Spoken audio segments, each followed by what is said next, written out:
Everyone looks up.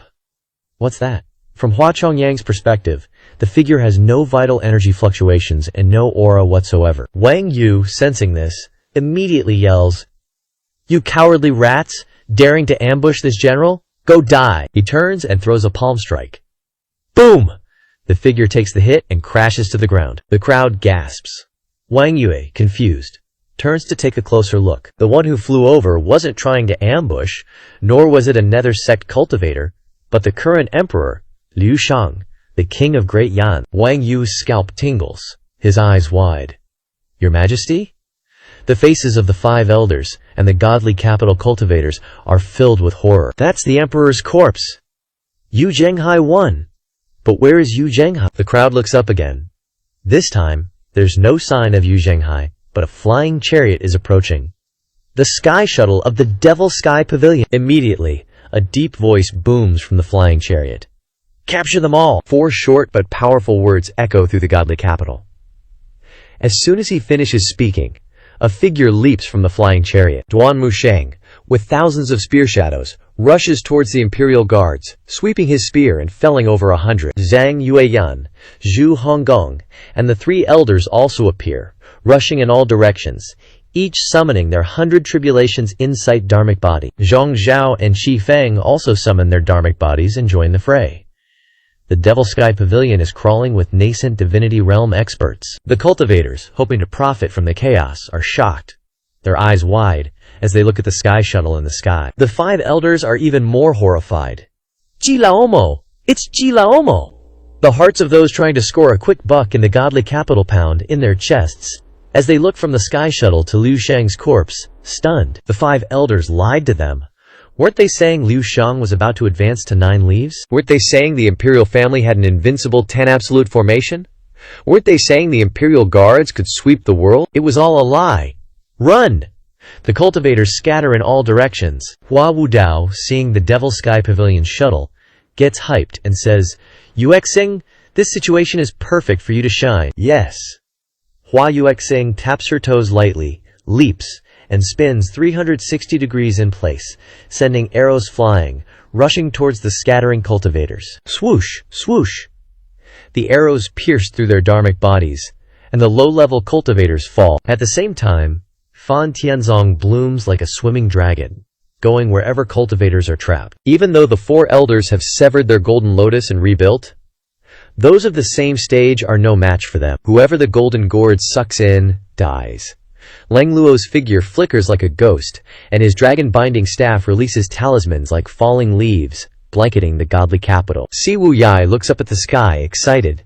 Everyone from the Devil Sky Pavilion has come to help. The tide of the battle immediately turns.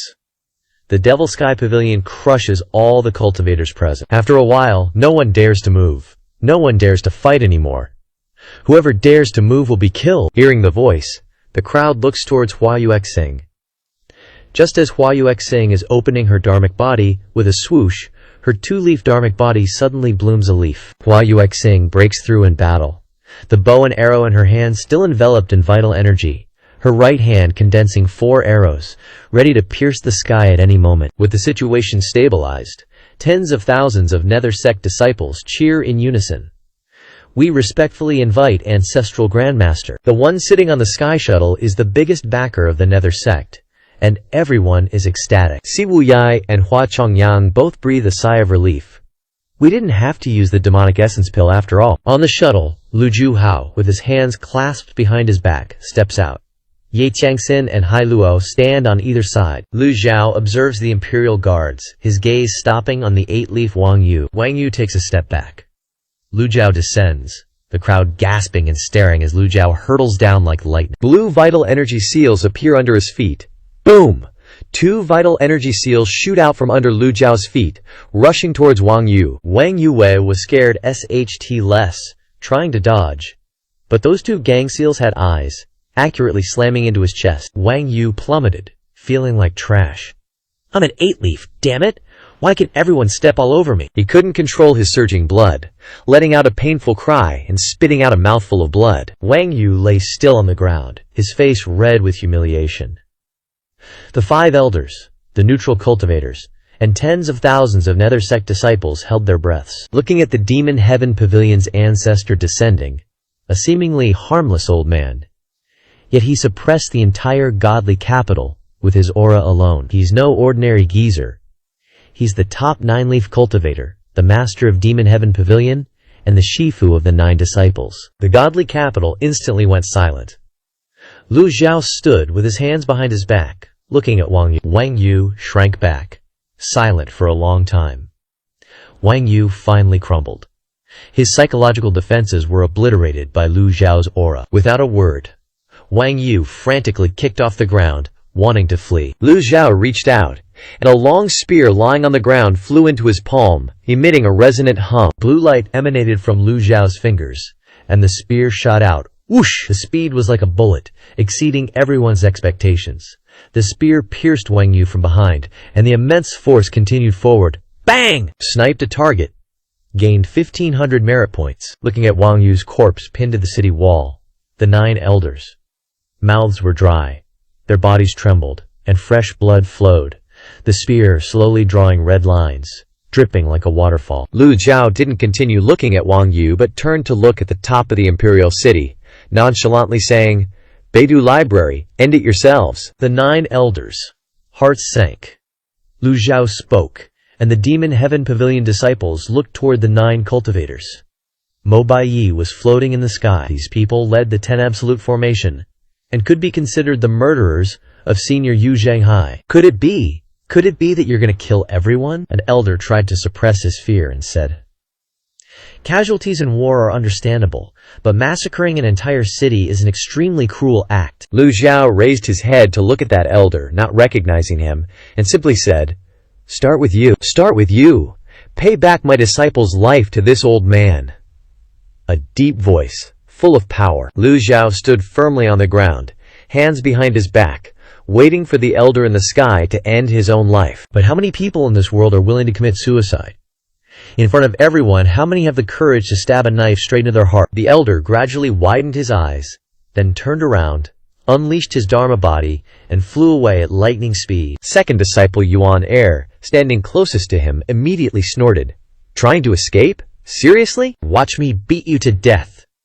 7 stars cloud treading steps, the scarlet Brahma wolf soared like a dragon, flashing. "Oh? You're running too slow, bro?"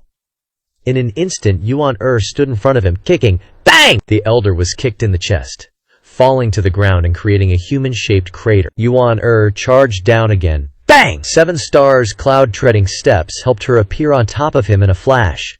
Stomping hard with both feet, the elder was buried deep in the ground, without any breath. Sniped a target, gained 1,000 merit points. The imperial city was dead silent. Even a little Matian Pavilion minion was this badass and audacious? These guys were straight up losing hope. Lu Xiao kept his eyes locked on another elder from the North Star Academy. Next! The elders in the sky were looking like they'd seen a ghost. They were staring down the barrel of a gun. What could be more despair-inducing than death itself? Hua Yuexing's bow was humming like crazy. She kept switching directions, ready to snipe anyone who twitched. All right. One of the younger-looking elders couldn't take the heat and slowly descended. As soon as his feet touched the ground, his legs turned to jelly, and he face-planted. Fear was eating him alive, palms sweaty, heart pounding. He glanced at Wang Yu, pinned to the city wall, and Liu Chang's dragon-robed corpse. Utterly wrecked, he chucked his dignity out the window and begged for mercy. "Senior, have mercy! Senior, have mercy!" Thud, thud, thud. Every plea was punctuated by his head hitting the ground. In the sky, a senior elder from the Tianxing Academy raged, "You're embarrassing the whole damn academy!" A dignified elder? Groveling before a demon just to survive? Talk about a major L. Major L. Lu Xiao looked up at the senior elder. "Ji Laomo. Others might fear you, but I don't give a damn. What's so scary about dying? The capital of Great Yan shrouded in darkness? What a joke. Where's the justice? Where's the heavenly Dapio?" He kept yelling, like he was about to pop. "The 10 formation is back online. Even if I die, I'm taking you with me." Lu Xiao casually said, "Very well." With a flick of his right hand, a palm strike glowing with blue light blasted toward the elder. This was the Dakyuan seal from the Taoist 9-syllable true words. the senior elder hastily summoned his pathetic four-leaf avatar. Boom!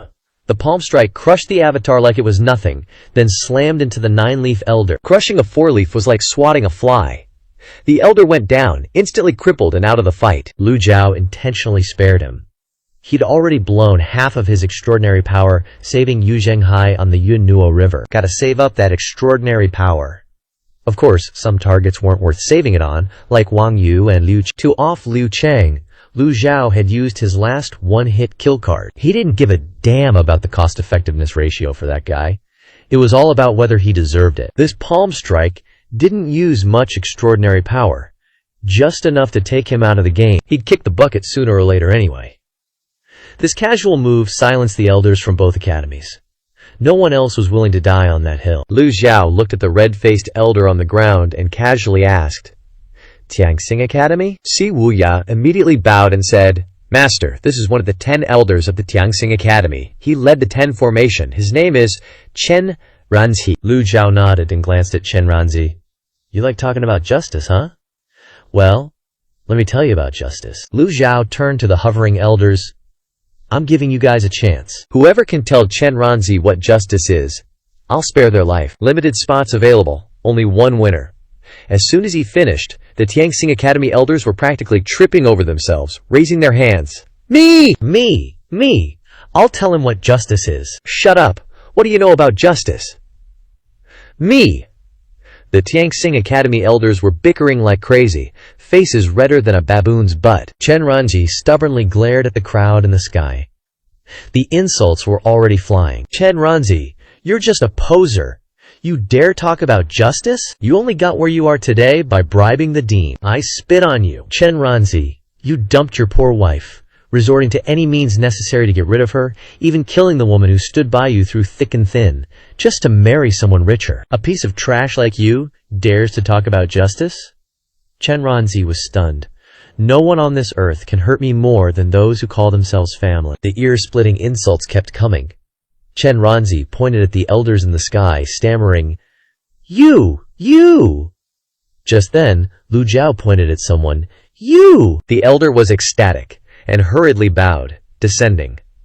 Once he landed, he didn't waste a second kowtowing to Lu Zhu. "Thank you, Senior Ji." Si Wuxia shook his head. Even if someone can see through the ways of the world, they can never predict the human heart. Where there's a will to die, there's a will to live. "Master, this is also one of the 10 elders of the Tianxing Academy, named Zhao Jianghe." Zhao Jianghe flashed a flattering smile, then stood up, turned to Chen Ranzi, and said with an ice-cold face, "Uneducated, unjust, forgets favors for profit. You are a disgrace." "Chen Ranzi, you son of a bitch. Why are you still pretending to be a virtuous man? Your crimes could fill a whole book. And you still have the audacity to lecture others about justice and morality? You!" Chen Ranzi was so angry he couldn't speak. "You what?" "Justice is for the people." During the Battle of Yanzhou City, the Yuming sect sacrificed countless members to protect the citizens, while the city lord, Ma Loping, used the people as hostages. Is that justice? The Yuming sect controls the 9 provinces. Why aren't the people rebelling, but instead supporting them? Hating evil like the plague, and doing good deeds is justice. But you blindly turn a deaf ear and a blind eye. You know jack shit about justice. I spit on you! With a final shout, Zhao Jianghe hawked a loogie right in Chen Ranji's face. Okay. And you, what about you? I admit I'm afraid of death. I have an old mother and young children. I'm not worthy of the emperor, not worthy of the people, but at least I'm not as shameless as you, twisting the truth and calling black white. You've utterly disgraced Tianxing Academy. If I were you, I'd have offed myself already. Chen Ranzi's eyes widened. He finally couldn't suppress the ki, and blood churning in his chest. "Tooey!" The old geezer coughed up a mouthful of blood and collapsed. Ding! Killed a target. Obtained 1,000 merit points. Lu Jiao was indifferent. Who amongst this crowd hasn't spilled blood? Nobody's truly a saint. But, gotta admit, roasting someone takes real class. It's not scary when a thug knows how to fight. It's scary when a thug has culture. Lu Jiao actually found Zhao Jianghe's words pretty reasonable. With Chen Ranzi gone, the elders in the air fell into despair. They were screwed. Just then, Liu Cheng's corpse suddenly emitted a cloud of purple smoke. Master! The crowd looked towards a library elder, and a thought flashed through their minds. They immediately shouted, "Activate the formation!" A red net appeared in the sky, covering the entire god's capital. "Master!" Yanhair cried out. The flying chariot ascended. Liu Zhao ordered, "Xuan Yun flying chariot, immediately leave the area covered by the 10-terminal formation." Everyone's primal Q was being rapidly drained. While they still had some, they quickly descended to the ground. No one wanted to fall to their death. The nether sect disciples looked up, lamenting. "The 10-terminal formation is activated again. Protect Master!" Duan Musheng's overlord spear immediately swept across, sending dozens of imperial guards flying, then stood guard in front of Liu Zhao. The net in the sky continued to change, and the purple smoke emanating from Liu Cheng's corpse grew thicker. The corpse, which had no life force, began to move with the help of the purple smoke. The Wu Kai clan, passed down through generations, buried in the earth, bodies dead but hearts immortal, reborn as humans. It's really the Wu Kai clan. The three elders of the Dark Heaven Pavilion stared intently at Liu Cheng, and the other disciples also crowded around to observe. Si Wuya anxiously looked around and asked, "Where's eldest brother?" On the flying chariot, Si Wuya's heart was heavy. He suddenly remembered his master's words. "I want these people to pay for taking my disciple's life." Hua Chongyang, the 7 unborn, endured the pain and stepped forward to support Si Wuya. "I'm fine." Si Wuya tried to remain calm, but in an instant, his eyes were bloodshot. Si Wuya looked at Liu Cheng's corpse, his eyes filled with cold, sinister ruthlessness. As Liu Cheng stood up, the net covering the sky constantly changed colors, and the primal chi was being drained. The atmosphere became stifling, and the sky gradually blurred. The 10-terminal formation had been successfully activated. The library elders who had just landed stared intently at Liu Cheng's corpse. At this moment, Liu Cheng twisted his body for a moment, then stood up straight, his arms outstretched as if tied to a wooden frame, his head lowered, and his eyes closed. Si Wuya was puzzled. Seeing this scene, Si Wuya was the one who understood the Wu Kai clan the most. He knew that a lot of harsh conditions were needed to revive. If everyone was like Liu Cheng and could be revived as easily as flipping their hand, then the Wu Kai clan wouldn't have been wiped out so easily. 8 out of 10 races in history, with all sorts of mysterious and unique traits, have disappeared in the long river of history. Many powerful races bloomed early and withered quickly like ephemeral flowers, disappearing without a trace. The Wu Kai people need to be buried in the mud, watered, absorb the essence of heaven and earth, and use the characteristics of the race to slowly repair the body in order to be reborn. Those who are unlucky will turn back into a child, and those who are lucky will remain the same and continue their lives. His Majesty isn't dead. His Majesty isn't dead after all. Ha ha! His Majesty isn't dead. An imperial guard suddenly knelt down and shouted, "Greetings, Your Majesty! Long live His Majesty!" The remaining imperial guards also knelt down immediately and shouted in unison, "Greetings, Your Majesty! Long live His Majesty! Greetings, Your Majesty!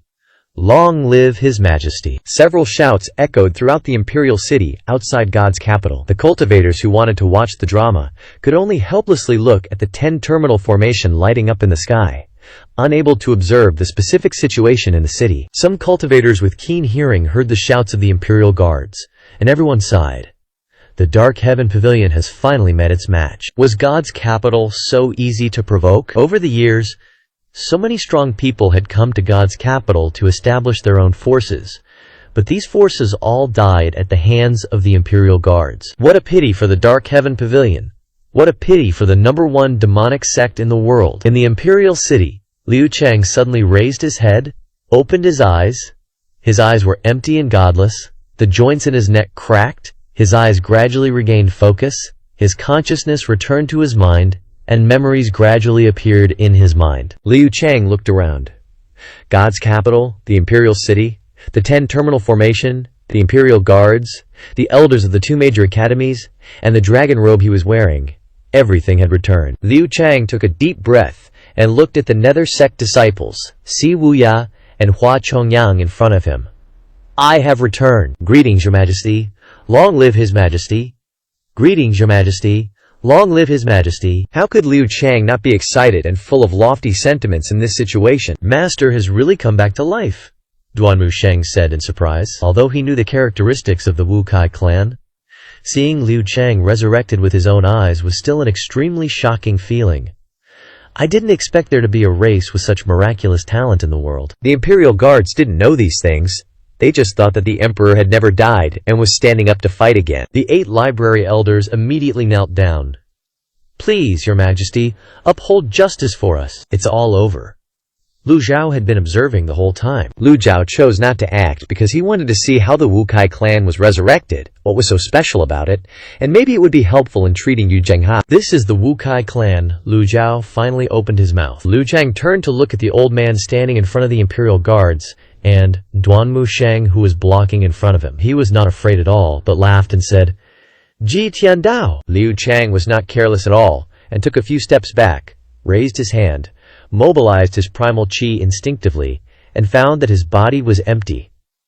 I almost forgot that the 10-terminal formation is activated. Who in this world wouldn't panic when facing old Devil Ji of the Dark Heaven Pavilion? Even Liu Sheng, the king of the whole damn country, was shook. Hiding behind his royal guards, Liu Sheng took a deep breath to calm his nerves. "You had a one-way ticket to paradise, but you chose hell, Ji Laomo." "I'll take your lives," Liu Sheng declared, spreading his arms wide. "Within the 10 Absolutes formation, all lives are equal. Royal Guards, on my command, capture Ji Laomo. Xing!" The Royal Guards rose as one, raising their spears. Tens of thousands of underworld sect disciples also stood up at the same time. "Protect our founder. Protect our founder!" They ain't dumb. If the founder goes down, they all go down. The simplest way to protect him? Everyone just dogpiles, stalling for time until the 10 Absolutes formation fades, then the founder's back to being OP. Si Wu Yai shook his head, sighing. Too bad. Missed the prime opportunity to off Liu Shao. The 8 elders of the academy scooted to the side. Every royal guard in the city was mobilized. Duanmu Sheng, sweating bullets, anxiously said, "Master, please step back. We've got tens of thousands of Senior Brothers homies. We're guaranteed to win." But then, Lu Zhu coolly said, "Step back." Seeing Lu Zhu's silence, Duanmu Sheng was confused AF, but didn't dare argue, obediently stepping aside. Lu Zhao stood facing a whole damn army. At this point, everyone's relying on pure physical strength. What kind of honor would it be to slay Ji Laomo? "You want to kill this old man?" Lu Zhao glanced at the royal guards, his crystal-clear eyes gleaming with contempt. "Kill you? Who else? If we don't do it now, when the hell will we?" Liu Shang waved his hand, and hundreds of royal guards swarmed forward, spears aimed straight at Lu Zhao's face. Tens of thousands of underworld sect disciples charged too. Duanmu Sheng's face changed. He raised his overlord spear, ready to move, but Lu Zhao held him back. A strange light flickered in the eyes of the 17 elders. Even if they can't wipe out the underworld sect, just killing the top demon in the world would be a huge win for the royal family. Everyone held their breath, tense. The royal guards drew closer and closer as they reached Lu Zhu. "Even if you have 1,000 lives, you'll pay for what you did to my disciple. If I can kill you once, I can kill you twice." Lu Zhao raised his hand and threw out a palm strike. He didn't bother spreading out his extraordinary power, but instead threw a casual palm, decisive and clean, no hesitation. A blue palm print, as tall as a person, swept out. Oomph! The great void heaven palm slammed into the royal guards, sending hundreds flying. The palm print continued forward, knocking aside anyone it touched. And in a blink, it was in front of Liu Shang. Within the 10 Absolutes formation, how can he use a palm technique? How is this even possible? Liu Shang panicked and raised his hands. Bam! His hands, as weak as a child's, were broken by the palm print. The palm continued, slamming into his chest, dragging him backwards, smashing him into the city wall. Then, the palm print slowly dissipated. Liu Shang was embedded deep in the wall, his eyes filled with shock and terror. In the royal city, the underworld sect members, the 17 elders, and those neutral cultivators were all dumbfounded. They thought they were hallucinating, rubbing their eyes hard before staring again. Emperor Liu Shang was sprawled in the wall, a human-shaped X, his face full of despair. The royal city instantly fell silent. The atmosphere in the 10 Absolutes formation was so heavy, it was suffocating. Everyone's ears started ringing. After a brief moment of silence, the same question popped into everyone's head. Why can Ji Tiandao use palm techniques? What about all lives are equal in the Ten Absolutes formation? What about the suppression of Yuan Qi, turning everyone into mortals? What about fighting purely with your body and raw strength? Total cap. Some people suspected the Ten Absolutes formation was broken, so they tentatively tried to mobilize their Yuan Qi. Sadly, their Dantian was empty AF. No matter what they did, they couldn't summon even a trace of Yuan Qi. So what's it like when a cultivator enters a crowd of mortals? In the Ten Absolutes formation, he's basically a god. Cough, cough. Liu Sheng coughed a few times, stuck in the wall, pulling everyone back from their thoughts. The royal guards gradually regained their senses, reorganized their ranks, and prepared to attack again. But when they looked up, another blue palm print was flying towards them. Another great void heaven palm. Liu Sheng's eyes widened as he watched the palm print rushing towards him, only managing to scream, "I want to live!" The palm print, just like before, slammed into Liu Sheng. Boom! A loud noise echoed, then complete silence. That palm reduced Liu Sheng to ashes. So much for wanting to live. No problem that can't be solved with one palm, and if it can, then just add another. Ding! Killed a target. Gained 2,500 merit points. Hearing the system notification, Lu Zhao nodded slightly. Seems like it wasn't too bad of a deal. The Fatal Strike card has increased in price to 10,000 merit points per card. Lu Zhao killed Liu Sheng twice. Spending 5,000 points to buy the card wasn't too much of a loss. Killing him again would be even better. Lu Zhao murmured softly. Duan Wusheng looked at his master, puzzled. It seems like Liu Sheng is really dead this time, completely reduced to ashes, no body left. What this master means is, he still has the potential to revive. You must be vigilant. Yes. Hearing this, Duan Wusheng immediately raised his overlord's spear, pointing it at the hole in the wall. Lu Zhao was just saying that, as a precaution, there's no way Liu Sheng could still be alive. Lu Zhao started walking towards the royal guards, scaring them so much that they dropped all their weapons, not daring to look up. Lu Zhao then looked at the elders of the Heavenly Path Academy, and continued walking. One elder mentally collapsed on the spot, rushing towards Lu Zhao while screaming, "I don't believe it! I don't believe it! This is just a nightmare. It must be a nightmare." Lu Zhao raised his hand, and the elder went flying. Lu Zhao didn't even bother looking at him. His sharp gaze swept over the crowd. Anyone else not convinced? If anyone charged forward now, they'd either be dropped on their head as a baby or have water for brains. What makes regular people think they can oppose a cultivator? The elders retreated slowly, and those neutral cultivators who wanted to be the fisherman who profits groveled on the ground, begging for mercy. Lu Zhao ain't showing no mercy. When Yu Zhengkai attacked the divine capital, he gave them a choice back then. If you got the guts to chase glory and riches, you gotta have the guts to face the consequences, bruh. Ain't no such thing as a free lunch, yo. Lu Zhao waves his hand, snags a Nethersect branch master named Keqing Hao. Keqing Hao enthusiastically yells, "Yes, sir!" Under Lu Zhao's watchful gaze, the neutral cultivators get tied up without a peep. The remaining elders of the Heavenly Writing Academy are totally powerless, collapsing onto the ground like a bunch of chumps. "If you ain't gonna off yourselves, then it's head-chopping time!" Keqing Hao shouts again. Chop chop. Dozens of Nethersect disciples swarm the Heavenly Writing Academy elders. On the peak of the royal city, 10 North Star Academy elders stand in the formation's eye, regretting big time for not listening to Dean Zhu Yunkai.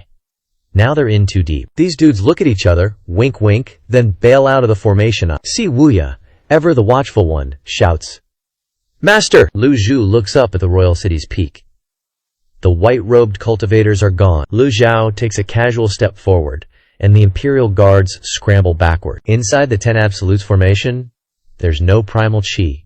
They can't run far, and they can't escape this net. Duan Wusheng lifts the Overlord Spear and slams it down. Boom! Dude's brute strength alone is enough to intimidate these fools. Duan Wusheng trained under waterfalls for ages. His savagery is on another level. Duan Wusheng roars, "Dog Emperor Liu Zhang is dead! You still gonna resist?" Si Wuya cuts through the crowd, walks to Lu Zhao's side, and says in a serious voice, "He was never your emperor. Liu Zhang died a long time ago. This guy's a fraud. That's royalty for ya. They always go on about bloodlines." Si Wuya's words hit Eam like a bolt from the blue. Someone cries out, "No way! No freaking way! Stop them!" Lu Zhao keeps moving towards the royal city's great gate. The Imperial Guards at the gate retreat, huddling together. Lu Jiao raises his hand and throws a palm strike. A blue palm print flies straight into their faces. Boom! In the corridor, over 100 Imperial guards get blasted away by one palm strike. Lu Jiao stomps on the ground, sending a shockwave outwards from him.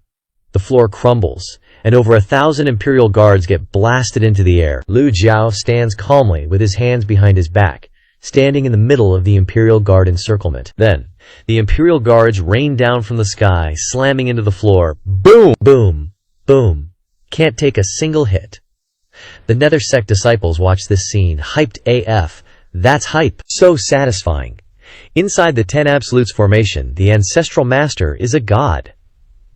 To the Nether Sect disciples, Lu Jiao in this moment is the invincible god in their hearts. The well-trained Nether Sect disciples enter the royal city in perfect formation, and the palaces and pavilions gradually come into view. The Nether Sect has successfully taken the divine capital. Just then, a golden octagonal formation suddenly lights up from the Changqing Palace, the 8 Gates formation. Siwuya explains. Lu Jiao taps his toes lightly, flying up with a nonchalant expression. In the sky, the 8 Gates formation emits an extremely dazzling golden light, making everyone look up. Lu Jiao flies to the middle of the 8 Gates formation, raises his hands slightly, recites the heavenly book incantation in his head, and the blue lotus blooms. The royal city's sky is covered by a huge blue lotus. The cultivators outside the divine capital look at the 10 Absolutes formation in the royal city with puzzled faces. Like WTF is going on? What's happening? A blue lotus? Is there someone out there cultivating blue lotuses? The cultivators look up in astonishment. This world is full of weird stuff. After the initial surprise, they quickly accept it. The master of the Evil Sky Pavilion, the #1 9-leaf dude of this era. If a guy like that can still advance past 9 leaves, then it's no surprise he researches a new cultivation theory. They're used to accepting and respecting. When the blue lotus blooms across the sky, the 8 Gates formation shatters into small pieces, with golden points gradually dissipating in the air. The 8 Gates formation is broken by Lu Jiao in one move. Lu Jiao slowly descends, looking calm and composed. Chad move. The Nether Sect disciples, Hua Zhongyang, and the branch masters finally understand why their sect master always ran away in fear whenever he saw Senior Ji. Such powerful divine abilities. Who wouldn't run? Sect Master Yu is so wise. Lu Jiao feels that the extraordinary power in his body is running low. In the sky, the sunlight gradually becomes brighter. The net covering the divine capital suddenly changes color. A fierce wind blows, and clouds gather and scatter. The 10 Absolutes formation is about to disappear. Everyone, get ready! Evil Sky Pavilion disciples follow Lu Jiao immediately. Just then, primal chi pours in from the outside, and the suppressed air is released. Everyone's cultivation recovers at an extremely fast rate, and everyone pants heavily, while mobilizing the primal chi in their bodies. Lu Jiao also feels his cultivation gradually recovering. Although the extraordinary power is gone, he is now also a peak, nascent divinity 5-leaf cultivator. In terms of combat experience, skills, and experience, Lu Jiao far surpasses everyone here. This old man is still invincible. Clang, clang, clang! From inside the Grand Hall, several white-robed figures are suddenly thrown out. In mid-air above the Yongshu Hall, some black-clad cultivators yeeted 2 white-clad cultivators onto the ground. Soon after, the 10 elders of the Beidou Academy, looking ashen-faced, were captured and tossed before Lu Jiao. The black-clad cultivators descended one after another, numbering over 1,000. Li Yunzhao stepped out of the great Zheng Palace, respectfully bowing. "Greetings, Senior Ji." Lu Jiao pointed at the group of black-clad people and asked, "These are all your people?" Li Yunzhao replied, "Please forgive my means, Senior Ji. Living in the Deep Palace, one must have some way to protect oneself. This is the Empress Dowager's decree." She realized long ago that this one is not the real emperor, but alas, this fake emperor controls the entire divine capital. The Empress Dowager prioritized the big picture, so she didn't dare expose him. The crowd nodded in agreement. No wonder the Empress Dowager dared to visit the Devil Sky Pavilion, even offering the longevity pill she cherished to Lu Jiao. Knowing Lu Jiao didn't need it, she still wanted to give it to curry favor with the Devil Sky Pavilion. The crowd also understood why the Empress Dowager had protected Zhao Yu so much at the Shentian Garden. and vehemently opposed the second prince Liu Huang and fourth prince Liu Ping. So, Liu Chang's coldness towards the deaths of the princes, his lack of concern for his beloved consort's illness, all had a reason. Moreover, he was always against the Devil's Sky Pavilion. Ishin So, Yon Hat Thong Van Tok. Li Yunzhao announced loudly. The Empress Dowager has decreed, all Imperial Guards retreat. Do not obstruct the Devil's Sky Pavilion. After his cultivation recovered, Li Yunzhao's voice echoed throughout the entire imperial city. The defeated remnants of the army all knelt on the ground. At this moment, the cloud-piercing flying chariot slowly lowered its altitude above the imperial city sky. A female disciple at the helm hurriedly reported, Grand teacher. Si Wuya frowned. Let me go up and see. With a light tap of his toes, Si Wuya leaped onto the flying chariot. As soon as he entered, he saw Yu Zhenghai lying down, the collar of his clothes soaked with freshly vomited blood. Even though Si Wuya was mentally prepared, his body still trembled uncontrollably when he saw this scene. Eldest brother. Si Wuya wanted to wake Yu Zhenghai, but Yu Zhenghai's eyes remained closed, not responding at all, his life force extremely weak. Si Wuya picked up Yu Zhenghai and jumped out of the flying chariot. Eldest brother! The Devil's Sky Pavilion disciples all looked towards him. Tens of thousands of Nether sect followers immediately knelt down. Sect leader! Their invincible sect leader was so severely injured, how could they not worry and fear? Hua Zhongyang and the 12 altar masters all came to greet him. Si Wuya walked up to Lu Zhao with a gloomy face. Master, eldest brother. Lu Zhao raised his hand to stop him. Life and death are unpredictable. There is no absolute certainty in this world. Lu Zhao looked at the unconscious Yu Zhenghai and struck out with a palm, pouring all the remaining extraordinary power in his body into this palm. The rest depends on fate. Master! Seeing the expression on his master's face, Si Wuya became even more tense. You once saved him once. You should know the characteristics of the unfettered, Lu Zhao said. Yes, every time Yu Zhenghai dies, he loses 300 years of lifespan. Now even if he is saved, he cannot escape the calamity of lifespan depletion. Hai Luo looked at Yu Zhenghai thoughtfully. But recalling what Yu Zhenghai had said when they first met, she went to his side and whispered, Hang in there. Everyone lowered their heads and sighed. Lu Zhao looked at Hai Luo, remembering the 9-leaf and the red fuan, and opened his mouth. Si Wuya, where did you find the fuan of your second brothers? Si Wuya was instantly ecstatic, and in a moment he understood his master's meaning, and hurriedly replied. Disciple found that fuan in an ancient tomb. Fuan can absorb life force, master. Disciple will immediately take eldest brother there. Lu Zhao glanced at Yu Zhenghai and sighed. The talisman can only prolong life. It must be shared between two people, and you can't just go around killing people to steal their lifespans. Si Wuya replied. As long as we can keep eldest brother alive for 49 days, there's still hope. Turns out, the ancient texts don't actually say a person can only be revived 3 times. Wait, hold up. That conclusion was just based on the assumption that humans only live for 1,000 years. Lu Zhu's heart stirred. Are you sure about this, disciple? Disciple wants to take eldest brother to Lulan. Eldest brother once said that his first death was thanks to that natural area being super suitable for revival. Even if I'm not 100% sure, I still want to try. Hua Zhongyang bowed and said, Junior is willing to go along. The 12 hall masters also spoke up. Your subordinates swear to follow the sect leader to the death. Master, let your disciple escort eldest brother. Disciple wants to go too. The disciples all raised their hands, volunteering. Lu Zhao's eyes swept across the crowd. Although the Nether sect had taken down the divine capital, the Forbidden Palace was still full of dangers, and the trip to Lulan wouldn't be easy either. After a moment of thought, Lu Zhu said, 7th, use the flying chariot to go to Liang province. Find your second brother. With Yu Shangrong's help, this trip will be much safer. Ye Tiangxin said, Master, how about I go with 7th junior brother to Liang province? Disciple has traveled all over Great Yan, been to the western regions, and crossed the Lulan road. Using the flying chariot would be too flashy, a big target, and easily attract the attention of the foreign races, which is extremely dangerous. What Ye Tiangxin said made sense.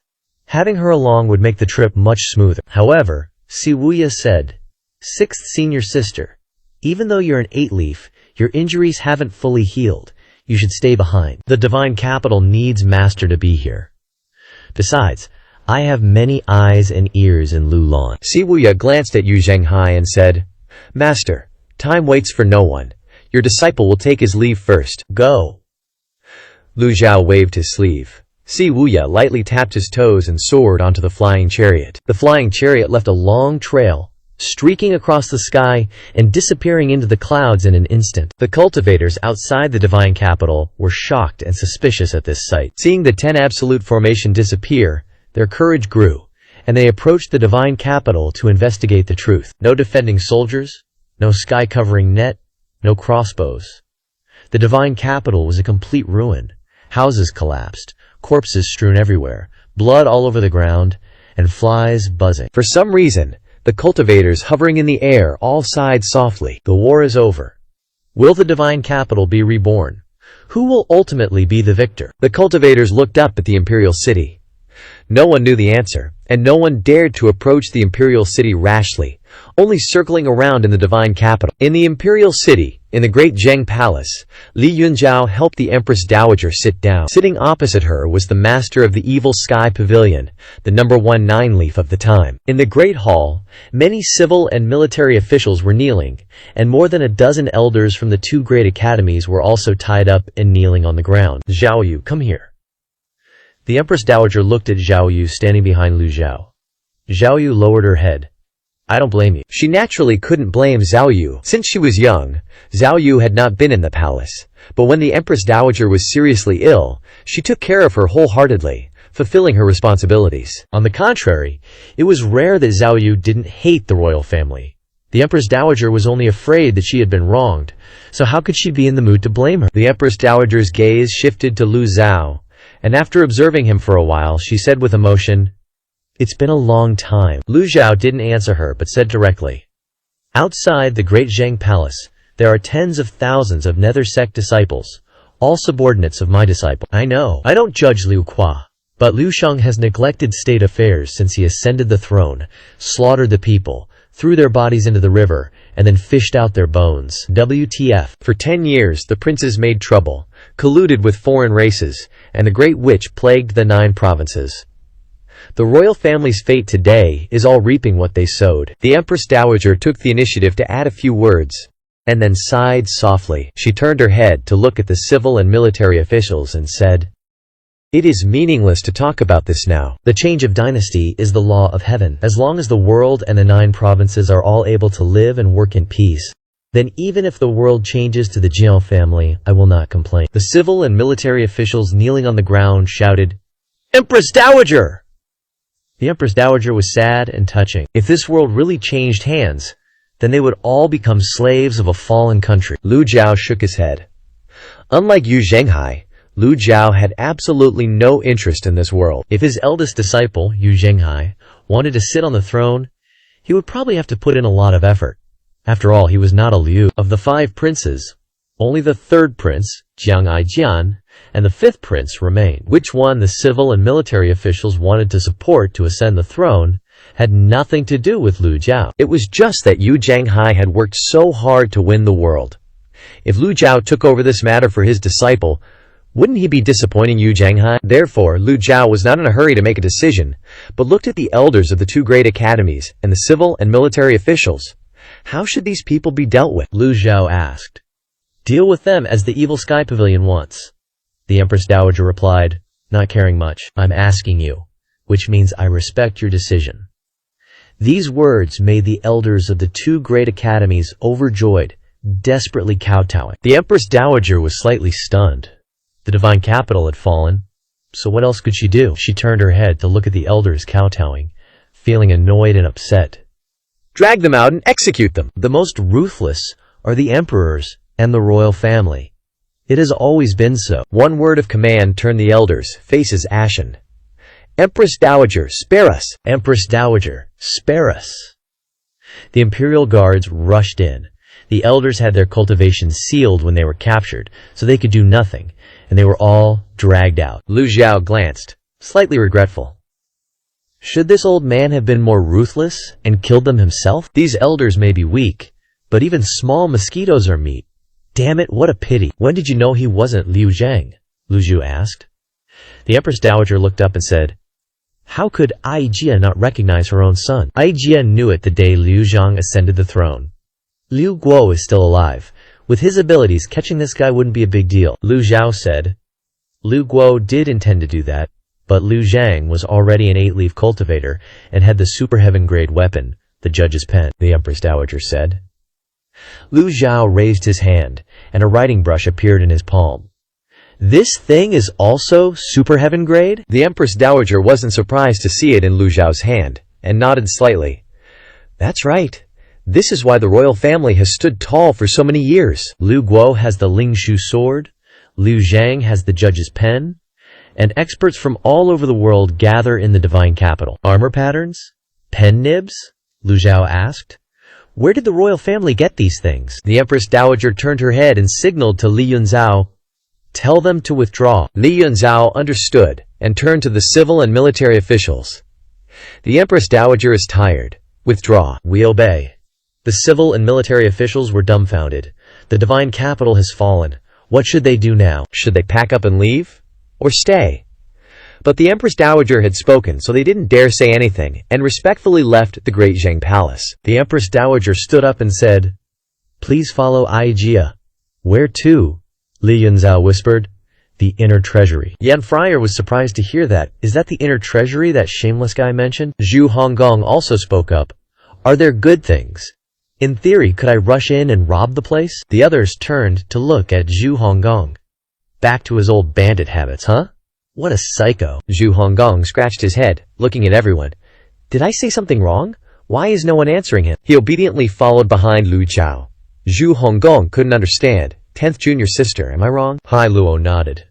You're right. Then why are you all looking at me like that? Are you jealous of my intelligence? Zhu Honggong was about to raise his hand to scratch his head, but he realized he was wearing power gauntlets, so he lowered his hand. I have gotten a lot smarter. Huh? Where is everyone? 3rd senior brother? 5th senior sister? 6th senior sister? The Great Zhang Palace is so big, but there's no one here. During the Divine Capital War, many palace maids and eunuchs fled the palace. The road to the inner treasury seemed very desolate and cold. Later, everyone came to a rather remote place. It was a 3-zang-high attic with an ancient brown door. The Empress Dowager stopped, looked up, and said, This is the royal family's treasury. Because it was deep within the palace, it was called the inner treasury. Looking at the ancient brown door, Liu Zhao felt a little familiar. Has this old man been here before? Li Yunzhao smiled and said, Senior Ji and the late emperor were close, so it's not strange that you've been here. It's just that this inner treasury isn't very safe. More than half a year ago, a long yin sword was lost, and it hasn't been found yet. Liu Zhao pretended not to hear. Anyway, it's none of this old man's business. The Empress Dowager took out a key and opened the ancient brown door. Liu Zhao didn't ask about the key and followed behind, as if nothing had happened. In the past, everything that the Yongshu Emperor obtained was placed here. The room was filled with all kinds of materials, weapons, and secret manuals, radiating colorful brilliance. Little Hai Luo jumped around, curiously looking at everything. Faced with so many treasures, no one wasn't curious. Even someone as serious and restrained as Duanmu Sheng couldn't help but look around, occasionally using the Overlord spear to poke at the swords hanging on the weapon racks. The 4 elders were much quieter, just looking around casually, as if they were inspecting the place. This saber isn't bad. Pan Zhong's eyes lit up, staring at the saber. Until now, he still didn't have a weapon that suited him. Could this sword be the Qianfeng sword, the treasure of the Qianfeng sect that was destroyed long ago? Zhu Jifeng picked up the sword, liking it so much that he didn't want to let go, even drooling with desire. Pan Zhong looked over and nodded. Little bro has good eyes. Bam! The Overlord spear suddenly stabbed out, accurately hitting the Qianfeng sword. After stabbing, Duanmu Sheng didn't look at the sword and said, An Earth-grade weapon dares to enter the evil sky pavilion? These words left Zhao Jifeng and Pan Zhong speechless with anger, but they didn't dare to argue, only secretly cursing in their hearts. You have a heaven-grade Overlord spear, of course you don't care. Damn it, we fight empty-handed every day. Who can we reason with? So what if I like Earth-grade weapons? 3rd senior, don't be so unreasonable. Swish, swish. The Qianfeng sword broke in half. Zhao Jifeng was stunned, then secretly said, 3rd senior is right. How could this trash enter the evil sky pavilion? The group continued to go deeper. Lu Zhao didn't expect the inner treasury to be so big. The group walked for a long time and still didn't see the end. The Empress Dowager seemed indifferent to the surrounding treasures, as if she often came to this place. Li Yunzhao said.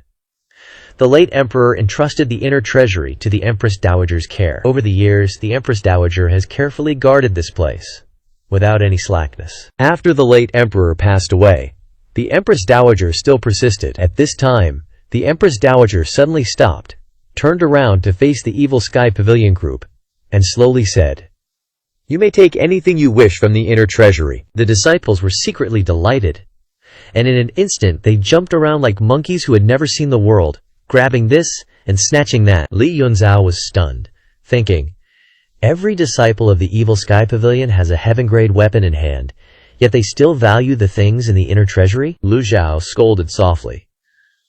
What kind of behavior is that? The disciples were startled and didn't dare to act rashly anymore. The Empress Dowager said, "I almost forgot. With your status, you truly wouldn't care for the things in the inner treasury." Chu Chi Feng was about to cry. "No way, I value this stuff. I just wish I could take it all home." The Empress Dowager pointed to a chest in the corner. When Liu Kuo was still around, he repeatedly told me to protect this chest well. Yes. Li Yunzhao waved his hand, and the chest immediately flew over, placed in front of everyone. The chest was black, the lid dusty. Lu Zhao examined it closely. Huh? These patterns look familiar, kinda like the patterns on Lin Xin's armor. But why are they black? The Empress Dowager said, "To avoid attracting attention, I painted the chest black with ink. Old ginger is spicier. Its original color is red." Figures. Lu Zhao remained calm on the surface. Where did this chest come from? The emperor once said this item belonged to the imperial teacher. Before parting, the imperial teacher left behind several items, including a sword, a brush, and a chest. The sword's whereabouts are currently unknown. From the Empress Dowager's words, it seems she doesn't know Liu Kuo is still alive and has the Qingling Void Sword. Perhaps Liu Kuo didn't want the Empress Dowager to know, so he kept it a secret, using the absorption of life force on the runes to survive, just like some zombies. How tragic. No one in this world can be immortal, even with all sorts of methods. You're just prolonging death. It's better not to say if you don't know. The Empress Dowager continued. To open the chest, you must have the power of a 9-leaf. Other forces can't open it. She thought someone from the royal family would advance to 9-leaf. Even Liu Cheng believed that if he reached 9-leaf and got what was in the chest, he could unify all races and establish an eternal empire. Unfortunately, Liu Cheng fell short. Lu Zhao's expression was calm, but inside he was pissed. What the hell? I'm only a 5-leaf. Now the extraordinary power in my body is drained. How am I supposed to open it? Sect Master, this chest is truly meant for you, Pan Zhong said. Pan Lishan chimed in. It seems this chest is no ordinary object. Please open it, Sect Master, so I can broaden my horizons. Everyone nodded in agreement. The Empress Dowager also said, I've kept it for hundreds of years without knowing what's inside. If the Nether sect can open it, I can die in peace. Lu Zhao saved her life. Even if Lu Zhao took the chest, she would have no reason to refuse. Lu Zhao felt the extraordinary power in his body was completely empty. How embarrassing. He recalled the heavenly book incantation and recited it in his mind. Let's give it a try. Even if it doesn't work, they can't force me to open it, right? Lu Zhao reached out, and no blue energy appeared between his fingers. He simply placed his hand on the lid of the chest. Boom! In his heart, Lu Zhu secretly prayed for his hand to emit a blue glow, but nothing happened. Damn it, where's my face? Just as he was feeling embarrassed, a faint blue light flashed from his 5 fingers, then disappeared instantly. It was only for a second, but it was enough for the chest to make a crisp sound. Crack!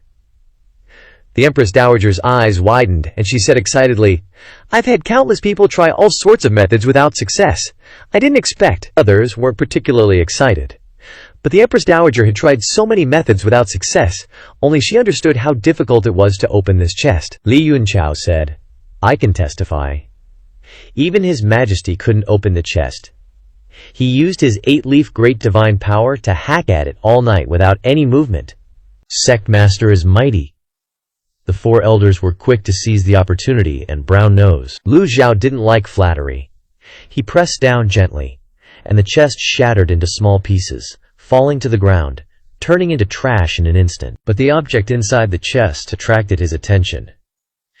It was a letter, made of special materials, and placed in an exquisite rectangular brocade box. Lu Xiao picked up the letter, and a cool sensation radiated from it when his hand touched it. No one else dared to touch the brocade box. Lu Xiao opened the letter, and inside, there was indeed a letter. Back off! Duan Musheng raised the Overlord's spear, and the group immediately retreated, making it clear that no one except their master was allowed to peek at what was written in the letter. If someone can open this chest, it means a 9-leaf has appeared here, and that person is reading the letter. Nice to meet you, the number 1 9-leaf of the time, or maybe the second, the third, whatever, it doesn't matter. I have to tell you something, you're leading to a disaster for this world. If you're the only 9-leaf, I suggest you lower your cultivation to 8.5 leaves. If you're the second 9-leaf, then please kill the first one. In Dayan, I left behind a brush, a sword, and a set of armor. Use these to kill 9-leafs. If you can't do it, then too bad, you will bring disaster to this world. Reading this, Lu Xiao noticed a short note beside it. In the forest, there is a great tree. The treetop soars, basking in sunlight and rain. The thick trunk dominates the space, and its extremely lush roots absorb the essence of the earth. But next to the great tree, there are several weak saplings struggling to survive, their branches and leaves about to wither. The sapling angrily said to the great tree, "You are already so powerful. Why must you restrict my growth?" The great tree glanced at it indifferently, coldly saying, "To me, your growth will always be a threat." Lu Zhu was slightly puzzled. Law of the jungle? He remembered the super celestial Lingshu sword, the judge's pen in Liu Chang's hand, and the records in the book the Ruli people brought. Afterward, Lu Zhao continued reading.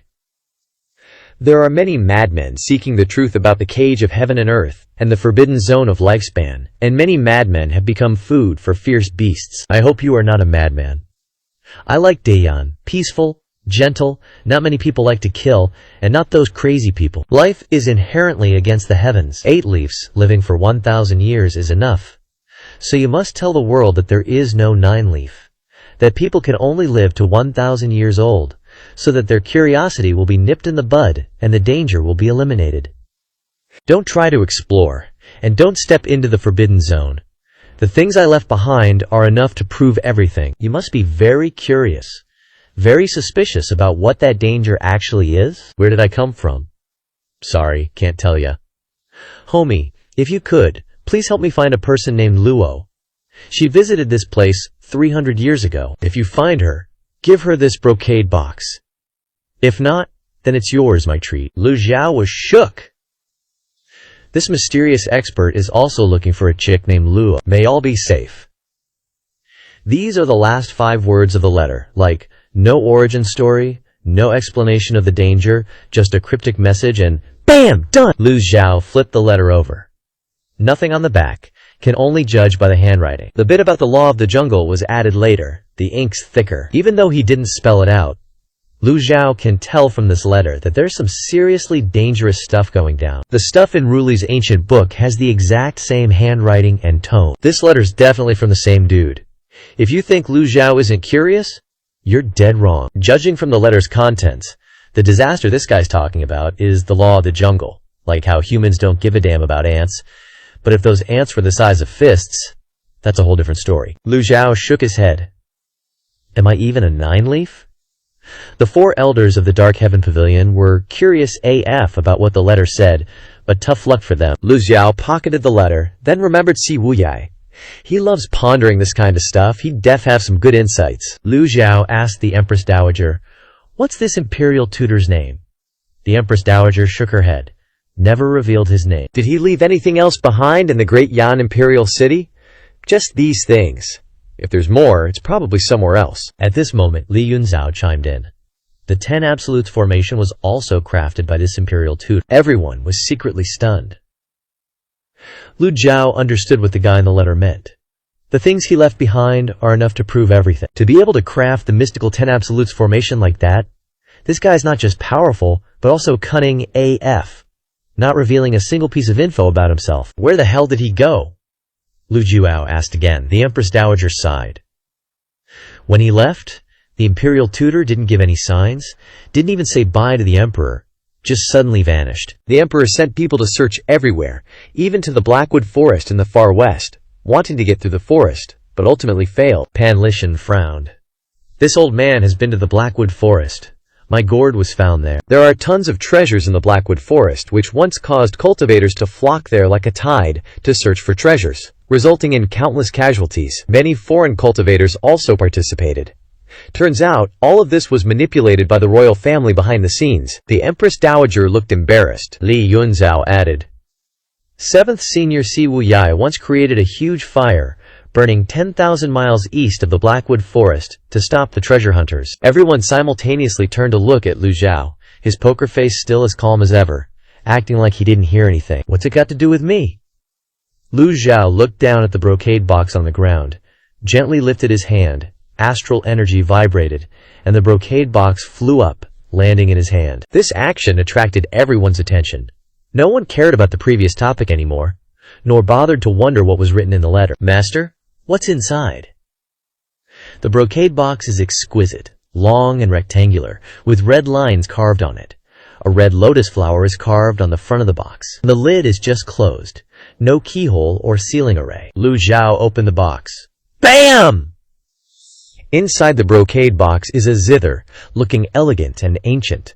The strings are a striking bright red. Acquired. Weapon. 9-string zither. Status. Merit uninitialized. Rank. Unactivated. Hearing the system notification, Lu Zhao counted the strings again. Sure enough, there are 9 strings. He took the 9-string zither out of the box, holding it in his palm.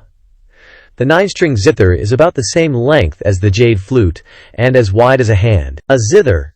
Everyone exclaimed in surprise. Unexpectedly, it's a zither. You can tell at a glance that it's not an ordinary object. Zhao Qifeng's eyes widened.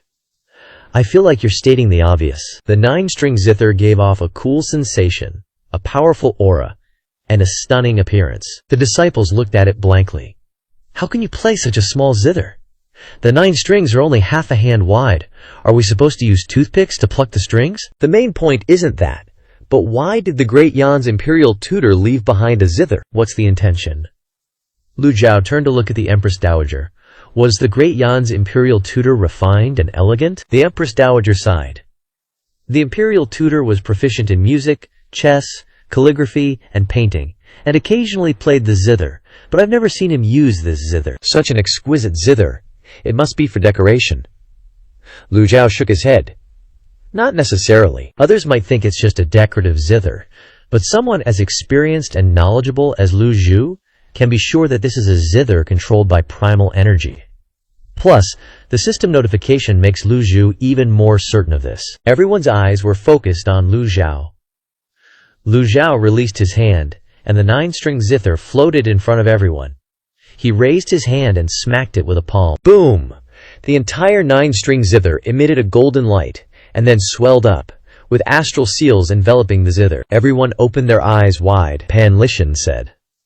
Some people say that sound arts are a very profound field of study, but most cultivators only stop at the beginner level, especially when using brute force, such as yelling or insulting others. True sound art masters can use sound charms to bewitch the mind, disturb the will, sometimes as hard and powerful as thunder, and sometimes as soft and muddy as flowing water. It's a pity that most people prefer to take the orthodox path of cultivating the 18 martial arts. After all, instead of taking the time to listen to music, it's better to stab someone with a knife. Ha ha. Old Lang, you'll choke to death if you don't argue with this old man for a day, won't you? I'm just discussing the facts. Generally speaking, most cultivators' aptitudes aren't capable of learning such elegant things. If you put a knife and a zither in front of a kid with normal aptitude, he'd choose the knife without hesitation. But there are always exceptions, Pan Lishan said. Then how do you explain Hai Luo? Lang Luo glanced at Hai Luo standing next to him, shook his head and said, even if the little girl is special, it doesn't change Lang's opinion. Old fox. Lu Zhao didn't bother with the two elders' argument, and flicked his fingers slightly. Random noises appeared. Lu Zhao doesn't know how to play the zither. Before transmigrating, he was a modern youth who had time to study this stuff. Calling it random noises isn't an exaggeration. Good. Pavilion Master is playing great. Pan Zhang clapped enthusiastically. Everyone rolled their eyes. Pan Zhang immediately stopped clapping and muttered, playing, not bad. Zhao Qifeng glared at him, his eyes full of contempt. You're an unbearable bootlicker, you're not even close to 7th senior. Where's that show-off, Li Fan? This is his kind of scene. Even if it's all noise, everyone can only suck it up and listen. After letting everyone suffer for a bit, Lu Zhao shook his head and stopped. This old man knows how to use sound to control qi, but I've never played an instrument before. The 9-stringed zither would be hella powerful in the right hands. Just then, Yantir suddenly said, Master, why don't you let junior sister Hai Luo give it a try? Hai Luo also looked expectant. Ever since the 9-stringed zither appeared, she hadn't taken her eyes off it. It was obvious she really wanted that zither. Almost forgot. Among the 10 disciples, Hai Luo understands sound and controls qi the best. Lu Zhao retracted his primal qi, and the 9-stringed zither immediately returned to its original appearance. With a wave of his sleeve, the 9-stringed zither flew towards Hai Luo. Hai Luo excitedly caught the zither, caressing it lovingly, not wanting to let it go. Looks like she's already forgotten she has a musical instrument called a flute. Lan Tianyu Taihao and Li Yunzhao both looked at Hai Luo. This is a new disciple I recently took in, named Hai Luo, Lu Zhao replied. Li Yunzhao praised. To be accepted as a disciple by Senior Ji, she must be extraordinary. Li Yunzhao could sense the aura on Hai Luo's body and easily recognize her cultivation level, but he didn't dare to underestimate her at all, holding his breath and focusing. Lu Zhao said calmly, Yeah. Hai Luo loosened her hand, and the 9-stringed zither floated in front of her. Lu Zhao didn't need to teach her the rest. She already knew what to do. Qi condensed into gang, enveloping the 9-stringed zither, instantly transforming it into a gang seal flickering with red light. Red gang! Li Yunzhao exclaimed in shock. Lu Zhao knew this action would attract their attention, but he didn't bother hiding it anymore. The exclamation alerted the crowd. The 4 elders of the Monation Pavilion and the other disciples all looked at Hai Luo in confusion. Red gang energy? Why is it like that? Lu Zhao said in a deep voice. No need to be surprised. The 4 elders understood his meaning in an instant. The pavilion master can display golden and blue gang seals, so what's so surprising about his illegitimate daughter displaying red gang energy? The crowd observed Hai Luo again. Hai Luo's 10 fingers danced, and the zither sounded, creating melodious and pleasant sound symbols. Even though Lu Zhao didn't understand anything about zithers, he knew that most zithers only had 7 strings, and the 9-stringed zither had 9 strings, and it still produced such pleasant music. It was truly rare. Lu Zhao looked at Hai Luo in surprise, the clues in his head gradually piecing together. Hai Luo. Perhaps she's also from that place. The gang energy formed sound symbols that slowly flew out like blades, then sprayed out from the front. Vroom, vroom, vroom, oh crap! Li Yunzhao immediately stood in front of the Taihao to shield her. The disciples also summoned their gang energy to protect themselves, blocking the sound blades. Just one zither sound turned the inner court into a goddamn mess. Hai Luo quickly let go, clenching her 10 fingers tightly, and Hongjiang immediately dissipated. The Zhuxuan Qin gently fell into her hands, and the music disappeared. Hai Luo said apologetically, Master, I didn't mean to. Lu Zhao stroked his beard and said, You've only just entered the divine court realm. Even if you're proficient in music, your control over the sound of qi is still low. Yes, disciple will continue to work hard. Lu Zhao raised his hand, and his astral energy wrapped around the Zhuxuan Qin, bringing it back into his hand. Hai Luo felt extremely lost. Lu Zhao said, The Zhuxuan Qin is a relic left behind by someone else, so I, as your master, must keep it safe. Hai Luo nodded slightly. Seeing her sadness, Yan Orier whispered in her ear, Don't rush. After all, no one in the Evil Sky Pavilion understands music like you. Sooner or later, this Zhuxuan Qin will be yours. Thinking about it, it made a lot of sense, and Hai Luo's mood improved a lot. Thank you, 9th senior sister. Everyone was speechless. What the hell is going on in this little girl's head? The Empress Dowager looked at the broken Yang Qin on the ground and sighed. Aijia's mission has been completed. From now on, I invite the Evil Sky Pavilion to continue to bear this mission. The mission of maintaining world peace. Lu Zhao wanted to laugh, but his old face remained calm. Aijia is just making a suggestion. Everything is up to the Evil Sky Pavilion. 9 leaves will lead to a cataclysmic disaster. According to her suggestion, should he just slice himself to reduce his cultivation? What's more, Lu Zhao's true cultivation is only 5 leaves. Lu Zhao said, "If that is the trend of the times, and it cannot be stopped, then what?" After reading the letter, Lu Zhuziao thought that this imperial preceptor was too cautious. Looking back at the history of the world, how many dynasties have passed? But has anyone ever been able to blind themselves and block themselves off from progress? Exploring and moving forward step by step is the unique characteristic of mankind since ancient times. Even if Lu Zhao hadn't transmigrated here, would Ji Tiandao, Yun Tianluo, Liu Chang, or Gong Yuantu then not want to kick down the door to the 9 leaves stage? Even a son of destiny like Yu Xiangrong had once had such thoughts. With the era of severing the golden lotus opened, many cultivators have entered the stage of rebuilding the severed golden lotus. After half a year, Liu Chang has rebuilt to the 8.5 leaves realm. Others will surpass him sooner or later.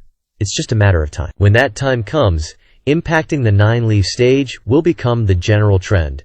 Who can stop it? Even if Lu Zhao hadn't spread the theory of severing the golden lotus, Yun Tianluo's schemes, Liu Chang's research, and Yu Xiangrong's successful severing of the golden lotus would completely change this world. The Empress Dowager sighed and whispered, "Then I'll leave it to fate. This old man thinks that humans can conquer nature." The Empress Dowager nodded, not continuing to talk about this topic. Lu Xiao remembered that the letter mentioned a woman surnamed Lugo, so he asked, "Has the Empress Dowager ever heard the imperial preceptor mention a woman surnamed Lugo?" The Empress Dowager fell into contemplation. Perhaps due to her old age, many memories had long been forgotten. After a moment, the Empress Dowager shook her head and said, "The imperial preceptor never mentioned it to Aijia, but he may have told others," the emperor said. The imperial preceptor often misses home and said he wanted to find someone. Perhaps the person he wanted to find was that woman surnamed Lu Ko. Aijia knows nothing about this person. That person has never appeared in the divine capital. Lu Zhao asked suspiciously. Li Yunzhao, answer. "I have always served the Empress Dowager and have been in the palace every day. I can testify that there has never been a woman surnamed Lucho who has been friendly with the imperial preceptor. It's just that the divine capital is too large, and it's not strange to have people with the surname Luko. It cannot be ruled out that there may be someone the imperial preceptor was looking for." Lu Zhao stroked his beard and nodded.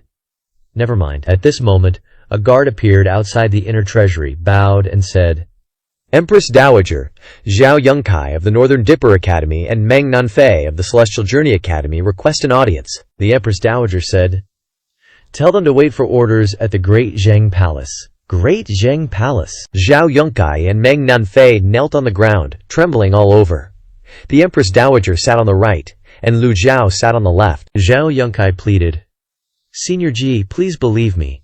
I definitely did not plot for the elders. I once advised them not to participate in the conflict between the divine capital and the evil sky pavilion. But they refused to listen." Meng Nanfei also echoed, "After returning from Yuanzhou, I repeatedly told all the academy's disciples not to go out. I really didn't expect." Sigh. On Twin Rock Peak, Lu Zhao and Zhao Yongkai had met and exchanged words. As for Meng Nanfei, it really made people think. "Give this old man a reason to believe you," Lu Zhao said. Zhao Yongkai took out a pile of talismans from his chest and raised them in front of Lu Zhao. "These are the talismans I gave to the core disciples of the academy. If anyone leaves the academy too far, the chi seal on the talismans will dissipate. Senior Ji's cultivation is profound and can check the time on the talismans." Lu Zhao casually waved his hand, and the talismans flew into his hand. There was indeed a faint energy on the heavenly talismans. This is a relatively simple type of tracking mark used on paper.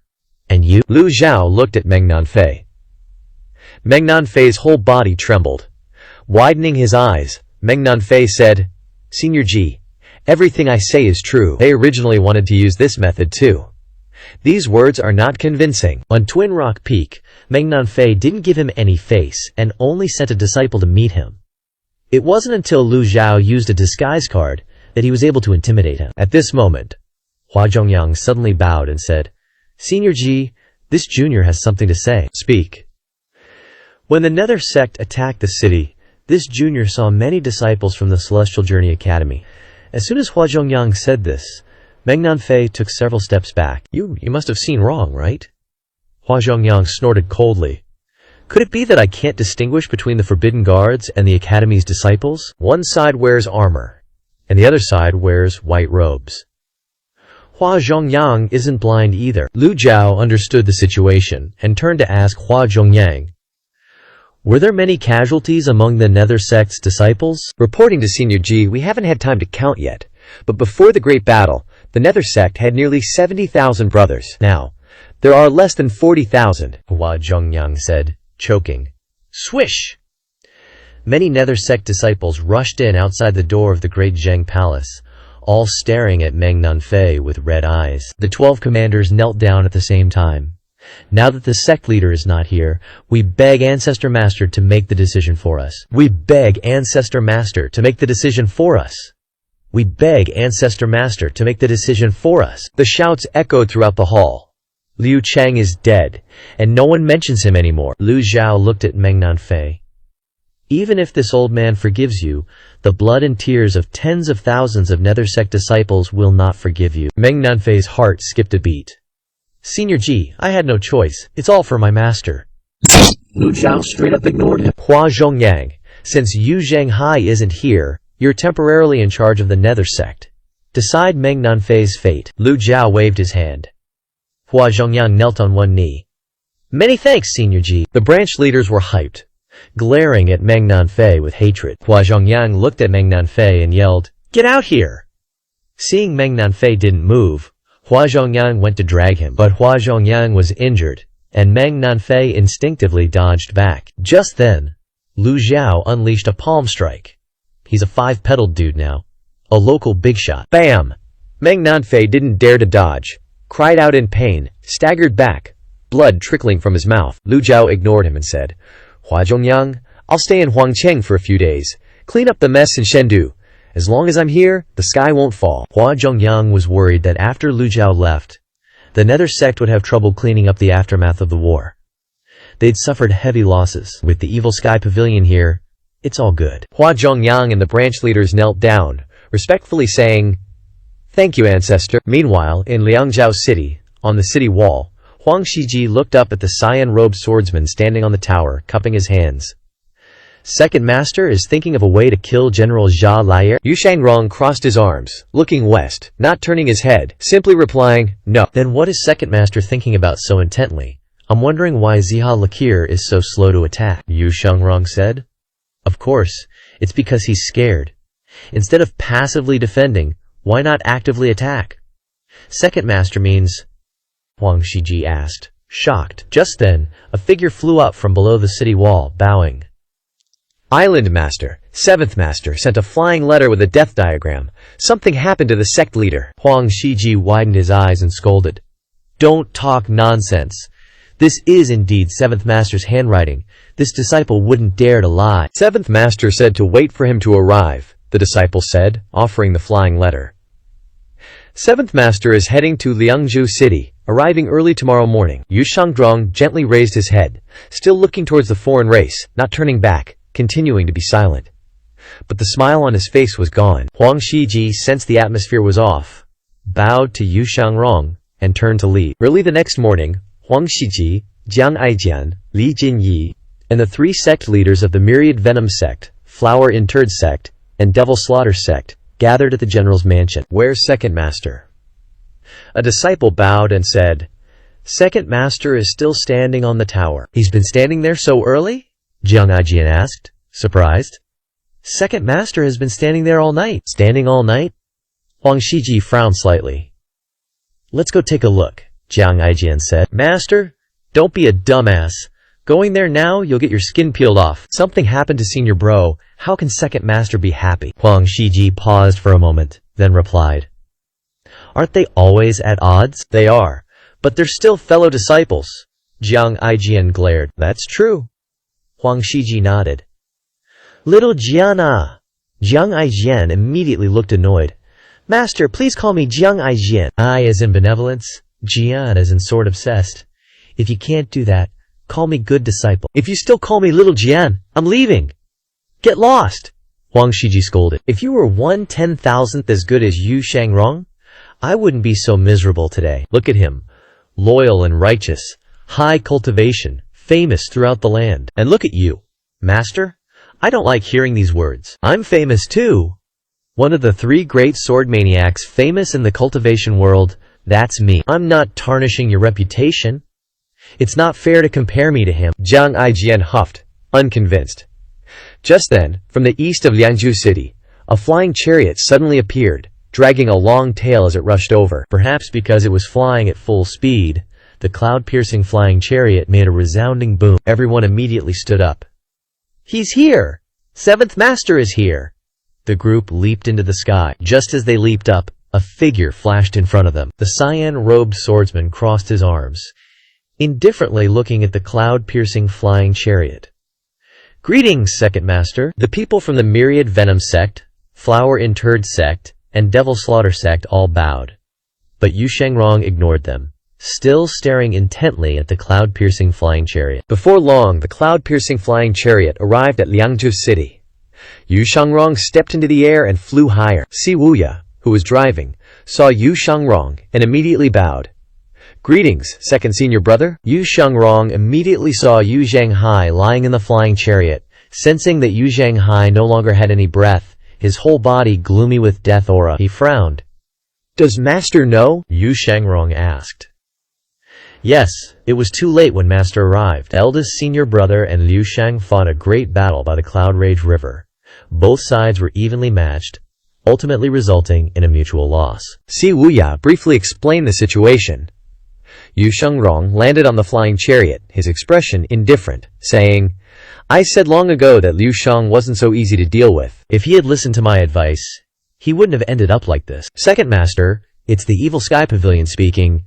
Who else dares to interrupt? Si Wuya sighed. Saying these words now is useless. Master's full power to heal can only maintain a sliver of life. Yu Shangrong walked to Yu Zhanghai's side, looking down. The cloud-piercing flying chariot was unusually quiet. The longevity sword suddenly hummed, leaving its scabbard. A red light flew out of the sword and into Yu Zhanghai's body. Did Master say anything else? Yu Shangrong asked. So, Si Wuya recounted everything. After finishing, Si Wuya said, I'll take eldest brother to Lulan and find the area where he was once buried. Everyone was shocked. Jiang Aijian shook his head, stepping forward in the air to Si Wuya. I know you have tricks up your sleeve, but the Lulan foreigners rule with voodoo. Since Mo Li and Ba Ma died in Daiyan, and the divine capital is in chaos, they're itching to get involved. Going to Lulan is basically suicide. Si Wuya replied. It's the only way to save eldest brother. If it can save him, I must risk it. The others nodded in agreement. Just then, Yu Shangrong suddenly said, Leave it to me. 2nd brother will go to Lulan. Yu Shangrong unleashed a palm, the 5-finger gang imprint grabbing Yu Zhanghai. But I have the evergreen sword. I can prolong his life. Do you? Yu Shangrong looked at Si Wuya. Besides, your cultivation is too weak. No more talk. I can only promise the sword lives. He lives. Yu Shangrong flew out of the flying chariot with Yu Zhanghai, the others watching the sword devil, Yu Shangrong, in confusion. Such a rash decision? Shouldn't we plan this out? Or think of more ways to deal with the foreigners? Is the sword devil crazy? 7th brother, what's the situation in the divine capital? Liu Zhang is dead. The Nether sect has won a great victory. Master is personally in charge of the divine capital. Nothing unexpected will happen. Si Wuya replied. Good. Yu Shangrong looked at the foreigners. Protect Liang Province City well for me. Si Wuya was conflicted. Isn't this a bit too hasty? You tell him to go, and he just goes? He, a long whinny suddenly came from afar, shocking everyone, thinking the Ruo Li people had invaded. Unexpectedly, the one riding the flying horse was Ming Shiyin. The horse beneath him had golden eyes and looked extraordinary. Trisk, seriously. Did I only tease you a little? You tortured me the whole way. Everyone gaped in astonishment. It's the 4th Mister of the Evil Sky Pavilion. The 4th Mister has such a powerful mount. Si Wuya looked at Ming Shiyin flying over on his horse with a complex expression. What's Ming Shiyin doing here? Ming Shiyin stopped, jumped off his horse, and bowed. 2nd brother. Yu Shangrong smiled faintly and said, What have you been wandering around here for the past few days? 2nd brother must have mistaken me for someone else. Ming Shiyin scratched his head, pretending not to know anything. 7th brother and I have never gotten along, But now that the foreigners are invading, the two of you must put aside your grudges and help each other, Yu Shangrong instructed. I know. Why do I feel like you're talking about yourself? If you encounter any difficulties, ask Master to take action. Don't be arrogant and underestimate the enemy, Yu Shangrong said. I know. Ming Yin thought one thing and said another, still thinking in his heart. Don't you and eldest brother not get along either? Without me in Liang province, the defense won't be easy. Yu Shangrong smiled indifferently. Please excuse me. Just as he was about to fly away, the horse, Ji Liang, suddenly stepped forward in the air, blocking Yu Shangrong's path. Huh? Yu Shangrong looked at it in surprise. Ji Liang snorted, its head constantly rising and falling as if nodding to him. Nay, nay, nay! Ji Liang, what are you doing? Don't block second brother's way! Ming Yin scolded it with wide eyes. Ji Liang snorted again and then spun around in place. Yu Shangrong guessed. You want to take me to Lulan? Ji Liang nodded. Everyone looked at Ji Liang in amazement. This horse is truly magical. A horse with spirituality? It must be a legendary mount.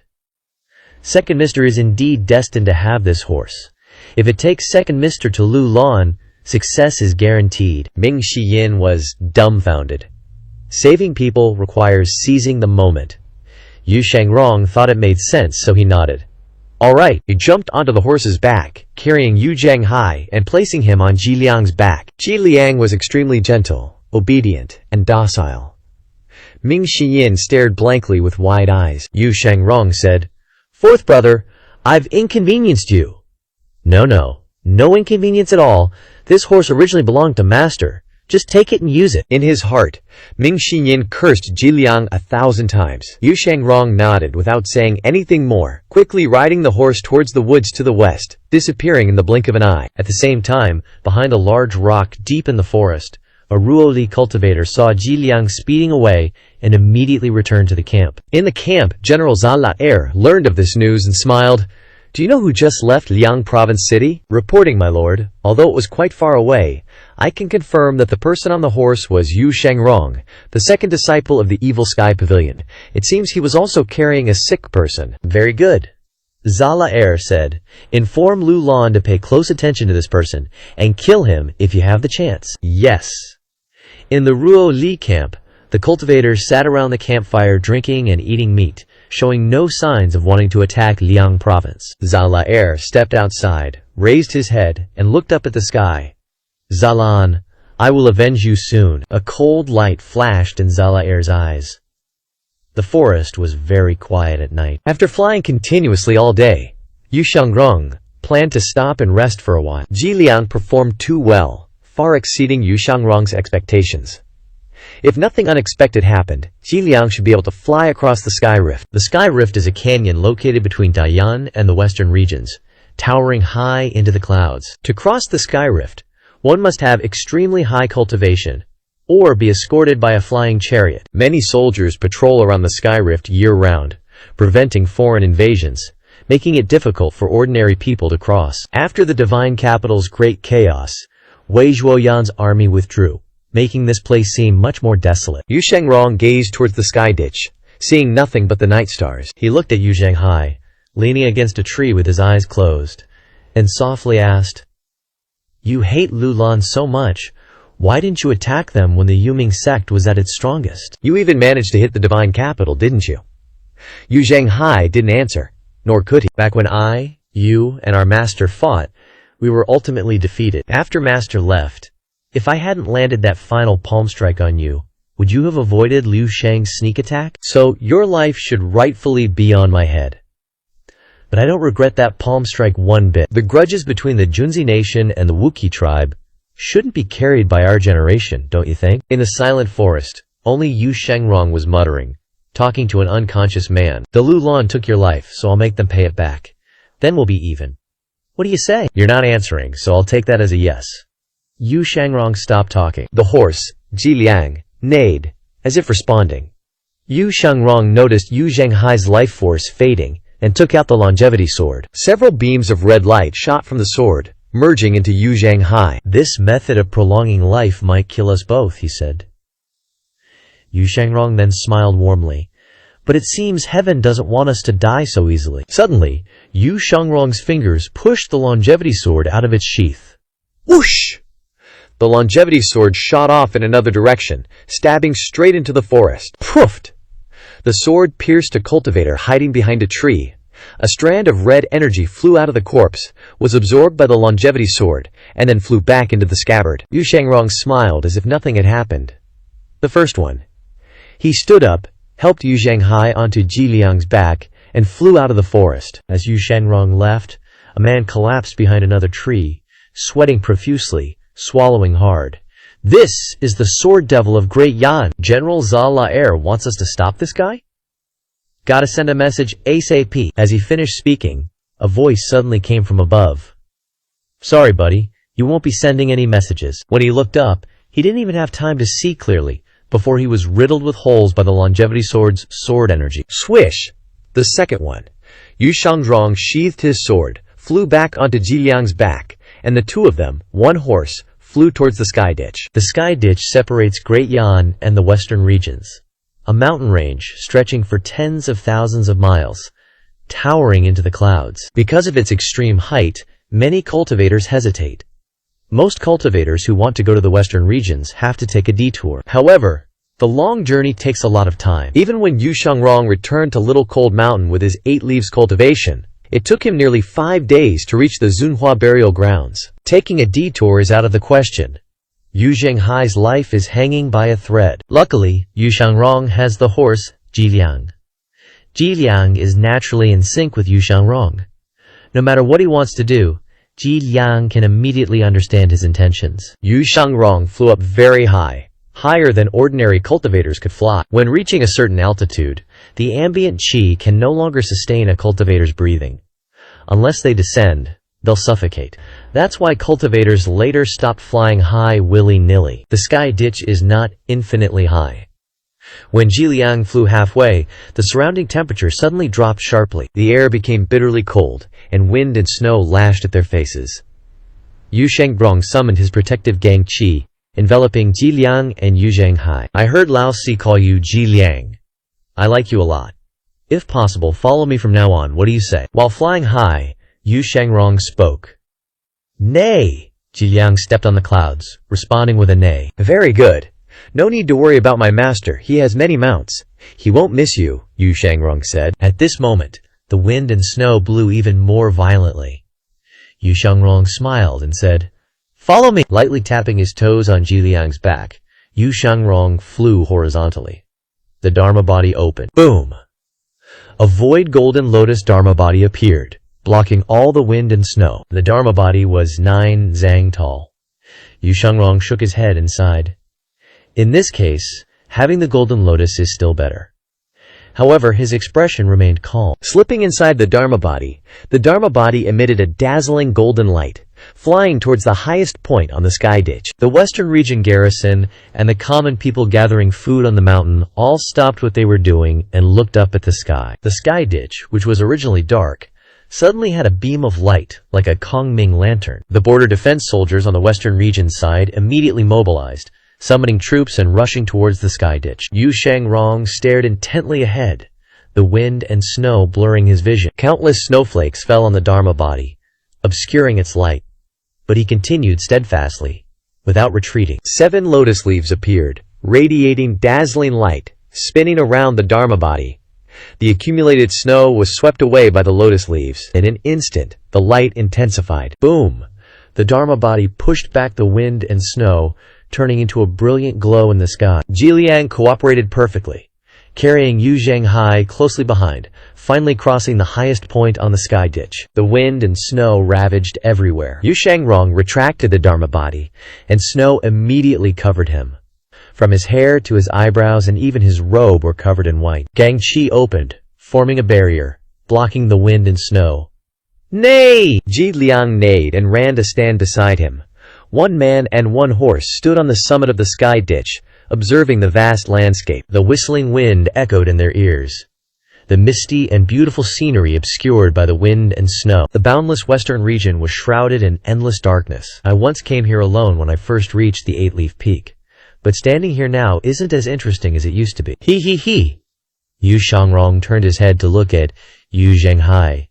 Senior brother, you've never been here. You can't appreciate the beautiful scenery of this place. Yu Shangrong jumped on Jiliang's back and flew towards Lulan. He knew now wasn't the time to enjoy the scenery, especially since constantly consuming vital essences in the snowy wind was very dangerous. Jiliang ignored the cultivators guarding the border. Hee hee hee! Jiliang stomped down through the air. When it reached a suitable height, it immediately adjusted its direction, and its whole body shot into the clouds like lightning. Divine Capital, Great Yan. Inside the Great Zheng Palace, in the middle of the night, the palace was extremely silent. After 2 days of comprehending the extraordinary power in his body, Lu Zhao had recovered a bit. Just as Lu Zhao was about to stop comprehending, he suddenly heard very faint footsteps. Shit, this is the Imperial City. The mission this time is investigation, not assassination. Changqing Palace, Great Zheng Palace, the inner treasury. Not an inch of land can be missed. We must find that Yang item. The divine capital is in chaos. If we miss this opportunity, I'm afraid there won't be another time. Your subordinate obeys. Assemble here in an hour and move out. Lu Zhao's ears twitched. The quiet palace allowed his supernatural hearing to reach its peak. Lu Zhao opened his eyes and glanced at the darkness outside the main hall. At this moment, a figure suddenly appeared, quick and agile. The black shadow sneaked into the palace, going through the corridor. His nose twitched like a dog's, as if he had a special talent for capturing auras. Every time he stopped to hide, his nose emitted a faint aura, flashing and disappearing. Before long, a patrol of Imperial guards immediately appeared and passed by. A moment later, the black shadow slipped into an empty room, hiding behind a screen. His nose glowed faintly again, twitching repeatedly. Someone's here! He suddenly turned around, staring wide-eyed at the back. In the room, an elderly man was sitting cross-legged on a prayer mat. The old man looked up at him with a scrutinizing gaze. Young man, what are you looking for? His heart pounded in his chest. Staring at the old man without blinking, he swallowed a mouthful of saliva, his nose twitched a few times, and he said in surprise, Five leaves? The old man asked suspiciously. You can tell that I'm a 5-leaf? The black shadow didn't answer his question, but only said, None of your business. From now on, you are not allowed to make a sound. Otherwise, I will kill you immediately. Lu Zhao nodded gently, stroked his beard, and said, You're a Shenmu? The black shadow was startled. Huh? How do you know? When I was young, I went to Rongbei. Shenmu are one of the alien races living in Rongbei. Why are you so bold now, daring to invade Great Yan? Lu Zhao muttered as if he were talking at home. Of course, Great Yan's 9 provinces are in chaos. Luo Divine Capital is a pile of trash. The Imperial Guards have suffered heavy casualties, and the 2 major academies attacked by the Nether sect have also collapsed a lot. This is the best time to invade Great Yan. I thought they would form an alliance to invade. I didn't expect them to use this method to infiltrate Great Yan. No wonder Liang province is still calm. There hasn't been a war, Lu Zhao said slowly. What are you looking for? Don't ask what you shouldn't. The black shadow stood not far from Lu Zhao, pretending to be ready to attack at any moment. Looking for the Yang? Lu Zhao continued to probe. How do you know? The black shadow was shocked. Is it the Yang left by a 9-leaf expert, isn't it? The black shadow widened his eyes and looked at the old man sitting cross-legged. If you tell me where that Yang is, I will spare your life. He had no idea that the person sitting in front of him was even more terrifying than a tiger. With Lu Zhao's strength, it wouldn't be difficult to capture this group of alien races. But these people have infiltrated the palace. Of course they have a spirit of not fearing death. If you tell me your purpose, then I will tell you. Lu Zhao's attitude was indifferent but very firm. The black shadow turned his head to look out the window. Darkness covered the space. The Imperial City was too big. Finding the Yang was extremely difficult. He thought for a moment and replied in a low voice. There is something we need in the Yang. As for what it is, we don't know. We are just acting under orders. Under whose orders? This question made the black shadow feel alert. He said to Lu Zhuhao, You're trapping me. If you want to get the Yang, answer me. The black shadow hesitated and then replied, Of course, it's General Jia Lu Bo. The shadow hesitated and then replied, Of course, it's General Zalakair. Zalakair is the chief general of the alliance between Lulan and Ruli Kingdom. You're from Shenmue. Why are you following his orders? The shadow suddenly felt that this old man was extremely difficult to deal with. What's so strange about Rongxi and Rongbei allying with each other? Lu Zhao stroked his beard and nodded, saying, "The Imperial Palace has long been occupied by the evil Sky Pavilion. You've got some nerve." Except for Ji Laomo. The rest are all old, weak, and disabled. Nothing to be afraid of. The shadow chuckled and replied, "You've investigated the evil Sky Pavilion?" Lu Zhao was a little curious. How does this guy know that the evil Sky Pavilion is just a bunch of old and sick people? These words may be harsh, but in fact they're not far off. How difficult is this? To tell you the truth, there are our people everywhere in the divine capital. Lu Zhao was speechless. Although planting spies in enemy countries is a common tactic, this kind of spies everywhere situation is rare. Very good. Lu Zhao slowly stood up. This movement startled the shadow. He said in a deep voice, "Don't move. HMPH, old man, where's the jade disc?" The shadow's voice was low and restrained. "In this old man's hands." Hearing this, the shadow showed joy and hurriedly said, "Good, hand over the jade disc, and I'll spare you." Based on you? You want to play hardball, huh?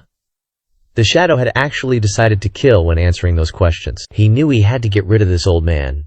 His legs stomped hard, and with lightning speed he pulled out a dagger. He wanted to eliminate the opponent as quickly as possible without causing any noise. Lu Zhao gently lifted his hand and pushed out a palm. The great fearless seal appeared. Golden light shot out in all directions, with only a tiny bit of blue mixed in. The shadow was horrified and couldn't react in time. Boom!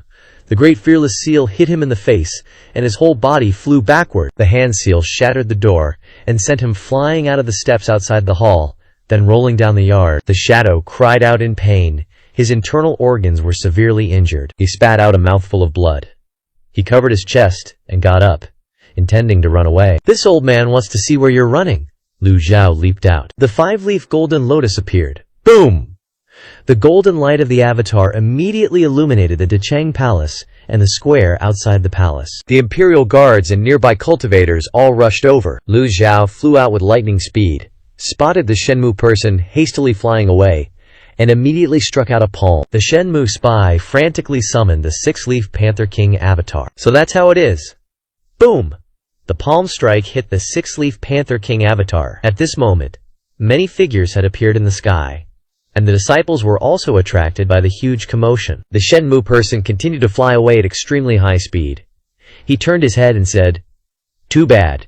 You're not Ji Laomo. You're far from catching me." Just as he finished speaking, Lu Zhao raised his hand and threw out a Binding Shackles card. This is a leftover card, with only a 30% chance of hitting the target. As soon as the first Binding Shackles card was thrown, Lu Zhu threw out a second one. 2 square Binding Shackles were chasing after the Shenmue person. He turned his head and looked, exclaiming in surprise, "What the hell is that?" The shackles flew over, descending from the sky, covering the Shenmue person's entire body. The golden light shone brightly, turning into a net that wrapped him. Boom! The card shattered. The second card quickly struck, but just like before, it also shattered. The Shenmue person was stunned for a moment, then laughed wildly, showing off. "Turns out it's just for show, old man. I'll come and say goodbye next time." Lu Zhao looked at this scene, a little speechless, not knowing what to say. This guy is really lucky. Lu Zhao lifted his hand. The unnamed appeared in the palm of his hand, and then he stepped into the air, flew to the top of the Dacheng Palace, and looked towards the Panther King avatar that had fled far away. At this time the disciples had arrived, and the Imperial Guards and Inner Court experts also appeared in the air, just in time to see this scene. Lu Zhao calmly drew the bowstring, and a chi arrow appeared between his index and middle fingers. Boom!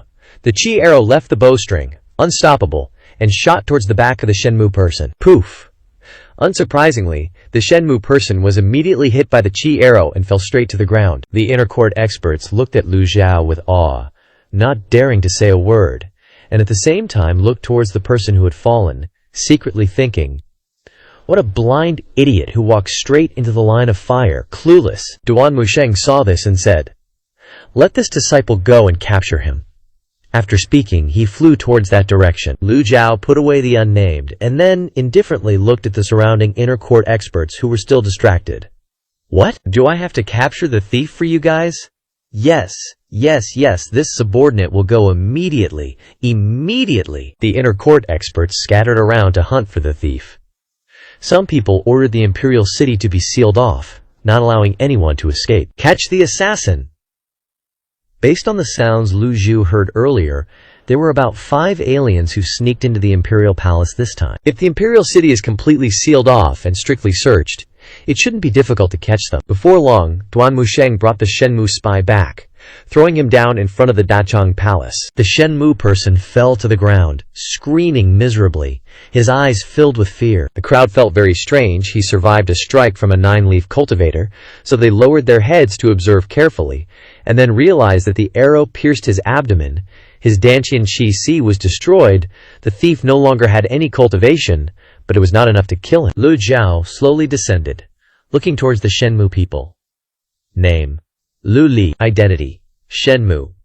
Realm: Yuan Shen Realm. What's your name? Lu Li shrank back, not answering Lu Zhu's question but stammering. You're not a 5-leaf. Duan Musheng raised an eyebrow and kicked him. Ouch! After kicking, Duan Musheng seriously said, My master has been a 9-leaf for a long time. How dare you insult him? 9-leaf? Lu Li's whole body trembled. Lu Zhao didn't bother with this and continued, Answer my question. You're Jilaoma? As soon as he blurted this out, Zhu Honggong immediately stepped out of the crowd and punched him. Boom! The fist hit his chest, causing Lu Li to scream miserably. Zhu Honggong raised his fist and scolded, I'm giving you one more chance to rearrange your words. Lu Li endured the pain and hurriedly replied, My name is Lu Li, from Shenmu in Rongbei. My purpose here is to find a jade coffin. I heard there's a 9-leaf secret inside. I brought 4 brothers with me. One is good at breaking formations, one is good at escaping, one is good at climbing, one is good at seeing in the dark. I'm the leader, and I have a very sensitive sense of smell. Please don't kill me, I confess. Zhu Honggong nodded. Master, he has confessed. There's no point in me blowing him up. Step back, Lu Zhu said. Disciple obeys. Zhu Honggong obediently stepped aside. Lu Zhao said to Lu Li, The Shenmu people also know about the 9-leaf? Lu Li said, About 50 years ago, a strong expert came to Shenmu. He said he used to live in the Dayan Imperial Palace for a while. Lu Zhao asked, The Dayan Imperial Preceptor? Yes, it was the Dayan Imperial Preceptor. He said he traveled all over the myriad races to find someone, so he stayed in Shenmu for 5 years. Lu Li said, This 9-leaf expert is still alive indeed. Lu Zhao continued to ask, Do you know where he is now? Lu Li shook his head. This person had a very good relationship with the Great King, but his cultivation was extremely high. No one could stop him from leaving if he wanted to. As for telling you to find the jade coffin, boom! Zhu Honggong's left and right fists collided with each other. Lu Li flinched and hurriedly said, Don't! The Great King told me to come. The 9-leaf thing is causing a stir. The 12 countries of Rongxi and Rongbei are all trying every means to challenge the 9-leaf. Whoever advances first will naturally be one step ahead. This reminded Lu Zhao of modern times, where companies race to install spies to steal technology from each other, using any means to gain an advantage. It was not surprising that the Rongbei barbarians would do such a thing. Just the 5 of you? Lu Zhao asked. Really, just the 5 of us, Lu Li replied. At this time, the remaining 4 Shenmu people were also escorted by the Imperial Guards, kneeling down. Lu Li stared blankly at his teammates being pushed forward, captured so easily. The 4 people knelt on the ground, their faces bruised and battered. At this moment, Zhao Yue stepped forward and said, Master, the Imperial City has been uneasy recently. It is said that many alien spies are causing trouble everywhere. Lu Li waved his hand. Not the Shenmu people. It must be the Lulan and Ruli people. Lu Zhao turned to ask Zhao Yu, Is it serious? Not only the Imperial City, but all of the 9 provinces have alien races deliberately causing trouble. But it's most serious in the Imperial City. Lu Zhao said to Duan Musheng, Tomorrow morning, I want to meet Hua Chongyang. Yes. The next day, in the Great Zheng Palace. After a night of comprehending the heavenly book, the extraordinary power in Lu Zhu's body increased a little more. Hua Chongyang received Duan Musheng's message and immediately entered the palace to meet Senior Ji. Lu Zhao raised his head and looked at Hua Chongyang. "Do you know why I called you here?" Hua Chongyang bowed and replied, "Senior Ji must have heard about the alien races sneaking into the Imperial City, causing trouble and robbing everywhere. You can't even manage the Imperial City after suppressing tens of thousands of Nether Sect disciples?" Lu Xiao asked suspiciously. "After they commit crimes, they hide very well, choosing their next targets very cunningly. In the past 2 days, this junior has only captured 3 people." Hua Chongyang looked embarrassed. Just then, Duan Musheng stepped in from outside and bowed. "Master, the Imperial City received a flying letter. Please take a look." Lu Zhao opened the flying letter. "Ji Laoma, quickly release the 5 Luli people. Otherwise, we will take the lives of the Imperial City's citizens. For every day you don't release them, we will kill 5 civilians until you release them." Lu Zhao clenched his hand, turning the flying letter into fine powder, dissipating in the wind. "Dare to threaten me," Duan Musheng said in a low voice. "Master, beside this flying letter are 5 corpses of civilians." Hearing this, Hua Chongyang immediately knelt down. "This junior is incompetent. The Nether Sect has just taken over the Imperial City, and its foundation is unstable. Now these alien races are taking the opportunity to cause chaos. It's extremely hateful. Please give this junior some time, and this junior will definitely catch them and subject them to 1,000 cuts." Hua Chongyang knew very well that if the sect leader wanted to gain the world, he must maintain long-term peace and stability. The common people are the foundation of the great cause. If the foundation is in chaos, how can people live and work in peace, and the country be prosperous, and the people at peace? "Isn't anyone in charge from the civil and military officials?" Lu Zhao asked suspiciously. "They don't care at all, ignoring the Imperial City completely. Only the Nether Sect is trying to maintain order. However, the 9 provinces are in chaos. This junior has sent 12 branch leaders back to their respective branches to suppress other cities. The remaining forces in the Imperial City can hardly suppress these alien spies." Hua Chongyang replied. Duan Musheng bowed and said, "Master, this matter is not Hua Chongyang's fault. This morning this disciple went out for a walk and found that the Imperial City is in a stage of rest and recuperation, rebuilding its structures. And the civil and military officials ultimately don't want to associate with the demonic path. Those alien spies are all disguised as Dayan citizens, making it very difficult to distinguish them." After hearing the 2 of them, Lu Zhu understood. This is indeed a headache. Just then, Zhu Zhao appeared in front of the great Zheng Palace again. As soon as she entered the hall, she quickly said, "Master, there are many common people kneeling in front of the Imperial City." Hearing this, Lu Zhao opened his mouth and said, "Let me go and see." A moment later, Lu Zhao appeared above the Imperial City, looking down at the crowd kneeling before the gate. There were hundreds of people there, with many scattered pages of paper around them. The people kowtowed incessantly, shouting, "Beg Ma Tiange to stand up for the common folk. Beg Ma Tiange to stand up for the common folk." Lu Zhu pointed to the scattered pages on the ground. "What's written on them?" "Reporting, Senior Ji. They are all writings of foreign races, with content similar to the flying letter you received. That's why the people in the city are so frightened." Hua Zhongyang frowned. The people outside continued to kowtow.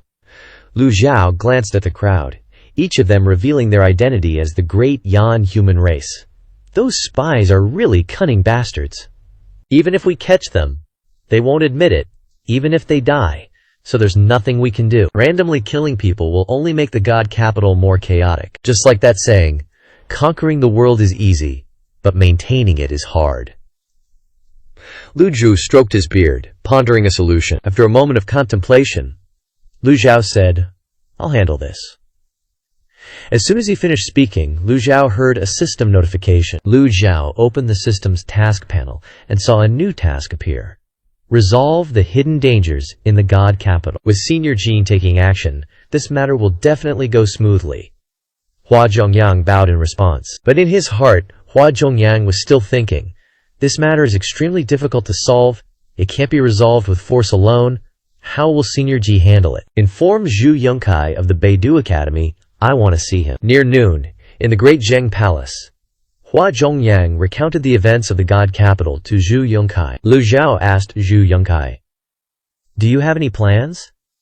Zhu Yongkai bowed and said, "Reporting, Senior G, foreign spies harming the God Capital is indeed a difficult problem." Before, anyone entering the God Capital would be inspected by soldiers.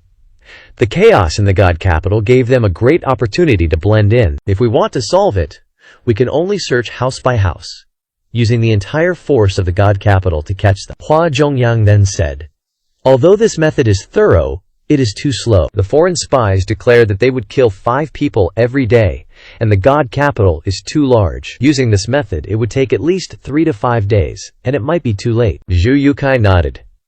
How about expelling everyone from the city, guarding the 4 gates, and then letting people enter one by one for the soldiers to check and inquire about their identities clearly? That won't work. Verifying identities is extremely cumbersome and requires the cooperation of civil and military officials. Now that the Nether sect has taken over the God Capital, they only wish to avoid us from a mile away, Hua Zhongyang said. Hearing this, Duan Musheng was enraged, slammed the Overlord's spear into the ground, and cursed. What's the point of the Imperial Court raising these trash? If they can't help, this disciple might as well stab them once and take their lives. Killing people is easy, but making them submit is hard. Hua Zhongyang shook his head and sighed. Let's talk about submission later. Lu Zhu looked at Zhu Yunkai. Zhu Yukai. Senior G, please give instructions. Does your Beidou Academy still have people who can activate the 10 Absolute Formation? Hearing this, Zhu Yukai confidently replied, to lead the 10 Absolute Formation, only the Divine Court Realm is needed. The Beidou Academy can definitely do it. I only need to open 9 Absolutes, leaving 1 Absolute. Can you trap everyone in the city? Lu Jiao asked. Of course I can, Zhu Yukai replied.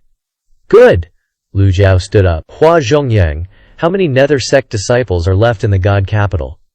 Reporting, Senior G, there are 8,000 people left. There are 2,000 people guarding each of the 4 directions, east, west, south, and north, Hua Zhongyang replied. And the Imperial Guards, can they be mobilized?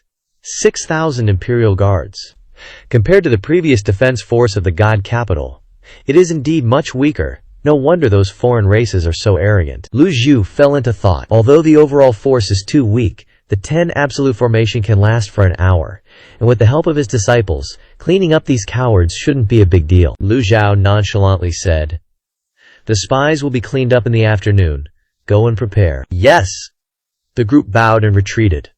Lu Zhao called out again, Hua Zhongyang, please give instructions, Senior G. Lu Zhao suddenly raised his hand, and a desperate land healing card appeared. His palm clenched, and the item card generated a strange force, flying towards Hua Zhongyang from the Buddhist's Purdue, falling upon Hua Zhongyang. Hua Zhongyang felt warmth throughout his body, and the injuries in his body recovered at a rapid pace. Hua Zhongyang was extremely delighted, and quickly knelt on one knee and said, Thank you, Senior G. Retreat. That afternoon, in God Capital City, people were extremely uneasy. I feel we should leave early. After all, the Nether sect is a demonic sect. They don't care about the life and death of the common folk. What do you think? Hey, when the Nether sect attacked Yuzhu, they risked their lives to protect the common folk. Now that they have gained the world, how can they not care? This is called easy to change the country, hard to change the nature. Do you believe that in just a few days there will be nothing left in the city? The common folk won't leave. Are they going to stay here to be slaughtered by the foreign races? The rumors spread throughout every corner of the God Capital. Everyone was discussing whether Ma Tiange would care about this matter or not, and whether they would release the Shenmue group or not. The cultivators helplessly shook their heads. Although the Nether sect is strong, the foreign races are arrogant and tyrannical. If they can't be wiped out, I'm afraid it will create a great chaos, and then we will all be slaves of a lost country. This was exactly what the alien races were aiming for.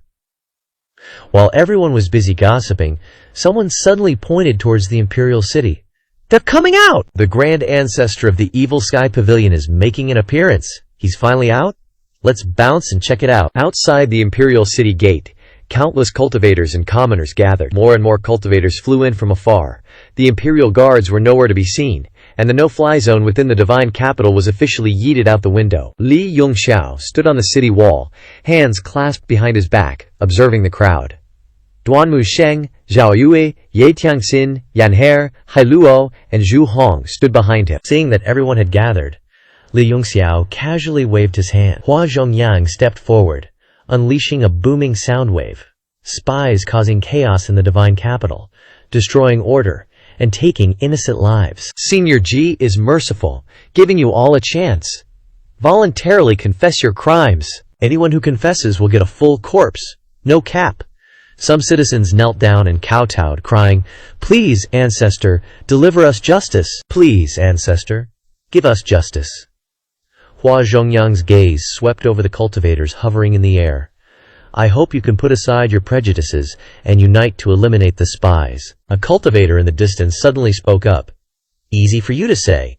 The spies are mixed in with us. How do you plan on telling them apart? I want to kill them even more than you do." The Great Yan Empire cannot tolerate spies, especially those who treat human life like dirt. Someone chimed in. "Senior Jing, we've always respected the Evil Sky Pavilion, and we're big fans. We're all for you taking over our divine capital. And we're even more for you eliminating the spies." Someone in the back piped up.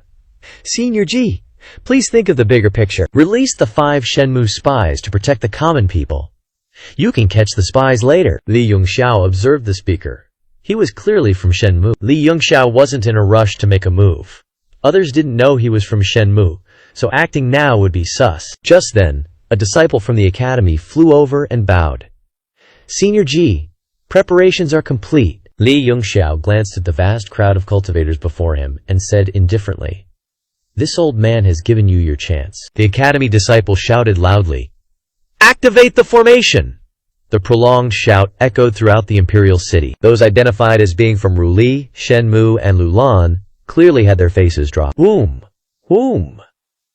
Resonating sounds rang out, and a net appeared in the sky. In an instant, all 4 city gates and the city walls of the divine capital were covered by a barrier net. In every corner of the divine capital, the bewildered commoners and cultivators emerged one after another, tilting their heads to look at the sky in confusion. On top of the imperial city, Zhu Yongkai led 10 disciples of the Northern Dipper Academy in guiding the 10 Absolutes formation, and the invisible net gradually took shape. Li Yongxiao spoke.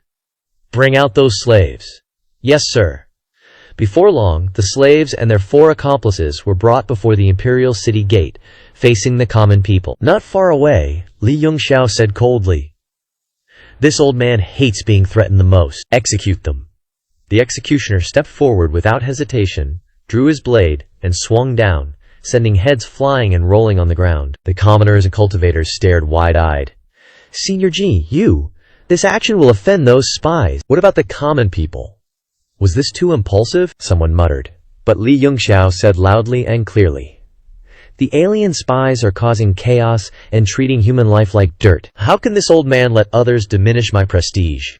Seeing that everyone was silent, Li Yongxiao added, "If this old man doesn't behead these people, how can I be worthy of the common people who have been killed? That's right, they're already stepping all over us." Li Yongxiao would rather bear the reputation of cruelty than execute these alien races in front of everyone. Otherwise, what would he use to threaten the alien races? No one believed that the grand ancestor of the Evil Sky Pavilion would go back on his word. The alien race spies mixed in with the common people, from the spies to the ordinary people, including the cultivators hovering in the sky.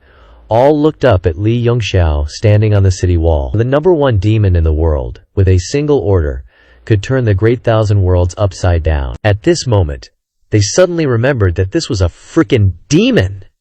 Those naive spies actually dared to use the lives of the common people to threaten a demon? Was this the most hilarious joke in the world? A reddish hue appeared in the eyes of the crowd. Some were frightened, some were worried. Watching the streams of crimson blood snaking like small streams across the ground, the spies were all thinking about how to retaliate tonight. The game of killing 5 people a day was over. The number of people killed was no longer limited. The divine capital would once again become a living hell, and the ones buried would be the common people in the city. The Evil Sky Pavilion was indeed strong, so strong that no one dared to provoke them. But surely they could still run, right? I dare the Evil Sky Pavilion to kill everyone in the divine capital. Better to kill the innocent than let a single spy escape. Would they dare? Isn't the underworld church supposed to be for the people of the world? Since when do demonic sects have morals? Their revenge will surely become a nightmare for the people. The common people fearfully took a few steps back, and some couldn't bear the gruesome scene and vomited on the spot. On top of the imperial city, Zhu Yukai raised his voice to attract everyone's attention. I am the Dean of the Northern Dipper Academy, and also the one leading the 10 Absolutes formation in the Divine Capital. I know you're wary of the Evil Sky Pavilion, and also curious why I'm standing on their side. Since his ascension, the Emperor has never attended court to handle political affairs. Now, the Northern Dipper Academy lists his 10 major crimes. Outside the city gate, many disciples of the Northern Dipper Academy appeared, each holding a stack of papers listing Liu Shang's 10 crimes. Some distributed them to the people, while others posted them on the notice boards. Crime number 1, acting recklessly. Crime number 2, slaughtering the innocent. Crime number 3, disloyal and unfilial. Crime number 4, heinous and rebellious. Crime number 5, inhuman and unjust. Crime number 6, lacking humanity. Crime number 7, massacring loyal subjects. Crime number 8, pretending to be ignorant and framing cultivators to study the opening of the lotus leaf. Crime number 9, deceiving the emperor and committing treason. Crime number 10, regicide. After the 10 major crimes were spread, those who could read couldn't believe it and exclaimed, "The emperor is fake? How could this be?"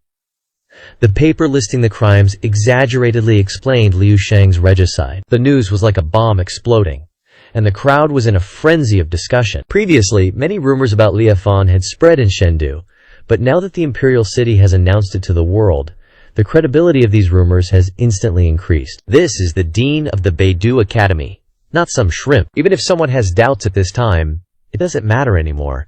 How can one mouth win against 1,000? A moment later, someone said loudly, "Senior Ji, it's satisfying that you killed these 5 people, but how can you guarantee that the common people of Chengdu won't be retaliated against by the spies? Are you really going to stand by and watch, ignoring everything?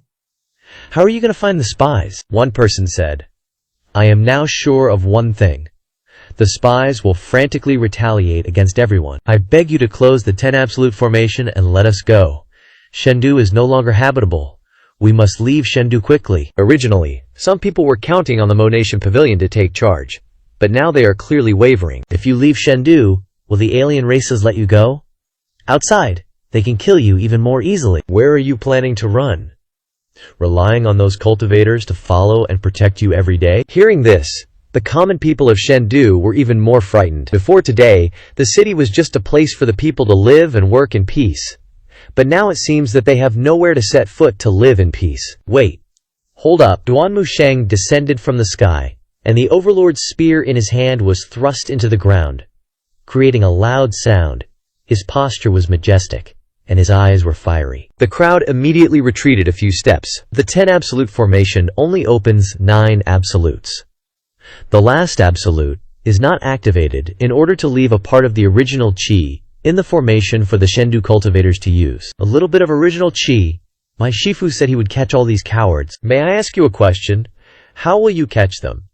Will he randomly ask, and they'll admit that they are spies? The crowd was in a frenzy of discussion, fearing that the Monation Pavilion would indiscriminately kill innocent people. Lu Jiao calmly raised his hand, and an object appeared in his palm.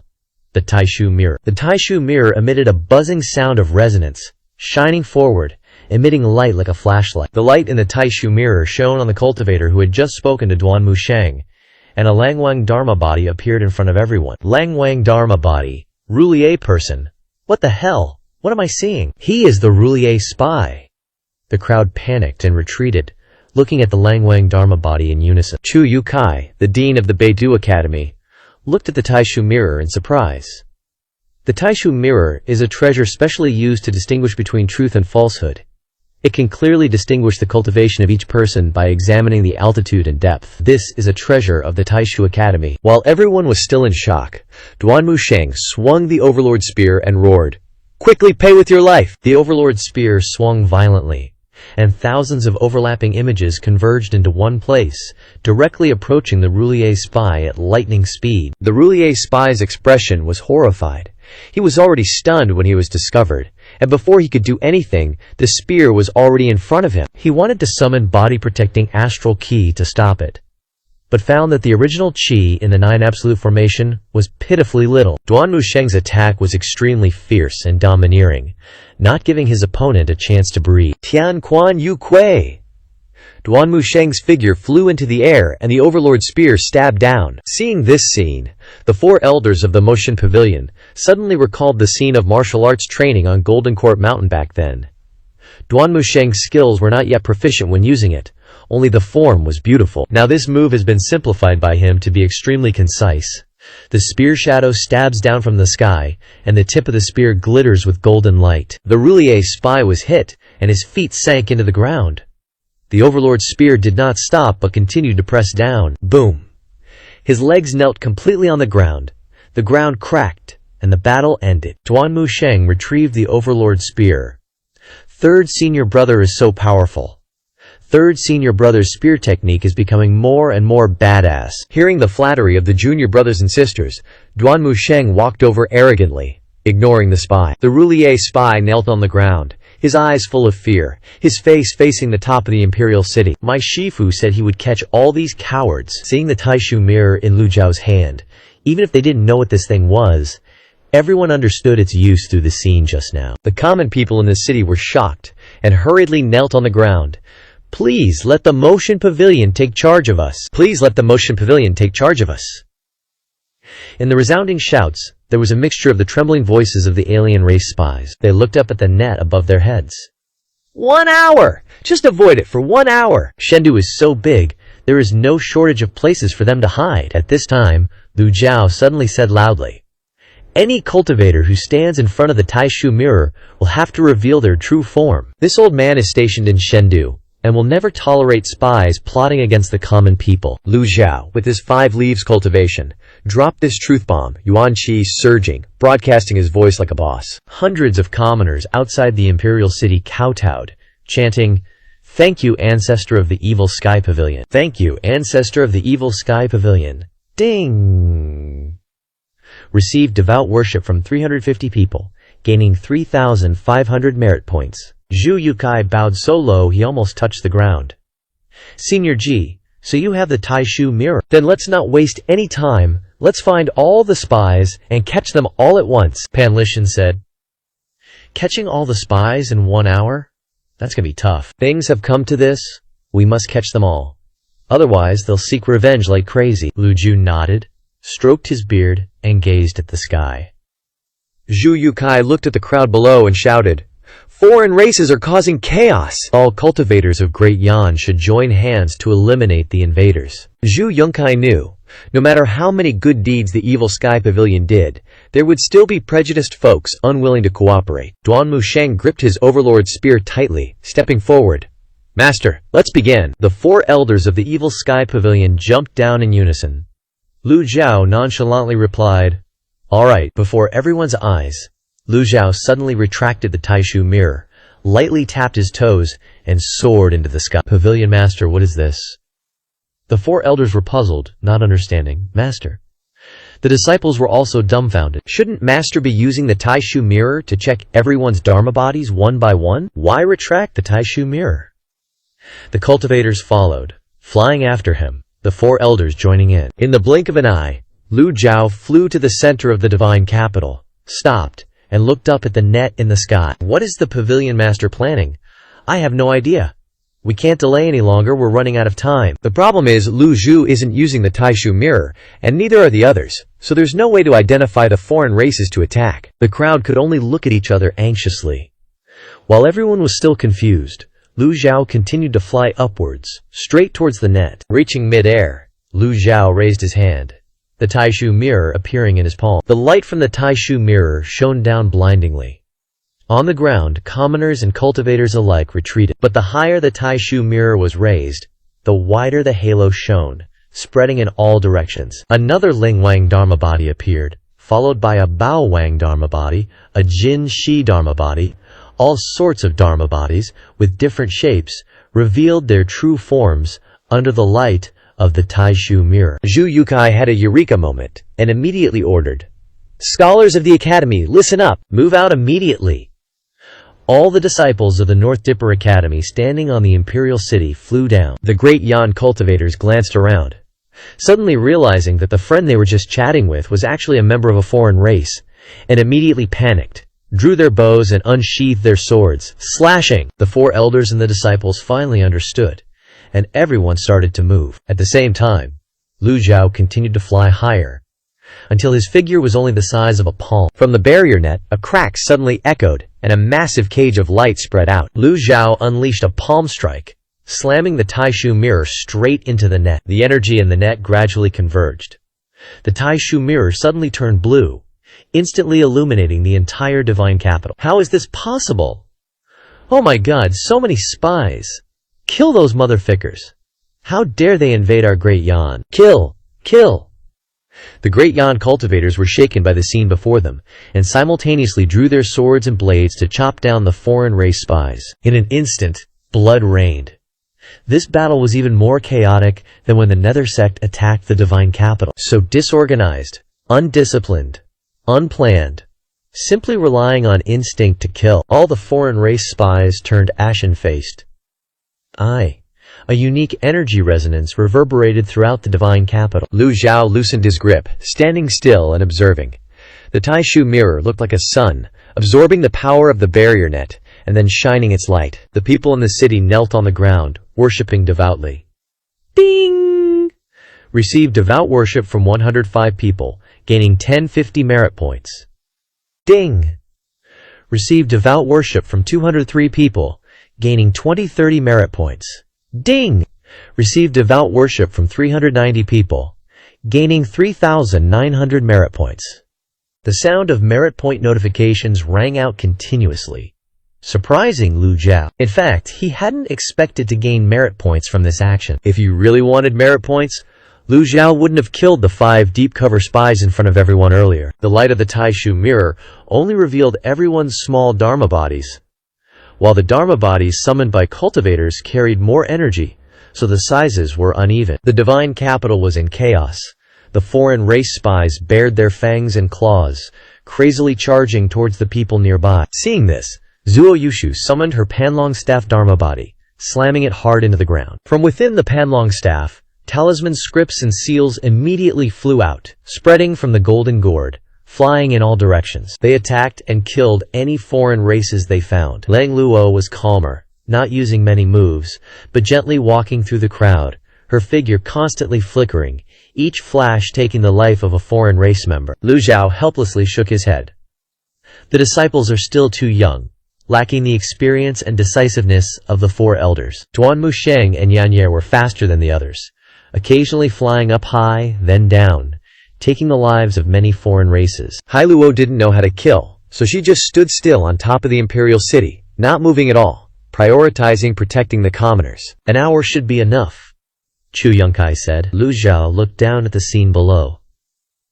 The alien races with Lang King and Bao King Dharma bodies were forming groups, attacking the Great Yan cultivators. Among them there were no great cultivators, mostly divine court or Kankan Sea realm, not worth Lu Zhao's attention. The blue light still shone through the buildings. The alien races wanted to hide behind the pavilions to avoid it, but they were still exposed with miniature Dharma bodies by the Taishu mirror. Lu Zhao looked up at the Taishu mirror, muttering, "As expected."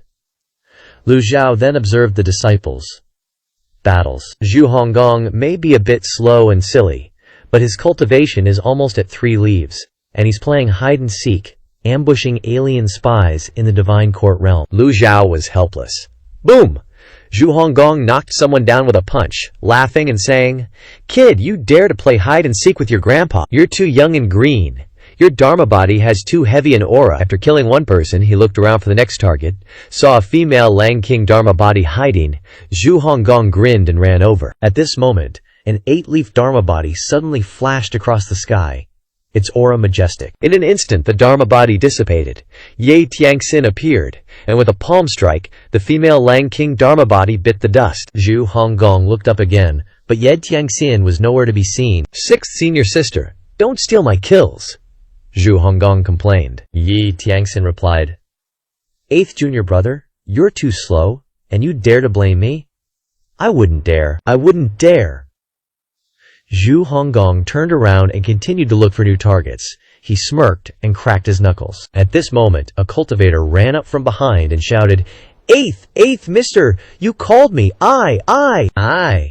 Alien race, save me. Don't worry, I'm here, I'll protect you." Zhu Honggong warmed up his fists. Over there! One leaf! It's an alien Lang King, one leaf! Hurry! Hurry! Hurry! The cultivator pointed in one direction, then turned around, his face full of daze. "Eighth! Where's 8th mister? Where did he disappear to?"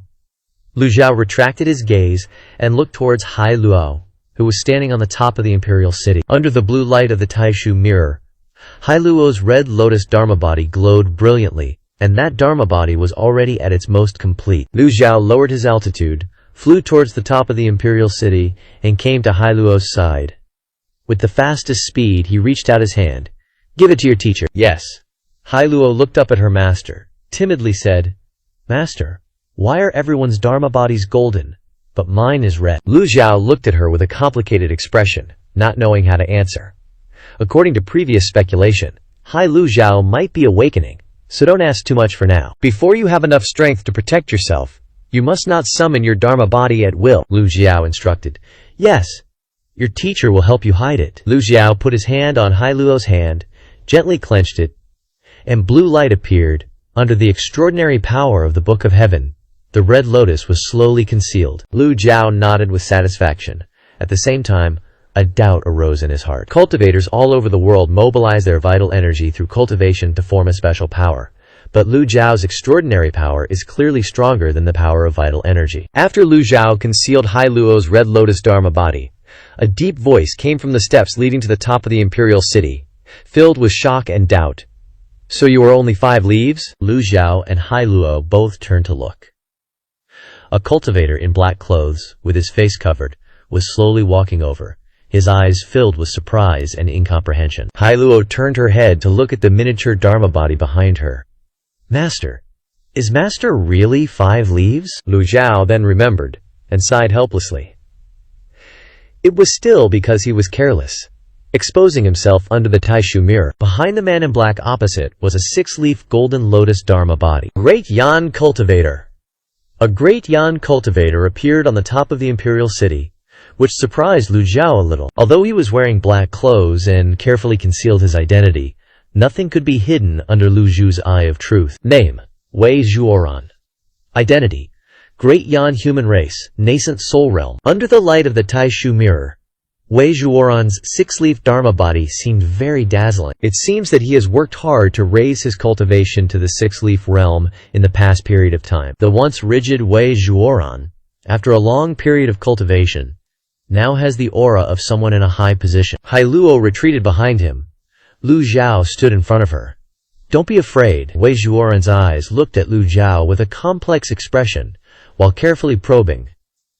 "Although I don't know what method you used to deceive everyone, under the Taishu mirror, you finally revealed your true colors." "True colors?" Lu Zhao said indifferently. "What do you think the truth is?" Wei Zhuoran glanced at the chaotic scene below, where alien spies were being executed on the spot. But these spies had nothing to do with him. He smiled and said, "The clear are clear. The dove cannot pretend to be a sparrow." Bodhidharma once said that no matter what, there is only one truth. Not wrong. Lu Zhao stroked his beard and said, "Then how do you determine that what you see is the truth?" Wei Zhuoran pointed to his head, his eyes, and the sky and said, "Some people are smart. Some people are stupid. Some people are born to be slaves, like them." He pointed to the people in the city and the cultivators who were working hard to kill the alien races. There are also people who are born to deceive them, pretending that everything is in their hands, and that the world is surrendered to them, talking nonsense to deceive those who do not know the truth. Wei Zhuoran stepped forward. In his eyes, the old and the young in front of him were just prey waiting to be slaughtered. Lu Zhao stroked his beard and said, "Wei Zhuoran, huh?" Wei Zhuoran's eyes widened, looking at Lu Zhao in surprise, and instinctively took a step back.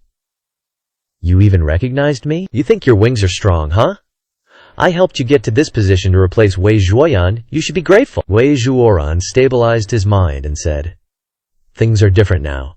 Senior, if you have recognized me, then don't blame me for being impolite."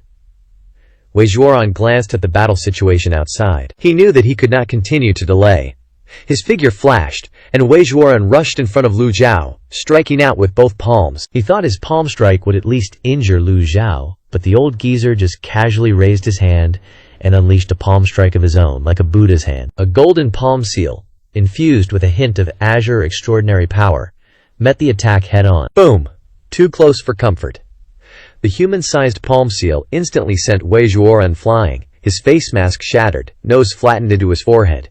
Dude got pancaked! Wham! Wei Zhuoran's body slammed into the tower on top of the imperial city. The tower groaned, cracked, and then kablooey! This old master can spare your life? Or take it.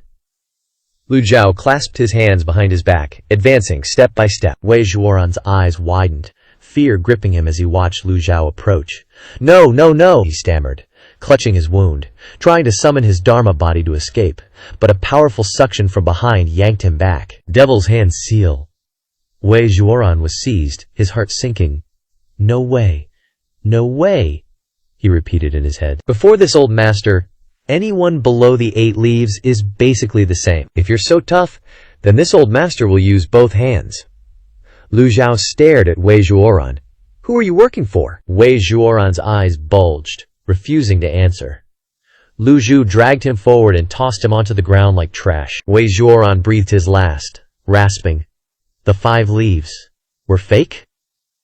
With that, his head lulled, and he was gone. Ding! Killed target. Gained 1,500 merit points. Lu Zhao noticed Wei Zhuoran's pupils dilating, his face frozen in terror. The Devil's Hand seal hadn't even tightened, and the earlier palm strike didn't kill him. What the hell just happened? Scared to death? At that moment, in the midst of battle, Ye Tianxin, clad in white, fluttered gracefully, her small 8-leaf Dharma body radiating behind her, dominating the entire scene. 8 leaves! Master Lu, Devil Sky Pavilion.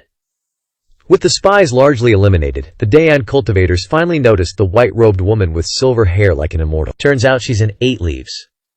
How many 8 leaves powerhouses does the Devil Sky Pavilion even have? Adding her makes 3. For most sects, having even 1 8 leaves is a blessing, usually the candidate for sect leader. Some sects don't even have 7 leaves, yet the Devil Sky Pavilion boasts 3 8 leaves. What kind of insane power is that? Ye Tianxin ignored the gawking crowd, swiftly gliding to the top of the imperial city. Lu Zhao saw sweat beading on Ye Tianxin's forehead. Clearly, her condition wasn't up for such strenuous combat. Ye Tianxin landed on the imperial city's peak, bowing. Master, 6th senior sister. Hailu spotted her and rushed to protect her. Hailu Su, take care of her, Lu Zhu instructed. Disciple obeys. Ye Tianxin stepped to Hailu Go's side. Lu Zhao looked up at the mirror of emptiness. Without a strong enemy, the whole process went smoothly, unlike the last time when the Nether sect attacked, resulting in a bloodbath. The Nether sect guys were getting snatched up left and right. Shendu was vast. But against numerous nascent Soul Realm experts capable of using divine sense for searching, the alien races couldn't hide for long. In the sky, the mirror of emptiness continuously absorbed the power of the barrier. Just then, Lu Zhao suddenly saw a giant hawk circling in the distance. Huh? Usually, fierce beasts don't enter the city limits of humans. Some cultivators have studied this.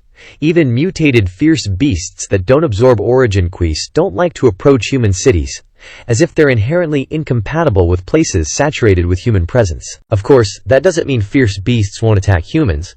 On the contrary, some villages and small cities have been attacked by wild beasts quite a few times. It's just that as humans advance on the path of cultivation and become more powerful, plus the protection of barriers, the fierce beasts are even less inclined to approach. How dare this hawk be so bold? Normally, it would have been shot down by the city's crossbows. Lu Zhao assessed the hawk, watching it suddenly descend, approaching the mirror of emptiness. Audacious beast! Lu Zhao turned his head and said, Hi, Luo. Yes, master. Drive that hawk away, Lu Zhao said. A small, fierce beast wasn't worth Lu Zhao using his extraordinary power. Yes. Hai Luo took out the azure jade flute from her waist and placed it to her lips. Tweet! An extremely piercing flute sound rang out, like a tornado, leaving the imperial city's peak and flying toward the hawk. Many cultivators in the city heard this piercing sound and simultaneously looked up. The sonic energy materialized into a humanoid figure, flying towards the barrier in the sky. Whoosh! The hawk suddenly dodged the sonic wave.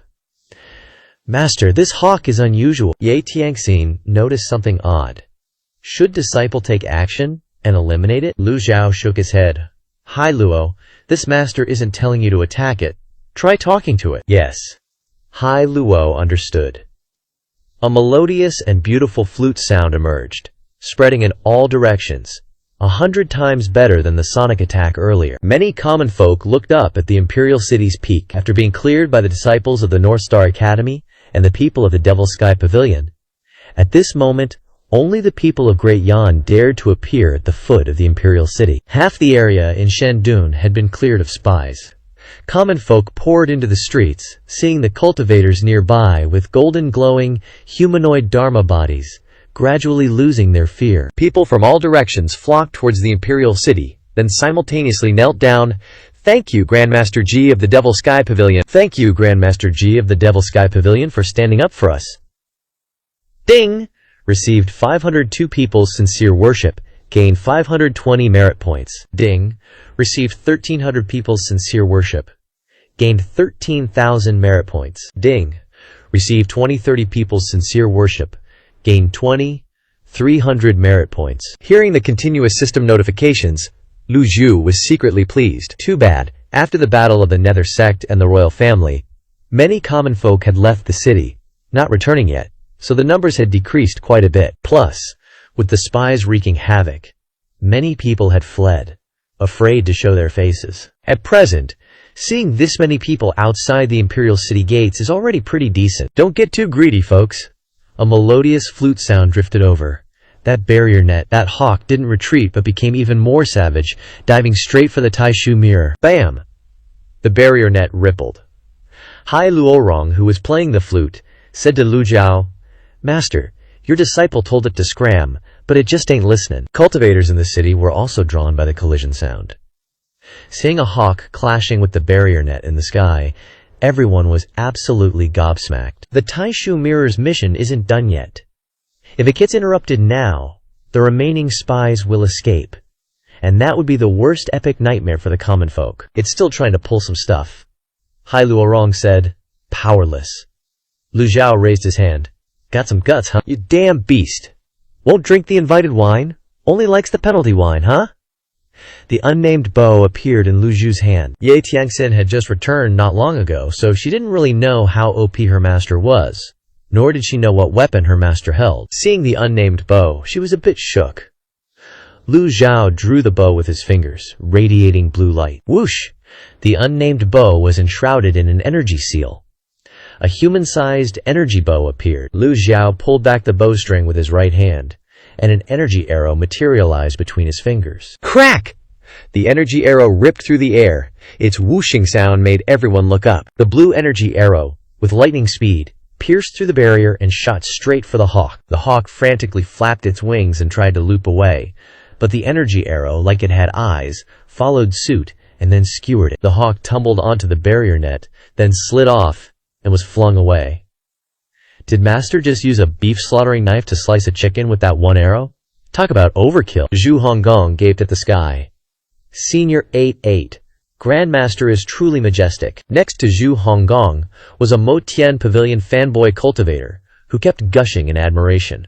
Obviously, Senior 8, your gauntlets look even more imposing. Zhu Honggong almost cried tears of joy upon hearing that. Finally, someone is praising my gauntlets. It proves there are still some people with good taste in this world. You talk so nicely. Spill more tea.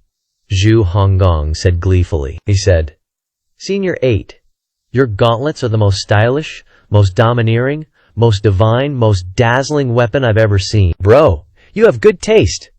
Zhu Honggong praised, genuinely moved. Just then, a loud clang suddenly came from nearby. The Overlord's spear slammed into the ground, making it crack open. Both of them jumped a mile. Turning around, they saw Duan Musheng descending from the sky, landing right in front of them. Clearly, the eradication of the foreign spies was thoroughly complete. The fanboy's eyes widened, and he hurriedly bowed, saying, Sir, so it was you! Your Overlord's spear is so dazzling, it blinded my dog eyes. Zhu Honggong was dumbfounded. Duan Musheng glanced at the guy, then pulled up his Overlord spear, stroked it a few times, and proudly said, Obviously, I wiped this spear 3 times a day. Not a single speck of dust dares to touch. In my eyes, millions of weapons in this world can't compare to my Overlord spear. Thud. By this time, the hawk's corpse had also slipped down the other side of the city wall. Simultaneously, in the Ruli people's territory, Kalayir's eyes suddenly snapped open. Such advanced archery, a shaman wearing a long robe, his face covered in patterns, stood opposite Kanlabir. Kalayir suddenly let out a cry of pain, spitting out a mouthful of blood. Basir, are you alright? Basir waved his hand, wiping the blood from the corner of his mouth, then said, "Luckily, this spell only took the hawk's eyesight. If it was fate-linked, I'd be dead for sure." Kalakir's face darkened.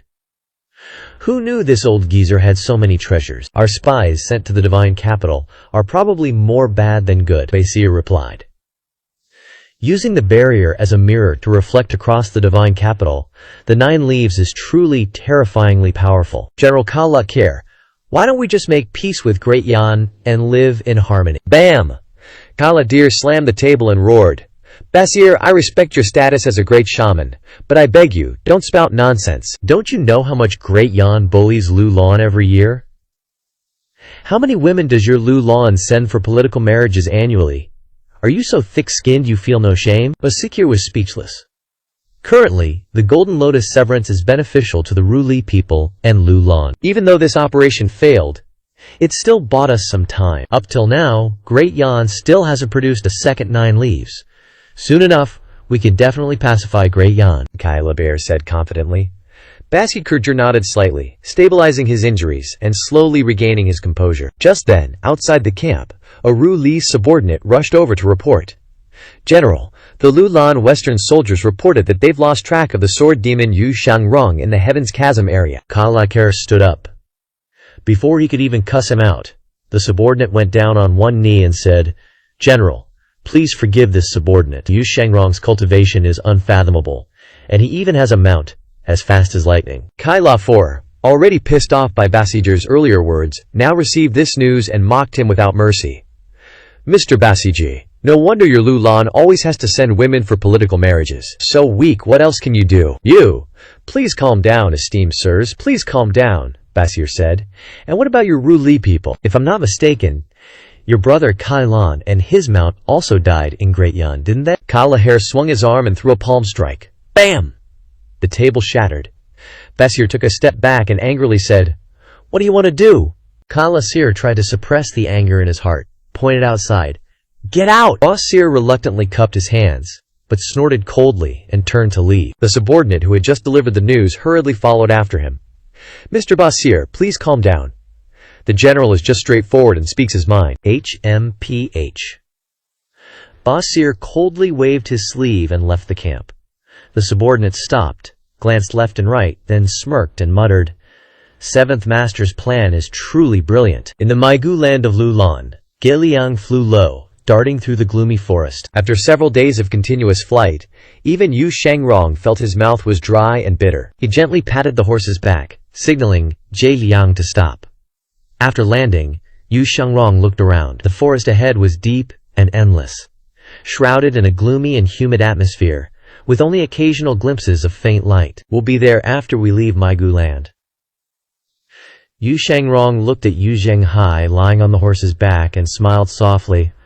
"I just hope this trip will be smooth. If you die, I'll make a death list and write down the names of all the Lulan clans." Phew, phew, phew. Ji Liang turned his head and took a breath, as if trying to wake Yu Zhenghai. But unfortunately, Yu Zhenghai still had his eyes closed and didn't wake up. "You also feel that I'm right?" Yu Shangrong smiled and looked at it. "Phew! Phew! Phew! That's for sure. I will do my best." Yu Shangrong turned his head to look at the dim forest. Saving someone is much harder than killing someone. After resting, Yu Shangrong stood up and jumped on Geliang's back, continuing to fly westward, leaving the dark and humid forest, flying through a canyon, and gliding over a vast and boundless plain. Yu Shangrong flew while observing the surroundings. Flat terrain meant good visibility, but his actions were also easily seen by the enemy. If it were before, Yu Shangrong wouldn't have cared, but now he had to prioritize saving people, and any trouble that could be reduced should be reduced. Under the moonlight, Zheliang flew low. Yu Shangrong saw a gloomy swamp ahead and said, "We've reached the swamp area. Zheliang, fly higher." Heh. Many years ago, Yu Shangrong came to this place, but at that time he came to challenge the Lulan experts. Now returning here, he felt a little emotional. Ge Liang flew over the swamp area. Following Yu Shangrong's guidance, he could see the Lulan royal city under the moonlight in the distance. The city looked mysterious and eerie. May Sea Land. Yu Shangrong looked down at the bones under the ground and said softly, Ge Liang's speed is amazing. In just a quarter of an hour, he had carried the two of them out of Maigu land. The muddy area is ahead. Stop. Yu Shangrong didn't continue forward. That is the city of Lulan. Looking at the muddy area in front of him, Yu Shangrong sighed softly. We're here. This is where you were reborn after your first death. Behind them was the land where countless bones were buried, known as Maigu land, filled with a gloomy and oppressive aura of death. With the speed of the legendary Mount Ge Liang, it would still take a quarter of an hour to fly, but at that time Yu Zhanghai had never cultivated. How long did it take him to escape from Maigu land? The suffering that Yu Zhanghai had endured, all the disciples of the Demon Sky Pavilion combined could not compare. Yu Shangrong was not in a hurry. He flew around the muddy area for a while to observe the surroundings. After confirming that there would be no interference, he felt relieved to take Yu Zhanghai off the horse's back. The moonlight shone on the mud puddle. If it weren't for Maigu land behind it, this muddy area would have a different flavor. Yu Shangrong felt that the vitality and life force in this area were indeed more concentrated than in other places. On the right is the forest, behind is Maigu land, and in front is a river. On the other side of the river is the Lulan royal city. This seems to be a natural formation that has the effect of absorbing primordial qi. Yu Shangrong's eyes looked at the mud puddle. The hesitation only flashed for a moment. Then he made a decision. This is your life and death tribulation. In the end, you still have to face it. Yu Shangrong's palm opened. The primordial qi vibrated, and the Vajra seal carried Yu Zhanghai's body flying. Yu Shangrong waves his hand, and Yu Zhanghai faceplants straight into the mud. Boom! The elder seal strikes, scooping up mud and burying Yu Zhanghai under a thick layer of sludge. Yu Shangrong doesn't bother looking at Yu Zhanghai anymore, retracts his gaze, and looks at Ge Liang. Ge Liang, I'll be staying here for 49 days. Nay, nay, nay. Ge Liang walks to his side, seemingly unwilling to leave. Yu Shangrong laughs. You willing to stay? Hi, nay. Ge Liang circles around in place. Alright. Yu Shangrong steps forward and pats its back. You're quite likable. I'll ask Master when I get back to the Magic Sky Pavilion. If he agrees, you'll be mine. At the same time, in the Divine Capital, after the mirror of emptiness shone across the entire city, everything returns to silence. Hua Zhongyang dispatches the Nether Sect disciples to guard the 4 gates, meticulously investigating everyone entering the city. After this, the common people of the Divine Capital are extremely devoted to the Magic Sky Pavilion. The purge of spies spreads like wildfire, and the Magic Sky Pavilion's reputation spreads, even transforming into the Holy Sky Pavilion. Inside the Grand Righteous Palace, Hua Zhongyang reports the situation. Lu Jiao strokes his beard and nods. You can decide on matters in the Divine Capital yourself. Lu Jiao isn't skilled in managing state affairs. It's better to leave this kind of thing to the Nether Sect. Hua Zhongyang scratches his head. Senior Ji, this junior doesn't know how to do it either. At this moment, the head of the Big Dipper Academy, Zhou Yukai, suddenly speaks. Senior Ji, I have a few words. I don't know if I should say them or not. Speak. Those who know the times are heroes, and those who are useful to me must be treated well. Zhou Yunkai says. Managing state affairs requires civil and military officials. Right now, they're just lacking an opportunity and a reason to join your band. As far as I know, Magic Sky Pavilion's 5th senior disciple, Zhao Yu, is the daughter of Princess Yunzhao. Using her name, the Nether Sect can shock the world, letting civil and military officials govern. When the 9 provinces are stable, we can choose an emperor. It won't be too late. As soon as these words are spoken, everyone's eyes light up. Are the civil and military officials willing? Lu Zhao asks. Please rest assured, Senior Ji. Just leave this matter to me. I will definitely handle it properly. Hua Zhongyang says happily. With the help of civil and military officials, this matter will be extremely smooth, and the 9 provinces will quickly stabilize. Lu Zhu strokes his beard and nods. I'll leave the matters of the Divine Capital to you. If it's not important, I won't ask about it. Everyone here understands. The old man only wants to cultivate. A figure like him disdains doing these things. Having said that, Lu Xiao gets up to leave. Just then, a voice suddenly comes from outside the Grand Righteous Palace. Disciple greets master. Zhu Honggong intentionally slams his two fists together to attract everyone's attention. Then he starts to kneel. 3 kneelings and 9 prostrations into the main hall. The crowd stares blankly. Thump! Duan Musheng's overlord spear slams hard onto the floor, scaring Zhu Honggong into immediately standing up, interrupting his extremely devout kneeling. "Eighth bro, what kind of stunt are you pulling?" Duan Musheng asks. It's nothing. I just think the floors in the palace are really shiny. It would be a waste not to use the great ceremony to greet master. The crowd stares blankly, dumbfounded. Lu Xiao looks at Zhu Honggong, feeling mentally exhausted. "What is it? Master, 4th senior brother sent a flying letter, inviting you to take a look." Zhu Honggong respectfully presents the flying letter. Lu Zhu opens the letter and reads it, then says suspiciously, "Ngu Shangrong went to Lulan?" Ye Tiangxin, upon hearing this, says in surprise, "Master, 2nd senior brother has already chopped the Golden Lotus, rebuilding his cultivation. He's far from his peak. If he invades Lulan now, I fear he'll encounter many dangers. How about I make a trip to Lulan?" Zhu Honggong clicks his tongue in criticism. 2nd senior brother is too rash. His temper is extremely stubborn. Always like that. Disciple feels something's bound to happen. "Master, disciple thinks senior sister Tiangxin is right. At least senior sister is an 8-leaf. Duan Musheng says. 6th junior sister's health isn't optimistic. Zhu Honggong scratches his head. "How about master goes yourself? Anyway, things in the divine capital are already stable." The crowd looks at Lu Xiao. Lu Xiao thinks for a moment and then replies, "He's already set off, and he has Ge Liang to assist him, so just let him be. Master believes in him." The disciples bow, no longer discussing it. That afternoon, inside the Grand Righteous Palace, Lu Xiao opens the system interface and spends merit points. 6,205,321, let's go.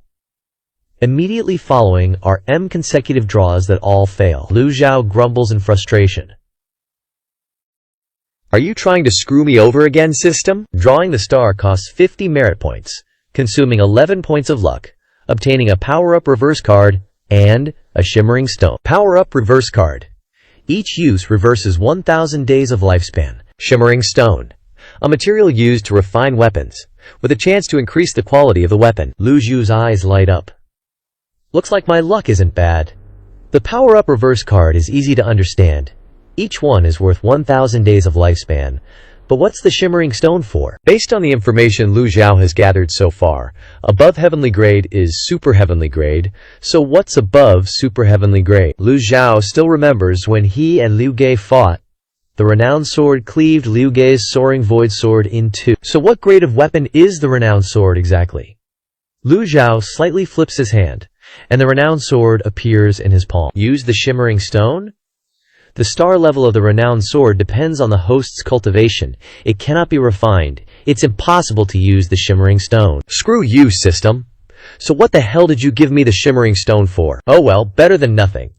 Lu Xiao has no choice but to carefully store the stone, and then looks at the prop card interface again. Since upgrading the system, Lu Zhu hasn't seriously examined the new prop cards to see what's different or what advantages the expanded usage rights have. Lu Xiao opens it up, and other than the disguise card and the face-changing card being put into the store to buy more, no new cards have appeared. What a ripoff. So, increased authority only applies to the Celestial Book? Lu Zhu closed the system interface, not in a rush to buy. Golden Lotus blooming a leaf. And this place is the Great Zheng Palace. Blooming a leaf here is just asking for trouble. Lu Xiao closed his eyes, ready to comprehend the Celestial Book when, suddenly he heard faint footsteps.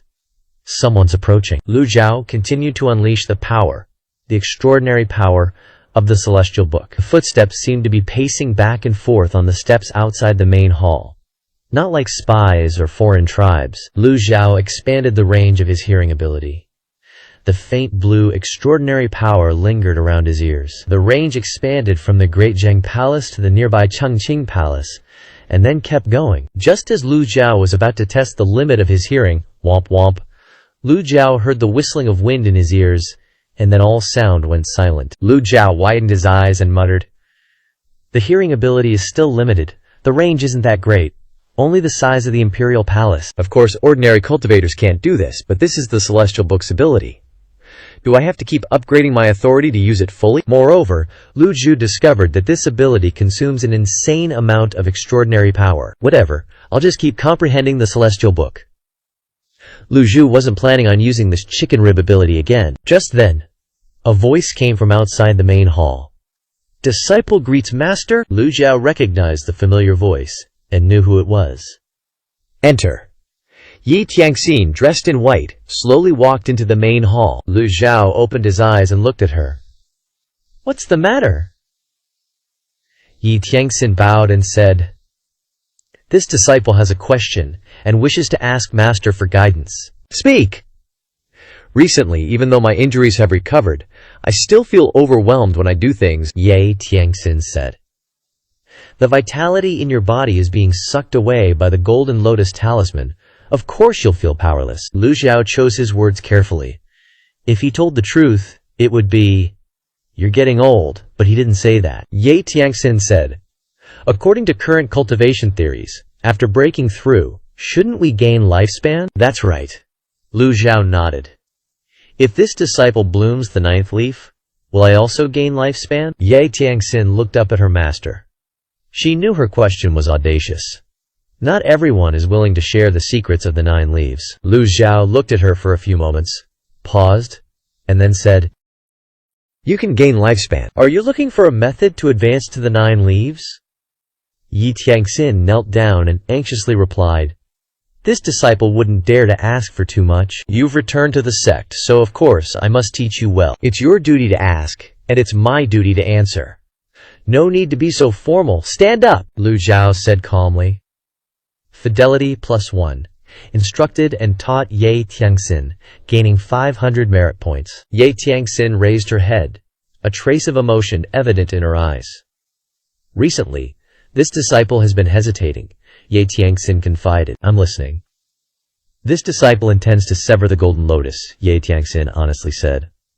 Lu Zhao wasn't surprised by this question. How many 8-leaf cultivators don't want to enter the 9 leaves? Or recultivate from the 1st leaf? Are you willing to do it? Lu Zhao asked. With second senior brother as an example, and master guiding the way, how could this disciple be afraid? Lu Zhao stroked his beard and said, But I don't think it's necessary. Yi Tianxin asked doubtfully, What does master mean? The why. Di Cheng Huang, recorded in ancient books, can help cultivators live to 20,000 years old. Perhaps this is your own method of advancing to the 9 leaves. Yi Tianxin recalled everything that happened at the bottom of the abyss. It was truly full of legendary colors, beyond description. There are many things that cannot be explained by common sense. Before meeting Cheng Huang, she even thought it didn't exist. Lu Zhao continued. The Golden Lotus absorbs lifespan. This is something recognized by the entire cultivation world. If you can satisfy the Golden Lotus, you could overcome the 8-leaf tribulation. It's just that human lifespan is only 1,000 years at most, so no one has broken through the tribulation so far. This disciple understands. So master is the #1 9-leaf cultivator of this era? Yi Tianxin replied. Ahem, ahem. Lu Zhao outwardly acted like he understood everything, but inwardly, he was helpless. How many years of lifespan does the Golden Lotus need to absorb to advance to the 9 leaves? Your daddy doesn't really know. Fortunately, the cultivation world doesn't think too much about Lu Zhao being a 9-leaf. The vast majority of people follow the path of severing the Golden Lotus. But Cheng Huang is hidden deep within the Moonlight Forest. And there are many beasts below that even 8-leaf cultivators would have a hard time surviving. Yi Tianxin sighed. Cheng Huang originally belonged to the Bai people. Only you can find its secrets. This disciple understands. Instructed Yi Tianxin, gaining 500 merit points. Lu Zhao nodded. How far have you learned the Azure Sea title song? Yi Tianxin hurriedly said. This disciple presumptuously asks master for guidance. This old man's mouth really wants a beating. Not much extraordinary power left and you want to show off. Just then, Zhu Honggong ran in from outside and said breathlessly, Master, 7th senior brother sent a flying letter. Zhu Honggong opened the flying letter and read softly.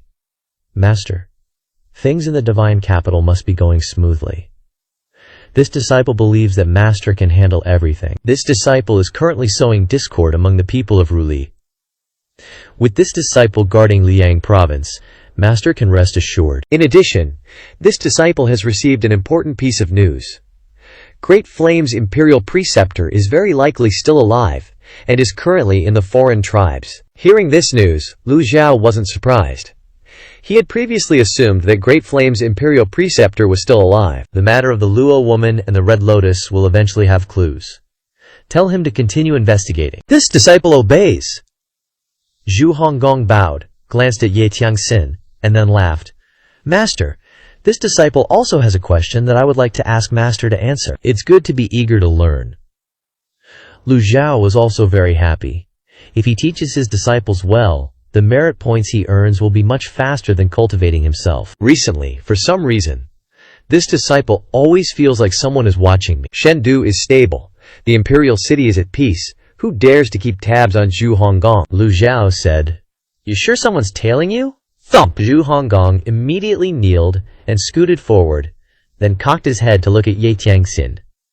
Sis, scoot over a bit. You're blocking my way to kowtow to Master. Ye Tiangxin's eyes widened in a daze. Zhu Honggong said heroically, Master, you don't know. Your disciple spent several years in the fierce Tiger Mountain stronghold, and the thing I'm best at is vigilance. Ye Tiangxin was astonished. Vigilance can also be called intuition? These days, your disciple has always felt that someone is following me, but they only observe from a distance. Your disciple heard people say that crazy fans can do a lot of crazy things. What should your disciple do about this? Lu Zhu. Ye Tiangxin's eyes widened. Ye Tiangxin felt the atmosphere was a little awkward, so she bowed and took her leave. Master, your disciple will step back first. Go. After Ye Tiangxin left, Lu Xiao looked at Zhu Honggong kneeling on the ground and asked softly, Is it in the imperial city or Chengdu? Sometimes in Shendun, sometimes in the imperial palace. Zhu Honggong said, Tonight you stay here by Master's side, huh? Zhu Honggong was stunned. Shouldn't he be praising Mi Air for his strong personal charm, and at the same time advising himself not to be arrogant and to continue working hard? Do you have any objections? Lu Zhu's eyes became profound. No objections. Thank you, Master. Zhu Honggong was in tears. Lu Zhu pointed to the futon next to him. Then cultivate with Master. Zhu Honggong was on the verge of tears, and had no choice but to reluctantly sit cross-legged on the futon. Lu Xiao glanced at him and reprimanded. Sit up straight. Calm your mind. Concentrate. Yes. Zhu Honggong sat up straight, his back ramrod straight. Master, your disciple suddenly feels that the stalker can't do anything to your disciple. Or should your disciple handle him myself? Lu Xiao didn't open his eyes but said majestically, Nonsense. Zhu Honggong trembled and dared not move again. Ding! Teasing Zhu Honggong harvested 200 merit points. As night fell, Lu Zhu sat still without moving. His whole body had entered the state of comprehending the heavenly book. Zhu Honggong was not comfortable sitting cross-legged, and occasionally twisted and turned, his back sore. Late at night, this guy simply closed his eyes and fell asleep. Lu Xiao slightly opened his eyes, glanced at him, and continued to comprehend, not bothering to care. One night passed, and no one dared to approach or follow Zhu Honggong. Early the next morning, Lu Xiao opened his eyes. His extraordinary power had increased a lot. He looked to the side and found Zhu Honggong sleeping like a log, snoring loudly, and even drooling, wetting the futon. Lu Xiao was furious. Is this how a disciple of the Evil Sky Pavilion should be? You good-for-nothing. Ah. Zhu Honggong woke up with a start, hurriedly wiped away the drool, knelt on the ground and said, Master, good morning. If you have no intention of cultivating, then go out and play. If you encounter spies from other races, just execute them first and report later. Zhu Honggong was overjoyed and quickly bowed. Master is wise. Your disciple guarantees to complete the mission. When Zhu Honggong stood up, Lu Zhu glanced at the back of Zhu Honggong's collar, where a Dao seal was shining, but it quickly dimmed and disappeared. Ordinary seals are usually applied to the opponent's body, which is easy to be discovered and easily erased. Advanced seals like the Heavenly Master Dao usually use talismans hidden somewhere on the opponent's body. Of course, The possibility of exposure is also not small. But the method of engraving seals on the opponent's clothes requires the caster to have very high skills, at least to get close to the target to engrave, and the cultivation base cannot be underestimated. This method is not like that of great Yan cultivators. Master, your disciple takes his leave. Zhu Honggong bowed and said. Wait a moment. Lu Zhu walked to Zhu Honggong's side and patted him on the shoulder. A faint seal appeared. Go, Lu Zhao said. Zhu Honggong's loyalty plus 2%. So touched, master. You really care more about your disciples than before? Your disciple takes his leave. After Zhu Honggong left the imperial city, Lu Zhu leisurely followed. Along the way, no imperial guards or imperial city experts stopped him. Leaving the imperial city, Lu Zhu found a deserted place and took out a disguise card, crushing it on the spot. Lu Zhao felt the skin on his old face begin to move, and only stopped after a while. Lu Zhao raised his hand and touched his face, feeling that his skin became more elastic and full of vitality. Lu Zhao looked a little younger at this time, and his hair was also darker. But in the end, he was still an old man. It should be that this disguise card is based on the lifespan after reversal to perform the disguise. As a transmigrator, Lu Zhao was also a strapping young man before. If he said he didn't want to be young again, he would definitely be lying. It doesn't matter if there are not enough reversal cards, just collect them slowly, and sooner or later, he will be young again. But this disguise card didn't give him a chance to be young even once. It's really unbearable. But now is not the time to argue about these things. Lu Zhao walked on the streets of Chengdu, sensing the seal on Zhu Honggong's body, so he was not in a hurry, just walked calmly. The speed of reconstruction of Chengdu must be said to be extremely fast. Only a few days from a ruin, it has become brilliant. And there are also many cultivators flying around. Perhaps because it is in the process of reconstruction, Huazhongyang allows cultivators to fly in the city, making Chengdu very vibrant. Before long, Lu Zhao felt the seal clearly, so he walked faster. Finally, he saw Zhu Honggong strolling on the street with a bored and lazy look. Lu Zhao knew the old eight's temperament, so he was not surprised, just turned his head to look around, and thought to himself, where is that stalker hiding? Lu Zhao continued to follow behind. After walking for an unknown amount of time, he finally arrived at a deserted area in Chengdu, but the stalker still had not appeared. Could it be that I am too sensitive? But that seal, just as Lu Zhao was wondering, a middle-aged man with a slightly hunched back suddenly stepped out to block Zhu Honggong's path. Zhu Honggong frowned. Get out of my way! The middle-aged man suddenly spoke. I want to invite you on a trip with me. Zhu Honggong immediately took a step back. Oh, I get it. You're the stalker who's been following me, aren't you? I really had no other choice. The godly capital is chaotic, so I had to resort to this low tactic. You've been following me for so many days. You should know who I am, right? Zhu Honggong puffed out his chest. Say it, and you'll be scared to death. I am the 8th Lord, Zhu Honggong, of the Dark Sky Pavilion. Scared yet? Hurry up and kneel down, kowtow and admit your mistake. But I, being merciful, will forgive you. After all, I understand the feelings of you crazy fans. Zhu Honggong snorted. The middle-aged man looked at Zhu Honggong with a complicated expression, shaking his head slightly. Why do I feel like he's a bit of an idiot? I'm sorry. Please come with me on a trip. Everything will be clear when you meet my master. HMPH. You're not afraid? The middle-aged man suddenly attacked, his 2 fingers carrying tough energy, striking out with extreme speed. This guy's a pro. Old 8's gonna get wrecked this time. Lu Zhao held his breath, concealing his aura completely. Just when the middle-aged man thought he could touch Zhu Honggong suddenly unleashed the 9 Tribulation Thunderblast. The middle-aged man was forced back 3 steps, frowning slightly. Huh? The 9 Tribulation Thunderblast burst forth with considerable power. Even Lu Zhao didn't expect this lazy bum to be hiding his skills. Zhu Honggong glared and said, Dare to sneak attack me? The middle-aged man didn't continue to attack, as a fight would create a big commotion. He lowered his hand, saying, I really have no malicious intent. I just want to invite you to meet my master. Don't wanna. I'm busy. 8th Lord, are you really not going? If you don't scram, I'll scream for help. Whoosh! Just then, Lu Zhu's figure flashed with lightning speed, and in a breath he rushed between the two, unleashing a palm strike, his hand enveloped in blue light. This palm strike wasn't aimed at the middle-aged man, but at Zhu Honggong. Bam! Zhu Honggong suddenly felt the world spinning. Pointing forward, he said, "Sneak attacking me, huh? You're dead meat. My master ain't no pushover." After the palm strike, Lu Zhu wondered if it was a bit too light. Ugh. Zhu Honggong barely finished speaking before his eyes closed.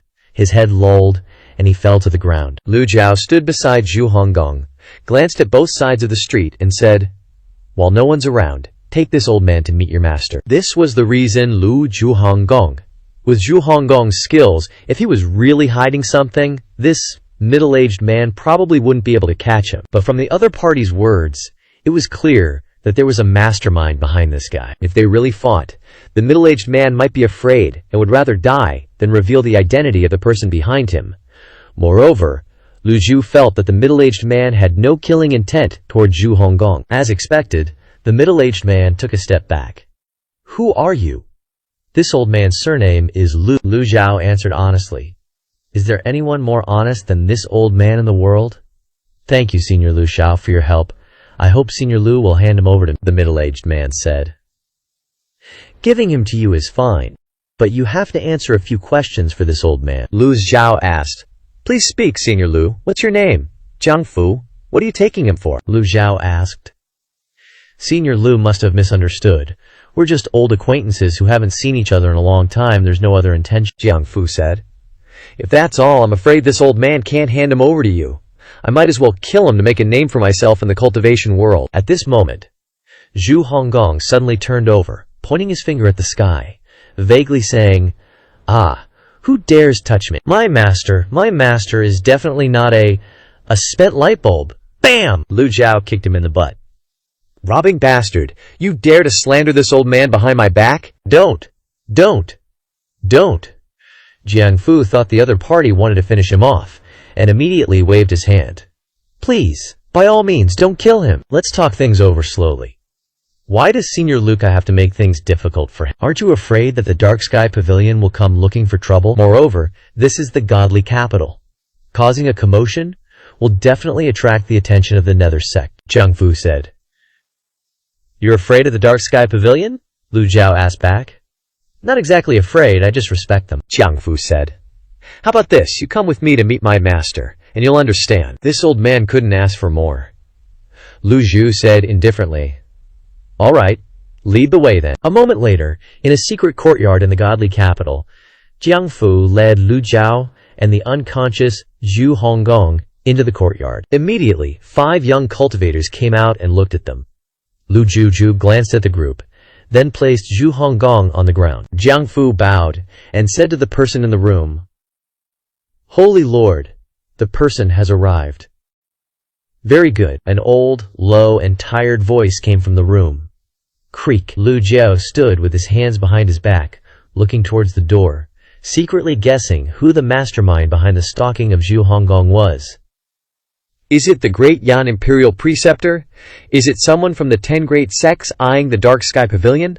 Or is it a crazy fan, as Zhu Honggong said? The door opened, and a white-haired old man with a hunched back appeared at the threshold. The moment the person appeared, Lu Zhu's eyes lit up. "So it's you, old geezer." Turns out the relationship between Ji Tiandao and this old fart isn't shallow at all. It's none other than the Holy Lord of the ancient saint cult, Zhu Tianyuan, who has been in seclusion for a long time. But now wasn't the time to reminisce. Moreover, Lu Zhao still had to pretend not to know who he was, to see what this old geezer wanted to do. "Greetings, Holy Lord." The group bowed. Jiang Fu introduced, "Holy Lord, this is Senior Lu. Thanks to his help in knocking out the young master, I was able to bring him back." Not bad address. Lu Zhao nodded secretly. The old man, called the Holy Lord, looked at Zhu Honggong, who was lying motionless like a dead pig on the ground, raised his eyebrows and said, "I knew there would be no good outcome from worshipping that guy as a teacher. Look at him. He doesn't look like the Holy Lord of the ancient saint sect, me, at all." After a moment of contempt, Holy Lord Zhu Tianyuan looked at Lu Zhao and asked suspiciously, "You don't seem to be afraid?" "Why should I be afraid?" Lu Zhao asked. Zhu Tianyuan looked at Lu Zhao probingly, then nodded and said, "Interesting." At this time, Assistant Jiang also spoke. "Elder Lu, I dare not hide it. This 8th disciple of the Evil Sky Pavilion is actually our Holy Lord's biological son. Bullshit! I knew it the moment I saw him. But Lu Ju still had to nod. So that's how it is. So you can't kill the young master, Assistant Jiang added. No wonder you stopped me from acting, Holy Lord Zhu Tianyuan said.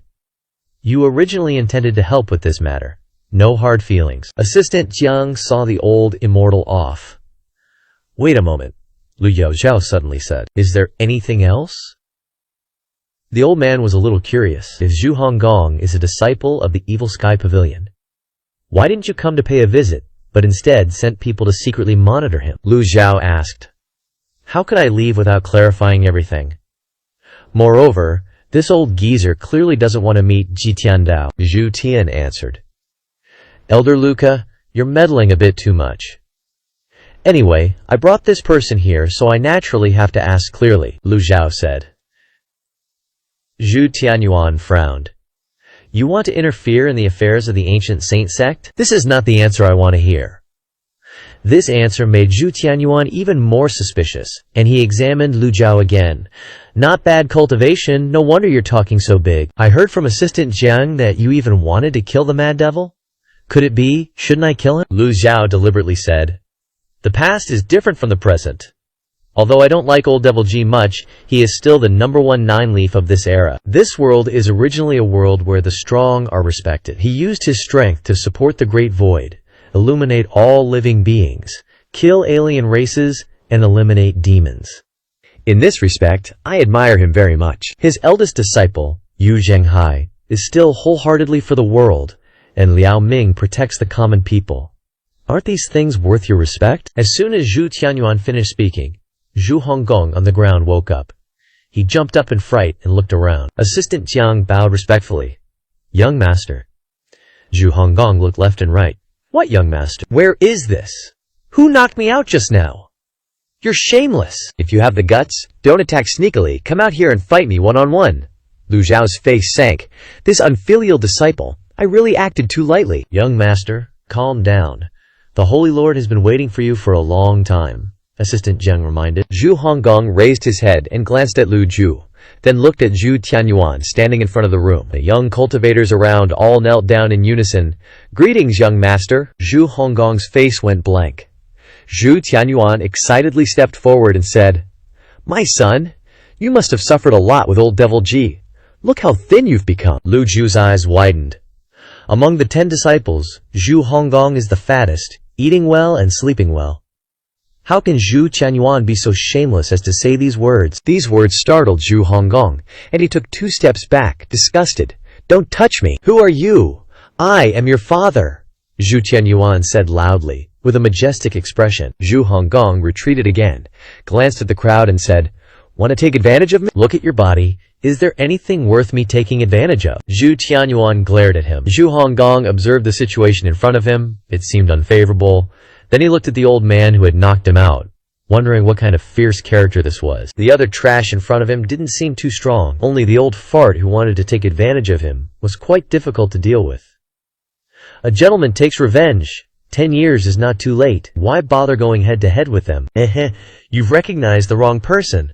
I'm just an ordinary person. As soon as he finished speaking, fart! Zhu Honggong let out a thunderous fart. Who could stand this? Assistant Jiang and Zhu Tianyuan retreated at the same time. The opportunity has come. Zhu Honggong stomped his feet and shouted, Scram! Boom! Ouch! As soon as he turned around, Zhu Honggong slammed into the courtyard wall, hitting it so hard that his face was swollen. He couldn't fly up, nor could he summon his Dharma body. Assistant Jiang panicked and knelt down on one knee. I'm sorry, young master. Before coming here, I sealed your 8 extraordinary meridians. Zhu Tianyuan rushed forward to help Zhu Honggong up, babbling, My son, are you all right? Assistant Jiang's move was 2-finger sealing aperture, one of the ancient saint sect's ultimate skills. It's normal you didn't notice it. Zhu Honggong. Dude turns around, face full of WTF, man. Soft tactics ain't working. Gotta go hard in the paint. I'm gonna remember this. Word on the street. My Shifu is the grand ancestor of the Evil Sky Pavilion, known for being petty AF and holding grudges. If my Shifu finds out, you guys are so screwed.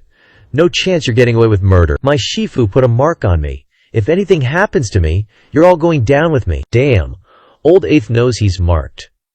Lu Zhao really underestimated this disciple. Zhu Tianyuan sighs. I know all that, son. I know his personality inside and out. My son, you've suffered. He probably beat you up pretty bad, huh? Zhu Tianyuan's bummed out. Father and son are totally on different wavelengths. Zhu Honggong waves it off. Zhu Tianyuan clan, Chitsk, addicted to taking advantage of me, huh? Zhu Tianyuan raises an eyebrow, says loud and clear, I'm really your dad. Young master! The young cultivators behind him, including Vice Jiang, shout in unison. Zhu Tianyuan says, Son, I know it's normal for you to be sus about this. You got a butterfly-shaped birthmark on your butt, branded by your mom when you were a baby. If you don't believe me, drop your pants and see for yourself. Plus, you look exactly like me when I was young, super handsome and suave. No way I'd mistake it. Drop my pants? WTF? Even if I did, how am I going to see it? Twist my head around backwards or something? Zhu Honggong doesn't believe him, even looks down on him. Zhu Tianyuan waves a hand. Vice Jiang nods, goes into the room, and brings out a bronze mirror. Young master, my bad. He waves his hand, and two disciples step forward and clamp down on Zhu Honggong. Zhu Honggong struggles. I knew you guys were perverts. Trying to assault me. Let me go. After struggling a bit, Zhu Honggong feels a cool breeze, glances at the bronze mirror. In the mirror, there really is a butterfly-shaped mark. Zhu Honggong is stunned. Is it for real? Lu Zhao cooperates and looks away, ignoring them. As Zhu Honggong's Shifu, he obviously knows all this, just didn't think it was worth telling him. Zhu Tianyuan says, Jilaomo took you away when you were 4 years old. That shameless, despicable Jilaomo dared to trick me.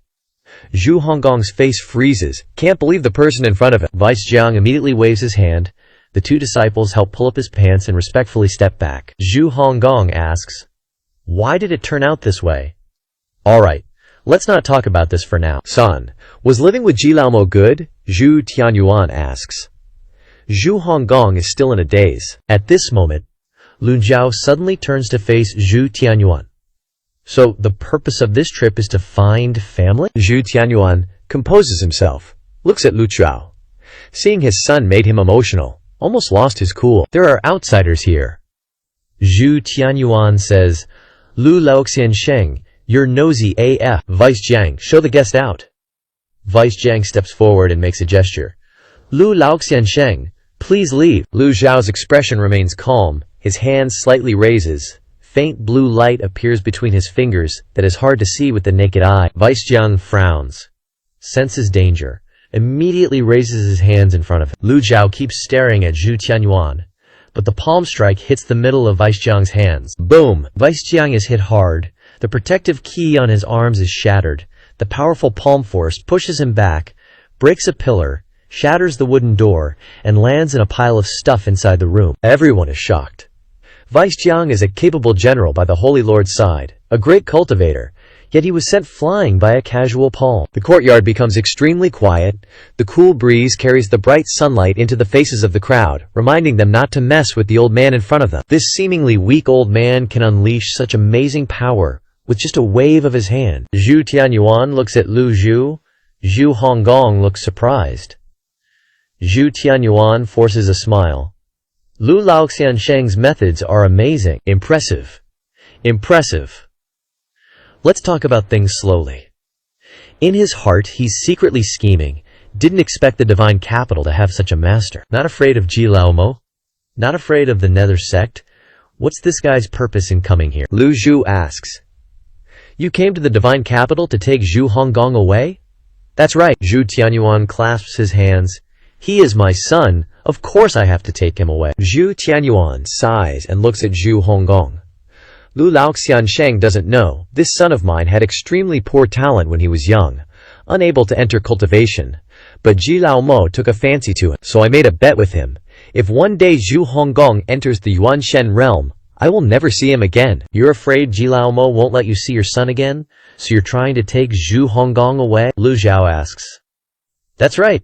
Zhu Tianyuan says, I lost the bet, but how can blood ties be so easily severed? Of course, given the relationship between me and Jilaomo, we still see each other as friends, not to mention he's also Kuyenzi's Shifu.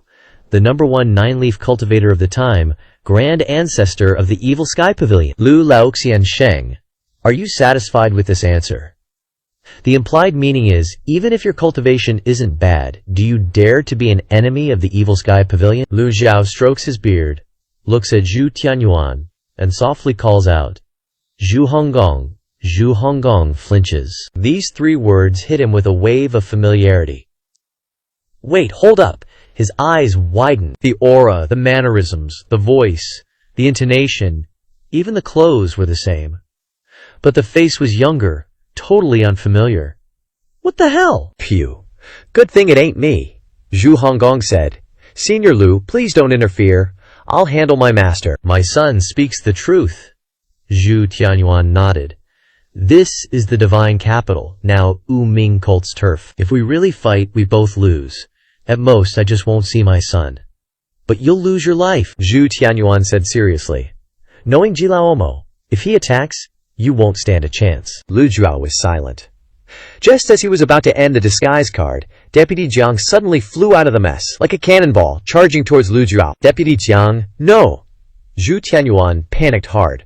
It all happened in a flash. In an instant, Deputy Jiang was in front of Lu Zhao. Lu Zhao raised his hand, and blue light glowed between his fingers. Lu Zhao met Deputy Jiang head-on with his bare hands. Deputy Jiang was stopped in mid-air by this strange energy, unable to move forward. So strong! Deputy Jiang was horrified, looking at the old man before him.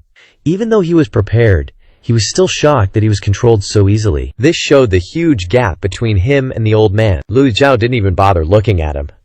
Deputy Jiang felt like using such extraordinary power on these guys was a waste. Lu Zhao then clenched his fist, retracting his primal chi.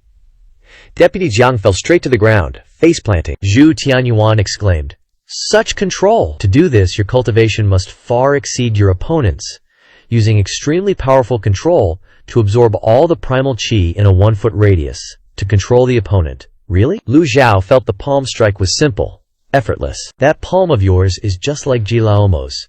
He loved using that move to bully people, Zhu Tianyuan said. Zhu Honggong gulped.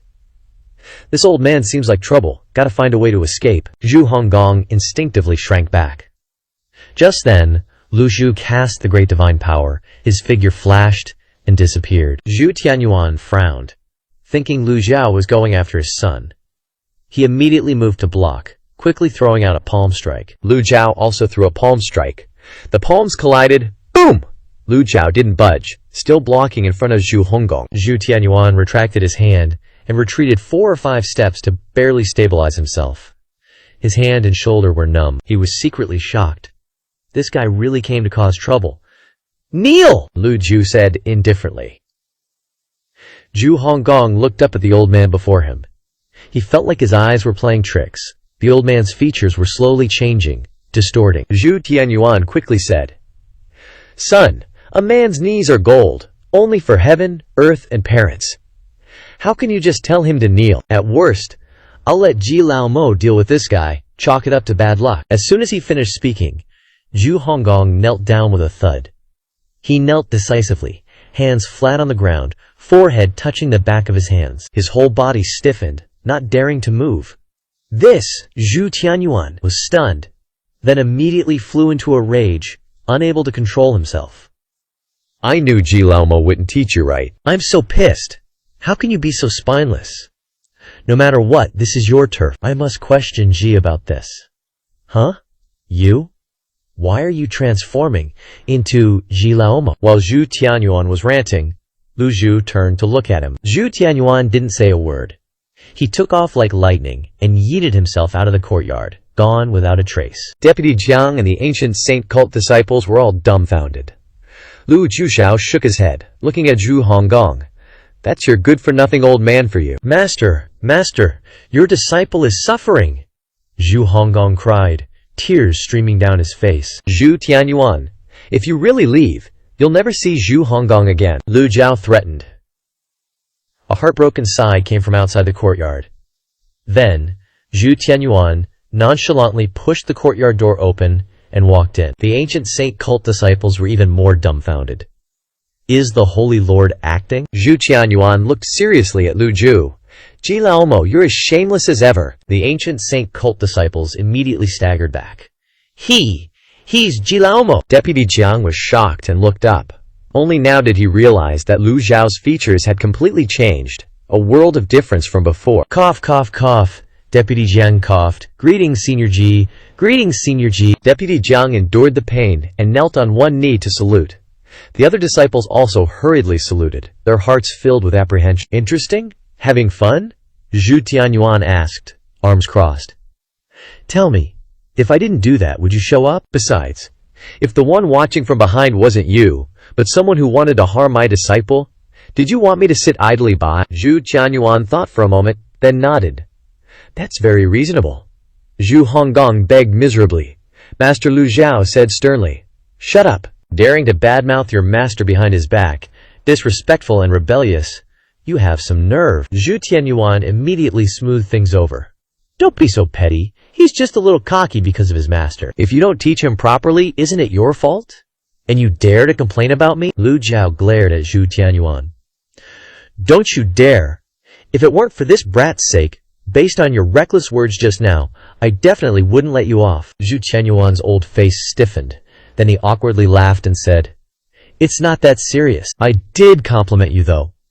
Liu Zhu was speechless. These father-son duos are truly cut from the same cloth. Like father, like son, zero moral standards, and faces thicker than a brick wall. Zhu Tianyuan, you're still the same as ever. Your face is thicker than the city walls. Whatever. I originally planned to take Zhu Honggong back to the ancient saint sect before asking for your forgiveness. Execute first, report later. But man proposes, God disposes. Zhu Tianyuan sighed. Your ancient saint sect has always been hidden from the world. Why are you suddenly showing up now? Liu Zhao asked. With the family head speaking, Zhu Honggong only dared to kneel on the ground, not moving an inch. Zhu Tianyuan didn't answer Liu Zhao's question immediately, but waved his hand to signal to his disciples. Bring that thing out here. Yes. A disciple went into the room and came out with a package, offering it to the two of them. Zhu Tianyuan opened the package. Inside was a brown book. What's this? Liu Zhao asked. Open it and you'll find out.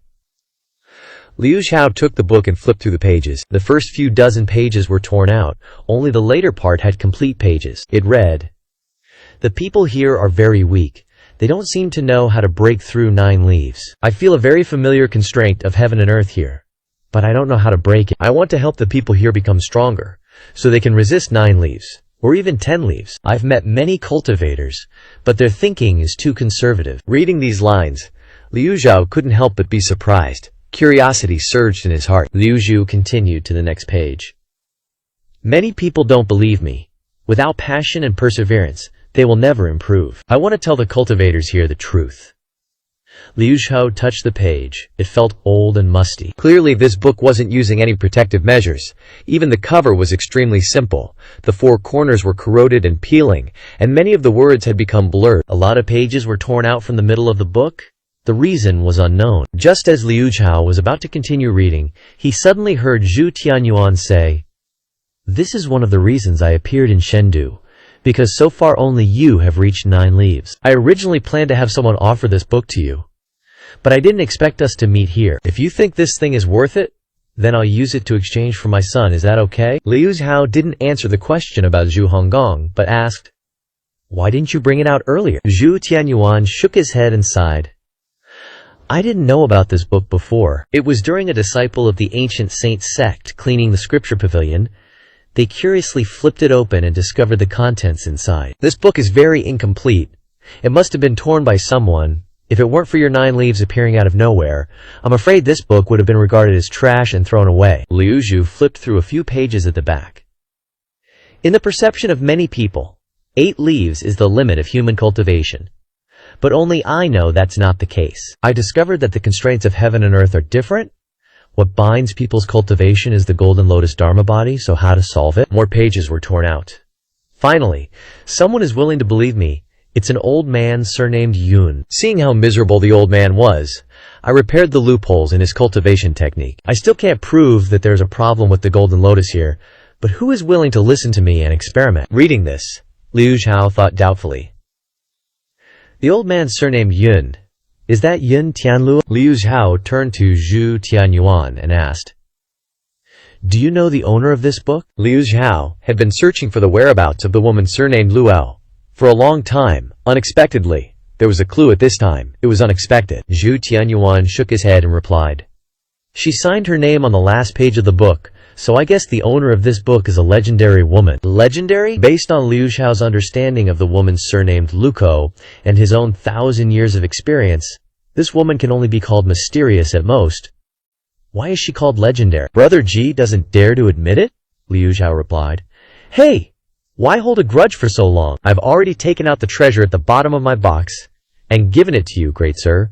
Please don't bother with a small man like me. Don't bother with me anymore, Zhu Tianyuan said.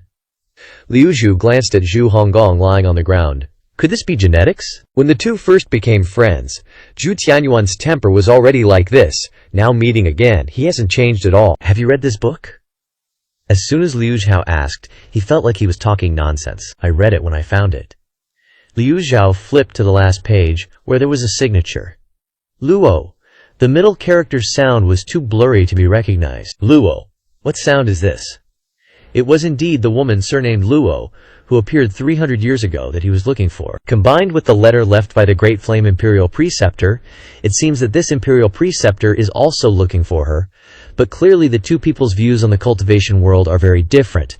The Great Flame Imperial Preceptor's view is, don't try to break through 9 leaves, don't enter the forbidden zone, otherwise it will lead to great disaster. Luo Yin's view is to encourage everyone to quickly become stronger, so that they can soon have the power to resist 9 leaves and 10 leaves. They came from the same place, but why do they have such different views? Do you know where this woman surnamed Luo went?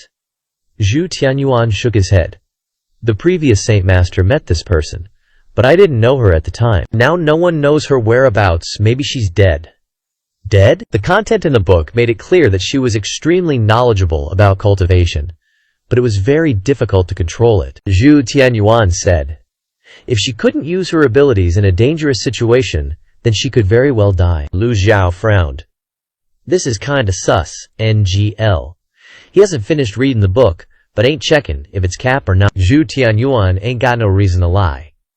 If this chick from the Luo fam can't control her cultivation, how's she gonna guide Yun Tian Luo? It's all kinda sus and confusing, just like the great Yan Emperor Master. But one thing's for sure. The Emperor Master's cultivation has surpassed 8 leaves. Seeing Liu Xiao deep in thought, Zhu Tianyuan nodded and chuckled. Looks like this book is important to Brother Ji. Can I take my son with me now? Before Liu Xiao could answer, Zhu Honggong hurriedly kowtowed. Master! My loyalty is witnessed by the sun and the moon. I ain't going nowhere. Please, Master, have mercy. Zhu Tianyuan was dumbfounded. He stared blankly at Zhu Honggong. Liu Zhu waved his hand and stood up. All right, fine. Zhu Honggong struggled to his feet.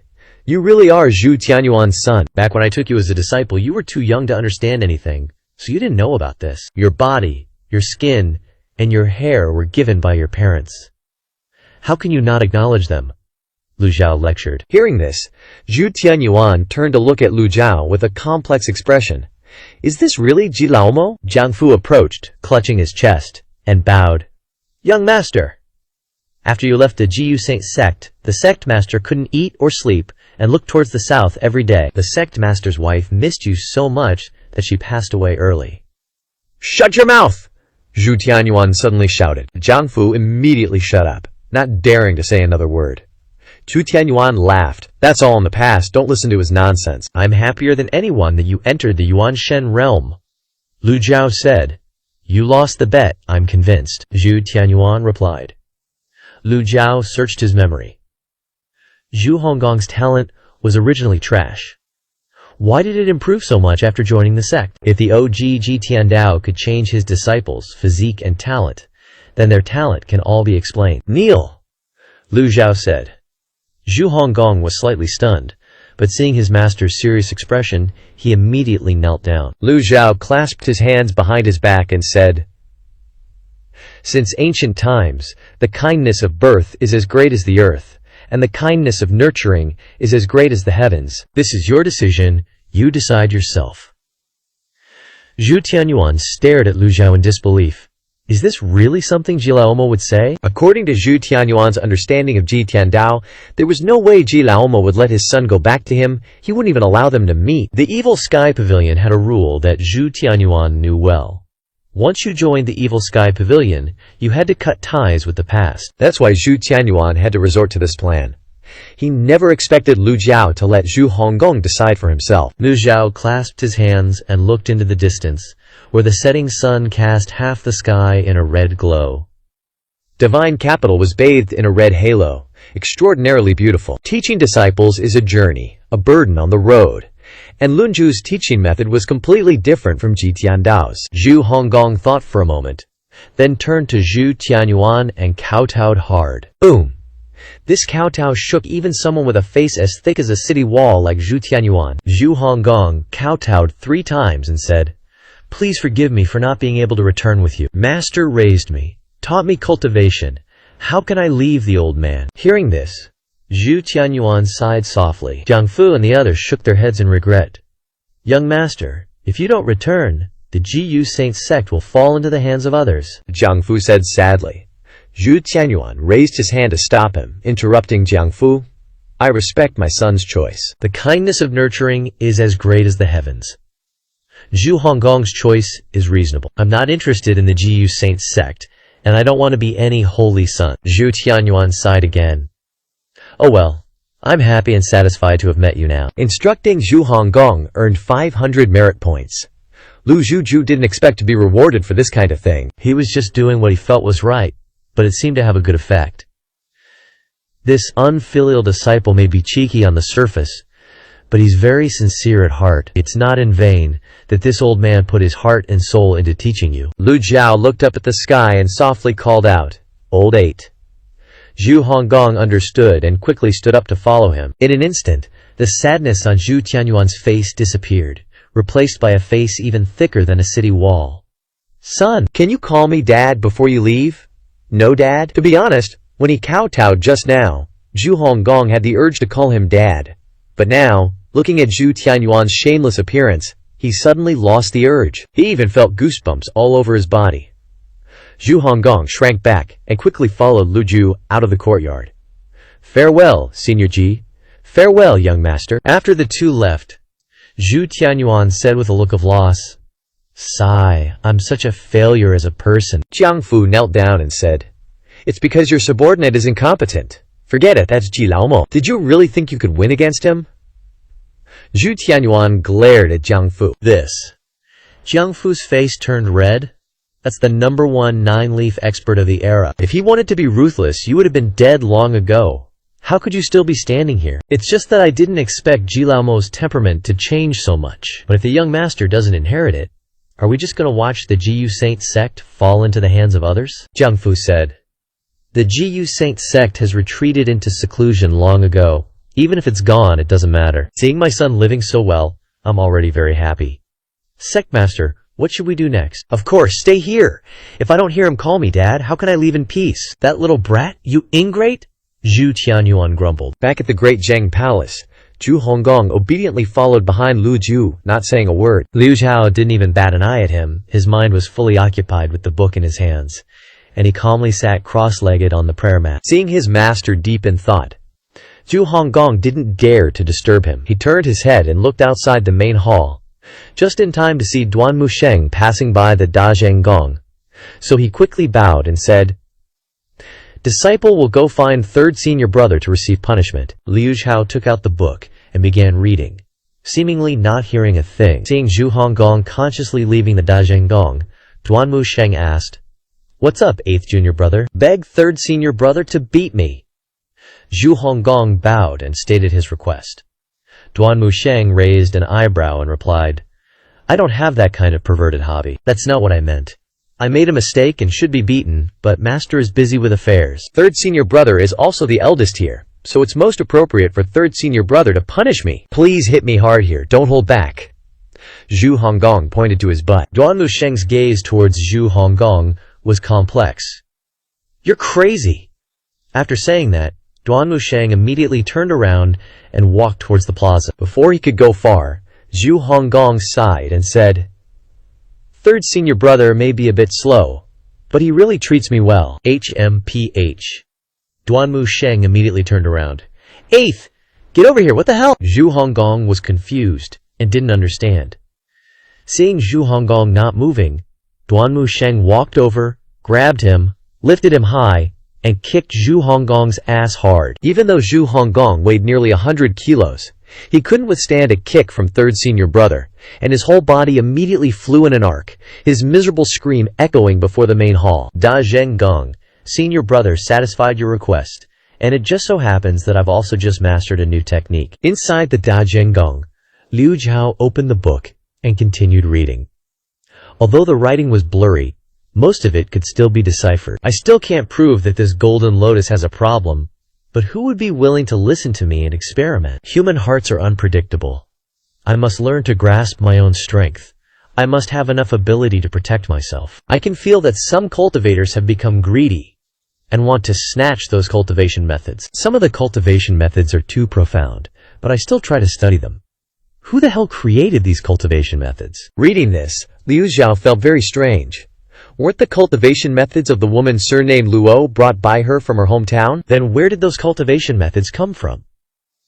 There is no record of the origin of the cultivation methods in the book. Liu Zhao could only guess. The next few dozen pages were all diaries recording the woman's mood, with no great reference value. After reading more than half, Liu Zhao discovered new information. After a long period of research, I have confirmed that the golden lotus will absorb lifespan, but the red lotus does not. Feng Ke, 8 leaves, 600 years old, failed to break through to 9 leaves in Mo Bay, death. 400 years not enough. Ji Han, 8 leaves, 400 years old, failed to break through to 9 leaves in Yangzhou, death. 600 years not enough. Han Song, 8 leaves, 300 years old, failed to break through to 9 leaves in Liangzhou, death. 700 years? Not enough. Reading this, Liu Zhao finally understood why Zhu Tianyuan called her a legend. These 8 leaves powerhouses were all famous figures who shook the world in history.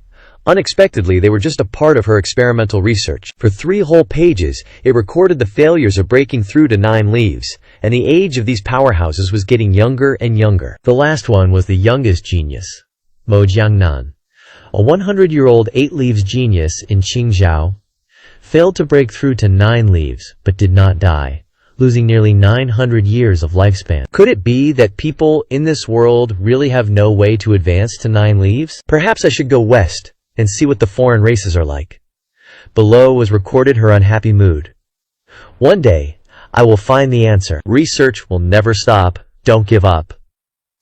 Reading this, Liu Zhao suddenly felt that this woman surnamed Luo had very fluctuating emotions, just like a young girl. But she also knew how to motivate herself frequently, writing words of self-encouragement in the book. It seems that she is very obsessed with researching this. In other words, she is the crazy person, in the words of Grand Tutor Diane. Why are the ideas of these two people so contradictory? Liu Zhao continued to read. I bought a map in a stall. The strange thing is, apart from some different details, it looks exactly like my hometown as a whole. Sometimes I even wonder if I'm dreaming. But I also have many ways to distinguish between true and false. The next few pages are all kinds of incomprehensible symbols. Presumably, the symbols she often used. The number of young cultivators reaching 8 leaves is too small to verify how much lifespan the golden lotus absorbs. This is indeed a dilemma. 8 leaves cultivators here only have 1,000 years of lifespan, but the golden lotus absorbs more than 900 years of lifespan. Now I have come up with a new method, which is to use red runes to prolong life. But the runes are easy to reveal my identity, so I hide them in ancient tombs. The latter part is all daily records, with no special content, interspersed with some torn pages. On the penultimate page, it was written, the method of replenishing lifespan can be used during breakthroughs, but the requirements are extremely harsh. After verification, the red runes cannot be applied in this way.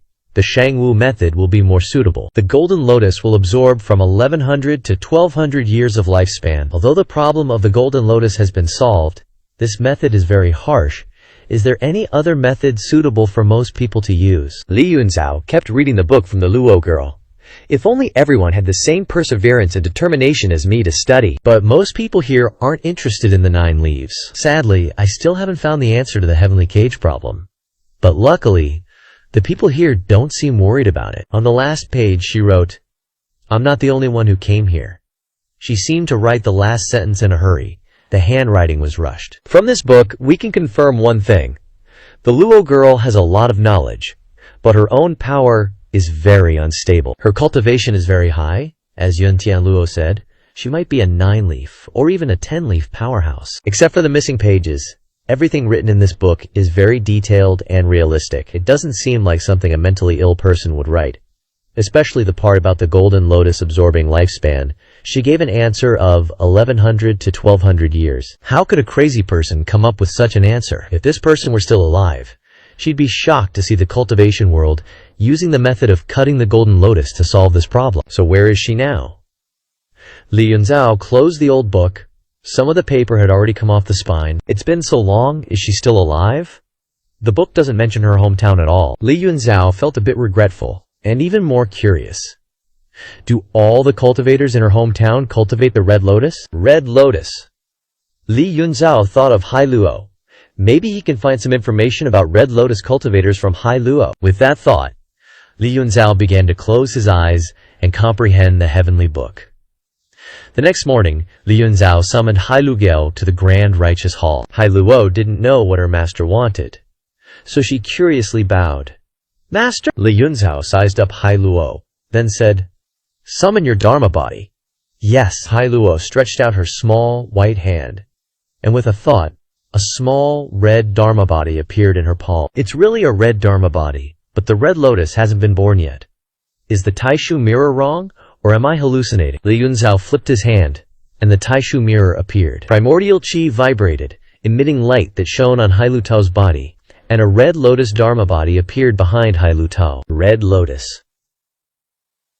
Li Yunzhao put away the Taishu mirror and asked, "Are you about to break through?" Hai Luo excitedly said, "Master, am I breaking through again?" Again? If others heard her words, they'd be heartbroken. Li Yunzhao sensed Hai Luo's cultivation, confirming that she had entered the late stage of the divine court realm, only a step away from the 100 Tribulation Cave illumination. The Taishu mirror is a special treasure used to identify truth and falsehood. It won't make mistakes, which means Hai Luo's actual potential might have reached the 100 Tribulation Cave illumination. This isn't cultivation, but a kind of awakening ability. "Hai Luo, have you ever seen a red lotus before?" Li Yunzhao asked. Hai Luo nodded. "Yes." "Where? I don't remember." "Then how did you get here? Do you remember?" "I don't remember." Li Yunzhao felt suspicious. Could it be that Hai Luo is like him and has lost her memory? "All right, go back and cultivate." Disciple obeys. Hai Luo skipped away from the Grand Righteous Hall. Watching her leave, Li Yunzhao thought to himself, is a golden lotus cultivator like an ant compared to a red lotus cultivator? Red lotus cultivators don't absorb lifespan, which means they don't have limitations when advancing to the 8th leaf. A new era has begun. No one knows what the future will be like. A few days later, in the swampy area, on a towering tree, under the moonlight, Yu Shangrong lay on a branch, holding the everlasting sword, his eyes closed. Nay. Cat Liang flew around the swampy area, then neighed and flew away, probably to find food or a beautiful mare. Yu Shangrong suddenly opened his eyes, his ears twitched, and his whole body tilted to the side, sliding to the ground. Yu Shangrong looked down. Bubbling, bubbling. In the swamp there was a clear pool of water, gentle like a spring, and under the moonlight, the water's surface reflected a faint light, and bubbles rose and burst. Yu Shangrong smiled. Your life is truly great. This means that Yu Zhanghai can breathe. The Wukai tribe lives off the land. Their bodies die, but their hearts are immortal. Buried in the earth, they will transform into people. Yu Shangrong could feel the primordial qi from all directions constantly gathering into the mud puddle, and also noticed that the essence of the sun, moon, and stars in the water was extremely concentrated. Over the past few days, Yu Shangrong has been observing every small change in the mud puddle. In the beginning, when the deathly aura settled, there was no movement, which made Yu Shangrong worried and disappointed.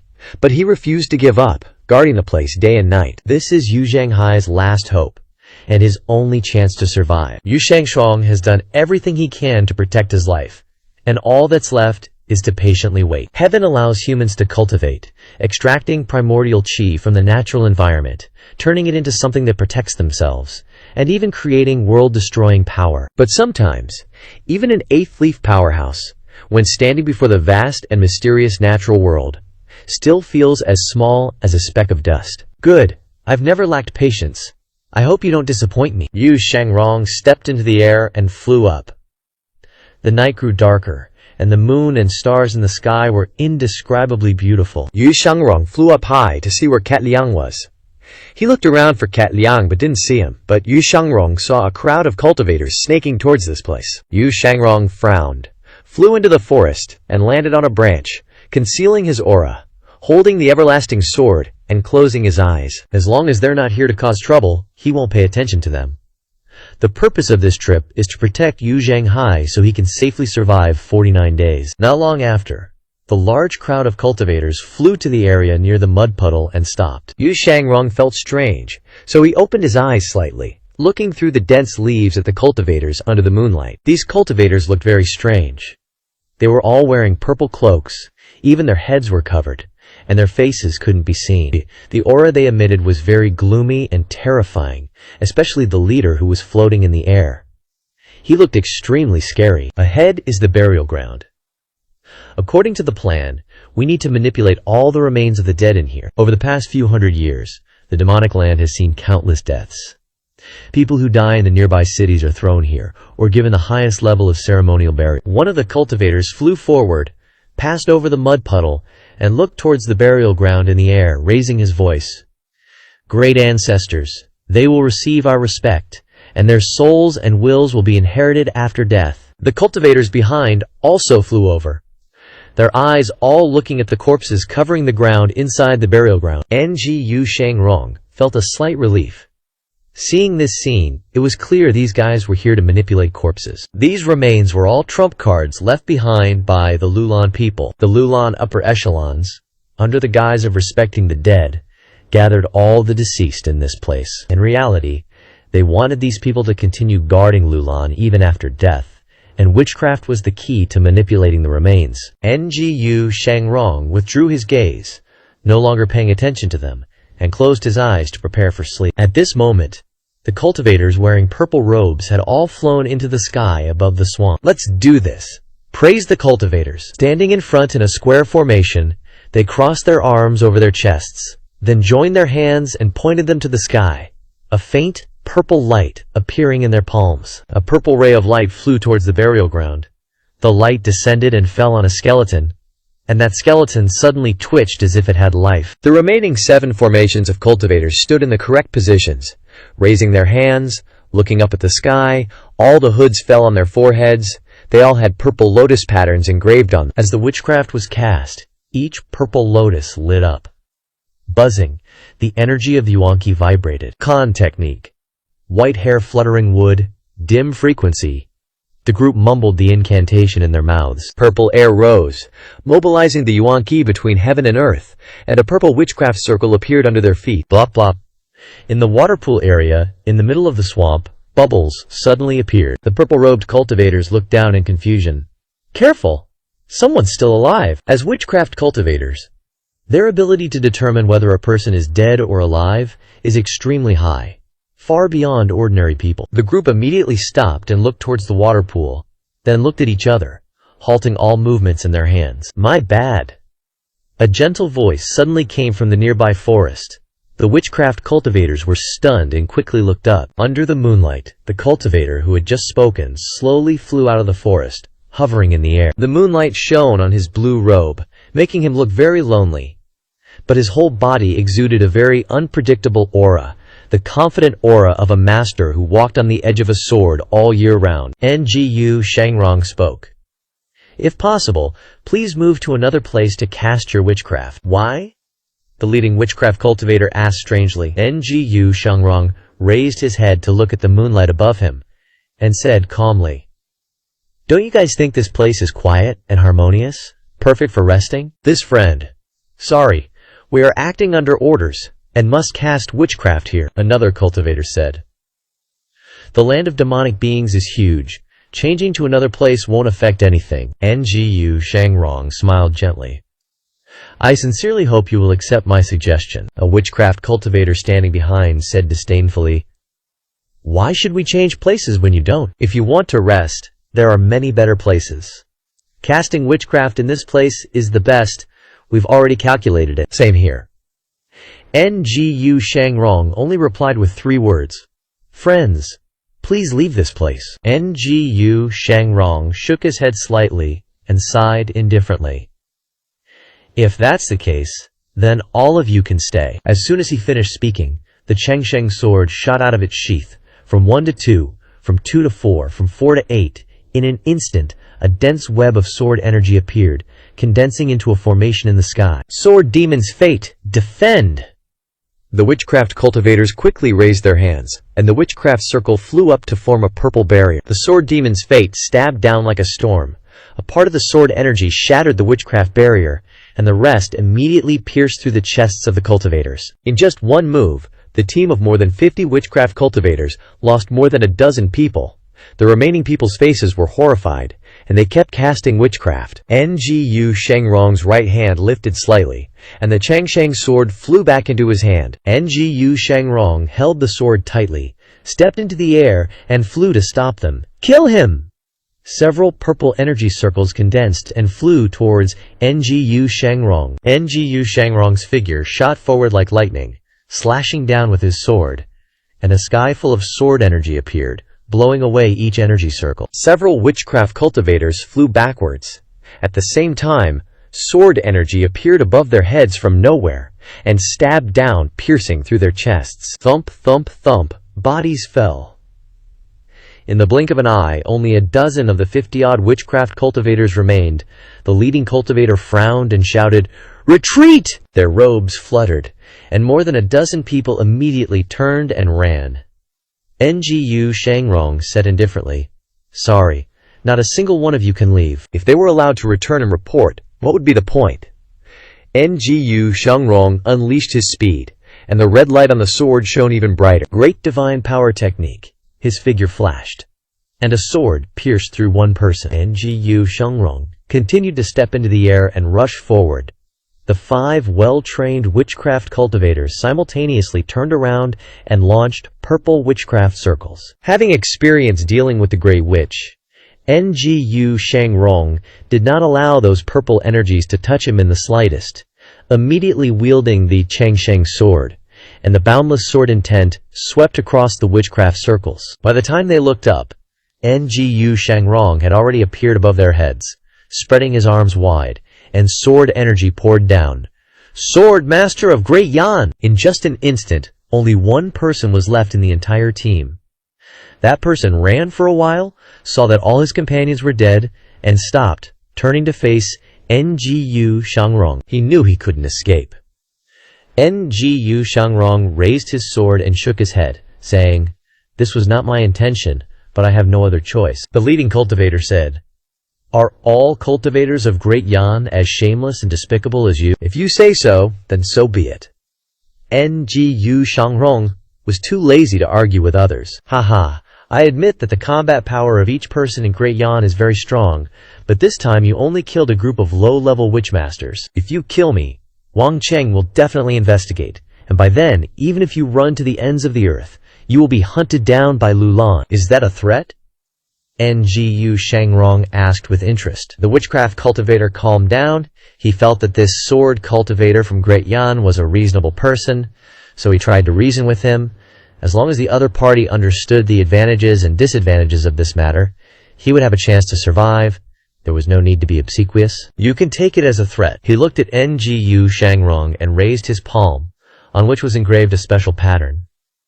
"My name is Ji En, from the Bana family in Wangcheng, Lulan. If you really make a move against me, my family will definitely investigate this matter thoroughly. Why do you need to make trouble for yourself?" Yu Shangrong nodded slightly and said, "Indeed, I really don't like running into trouble, especially since Lulan and Dayan have always had a good relationship. After the truncated golden lotus became popular, our two countries had some unpleasant conflicts, but this did not affect the relationship between the two sides. I heard that Dayan is in internal strife, and the Yuming sect is rampant. The divine capital is in trouble, and I feel very sorry for you. Witchmaster Jian said. But these people are all dead. Yu Shangrong looked down at the pile of fragmented corpses on the ground. Xian shook his head and said, I will explain to the higher-ups, of course. This still depends on your attitude. Yu Shangrong nodded again, took a step back, and the moonlight shone on his face, adding a touch of coldness. My attitude has never changed from the beginning, Yu Shangrong said as he walked. Very good.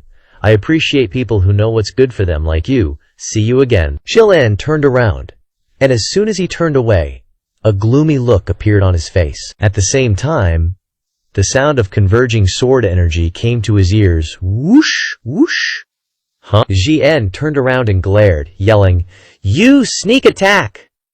The sword energy filled the sky and merged into one, blasting toward Jian. Xian shouted loudly. His palm struck out, and a purple shield rose all over his body, with circles of energy enveloping his body. Yu Shangrong didn't even bother to look, just indifferently turned around and walked away. The sword energy pierced through Xian's chest as fast as lightning. The evergreen sword circled around and flew back into the scabbard on Yu Shangrong's back. A man and his sword retreated into the forest, their movements as smooth as flowing water, without dragging things out, not rushing or getting impatient. Xian's eyes widened as he looked towards the forest, quietly looking up at the starry sky and then down at the muddy puddle.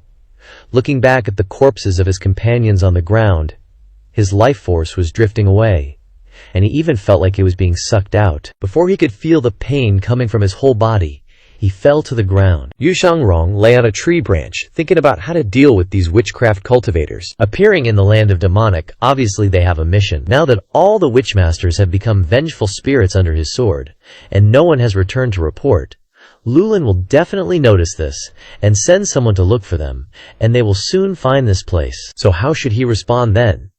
Yu Shangrong hates trouble the most. He opened his eyes and looked at the water pool, sighing. If it were before, how could there be such troubles? After speaking, he closed his eyes and fell asleep. The sound of the system notification of merit points frantically rang in Lu Zhao's ears, making him think that Liang Zhao had encountered a battle. But on second thought, if the Rulan people really made a move, how could there be only dozens of notifications? Although the merit points received were not high, the quantity must be quite a lot. Lu Zhao ordered someone to send a flying letter to Liang Zhao. Soon, Si Wuya sent a flying letter in response, saying that Liang Zhao was very quiet, and with him, Si Wuya, sitting there, nothing would happen. It seems that these people were killed by Yu Shangrong. After thinking about it, Lu Zhao decided to have Old Eighth send a flying letter to Si Wuya, telling him to send his spies in Lulan to assist Yu Shangrong. Sooner or later, Lu Zhao would have to take a trip to Lulan. According to Liu Guo, Ji Tiandao's memory crystal ball must be related to the Lulan royal family. That afternoon, Duan Musheng quickly stepped into the Great Righteousness Hall. Master, please give your orders. Lu Xiao looked at Duan Musheng suspiciously and asked, Where's Old Eighth? Duan Musheng replied, These past few days, Old Eighth has been extremely diligent, hiding in his room all day, cultivating and breathing. If you have anything to do, Master, just entrust it to your disciple, and your disciple will do it for him. Lu Zhao nodded and said, Okay, send a flying letter to Si Wuya, telling him to find a way to help Yu Shangrong. Your disciple obeys. After speaking, Duan Musheng turned and left. At the same time, in a room in the Jinghe Palace. Ouch. Be gentle. Zhu Honggong lay on the bed groaning repeatedly. Son, did that old demon Ji beat you? See? You should have come back with me. Why stay here and suffer? Zhu Tianyuan, since sneaking into the palace, has been following Zhu Honggong every day. Don't insult my master. This was done by third senior brother. Then go find him and reason with him. I wouldn't dare to criticize your master. But why is your senior brother so domineering, daring to beat people at random? At this moment the door suddenly creaked open. Duan Musheng pushed the door open and walked in, holding the Overlord's spear in his left hand and a bowl of medicine in his right, saying, Old Eighth, here's your medicine. Zhu Tianyuan turned his head and saw a tall and burly young man with strong muscles, every move full of strength, making people afraid. Are you Zhu Tianyuan? Duan Musheng asked suspiciously. Zhu Honggong's third senior brother, Duan Musheng replied. Zhu Tianyuan was stunned for a second, then quickly said, So it's third senior brother. The evil Sky Pavilion's dogs are unruly. You must be tired of him causing trouble. If he does something wrong again in the future, just hit him hard. Don't be polite with me. Zhu Honggong's eyes widened. Duan Musheng had heard about Zhu Honggong's affairs, so he cupped his hands and said, "Uncle, this is just a small matter. I won't bother arguing with my junior brother." Zhu Honggong is fortunate to have a senior brother who can distinguish right from wrong and has a broad mind like you. Not at all, not at all. Take this medicine 3 times a day, and you'll be completely healed in just 3 days. I still have things to do. I'll take my leave first. Take care, third senior brother. Zhu Honggong looked aggrieved. 7 days later, early in the morning, Yu Shangrong flew out of the forest as usual, observing the changes in the muddy puddle from the air. Compared to 7 days ago, he could already feel the life force of Yu Zhanghai, which also meant that Yu Zhanghai had taken another step on the road to resurrection. After observing, Yu Shangrong took out the evergreen sword to practice swordsmanship. Seeing Ge Liang foraging nearby, he smiled softly. At this moment, 3 cultivators in purple robes flew towards Ge Liang from afar. Li Yongxiao was on high alert. Spotting someone approaching, he immediately bounced back and hid in the woods behind Yu Shangrong. The 3 cultivators followed, and seeing Yu Shangrong floating in the air, they greeted him. "Well, looky here, someone's actually here. Yo, have you seen a group of people dressed like us?" the lead cultivator asked. Yu Shangrong pointed without hesitation towards the corpses in the thick grass near the muddy puddle. "Those guys right there." The 3 cultivators glanced down. And holy SHT, the ground was littered with bodies. They were shocked and rushed down. Using their witchcraft, they gathered all the corpses, exactly 50 of them. All 3 were sporting WTF faces. The lead cultivator said, "Friend, did you see who did this?" Yu Shangrong smirked. "Turns out they were your buddies. My condolences for their demise. As for the culprit, he's already in Wangcheng. Thanks for the chat, bros." The cultivator in the purple robe raised his hand. A purple net appeared, engulfing all the corpses. He floated up. "Let's get back and report! ASAP!" The 3 cultivators took the corpses and noped out of Mei Gu land. Yu Shangrong looked at the muddy puddle, shaking his head. "If it weren't for you, bro, I wouldn't have had to use such a clumsy, dumbass lie." But then he grinned. "But hey, life's too short to not do some stupid SHT." Chuckling, Yu Shangrong flew into the forest. Night fell. In the muddy puddle, many bubbles rose from the water pool. The sound of popping bubbles grew louder and louder, shattering the quiet night. Yu Shangrong flew out of the forest, checked out the muddy puddle, and mumbled, "Even when you're dead, you're still a pain in the ass, huh?" The next 5 days were blessedly uneventful. Thankfully, nobody came near the muddy puddle, and everything went smoothly. 22 days left. Each day, Yu Shangrong marked the time by carving a line on an ancient tree with his everlasting sword. Glug, glug. The sound of bubbles rising and popping grew louder and more intense, totally different from before. Peeking through the leaves, Yu Shangrong looked at the water pool, which was now bubbling like a damn jacuzzi. Too much noise. If someone comes, it'll be a problem. Luckily, Yu Shangrong made it through another 10 days of peace. The bubbling suddenly stopped. Yu Shangrong's figure flashed, appearing above the water pool in a split second. He leaned down, listening intently. Everything was eerily silent. Usually, the quieter it is, the easier it is to get tinnitus. Yu Shangrong definitely felt it, but mixed in with the ringing was a faint breeze. Something's not right. Yu Shangrong immediately flew up, just in time to see a large number of cultivators flying from Lulan City, clad in purple robes and armor. Still 12 days left, Yu Shangrong groaned. With Yu Shangrong's power, taking care of these cultivators wouldn't be too difficult, but he's still human after all. If the Lulan people just kept throwing bodies at him in shifts, not giving him a moment to rest, he would eventually get tired and fall. After a moment's thought, Yu Shangrong suddenly called out, "Ge Liang, he!" Ge Liang happily flew over. Yu Shangrong patted its back and said gently, "Lure them away. Fly towards the sky rift. When you reach the highest point, they won't be able to pass. You can ditch them there. He, you're too fast. Don't fly at full speed, or they won't be able to keep up." Yu Shangrong broke off some branches, took off his cloak, and put it on Ge Liang. Ge Liang circled around him. "Go, he!" Ge Liang's neigh was as loud as it could be. Ge Liang stepped into the air and flew out of the forest, galloping towards Dayan. The cultivators from Lulan saw Ge Liang and immediately changed direction, rushing to chase him. From where Yu Shangshong stood, Ge Liang looked like a mischievous kid who poked a hornet's nest and was being chased by 1,000 hornets. Yu Shangrong watched him and whispered as he leaned on a branch, "Don't fly too fast." Ge Liang understood. Yu Shangrong didn't use his full speed, but slowed down after flying for a while, like a normal mount that gets tired after a while. The Lulan cultivators chased after him like crazy, until their figures disappeared into the sea of clouds. Yu Shangrong was relieved, and closed his eyes to recuperate. He knew a tough battle was coming. It would take at least 10 days for Ge Liang to fly to the Sky Rift, and more than 20 days for him to return, but his big brother would revive in just 12 days. This meant that Yu Shangshong had to bring Yu Zhenghai back to Dayan himself, flying on his own. Thinking of this, Yu Shangrong glanced at the water pool and shook his head helplessly. Even the sword demon has to resort to such tactics. Using Ge Liang to divert attention was a success. But on the third day, cultivators came to the muddy area again. Yu Shangrong didn't show up, but hid in the forest to observe. The cultivators flew back and forth, examining the area, then flew back towards Menshi-Yu land, and left later. It seemed that these people came to investigate the deaths of the cultivators in purple robes. The next 3 days were uneventful. At the same time, in the famous land of the Ru Li people, Zaluo was also paying close attention to the situation. "General, we have a reply from Lu Lan.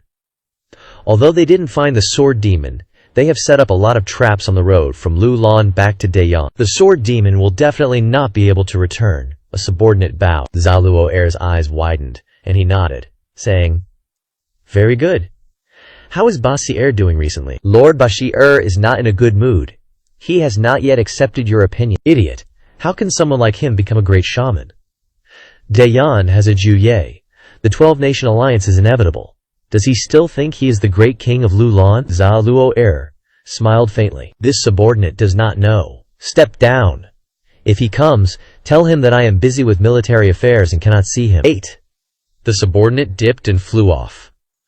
Before long he arrived at another camp area. After greeting the guards outside, he smoothly entered the main tent. "My lord, I have conveyed your message to the general." A voice came from inside the tent. Knowing the general's temperament, he shouldn't hold a grudge against me. "Is he pleased with my proposal?" The subordinate replied, "The general said he finds your idiotic suggestion hard to swallow. Lulan should rethink why their country is so weak. TBH. Easy there, my lord. The general told me to relay his words verbatim to you. The general also said that he's too busy to meet you." As soon as he finished speaking, the tent fell silent for a long while. A moment later, High Priest Bezier sighed and said, "Get lost." The subordinate didn't dare to hesitate, and immediately ran out of the Lulan camp. He went to a deserted forest, sent a message via carrier pigeon, and then returned to the Rokaran camp. Inside the Lulan camp, Bezier angrily cursed. "Zahar! You roaring bastards are a bunch of uncivilized devils! Who do you think you are to badmouth our Lulan?" The shaman standing beside him respectfully said, "My lord, should we still block Yu Shangrong's path? What do you think? I suggest we don't block Yu Shangrong, and use this to curry favor with Great Yan." Currently, the Great Yan's underworld school is like the sun at high noon.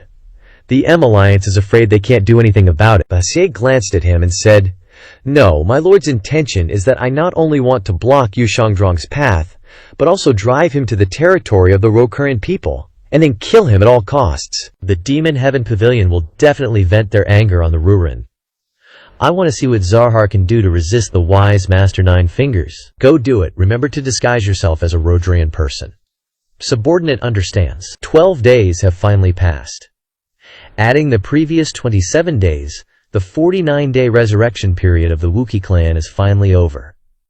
49 days is neither long nor short, enough for the cultivation world to undergo tremendous changes. No one knows what the cultivation world has become now. Early that morning, a glittering dewdrop slid down from a treetop. Sunlight danced in the forest, reflecting off the dewdrop to form a dazzling ray of light. Just as the drop was about to fall on Yu Shangrong's hair, it was suddenly blocked by an invisible force. At this moment, Yu Shangrong opened his eyes. His energy erupted, and the water droplet above his head was dried in an instant. Glug! Bubbles rose again in the pool.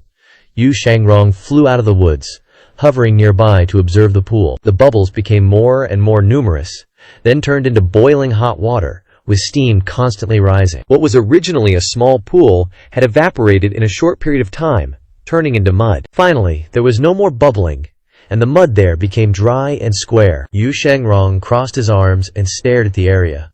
Without blinking, "The time has come," Yu Shangrong murmured. He raised his head to look at the eastern sky. The sunlight shone through the forest, through the rivers and mountains, and landed on the ancient city of Lulan in the distance. Everything was extremely quiet. A flock of sparrows fluttered over, chirping incessantly. Among the flock was a mutated sparrow with a very sensitive sense of smell.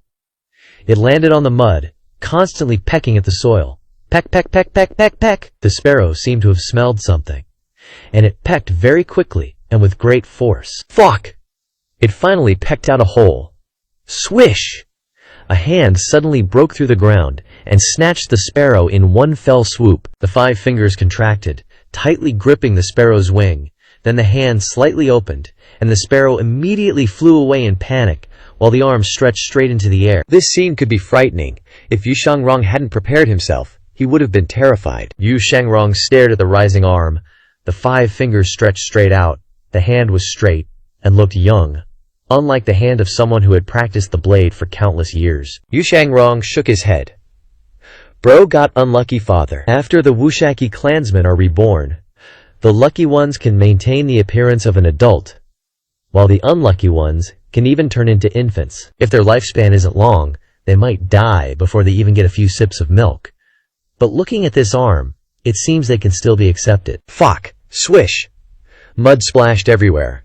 A dirty figure appeared, standing in the mud. Even though Yu Shangrong's expression seemed calm, the scene of the Wuki clansmen breaking out of the ground was truly shocking. The mud, after being dried, had become brittle, making it easy for the person to break out of the ground. After looking at it, Yu Shangrong discovered that the body standing on the mud looked slimmer and smaller than before, very much like a teenager. The face and body were covered in mud, making it impossible to see what they looked like. But those eyes were shining brightly, filled with curiosity and confusion. The teenager stood there for a long time without moving, looking at the rivers, mountains, forests, and the plum blossom land. Finally, he looked at the figure of Yu Shangrong hovering in the air not far away. Yu Shangrong smiles calmly.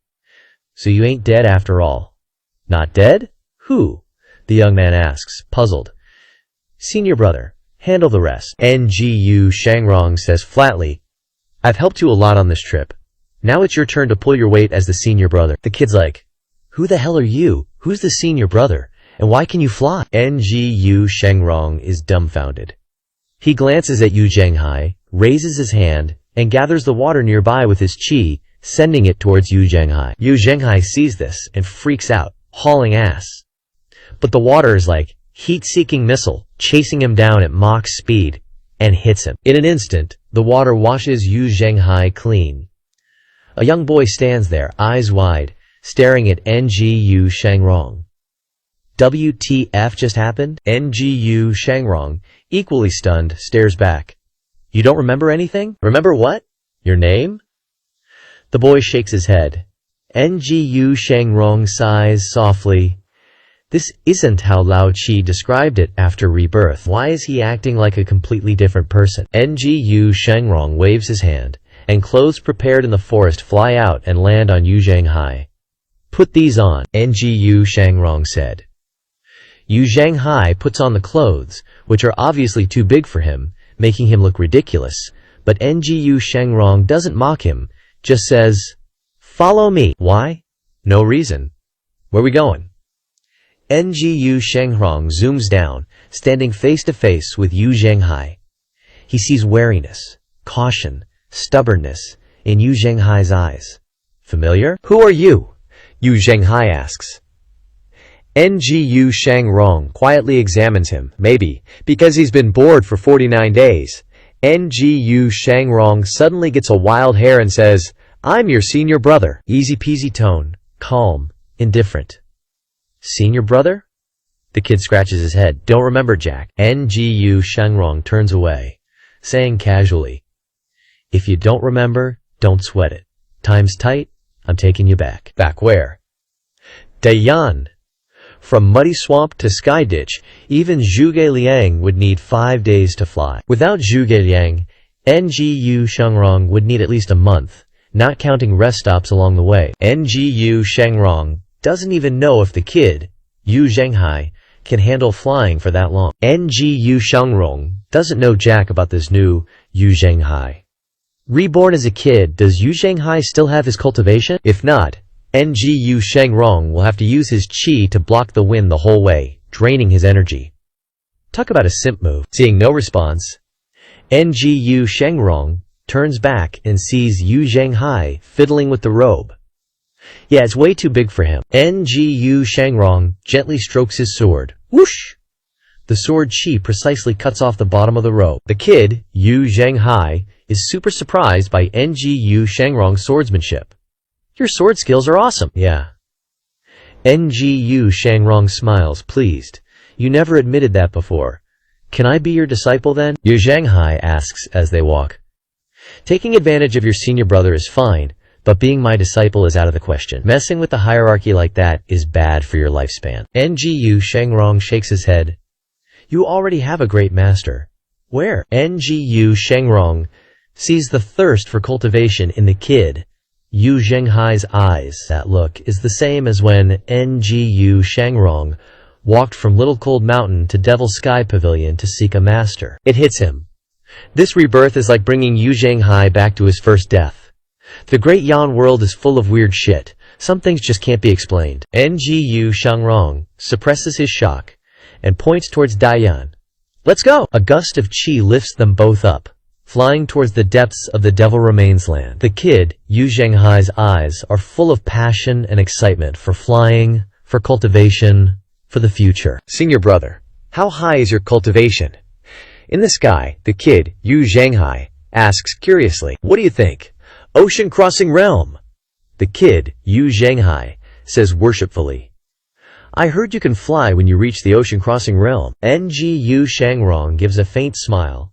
Higher than that, divine court realm. The kid, Yu Zhenghai's eyes widen as if he's looking at some big-shot cultivator.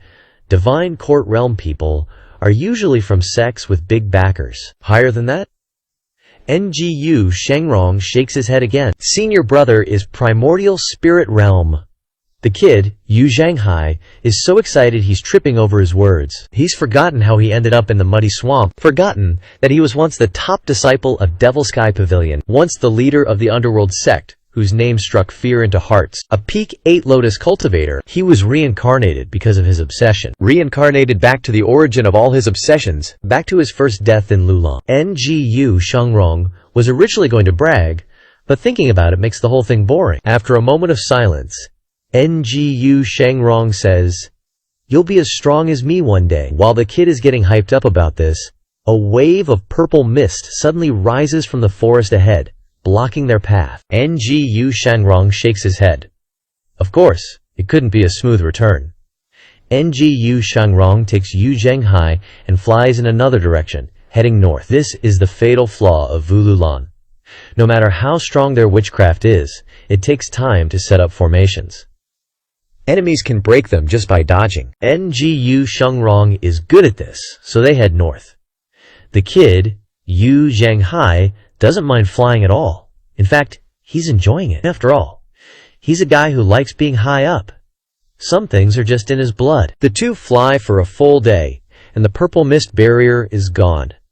Ngu Shangrong changes direction again, flying east, into the territory of the Ruoli people. Ngu Shangrong lands for a rest.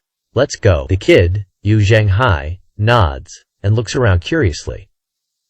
But they haven't rested long when countless Ruoli cultivators suddenly appear from the surrounding forest, wielding spears, bows and arrows, swords and sabers. Ngu Shangrong calmly places his hand on the hilt of his sword, eyes half closed, standing straight, the wind rustling the leaves. The kid, Yu Zhenghai, doesn't show any fear of the foreign tribesmen, but looks at them with hatred, and takes a few steps back to Ngu Shangrong's side, picking up a branch from the ground in a defensive posture. Ngu Shangrong says coldly, "Don't get too far from me." Okay. At this moment, a person holding a scepter suddenly comes out from the middle of the forest and says loudly, "Second Master of Devil Sky Pavilion, You ain't going nowhere. Yu Shangrong opened his eyes. The everlasting sword zoomed out of its sheath, radiating a brilliant red glow. Sword energy materialized everywhere, precisely avoiding Yu Zhenghai and slashing towards the newly cultivators, instantly felling over a dozen of them. Yu Zhenghai was stunned. Yu Shangrong calmly stated, "If you guys want to die, I'll grant your wish. Attack. Don't give him a chance." The surrounding crowd swarmed forward. Yu Shangrong raised his sword, his arm parallel to the ground, his figure vanished, and his avatar manifested. The leader holding the staff looked up and screamed, trembling, "We're screwed!" The avatar was 30 feet tall. Wasn't the intel saying he was only a 6th tier? Fall back. The intel's wrong. Retreat now. How is this even possible? Many 7th tier experts know the logic that an 8th tier is as steady as a mountain. Whether it was the Lulan people or the New Li, seeing this 30-foot avatar, they completely gave up the idea of killing Yu Shangrong. It was impossible. Even an 8th tier expert would tuck their tail and run when seeing Yu Shangrong, let alone these guys who didn't even have one. The ending was predictable. It was a complete one-sided slaughter. The sword energy reaped lives wherever it went, treating human lives like grass. The young Yu Zhenghai was mesmerized. No one knew how deep the desire in his heart ran, how much he yearned to become a powerhouse. Remembering Yu Shangrong's instructions, he didn't dare move, just obediently stood there, watching the newly people fall one after another and the sword energy dancing in the air. After a moment, Yu Shangrong's figure reappeared beside him. He glanced at Yu Zhenghai, then raised his hand. The everlasting sword returned to its sheath. The battle was over. Trees and flowers within 100 meters were all cut down, and the air was thick with the stimulating smell of blood. Scared? Yu Shangrong asked. Yu Shangrong was too used to these things, so didn't react at all. But the fact that young Yu Zhenghai shook his head showing no fear was beyond his expectations. Maybe Yu Zhenghai has met with too many setbacks, so he knew when to be afraid and when not to be. "Senior brother's swordsmanship is so awesome," young Yu Zhenghai said. "I think so too. You're my senior brother. Can you teach me swordsmanship?" Yu Shangrong shook his head slightly. "You're not suited for swordsmanship."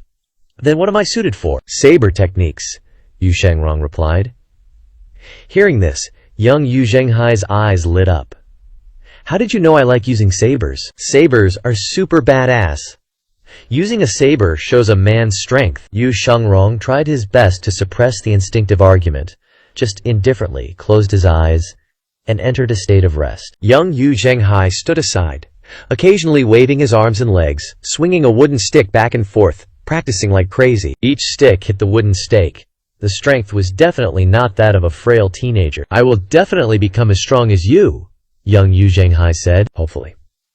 After resting for a while, Yu Shangrong continued to fly east with young Yu Zhenghai. 5 days later, in a bamboo forest of the Newly people, the journey was too long, and young Yu Zhenghai was exhausted and couldn't walk anymore. Enduring until now was his limit.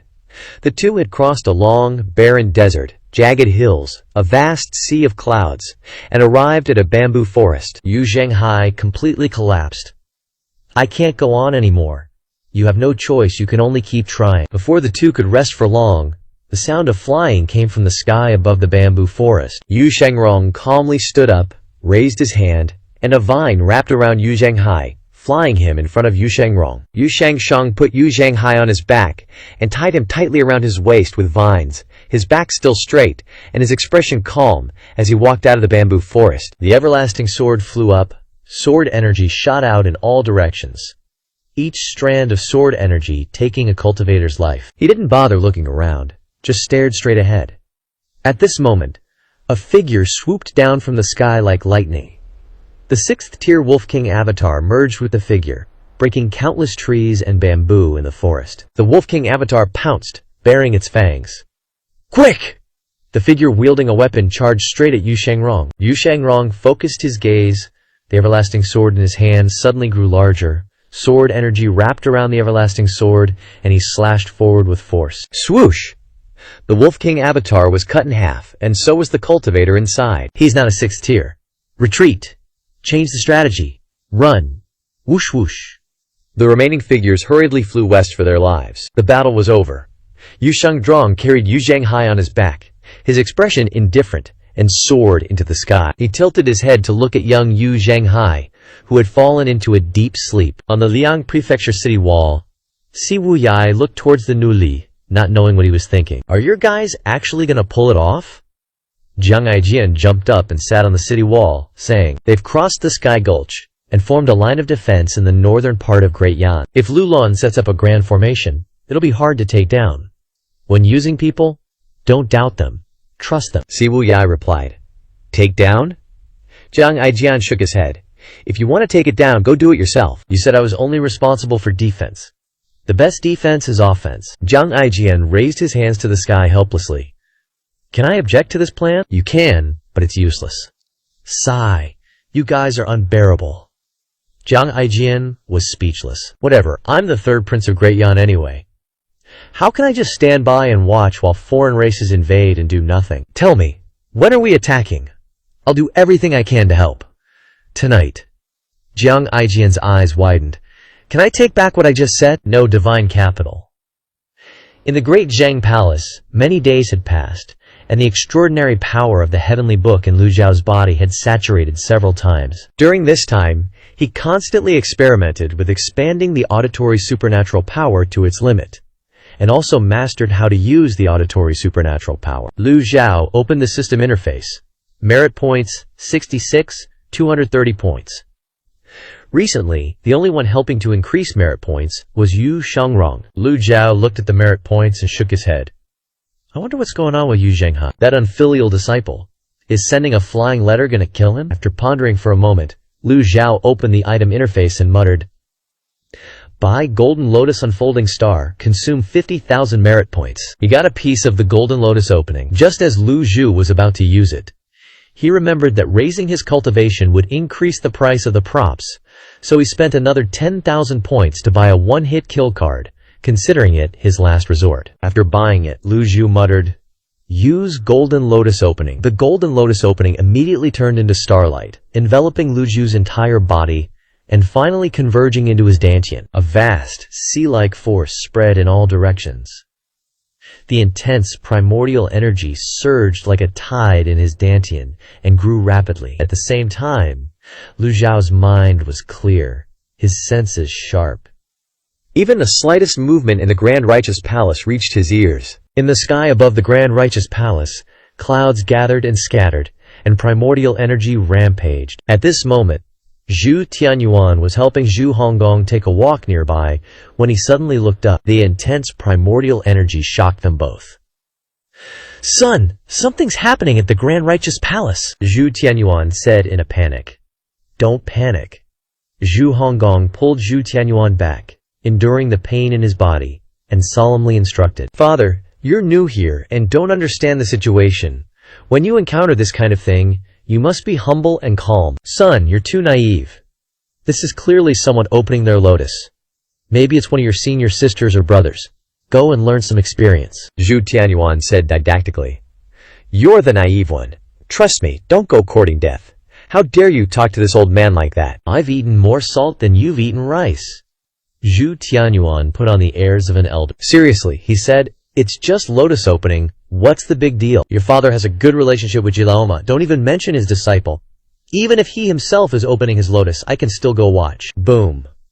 A sonic boom like thunder suddenly came from the Grand Righteous Palace. Oof! A burst of divine power, the voice of all beings, struck like a thunderbolt. The extraordinary blue force hit the two of them, sending them flying in an arc before they crashed to the ground. Ouch! Zhu Honggong, whose old wounds hadn't healed, now had new ones. He cried out in pain, his face covered in sweat. Zhu Tianyuan was uninjured, and quickly got up to help Zhu Honggong limp towards the Jinghe Palace. As soon as they slipped into the room, they both breathed a sigh of relief and patted their chests. I beg you, Father, don't harm me anymore. Without you here, I'm like a fish in water, living very peacefully. As soon as you arrived, I felt like I was cursed by a jinx star, constantly being beaten and scolded. Zhu Honggong cried without tears. Zhu Tianyuan wiped the sweat from his face, and after calming down, he spoke. Just an accident. I didn't expect that the relationship in my eyes was not worth a fart to him. People's hearts are so cruel, son. Why don't you reconsider and come back to the ancient saint sect with me to inherit the position of Saint Lord, clothes served by hand and food delivered to your mouth, and then ask for a fat grandson for me? Isn't that much better than suffering indignities every day? Keep making things up, father. Don't even think about tricking me. Would such a good thing ever come my way? Zhu Honggong basically didn't believe it. Last time, he heard Jiang Fu say that someone was eyeing the ancient saint sect. Trying to trick me?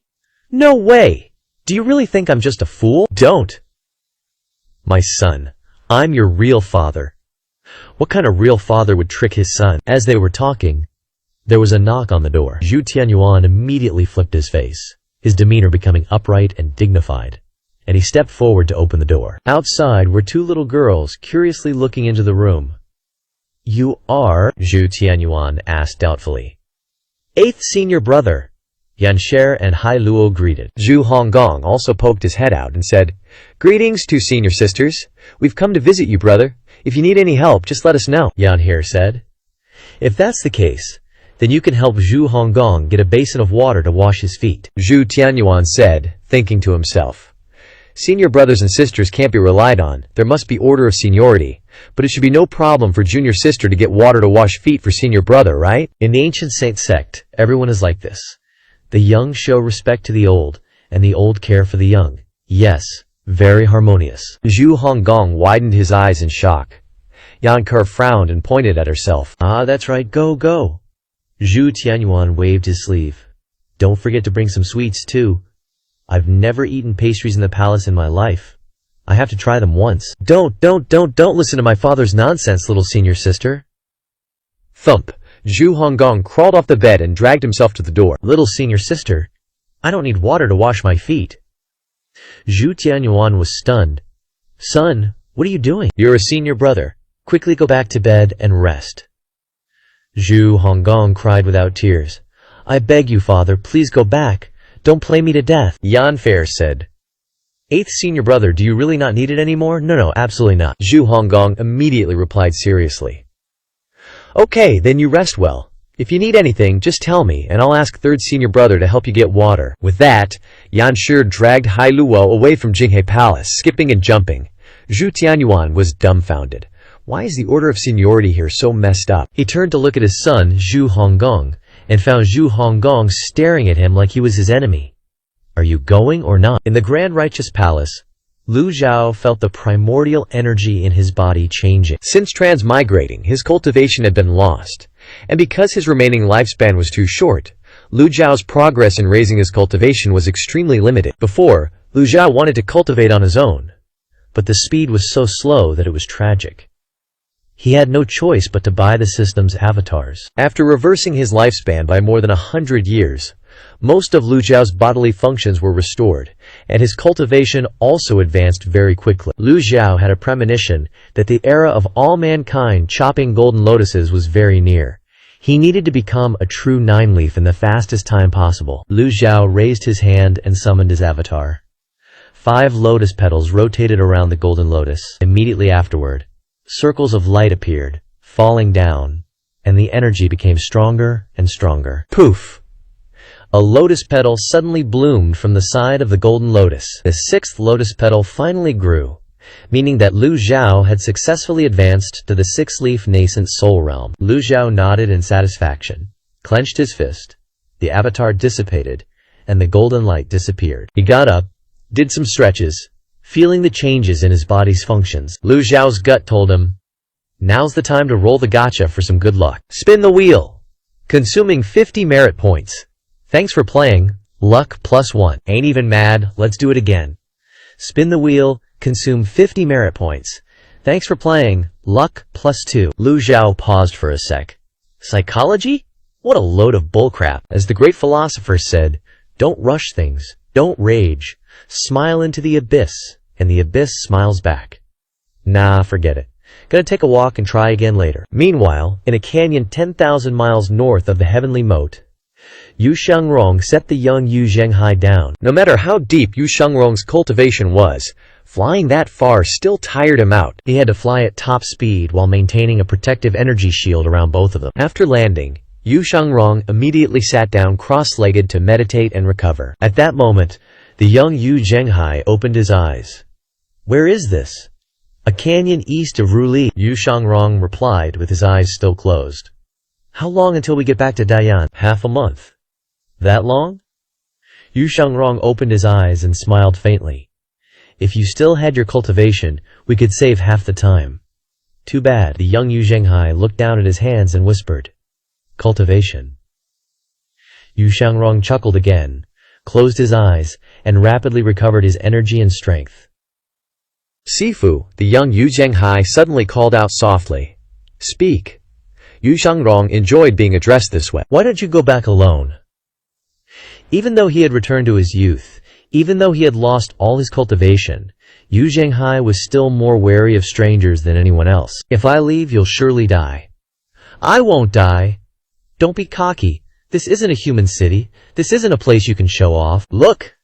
A flying beast suddenly flew out of the nearby forest, with a slender tail, sharp beak, and eyes as sharp as daggers, looking like a mutated owl. Seeing this monster, the young Yu Zhenghai raised his eyebrows, his palms already wet with sweat, but his demeanor was still much calmer than his peers.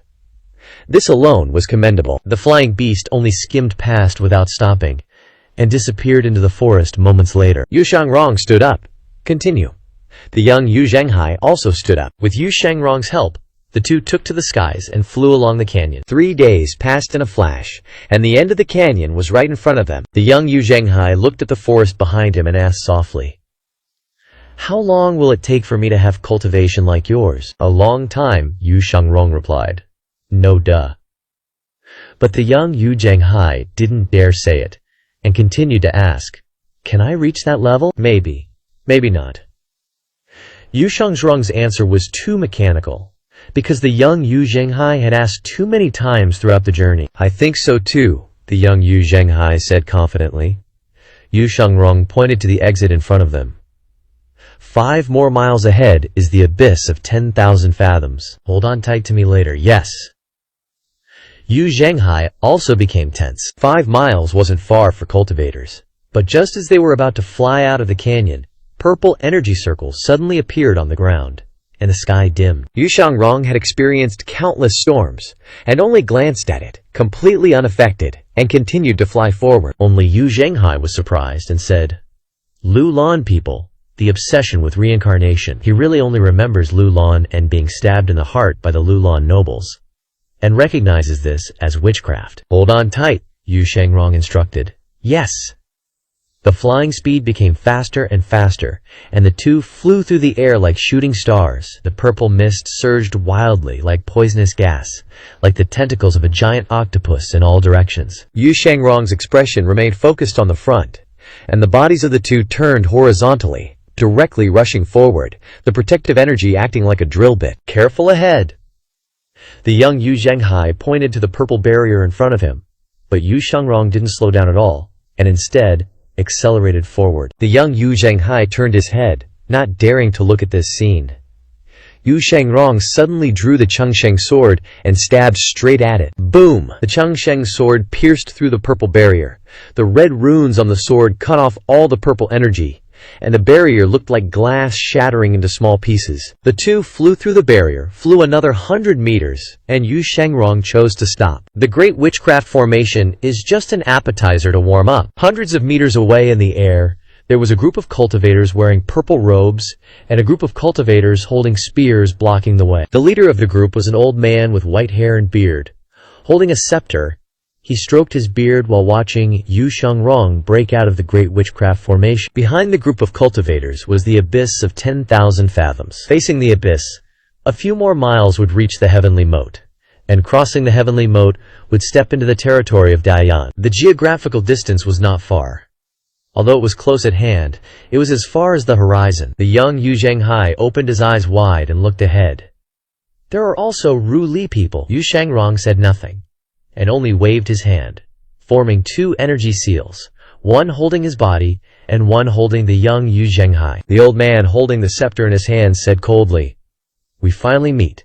Not bad luck." Yu Shangrong said, "Perhaps you don't know me? I am Ba Siyi from Lu Lan. There are only 3 suitable roads to go from Lu Lan to Dayan. Perhaps you have forgotten. Divination is a part of witchcraft, Ba Si replied slowly. The young Yu Zhenghai shook his head and said, "The success rate of Lulan's divination is 1 in 5, while there are only 3 roads. It effectuates. Even if it's just guessing, the probability of hitting is already 1 in 3. Ba Si's eyelids twitched a few times, and he glanced at the young man suspended in the air. Mortal? Yu Shangrong smiled faintly and replied, "Indeed, he is immortal. Young people are indeed brave, but unfortunately, you are just standing outside the cultivation world, and you have no way to understand the mysteries within it," Ba Si said. Yu Shangrong glanced at his first senior brother and couldn't help but burst out laughing. Ba Si stroked his beard and said, "I don't know why you were laughing. I'm sorry, I have no malice. I just think what you just said was quite interesting. If it were before, even I wouldn't dare say those words," Yu Shangrong replied. Ba Si couldn't understand what Yu Shangrong was saying. He's just some random nobody, why waste time on him? Ba Si straight up ignores Yu Zhenghai, eyes landing on Yu Shangrong. TBH, if we're talking personal cultivation, I respect you as a hero, but, like, with national survival on the line, I doubt you can cross this heavenly chasm. I dig the confidence, just hope you can satisfy my sword. Yu Shangrong raises his right hand, Changsheng's sword dips out of its sheath, which flies into Yu Zhenghai's arms. Yu Shangrong glances back at him. "Mind holding this for me?" The young Yu Zhenghai catches the sheath, yeah, whatever. Yu Shangrong nods with a smile, hand still raised, red runes blazing on the sword's edge. Let the games begin. Ba Singer waves his staff, and over 100 shamans in the back yeet purple orbs. The orbs land, making a huge-ass purple ring. Changsheng's sword goes from 1 to 5, then 5 to 10. Sword beams filling the sky, coming in hot. Not bad for the sword demon of Dayan. Ba Sier's already got a plan, it seems. Staff slams down, trapping the whole purple ring, merging it into one mega shield, blocking all the sword beams. At the same time, the sword beams are munching on the light ring.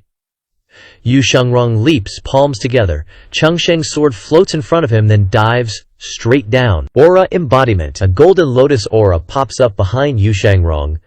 Ba Singer's even more shocked when he sees Yu Shangrong's aura mimic the palms together pose, using the aura to control the sword beams. Dayan has weird sword control like this?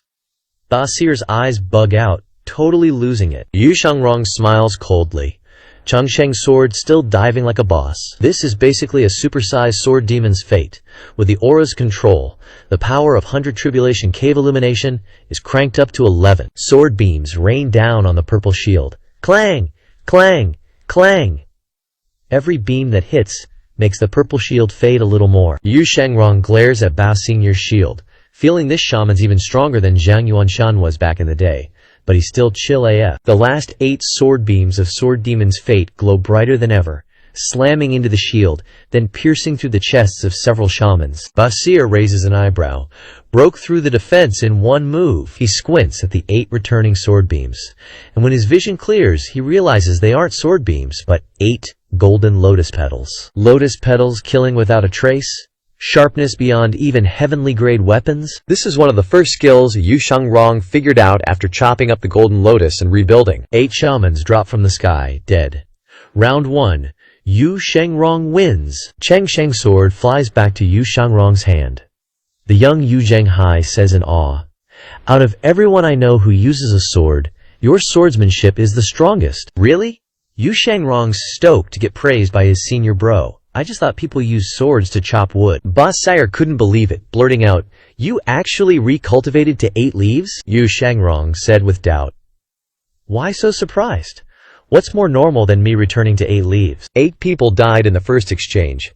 Bossier really couldn't accept it.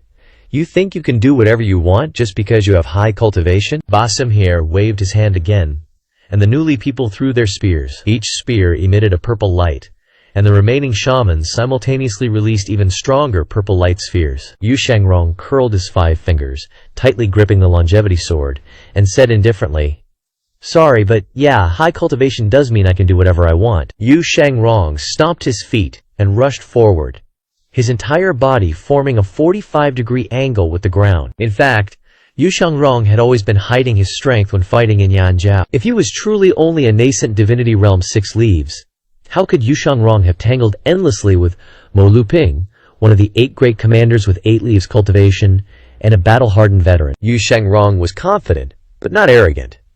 During the 49 days of guarding Yu Zhenghai, he diligently cultivated every moment. The mud pit was an excellent place, not only beneficial to Yu Zhenghai's resurrection, but also giving Yu Shangrong an opportunity to break through, returning to 8 leaves cultivation. Yu Shangrong once again found his old feelings. His speed was very fast, almost reaching its peak. At the same time, countless spears carrying purple light also broke through the air, and Yu Shangrong's figure suddenly disappeared. Ba Xinjie immediately felt heavy in his heart.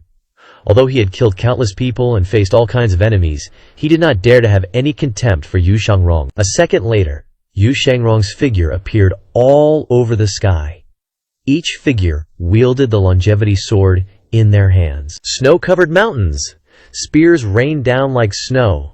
Cutting snow was just one of Yu Shangrong's childhood sword practice methods. The entire energy sphere was sliced in half by the longevity sword like a watermelon, then dissipated in midair. The spears also snapped in half, falling into the abyss. Ba Xinjie's eyes burned like fire, staring fixedly at Yu Shangrong's figure, his scepter raised high. A huge purple barrier appeared, taking Ba Xinjie as the center, and then spreading out in all directions, enveloping the remaining shamans. The young Yu Zhenghai held Yu Shangrong's sword sheath in his hand, his eyes extremely hot. This was the power and cultivation he yearned for. Although he had imagined countless images when his power reached its limit, seeing Yu Shangrong dealing with all his strength had shattered his cognition. His spirit was in a daze. The young Yu Zhenghai suddenly remembered his childhood fights with people in the streets, remembered his safe brothers, remembered the hardship of being sold to Lulan, and having to fight with others for steamed buns because he was too hungry. He yearned for the day when he would become a powerful cultivator. Only in this way would he not be trampled underfoot and bullied. He yearned to be stronger than anyone. The young Yu Zhenghai opened his eyes wide and looked at the sword energy blooming all over the sky, so strong. Unfortunately, at this moment Yu Shangrong was focused on dealing with the witchcraft, and could not hear the praise coming from the young Yu Zhenghai's lungs. As soon as snow-covered mountains ended, the spears and purple energy were all wiped out.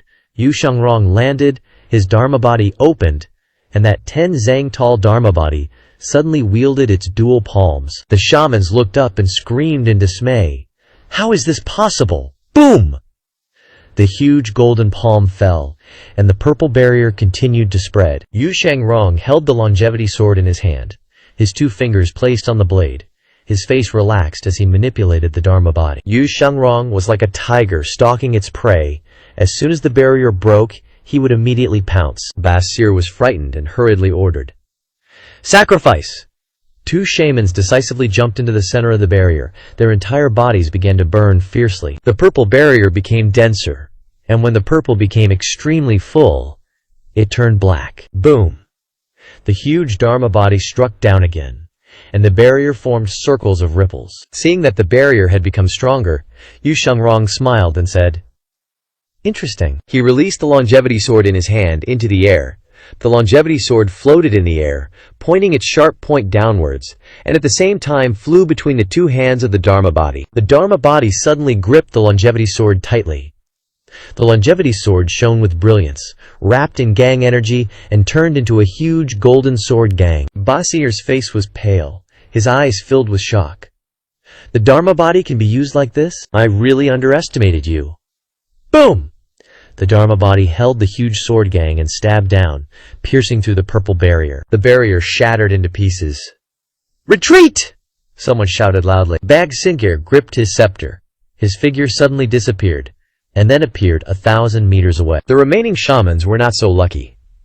In the instant that Yu Shangrong's Dharma body dissipated, the longevity sword flew back into his palm. Yu Shangrong smiled faintly, stomped his feet, and rushed forward. Sword gangs appeared everywhere. Immediately more than a dozen shamans had their hands and feet chopped off by the longevity sword. Fractures flew all over the sky, and blood poured like rain. The witchcraft cultivators hurriedly retreated and fled. Tan Xing, kill 1 target, gain 10 points of merit. Tan Xing, kill 1 target, gain 10 points of merit. The system's notification sounded in his ears like a tide, making Lu Jiao suspicious. He looked up into the distance. After being hit by bad luck 10 times in a row, Lu Jiao was very sad, so he put his hands behind his back and walked out of the great Zheng Palace. Standing and watching the sun set in the west, half of the sky was dyed red by the sunset. Over the past 2 months, Lu Jiao had not received any news about Yu Zhanghai, nor did he know what was happening with Yu Shangrong. Lu Jiao stroked his beard and thought, maybe he was too worried, so he should have more faith in his disciples. After all, they were all peak 8 leaves. Thinking of this, Lu Jiao said to himself, I just hope you don't disappoint this old man. On the abyss, the two sides retreated and stood opposite each other after the battle, and the surroundings became quiet again. This battle killed more than 100 witchcraft cultivators, which can be said to be a heavy loss. Yu Shangrong's strength far exceeded Ba Xing'er's imagination. Blood appeared in Ba Xing'er's eyes. Staring fixedly at Yu Shangrong, the air seemed to be compressed, filled with the smell of blood. After a long silence, Ba Xing'er opened his mouth and said, You are very strong. So what? If you hadn't gone for the kill just now, maybe I would have retreated and pretended nothing happened. But too many people already died. I can't face the Dao Wang, can't face the families of the deceased, Ba Xing'er said. Before Yu Shangrong could even open his mouth, the young Wu Zhanghai behind him, fearless as hell, laughed and said, Why is your life worth so much, but mine ain't worth a damn? Why is it okay for others to die, but not you guys? Why do you demand justice, but others can't? Ba Xing'er looked at the young Wu Zhanghai. What a sharp-tongued brat. In this world, what Wu Zhanghai hated the most were the Lulan Shixiang. The young Wu Zhanghai's tone became serious and sincere. Yeah, kill them all for me. Wu Zhanghai was radiating murderous intent. He didn't know if Yu Shangrong would agree to his request, but he was out of options. After a moment of silence, Yu Shangrong narrowed his eyes slightly, a faint smile appearing on his face, and replied, As you wish. With that, Yu Shangrong stepped forward, attacking with a burst of fierce wind. Ba Xing'er, eyes bloodshot, shouted, Si Ju! Invoke the gods! The remaining Wu shamans immediately threw out 4 halos. Great Wu God, please hear my plea. Please lend me the power of the Wu God. Souls return.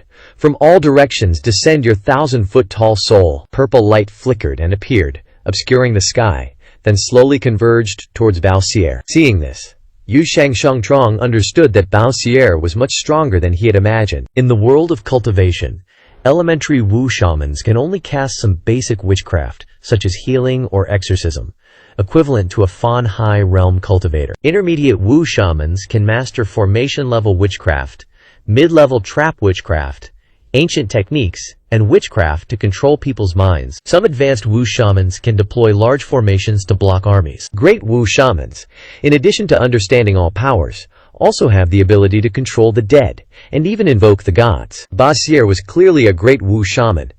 Yu Shangrong turned into 3 after-images, and space became hazy and blurred. In an instant, the remaining Wu shamans were slashed by Yu Shangrong's sword shadows. A cold glint flashed by their necks, and each figure fell into the abyss.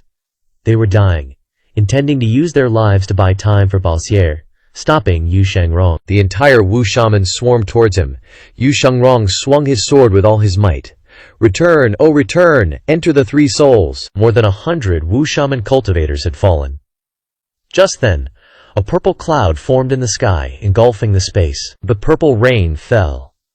This was no ordinary rain. Each purple raindrop could pierce the body, corrode the soul, and destroy the will. Yu Shangrong indifferently spun 360 degrees. Facing the young Wu Zhanghai, he cast a Taoist palm seal, the palm seal like a dragon's claw, grabbed the young Wu Zhanghai and pushed him away. Boom! The young Wu Zhanghai left the attack range of the purple rain. His whole body pushed towards the rift in the sky. Shiksheng! Wu Zhanghai cried out. But a second later, Yu Shangrong was covered by the purple rain like a waterfall, his figure no longer visible. The young Wu Zhanghai felt the qi under his feet weakening, which also meant that the power of the person casting the primordial qi was weakening. He was extremely worried. Ba Xing'er and the remaining Wu shaman cultivators all believed that under the power of the immortal sage, even Yu Shangrong of the 8 leaves would be seriously injured. Sacrificing so many people, paying such a price, it's worth it. The suffocating air accumulated in Ba Xing'er's chest was finally released. As long as Yu Shangrong was killed, it was all worth it. The purple rain lasted for a full quarter of an hour. The young Wu Zhenghai felt that the ki under his feet was out of control, and finally dissipated. He fell. Almost at the same time, a sky full of sword kai erupted in the purple rain. The sword kai in the shape of an umbrella, blocking all the rain. Yu Shangshong stepped into the air and flew up, his eyes firm. 3 figures rushed towards Basir from afar. Seeing this scene, even Basir's hair stood on end. "You're not dead?" As the rain poured down, Yu Shengrong leisurely walked in the rain, swinging countless sword shadows as he walked. This was the basic sword training technique of Modician Pavilion. Even standing in a waterfall, Yu Shengrong could prevent a single drop of water from splashing on his body. This was his sword Dao. "Impossible," Basir said, trembling. His pupils contracted. In an instant, Yu Shengrong's 3 figures were in front of him. The remaining 5 Wu shamans stood in front of Basir. Bangsir waved his scepter. "You don't have a sword. How can you kill me?" Yu Shengrong's face was cold. He pinched his index and middle fingers together, shooting out a ray of sword ki, using fingers instead of a sword. "Who said you can't kill without a sword?" Yu Shengrong stood upright. 2 fingers shot out. Swish! The sword Q split into 5, slashing towards the 5 Wu shamans. The 5 fell. Yu Shengrong continued to rush forward, his figure as fast as lightning. The sword Kie bypassed the scepter, piercing Basir's heart, leaving a bloody hole in his chest. Yu Shengrong didn't look at Basir, and immediately turned around and flew towards Wu Zhenghai. Bangsir looked down at his chest in disbelief, watching the blood gush out like a stream. The purple rain in the sky disappeared. The sky above the abyss gradually became quiet again. In just a moment, only Basir remained here. He staggered, unable to float. Basir's plan was perfect, from the trap in Lulan to the trap in Ruoli, all leading to the ambush in the abyss. He only miscalculated one thing, that Yu Shengrong was too strong. Basir looked down and saw Yu Shengrong rushing down into the abyss to save the young man, and a thought flashed in his mind. Bangsir cancelled all his strength, causing himself to fall into the abyss as well. The fierce wind whistled past his ears. "Even if I have to die, I will make you buried in the abyss." Basinger dove down, his eyes locked onto Yu Shengrong. Yu Shengrong threw a palm upward for a faster descent, but this abyss seemed bottomless. AF. Countless cultivators had tried exploring this abyss, sacrificing themselves to conclude. Falling into the abyss is a 1 in 10 survival kinda deal. The only hope is to bail halfway, and GTFO lost track of how long he'd been falling. The light above dimmed, like twilight was descending. Yu Shengrong neared Yu Zhenghai, immediately striking with a palm, like a dragon's claw snatching it. Seeing this, Basir yelled, "Give up already!"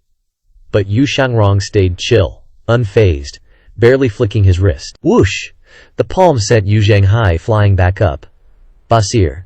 "Too late, bro." Yu Shengrong felt a crazy suction force coming from the depths below. He wanted to fly up, but his chi was already drained. Yu Shengrong could only keep himself afloat. If he dies, the entire Lulan goes down with him. Yu Shengrong said calmly, but his words were straight up badass. Basir dropped from above, barely stopping mid-air. "Cough cough, why though?" Boss Sinshur was shook.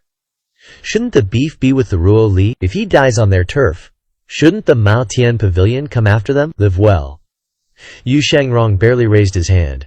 Seeing the unconscious Yu Zhenghai, he pushed him away with a palm. Yu Zhenghai escaped the abyss's pull, flying upwards. Basikir couldn't comprehend. A mortal? You'd do all this for a mortal? Bury an 8-leaf in the abyss to save a nobody? Basinshur couldn't see the logic. After saving Yu Zhenghai, Yu Shengrong was too spent to stay afloat. Yu Shengrong sank. Looking up at Yu Zhenghai, he said coolly, "Some things are worth it if you think they are." It clicked for Basir. He remembered everything. Lulan versus Dayan. 70,000 bodies in the desert.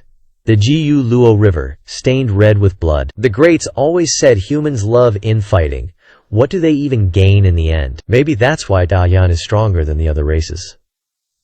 Basinger suddenly unleashed his last bit of strength, firing a purple blast to push Yu Zhenghai towards the rift. "Too bad I'm too weak to save you. Just promise me you'll spare the Lulan people." Basinker closed his eyes, his body engulfed in a strange purple flame, the last bit of dignity for a great shaman, burning himself to stop others from controlling his corpse. The flames consumed him, until Boss Seer vanished into the abyss. At the same time, the purple rain around the longevity sword disappeared. The longevity sword fell. "Sword's here! He's here!" Yu Shangrong sensed the sword and summoned it, making him fall faster. Yu Shangrong was surrounded by darkness, like falling into a bottomless pit, looking up to see only gray. Twilight stole the light, plunging the rift into endless night. God dipped. In the dark, on a small patch between the rift and abyss, Yu Zhanghai lay on the cold ground, clutching a sword sheath. Cold dew fell, night winds blew, and the boy suddenly trembled, opening his eyes and sitting up. He looked around, dazed. The cold didn't freeze him, but he was drenched in sweat. It was so dark he couldn't see his fingers. Yu Zhanghai remembered falling when the seal under his feet vanished. He didn't even know when he passed out. Hell. No one knows what hell looks like, but darkness must be its main feature. Yu Zhanghai felt like he was in hell. Was he dead? It was so quiet, it was unnerving. Yu Zhanghai could hear his heart racing. Clutching the sword sheath, Yu Zhanghai whispered, "Shixiang." His lonely voice echoed, unanswered. Yu Zhanghai's will was stronger than most. He had too much experience facing the dark. Yu Zhanghai reached out, touching the cold ground, and slowly moved forward. A few meters later, crash! A cliff! Yu Zhanghai flinched back, sending debris falling into the abyss, silent as a ninja. His heart pounded. Afraid to move, he looked up. The sky was pitch black, with only cold wind and eerie silence. Yu Zhanghai stayed put. After a sleepless night, dawn finally broke, and Yu Zhanghai could see his surroundings. A foot away was the abyss. Yu Zhanghai inhaled deeply, struggling to his feet. The abyss was just black. Is anyone there? No answer, only his echoing words, lost in the air. Yu Zhanghai walked around, realizing he was alone. The sun rose. Yu Zhanghai remembered Yu Shangrong saying, "Beyond the rift is Dayan." He looked down into the abyss, then turned and left, clutching the sword sheath. He walked and walked, resting when he was tired, finding puddles to drink from when he was thirsty. They hadn't even reached the sky rift by the time the sun was high.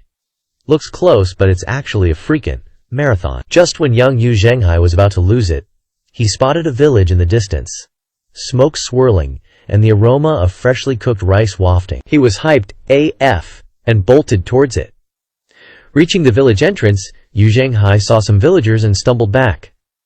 "Envli people? Lulan people? WTF?" Two buff young villagers saw the kid at the entrance. Even though his robes were hacked short, they could still tell where he was from by his vibe and clothes.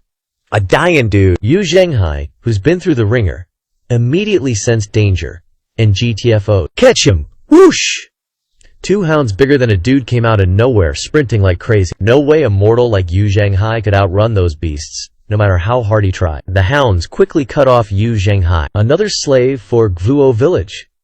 2 days later, in the Great Zheng Hall, people were chatting business. Lu Zhao strolled around, hands behind his back.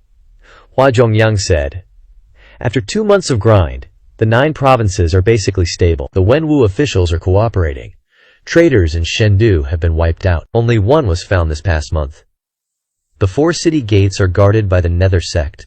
I just don't know how to handle politics, though. Most of it's thanks to 5th senior brother Zhao Yu. Without him, we wouldn't be where we are today." Zhang Yu obviously has no experience with politics either. Someone's pulling the strings behind her. In all of Chengdu, only the Empress Dowager has the skills for that. Zhang Yu's the Empress Dowager's granddaughter. It makes sense she'd coach her, but everyone else thinks Lu Zhu's the mastermind. Pan Lishan gushed. Who knew Sect Master was a goddamn Renaissance man? He can hold down Chengdu, keep the 9 provinces peaceful, and write banger decrees. A 1 in a million kinda guy. Zuo Yushu rolled her eyes at him. Everyone knows Big Bro's got both brains and brawn, duh. Lu Zhao raised his hand, cutting them off. He wasn't in the mood for flattery. Lu Zhao asked Duanmu Sheng, "Any word from Liang province?" Duanmu Sheng replied, 7th junior brother sent a letter saying, "Liang province is chill. No conflicts expected anytime soon." Also, Duanmu Sheng hesitated. Eldest senior brother was successfully resurrected, but he was ambushed by the Lulan on the way back. Slim chance of survival. Hearing that, Lu Zhao frowned and turned around. Did they cross the sky rift yet? Not yet, I think. That question was kinda redundant. If they'd crossed the sky rift, they'd be safe. With Si Wuyai's skills, he could definitely bring them back. But those words, slim chance of survival, packed a punch. They usually mean pessimism, wishful thinking, or even death. Lu Zhao hadn't gotten a system notification about a disciple dying, and he wasn't about to let any of his disciples die. I don't get it. Hua Zhongyang asked the ancestor for instructions. I'm leaving you in charge of Shendu. Any objections? Hua Zhongyang was stunned. What the hell? He's only a 7th leaf nascent divinity realm. How could he hold down Shendu? Shendu used to have 8 great commanders, all 8 leafs.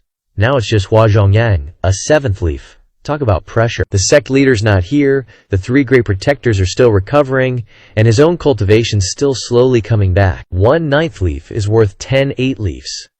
If the ancestor leaves Shendu without a 9th leaf guarding it, things could get ugly again. Zhao Yue bowed and said, Master, then I'll stay in Shendu. Lu Zhao nodded.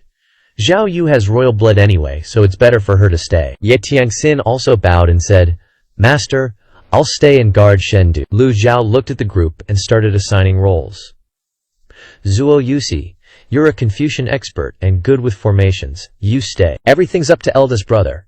Hua Wudao, you're good at defense. You stay. Hua Yuexing, you're a crackshot archer.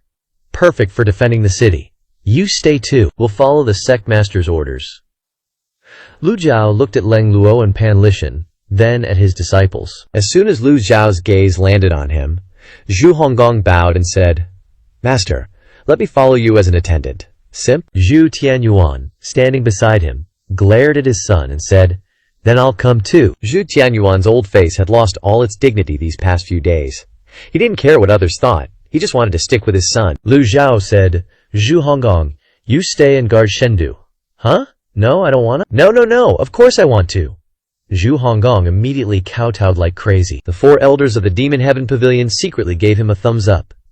Sect Master's move is genius. Keeping Zhu Honggong in Shendu is the same as keeping Zhu Tianyuan there. Zhu Tianyuan and the ancient Saint Sect are basically an 8-leaf powerhouse, enough to hold down a region. After giving the orders, Lu Zhao said, Send a letter to Si Wuyai. Have him send the cloud-piercing flying chariot here. Yes, the rest will go with Lu Zhu.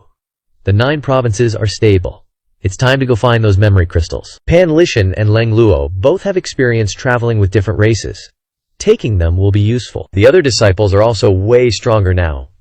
Enough to handle small fries. Lu Zhu has a hunch there's another secret hidden in the memory crystal ball. Wait, hold up. The next afternoon, the cloud-piercing flying chariot flew to the divine capital to pick up people.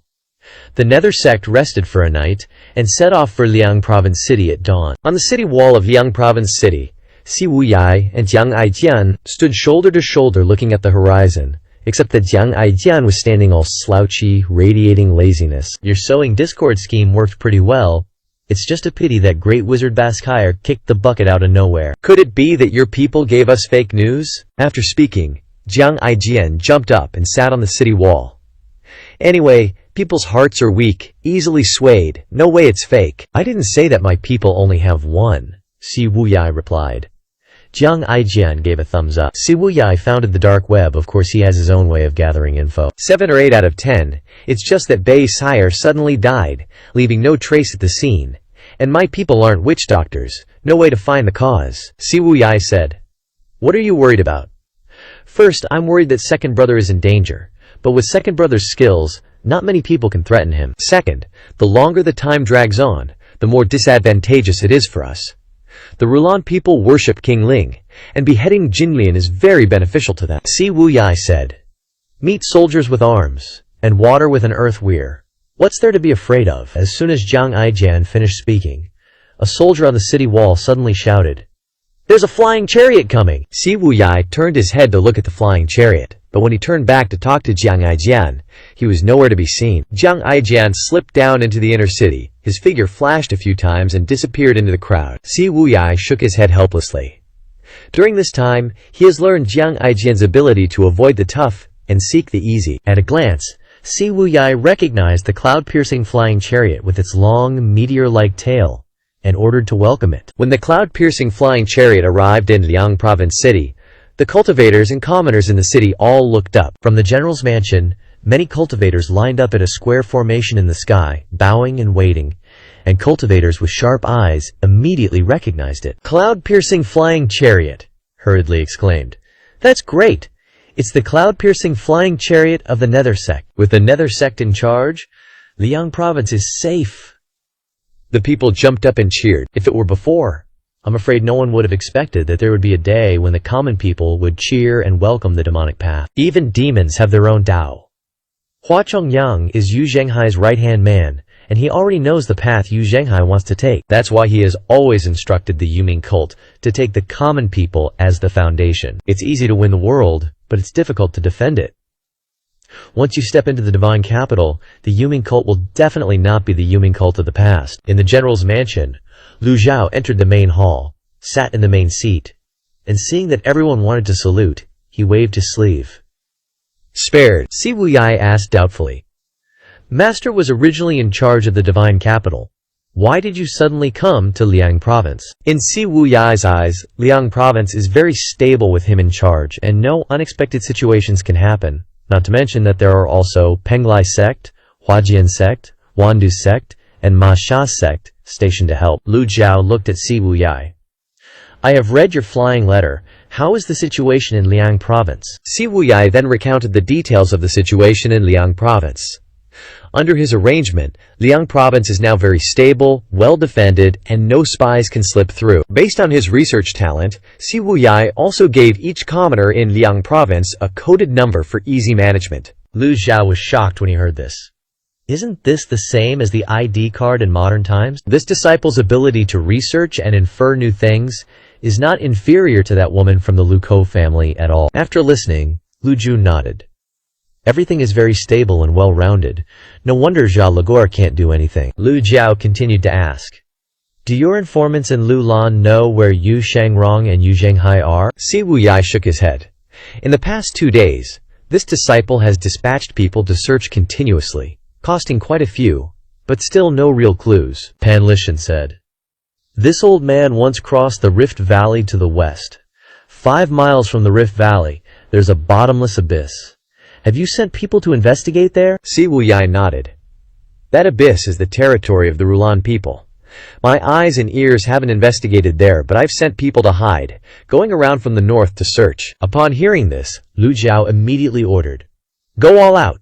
Search for Yu Shangrong and Yu Zhenghai." This disciple obeys. With that, the Nether sect mobilized all its forces, searching for Yu Shangrong and Yu Zhenghai, starting from the east of the Rift Valley, the territory of Great Yan, dispatching cultivators to hide in the rear of Rulan, while also sending cultivators to fly around the north of the Rift Valley for a stealthy investigation. Time flew by, and a month passed in the blink of an eye. In the past month, the Nether sect used all kinds of means, even employing all its eyes and ears, sneaking into the enemy's camp, and also sending many cultivators to infiltrate the ancient city of Lulan and the Rulan capital. Sadly, they still had no news. In the general's mansion in Liangzhu city, Si Wuyai and the other disciples all lowered their heads, not daring to say a word. Lu Zhao stroked his beard, looking at them.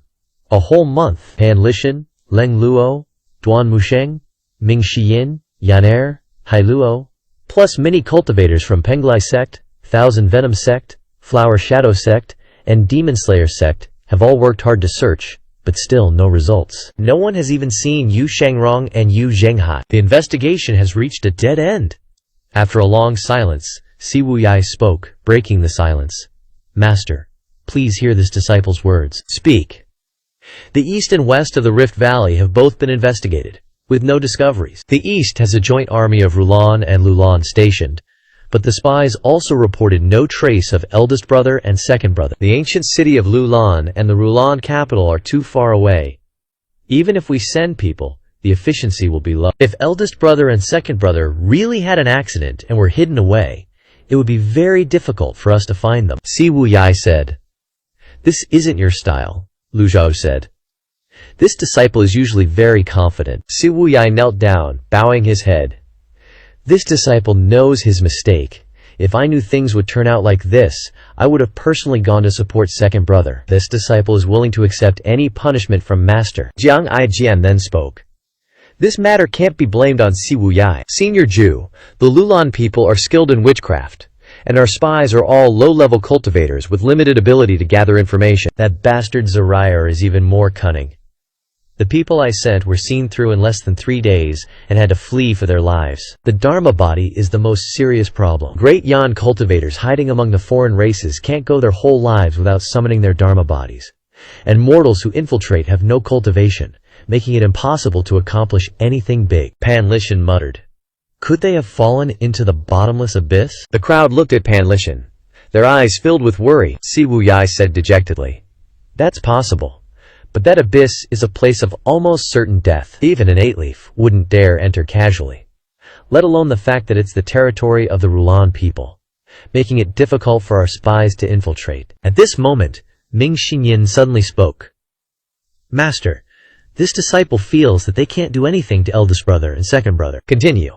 Lu Zhu looked at Old Fourth.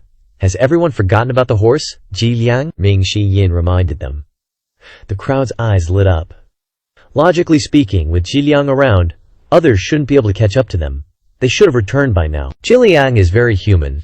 As long as it returns, we can definitely ask for the reason, Ming Xinyin said. Lu Zhao nodded.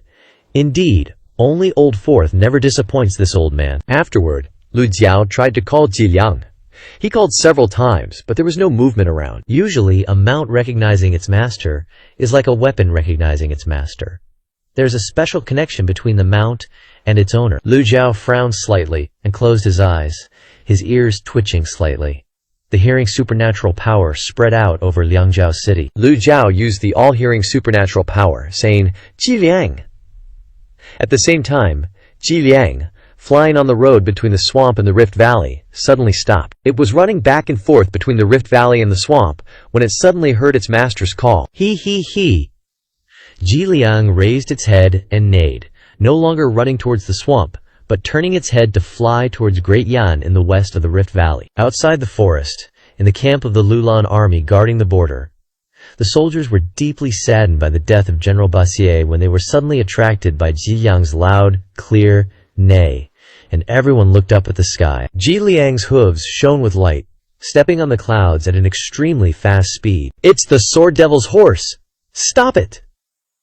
The witchcraft cultivators immediately recognized the horse that had played tricks on them before. The death of the heroic border garrison General Bassier is related to the owner of this horse. In an instant, many witchmasters gathered, hundreds of witchmasters flying straight from the camp towards the Rift Valley. At the same time, a large number of Lulan and Rulan were stationed on the east side of the Rift Valley, and Lulan cultivators also flew up to surround and intercept Ji Liang. Therefore, no matter how fast Ji Liang flew, it would be blocked and attacked by both sides. He he he.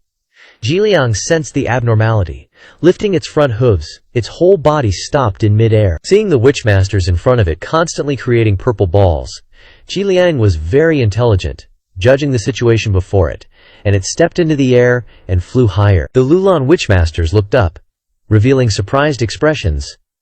No wonder the Sword Devil could run from Lulan to Rulan. Such an intelligent steed is truly rare.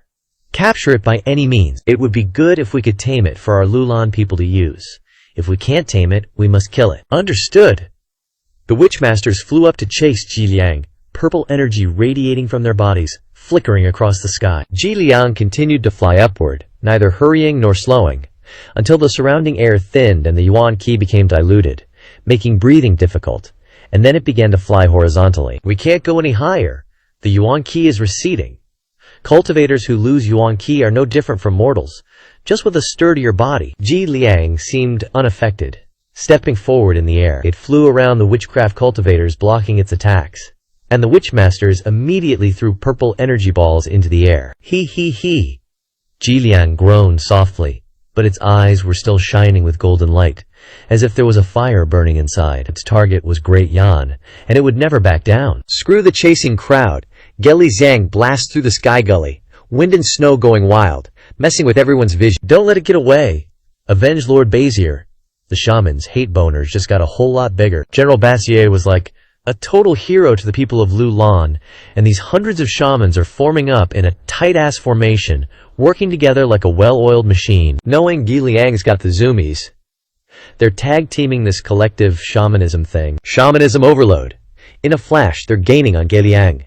Even the newly soldiers on their turf are looking up like, what the hell is going on? General Kalair got curious, floats up to check it out, then sighs. Me and Basir didn't vibe, but gotta respect his hustle. So many peeps out for revenge. I just can't compete. Kalair barely finishes talking when a subordinate bows and says, General, before Basir died, he led troops to newly lands to stir up trouble with Yu Shangrong, trying to screw you over and drive a wedge between us and the Great Mysterious Sky Chapter. No way? Kalair frowns. You sure about this, soldier? He also said, Lulan doesn't need... The subordinate hesitates. Those kinds of people. Spit it out, I'll let you off the hook. He said he doesn't need trash like you, that he can solo Yu Shangrong. Kalashir's eye twitches like crazy, and his eyes are on fire. Good riddance. Kalakur rage quits and heads back to his tent, the subordinate thinking, even if it's not true, there's no way to prove it now anyway. Meanwhile, the shaman squad is still hot on Geliang's tail. Geliang's been zigzagging between the sky gully and the mud pit, and it's starting to feel the burn. Flying so high ain't helping either. Speed's dropped by like a third. Kill it! It's almost done for! The shamans crank up the shamanism, speed boosting to catch up, and team up to make a massive purple shaman arrow. You little beast! Where do you think you're going?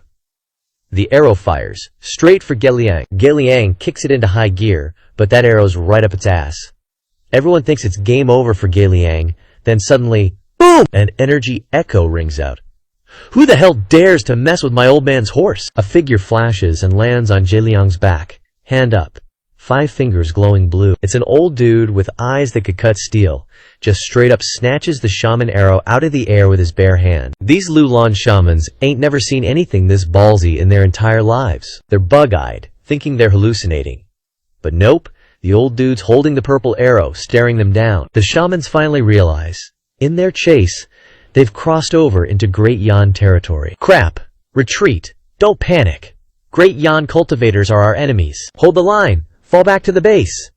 At the same time, the old dude crushes the arrow in his hand. Boom!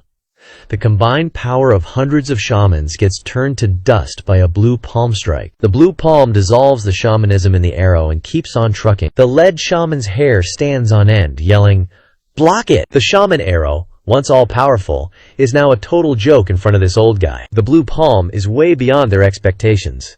The shamans unleash a volley of purple energy balls, but the palm keeps on coming, crushing everything, not slowing down one bit. The shamans freak out as the palm heads their way.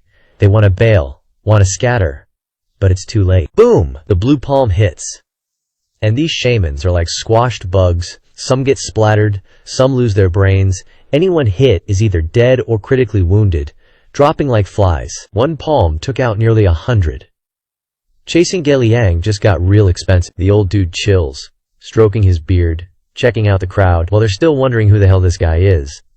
A bunch of cultivators suddenly float up behind him, lined up like it's picture day. Lu Zhu commands, "Capture them! Yes, master! Let this disciple lead the charge." Ming Shi Yin's the first to move. He's in the crowd faster than lightning. Pan Lichen, Leng Luo, Yan Ni, and Duan Musheng pile in too. Hai Luo stands beside Luai Zhou, too scared to throw hands because she doesn't know how. The shamans don't stand a chance against the Great Mysterious Sky Chapter. Screams fill the air, and people are dropping left and right. In less than 15 minutes, it's all over. Less than 100 prisoners. Everyone else is dead. Lock Im up in Liangzhu city dungeon. Seal their cultivation, Lu Zhu says. Yes. Then Lu Zhu waves at Geliang. Fly! Nay! Nay! Geliang zooms over to Lu Zhao. Happy but looking tired and weathered. It's clear its mental state ain't what it used to be. Lu Zhao turns to Hai Luo. I need to ask it a few questions. Translate for me. Yes! Little Hai Luo goes to Geliang and starts relaying Lu Zhao's questions. Gelixiang neighs, sometimes long, sometimes short. No one understands a word, but you can tell they're having a convo. Hai Lu Xiao even giggles. What's it saying? Lu Zhao asks. My horse needs a translator? So embarrassing. Hai Luo replies. Master, it says it took second senior brother to a faraway place. Lots of people wanted to catch him, so Geliang had to lure the enemies away, and then it didn't see second senior brother again. Lu Zhao says. Does it know where Yu Shangrong is? It says when it lured the enemies away, second senior brother was still guarding the muddy area, But when it went back to find him, he was gone, and now it doesn't know where he is. Does it know? Lu Zhu frowns. Hai Luo says, it says it has a way to find him, but it doesn't want to say. No wonder, Hai Luo giggled. This horse is playing hard to get. Lu Zhao stares at Guiliang. If you don't tell me, how am I supposed to save that unfilial disciple? That disciple of yours died once. Don't you feel any remorse? He said he has no remorse. Liu Zhu frowned and said sternly, absurd. The sound waves hit, scaring Hai Luo and Ge Liang. Jie Liang huffed and puffed a few times, unintelligible. Then Hai Luo relayed. It said that Bayan can find second senior brother. Bayan has a great sense of smell. Bayan? Ge Liang didn't like that beefy Bayan. A mountain cannot contain two tigers, unless it's a male and a female, especially since they're different species. Liu Zhao nodded, waving his sleeve slightly. Only then did Ge Liang dare to fly away, burrowing into a forest outside Liangzhou city to rest. As soon as Ge Liang left, Bayan appeared. Si Wuyai said that Ge Liang suggested using the sniffing method for tracking. It's a great idea. But the Ruoli and Lulan people stationed in the eastern sky ditch are numerous. They will be our biggest obstacle. Then clear the obstacles. In the Lulan camp, hundreds of witchmasters had not returned, terrifying the rest. The Lulan general paced back and forth outside the tent. General, it's over! All 300 witchmasters have been annihilated. The entire army wiped out? The Lulan general, temporarily appointed after Basiersi's death, turned ashen upon hearing this news and immediately ordered, withdraw! Withdraw now! In less than an hour, the Lulan army stationed in the eastern sky ditch retreated, circling north, crossing Ruoli territory to return to the western sky ditch. In the Ziha Luhaer camp, the general just received news that the 300 Lulan witchmasters were wiped out after venturing too deep into Dayan territory. Za Luoer not only wasn't shocked, but laughed heartily. Serves them right. They deserved such an ending. Even Basiersi didn't dare to intrude recklessly, let alone them. General, but the Lulan army has withdrawn from the sky ditch. Withdrawn? Zhe Luer was taken aback. Just then, a subordinate ran in from outside to report, General, it's over! The garrison of Liangzhou city is challenging us outside our camp. Za Luer frowned. How audacious. I wasn't planning to start a war, yet they dare to disturb us. Follow me to confront them. As soon as Ziha Luoer stepped out of the tent, he heard war drums from afar, signaling that the Ruoli camp was boosting morale to welcome the enemy. The 4 deputy generals saw Ziha Luoer and immediately bowed. General, what's the situation? Someone's challenging us? Open the gates and welcome them. Yes. The huge gates slowly opened. Zha Luoer, with his 4 deputy generals, jumped on their horses and charged toward the front lines. It's time for me to slaughter Dayan. We pledge to fight to the death with the general. At the front lines, over 10,000 Ruoli soldiers, armed with spears, charged in groups. Facing them was a force of less than 100 people. Master, the provocation plan succeeded. Si Wuyai reported to Liu Zhao. Good! Liu Zhao stroked his beard, clasped his hands behind his back, and stared ahead. The Ruoli generals were ready, with the generals constantly shouting, ready for the market fight. What first expert of Dayan? Can he stop my Ruoli army of 1,000,000? Si Wuyai, you dog-headed strategist, get your ass out here. General, Zha Luer is on his way, advising you to surrender quickly. Just then, a Ruoli soldier ran up and bowed. My lord, General Zha Luoer has arrived. Over 1,000 soldiers immediately made way. Zha Luoer galloped from afar, kicking up dust. The Ruoli soldiers knelt on one knee in unison. Welcome, General Zha Luer. Welcome, General Zha Luer. The soldiers admired Zha Luer and the 4 deputy generals as they rode in front of the soldiers, the hooves stopping. General, the challenger is that old geezer. A subordinate pointed to the old man standing in the crowd opposite.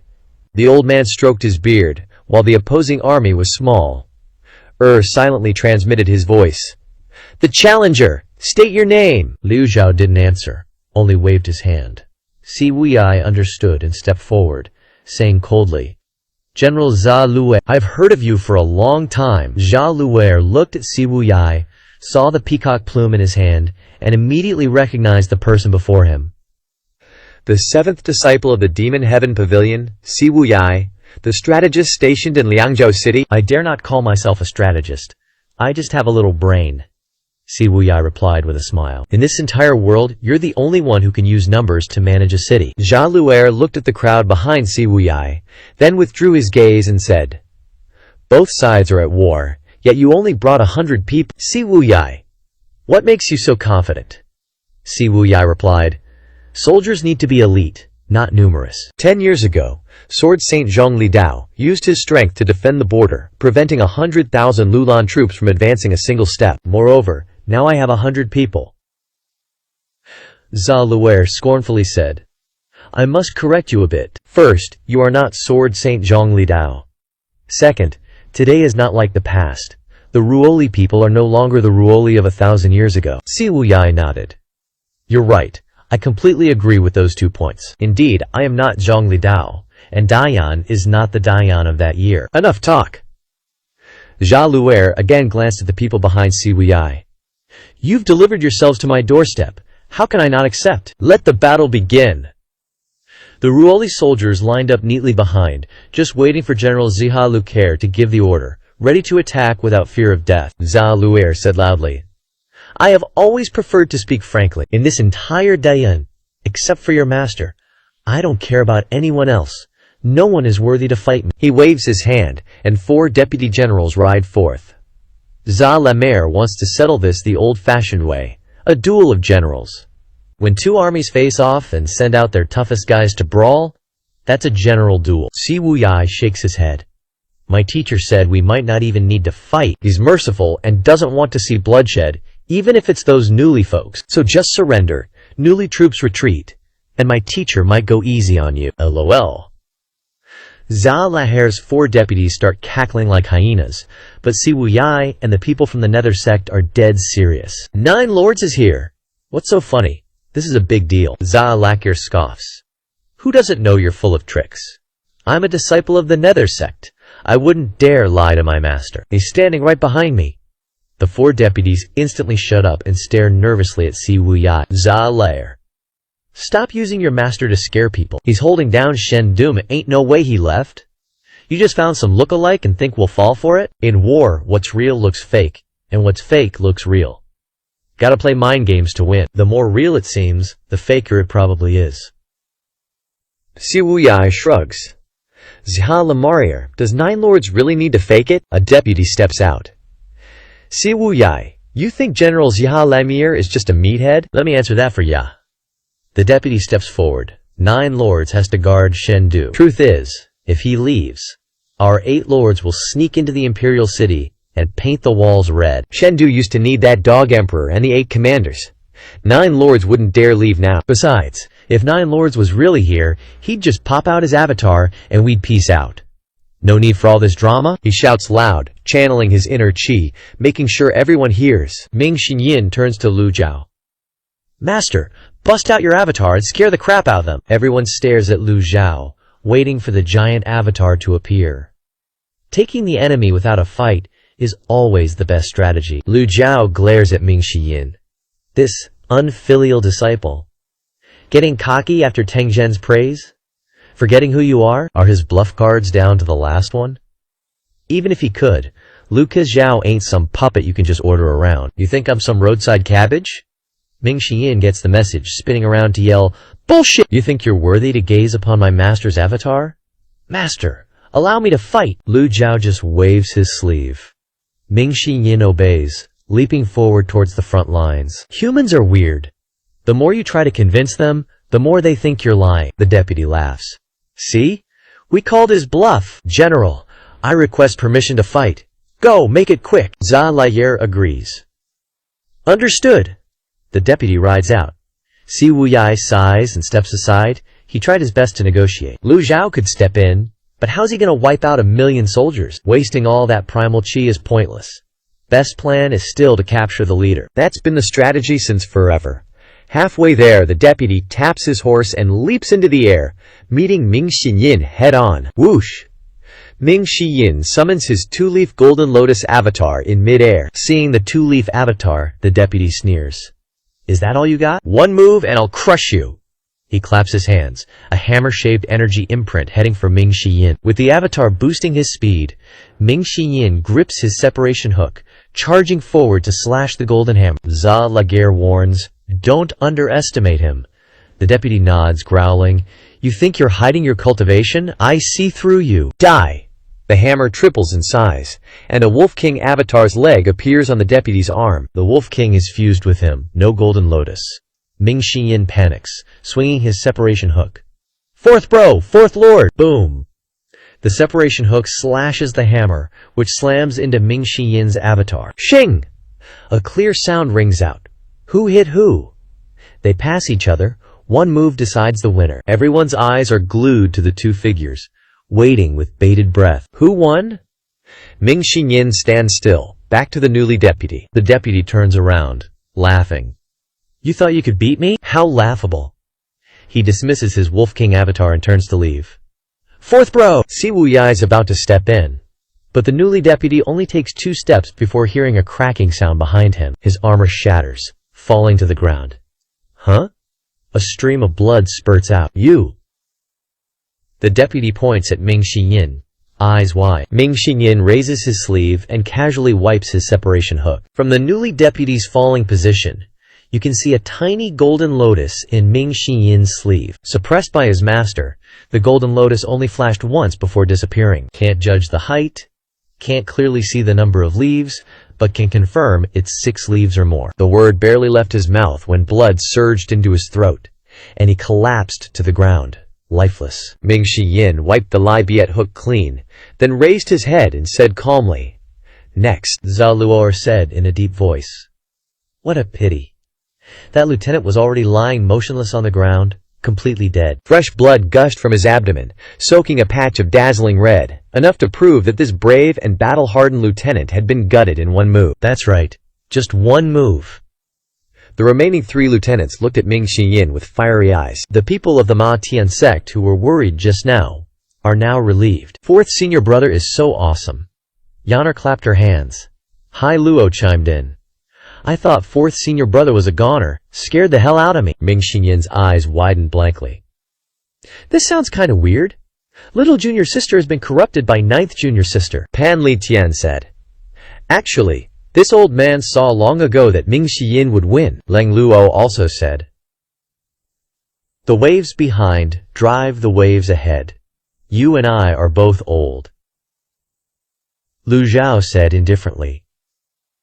"The younger generation will surpass us sooner or later." This time the two did not argue, rarely reaching a consensus, and nodded slightly. Lu Zhao stroked his beard indifferently, looking at Ming Shiyin's back.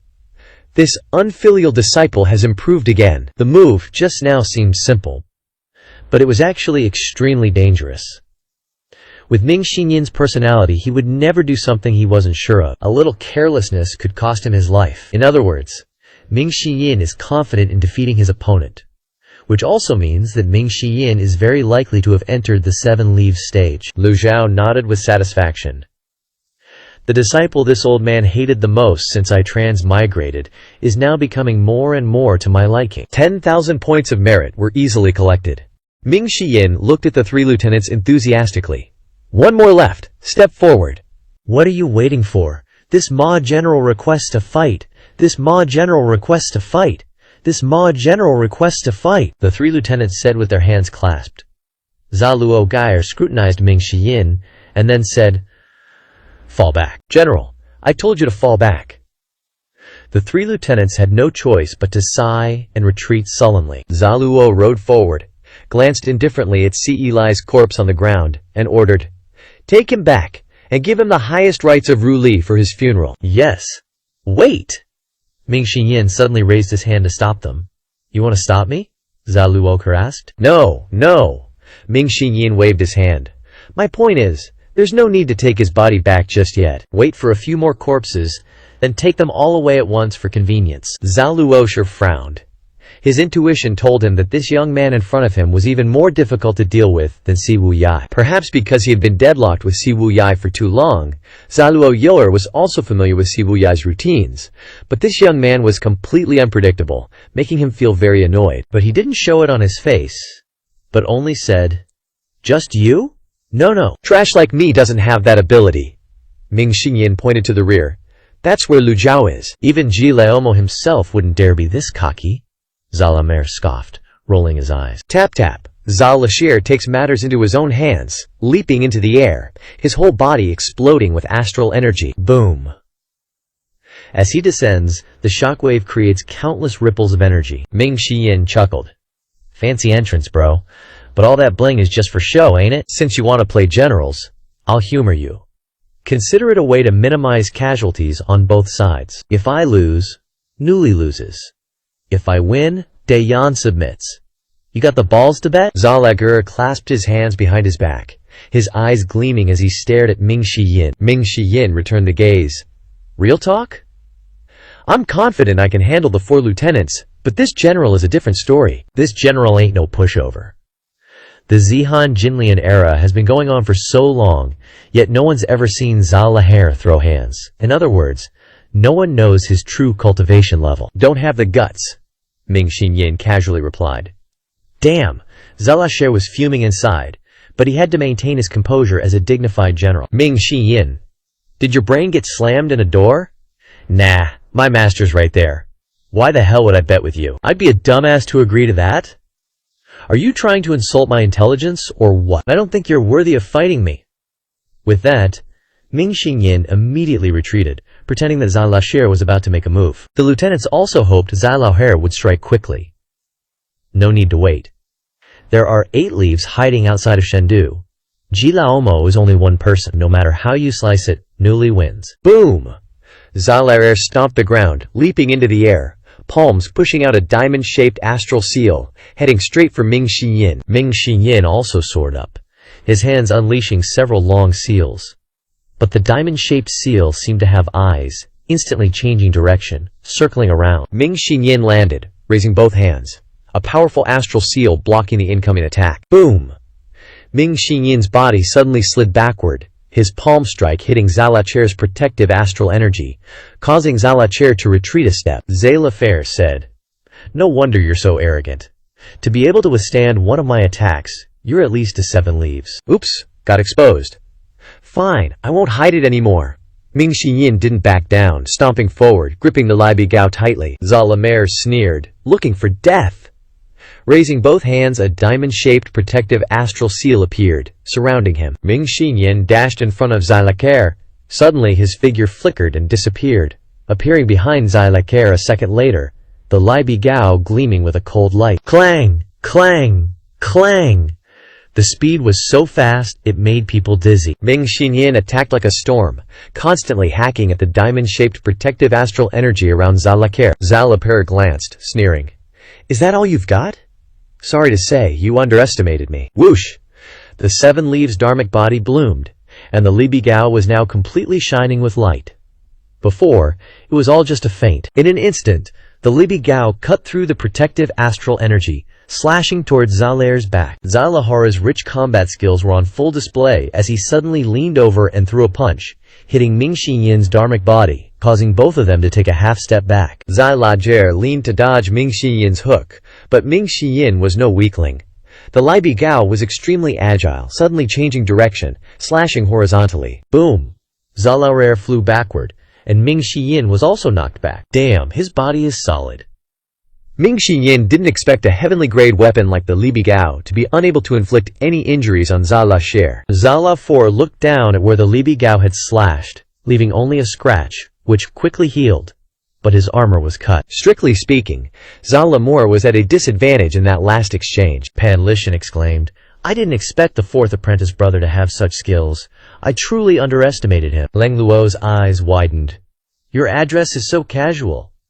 Just now it was Ming Xiyin, now it's changed to 4th apprentice brother." Zal Laher observed from midair, saying, "I admire you greatly. Unfortunately, you must die." As soon as he finished speaking, he immediately charged straight down, his serious expression making it clear that Zal Laher was going all in. Judging by this posture, it seems that Ming Xiyin will suffer a loss, but in everyone's eyes, Ming Xiyin is someone who often brings a lot of surprises, so they also want to see just how great Ming Xiyin's potential is, including Lu Zhao, who thinks the same way. Lu Zhao stroked his beard, watching General Zal Laher charging down. Ming Xiyin once again unleashed his dharmic body, the 7 leaves golden lotus appearing around him.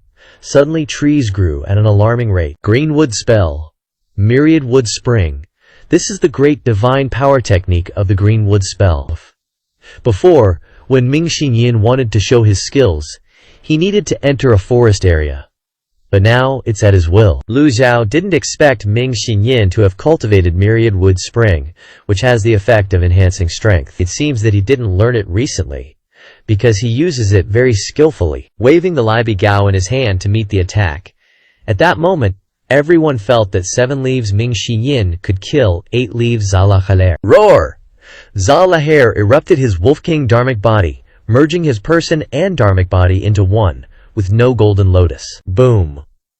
The Wolf King fused with Zalafir, looks like a transparent Wolf King surrounding Zalafir's entire body. Newly has a new way of using the Dharmic body. Seeing this scene, Si Wuya said in a deep voice, "No wonder Newly has been reluctant to attack Liang province, so you've been rebuilding for a long time." Zalafir raised his hand, and the wolf claws also raised. In the past, the Dharmic body had no way to move. At most, it could only fly and attack.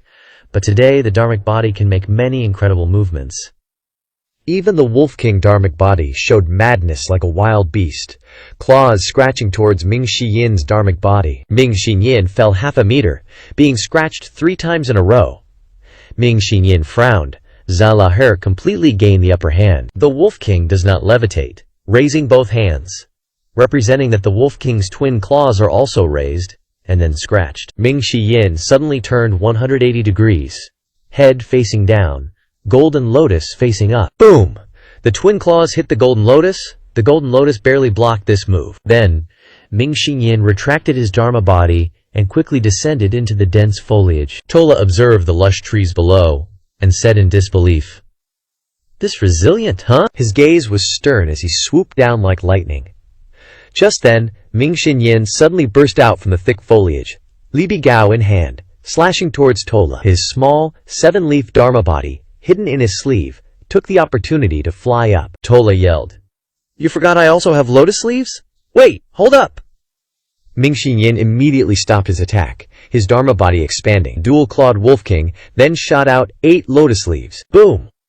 The first lotus leaf struck Ming Xiyin's Dharma body, making him cry out in pain as his chi and blood surged. "You're strong, but nah." Tola pushed out his palms. His Dharma body, carrying the remaining 7 lotus leaves, pounced. He wanted to use one move to take Ming Xinyan's life. In the nick of time, Lu Zhu tapped his toes and flew up. Pavilion Master. Did this old man miss his chance to flex? We can totally let the Pavilion Master step in. Lu Zhao directly unleashed a great divine ability, appearing behind Ming Xinyin in a blink of an eye. He struck out with a Mota Palm Seal, which flew towards the Wolf King. Tola raised an eyebrow, looking at the old man who had suddenly attacked. He said in a deep voice, "If you truly are G Old Devil, then let me experience the power of a 9-leaf. If you're not G Old Devil, then sorry. But today is your damn death day." Tola took the opportunity to fly forward. "Mighty General!" The Ruli soldiers cheered excitedly. Lu Zhao's gaze followed Tola flying rapidly towards him. His Mota hand seal grasped at the Wolf King Dharma body, but the Wolf King Dharma body suddenly shot up high. The higher it went, the stronger the force it would generate when it dove down. Tola let out a cold laugh. "Is that all you've got?" He felt the power within the Mota hand seal was only at the 6-leaf level. Tola, with a flick of his body, entered the Wolf King Dharma body. Only then did Lu Zhao indifferently say, "This old man was waiting for you to enter." "Huh?" Tola and the Wolf King Dharma body merged into one again. Lu Zhao suddenly unleashed a palm strike, and this time the palm seal was blue. The Suzu Suinian divine ability struck out, transforming into the Taoist school's Da Chongshu Bao Yin. The palm seal was simple, clean, and fluid, hitting the Wolf King Dharma body. Both the Dharma body and Tola were sent flying into the air. "You think that's it?" Tola, carrying his Dharma body, charged downwards. Lu Zhao raised his hand again, still the Da Chongshu Bao Yin, striking upwards with his palm, just like before. Lu Zhao, with one hand, unleashed immense power. The palm seal's speed was extreme, sending Tola rocketing back into the sky. The crowd stared blankly. What the hell is this? That old man is really a 9-leaf general? Tola actually had no power to retaliate whatsoever. When Tola fell again, Lu Jiao raised his hand to strike upwards. The third palm seal, Da Chongshu Bao Yin. This scene was just like playing ping pong. Tola's entire body shot back into the sky again. After eating 3 palm strikes in a row, Tobila didn't dare to continue meeting force with force, and had to choose another place to descend. The faces of the Ruli soldiers were filled with horror. Why does General Tola insist on landing? Lu Jiao had long anticipated this. His figure flickered, and another palm strike landed. "This old man hasn't allowed you to fall yet." The crowd was utterly dumbfounded. Boom! The 4th palm seal struck.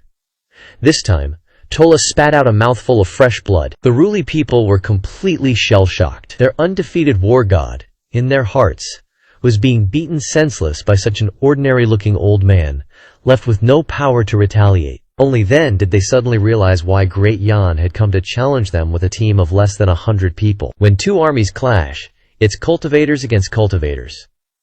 If it's an evenly matched situation, soldiers are used to decide victory or defeat. Of course, there's no need to mention a situation of overwhelming suppression. And now, this team of 100 people clearly came to suppress. If it's already suppression, who cares about numbers? After the 4th palm seal hit Tola, fresh blood spurted out. The cultivators below immediately activated their true chi to avoid it. Those who hadn't entered the Tongshuan realm could only endure being splattered with blood. Lu Xiao was extremely precise with his palm strikes. He had originally intended to heavily injure Tola with 1 strike, making him lose his fighting power. But Lu Xiao found that it took 4 palm strikes to injure Tola. Looks like this guy had quite a few achievements. Tola's heart was extremely shaken. He suppressed the pain, launched himself high into the air, and at the same time, ordered a retreat. The 3 vice-generals immediately obeyed the order, hurriedly spurring their horses around and yelling loudly, "Prepare to retreat!" Over 1,000 Ruli soldiers immediately changed their marching direction. Lu Xiao landed, his body as light as a swallow, while Tola on the opposite side descended heavily, like a 1,000-pound stone. Thud! General! Tola panted, looking up at Lu Xiao. He finally managed to land on the ground, feeling much more at ease in his heart. Lu Xiao hadn't continued striking just now, because he wanted to see what Tola was ultimately going to do, and why he was so dead set on landing on the ground. After eating 4 of Lu Xiao's palm strikes, an ordinary 8-leaf wouldn't have been able to handle it.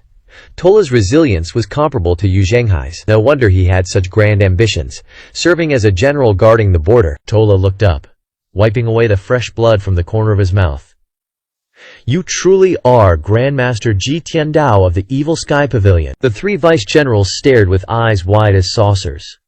Tola was certain this old man was Ji Tiandao of the Evil Sky Pavilion. In his eyes, only a 9-leaf's palm strikes could leave him unable to retaliate. He took a deep breath, calming his agitated mind. Lu Xiao stroked his beard and indifferently said, "Now that you know this old man's identity, aren't you going to run for your life?" After stabilizing his mind, Tola endured the throbbing pain of his injuries and said, "Chuo Li's words did not deceive you. I've arranged an 8-leaf to hide outside the divine capital. That one is the Ruli nation's most skilled 8-leaf assassin. Once you leave the divine capital Imperial City, you'll be buried right alongside them." After speaking, Tola's tone sank, and his eyes became fervent. "Actually, I've always respected powerful experts. Why the hell would I run? No one on the battlefield fears death." Tola raised both hands, and the Wolf King's legs manifested. At this moment, several red lines suddenly shot out from the back of Tola's warhorse. The red lines seemed to obey Tola's commands, surrounding him. The Evil Sky Pavilion members, seeing this, said in confusion, "Red runes, huh? Like the runes on the armor Liu Zihe gave Lu Xin, and also the same type of runes as on the coffin brought by Lan Meng." Seeing the red lines continuously wrapping around Tola's body, everyone finally realized this was Tola's trump card. This scene was super similar to Emperor Liu Jiyu back then, only difference being Liu Jiyu let the runes attach to his body, while these runes only attached to the armor on Tola, making it look less horrifying. Lu Jiao stroked his beard and said, "Is this your trump card?" Tola looked up at Lu Jiao. "Senior Jiek, although I am an 8-leaf, the difference between me and a 9-leaf like you is like night and day." Ephetic. "You probably wouldn't even bother with such an overwhelming battle. Now with these runes, I can actually go toe-to-toe with you. Of course I'll have to pay a huge price, but honestly, it's all worth it." "Where the hell did you get these red runes?" Lu Xiao asked. "The world's a big place, full of weird stuff. Too bad I can't tell you. Tola waved both his arms simultaneously. The red runes wrapped around his armor slowly lit up, emitting a faint glow. This radiance reminded Lu Zhou of Yu Shangrong's longevity sword, so he shook his head and said, "Relying solely on external forces, how can you possibly contend with this old man? We'll see in battle."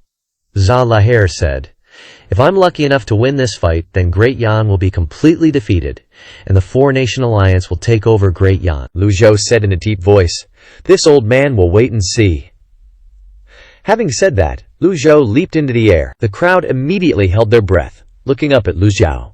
The strongest man in Great Yan and the strongest man in Ruo Li were facing off. Victory or defeat would depend on this battle. Lu Zhou raised his hand, and blue light appeared between his 5 fingers. The 4 large seal characters severing sanctity, quashing sagacity appeared, shining brightly as his 5 fingers pressed down. Zha Laher looked up at the sky, raising both hands as faint rays of red light emanated. The regal demeanor avatar appeared, merging with his body, as pieces of lotus leaves fluttered around Zha Laher's fist. 8.5 leaves. Si Wuya, standing closest, saw it most clearly, and was shocked in his heart. He's actually an 8.5 leaf cultivator. Zha Laher charged up with the lotus leaves, extending his arm and fist to meet the blue palm print in the sky. Boom! Severing sanctity, quashing sagacity collided with Zha Laher's fist. Zha Laher fell 5 meters, the sound of the impact echoing through the heavens and earth. Upon contact with the blue palm print, the red runes on Zha Laher's body instantly lit up, as if activated. Lu Zhou looked down, the extraordinary power activated. With the power in the red runes, Zha Laher successfully neutralized the severing sanctity, quashing sagacity palm print. "Senior, what do you think?" Zha Laher's eyes lit up. The crowd watched this scene with disbelief. The general blocked the 9 leaves palm print. "General! General!" The Ruo Li army's morale soared instantly. The people of the Evil Sky Pavilion were also surprised by this scene. Before, when their master made a move, he would just slap people to death with one hand. They always felt that it was perfectly reasonable. If the 9 leaf wanted to slap someone, 1 palm was all it took. They never expected that Zha Laher would be the first to withstand the blue palm print. No wonder he had the confidence to fight. Whether the person in front of him was the real or fake Jitian Dao, Zha Laher wouldn't lose out. For an 8.5 leaf like Zha Laher, with the added power of the runes equivalent to a 9 leaf's assistance, he even craved for the opponent to truly beat Jitian Dao. Turns out his wish came true. Lu Zhou observed Zha Laher and said in a low voice, "You understand nothing about power." Lu Zhou stretched out his hand again, 5 fingers pointing upwards, then downwards, brilliant blue light radiating between his fingers, and a blue lotus appeared beneath his feet. His 5 fingers were like Mount Tai pressing down. Zha Laher repeated the old trick, his fist emitting a dazzling light as he punched towards the palm print. Just as Zha Laher thought he could break the palm print like before, swish! His arm suddenly snapped, his entire right arm was severed, and the palm print continued to descend. A stifled scream stuck in his throat sounded at the same time as the sound of the impact. Zha Laher's entire body was slammed to the ground, forming a deep pit. The tens of thousands of people in the Ruo Li army were eerily silent. All the soldiers stared blankly at the palm-shaped pit before their eyes. Everyone knew Zha Laher's strength, and his stubbornness could be compared to Yu Zhenghai and Yu Shangrong. He even had the confidence to defeat old ancestor Ji of the Evil Sky Pavilion. His 8.5 leaf cultivation was enough to prove his strength. Sadly, his opponent was just too OP. The Ruo Li people had imagined the demeanor of a 9 leaf and heard the legends of Great Yan, but when they saw it with their own eyes, their spirits were still extraordinarily shaken. This is the palm power of a 9 leaf. After a brief silence, Lu Zhou stroked his beard indifferently, looking at Zha Laher lying in the pit. With this palm, he used 1/3 of his extraordinary power. After obtaining the celestial document, the authority he could exercise was elevated, and his capacity to contain power had tripled. Lu Zhou was very satisfied. The tactic of capturing the chief to subdue his army had been completed. Even if he used up all his extraordinary power, he wouldn't feel regret. At worst, he would just use a lethal strike card. Lu Zhou landed, but he still hadn't heard the system's notification. Clearly, Zha Laher's vitality was extremely tenacious. Poofed! Zalagura spat out a mouthful of fresh blood and sat up. Everyone, including the Ruo Li people, was so frightened that they took a step back. The palm strike had flattened Zalagura's body quite a bit, making him look quite terrifying. Zalagura's eyes were bloodshot, and he vomited a mouthful of blood, struggling to speak. Ah, no way, no way. What? I should have been able to resist the 9 leaves palm print. Why? Zahalarir still couldn't accept this reality. For no reason at all, Lu Zhao said indifferently. Where is the master of the red runes? Zahalarir lowered his head, not answering. Lu Zhao continued. If you refuse to speak, then this old man will ask someone else. Surely there is someone in the entire Ruoli nation who can answer this old man's question. Zahalarir's whole body trembled. How could he not understand Lu Zhao's implication? Lu Zhao was using the lives of the Ruoli people as a bargaining chip. Zahalarir struggled to crawl out of the pit and stood up. He straightened his armor, wiped the blood from his face, and then reached down to his Danchin Kiasi, tapping twice to seal his acupoints. He sighed, and some color returned to his face. General! 3 deputy generals hurriedly dismounted and knelt on one knee, shouting. They didn't retreat. More than 10,000 soldiers also knelt in unison, shouting, General! Zahalarir raised his head and said to Lu Zhao, Spare them. Lu Zhao shook his head. You have no right to negotiate. Freeing the tiger to return to the mountain. Lu Zhao ain't playing around. Getting the message? Pan Lishan immediately winks at the gang from the Dark Sky Pavilion, and they all yeet themselves into the air, each summoning their dharma bodies. Ming Shiyin's got 7 leaves. Siwuya's got 7 leaves too. Little Yuaner's flexin'. 6 leaves. Pan Lishan's rocking 5 leaves, no golden lotus, while Pan Zhong's got a measly 2 leaves, also no golden lotus. Oof. Duan Jing from the Devil Slayer sect can't help but feel embarrassed, but he gotta pull out his 2-leaf, no golden lotus dharma body anyway. Zhang Feng from the Floral faction's got 6 leaves, Sun Simiao from the Myriad Venom sect has 5, Huang Shiji 8, Jiang Aijian 6, Li Jinyi 7, and the rest of the disciples, all weaklings below the Divine Court realm, fly towards the Ronren soldiers. Nobody moves! With so many Yuanshen experts and their off-the-charts aura, who dares to even breathe wrong? Each dharma body shines like a Kongming lantern, surrounding the 10,000 Ruyoran troops. This is basically a slap to the face of General Zahalarir. The Dark Sky Pavilion crew dismiss their dharma bodies. Zahalarir gives a bitter, sad smile, finally understanding why the Nether sect took the divine capital, and why Yu Zhenghai could be so arrogant. So, the Dark Sky Pavilion behind Yu Zhenghai. Is this strong? Noticing the change in Zahalarir's expression, Siwuya explains. Zahalarir, what you're seeing is just a tiny fraction. My eldest and second senior brothers have been 8-leafed for ages, and no other 8-leaf expert is their match. Of course, not counting our teacher. My 6th senior sister, Ye Tiangxin, is also an 8-leaf master. You said there's an 8-leaf hiding outside the divine capital? My senior sister will give him a warm welcome. Oh, and there's also senior Zuo Yushu, the genius cultivator from the Confucian school 500 years ago, plus the help from the Gu Saint sect leader. Hopefully your 8-leaf won't lose too badly. Hearing this, Zahalarir felt a surge of qi and blood, and a trace of blood trickled from the corner of his mouth. Zahalarir clenches his fist. We lost completely. He takes a deep breath, closes his eyes, and says softly, The red runes were found in the coffin guarded by General Lan Ni in the north, discovered in the northern border. General Lan Ni gave it to me. Thinking of that coffin immediately gave everyone goosebumps. Lan brought the coffin to me months ago. Was the one who wanted to check if I was a 9-leaf for real? You and Great Wizard Bei Cierci? Recalling the scene of the Heavenly Dog attacking the Dark Sky Pavilion, that ferocious heavenly dog suddenly lost control. Moreover, with Lan's brain, he wouldn't casually attack the Dark Sky Pavilion. Looks like the Great Wizard was behind it all, which explains everything. Yes. Zahalarir nods in acknowledgement, then opens his eyes and continues. Lan's ambitions were too great, the existence of the coffin corrupted his heart. He wanted to become a 9-leaf by any means necessary. The Rontrian nation can't tolerate such a selfish person. His exile and death are a meaningful way to bring honor to his ancestors. Li Luzhao doesn't care about the internal affairs of Roran, and only asks, what else is in that coffin? Zahalarir looks up at Li Luzhao, and boldly says, Winners take all, losers are always in the wrong. I know I'm not qualified to negotiate, But if you want me to answer this question, I beg you, senior, spare them. Tears glimmer in the eyes of the Relran soldiers.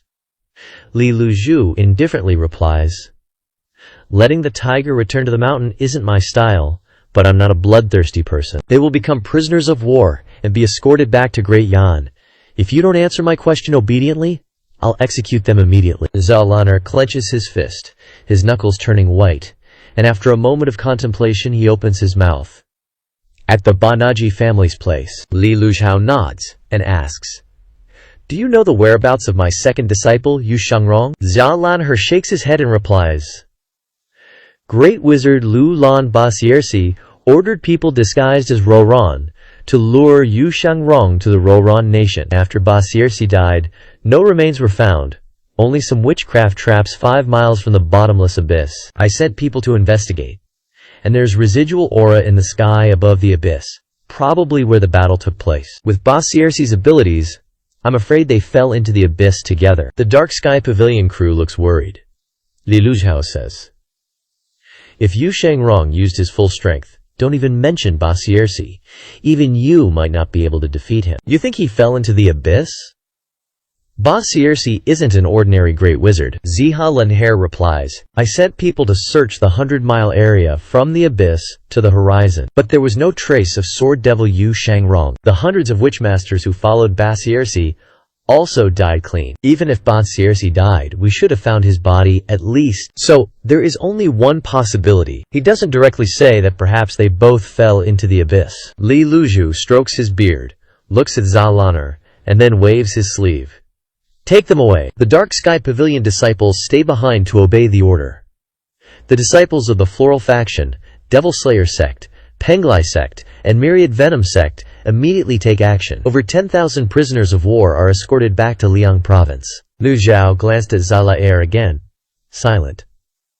Zalaer watched the tens of thousands of Rulin soldiers being taken away, with unknown thoughts in his mind. A moment later, he revealed a satisfied expression, turned to look at the Ruli kingdom, and raised his left hand to point at the acupoint of his Dantian QC. The accumulated injuries burst out, and fresh blood and QS surged. Zalaer kept looking straight at his homeland, his back straight, letting his life pass quickly. Then, Zalaer lowered his head, took off his armor, spread his arms wide, and his body gradually stiffened. Ding! Killed a target, gained 2,000 merit points. Lu Zhao didn't continue to look at Zalaer's figure, but called out, Bian! Bian strolled in the air towards Lu Zhao, flew into the air, and looked towards the sky rift. The people of the Devil Sky Pavilion followed closely behind. Mingxi Yin said, with Bian here, we will find second senior brother soon. I believe eldest senior brother and second senior brother are safe and sound. Yanner nodded. When General Zalaer of Ruli died by the western sky rift, in the Ruli camp, a large candle emitted a purple flame that slowly dimmed and went out. The guard watching Zalaer's tent saw the candle go out, his eyes widened, and he hurriedly shouted, Someone! Yes, sir. Immediately inform the entire army to retreat, and do not delay. Yes. After receiving the news of the general's death, the morale of the Ruli cultivators and army immediately dropped by 3 points, and everyone obeyed the order to retreat to Ruli. At the same time, Lu Zhao led the group from the Devil Sky Pavilion towards the Sky Rift. The Sky Rift was infinitely high, filled with wind and snow, and the air temperature dropped sharply. The cold wind, like a knife, constantly ravaged everyone's protective cube. Panliantian, experienced in crossing the Sky Rift, waved his hand to create a protective key shield to block the wind and snow, and said loudly, This old man has crossed the southern Sky Rift. That place is truly unreachable. This place is at least bearable. Later, when we reach the top, we will gather together and take turns using protective Q shields. The power of the collective is naturally far greater than the power of an individual. Mingxi Yin asked, How did the Ruli people cross it? Panliantian replied, There are 3 ways. 1 is to go around the north, 2 is to use flying skyships, and 3 is that there used to be a mountain cave below that was used to transport goods between the 2 countries. But after the war broke out, that road was blocked. Understood. Mingxi Yin nodded. While they were talking, the wind and snow grew heavier and heavier, and the group looked up. This old man will go first. The golden gourd bloomed with light, and the five-petaled golden lotus dharma body appeared, flying upwards while resisting the wind and snow. The others followed closely behind. Then, everyone took turns using their dharma bodies to shield their Kia defenses. Only little Hailuo didn't have a dharma body yet. Bai Qiji had no choice but to obediently follow Lu Ju. Among the high-level cultivators, her speed was indeed quite slow. Hailuo looked embarrassed. "Little junior sister, let's go! Little junior sister, haha, little junior sister. Chang Ye, you ain't strong enough yet. Let your senior brothers and sisters protect you." Duan Mu Sheng, Ming Shi Yin, Si Wuya, Yan Shi, and the others all unleashed a stream of qi to shield her. "Thank you, senior brothers and sisters." Hai Lugo breathed a sigh of relief, and at the same time became even more determined to become strong. All year round, the sky rift is full of wind and snow. Finally, the group from the Devil Sky Pavilion crossed the sky rift and stood on the highest peak, observing the rivers and mountains. Bilan had already arrived. It sat down and looked around, looking just like a stone lion that is often displayed outside the mansion. Thick snow, so beautiful.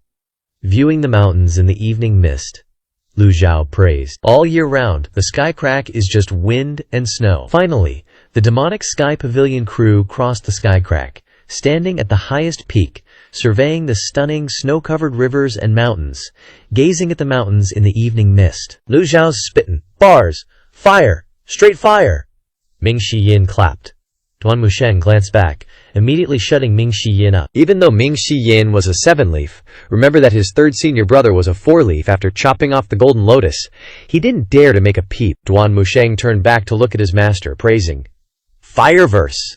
Ming Shi Yin's eyes widened. Pan Lishan said, "People say the pavilion master only has cultivation and nothing else, a brainless musclehead, but now it seems it's all BS. This verse is definitely a masterpiece. You're quite the poet yourself."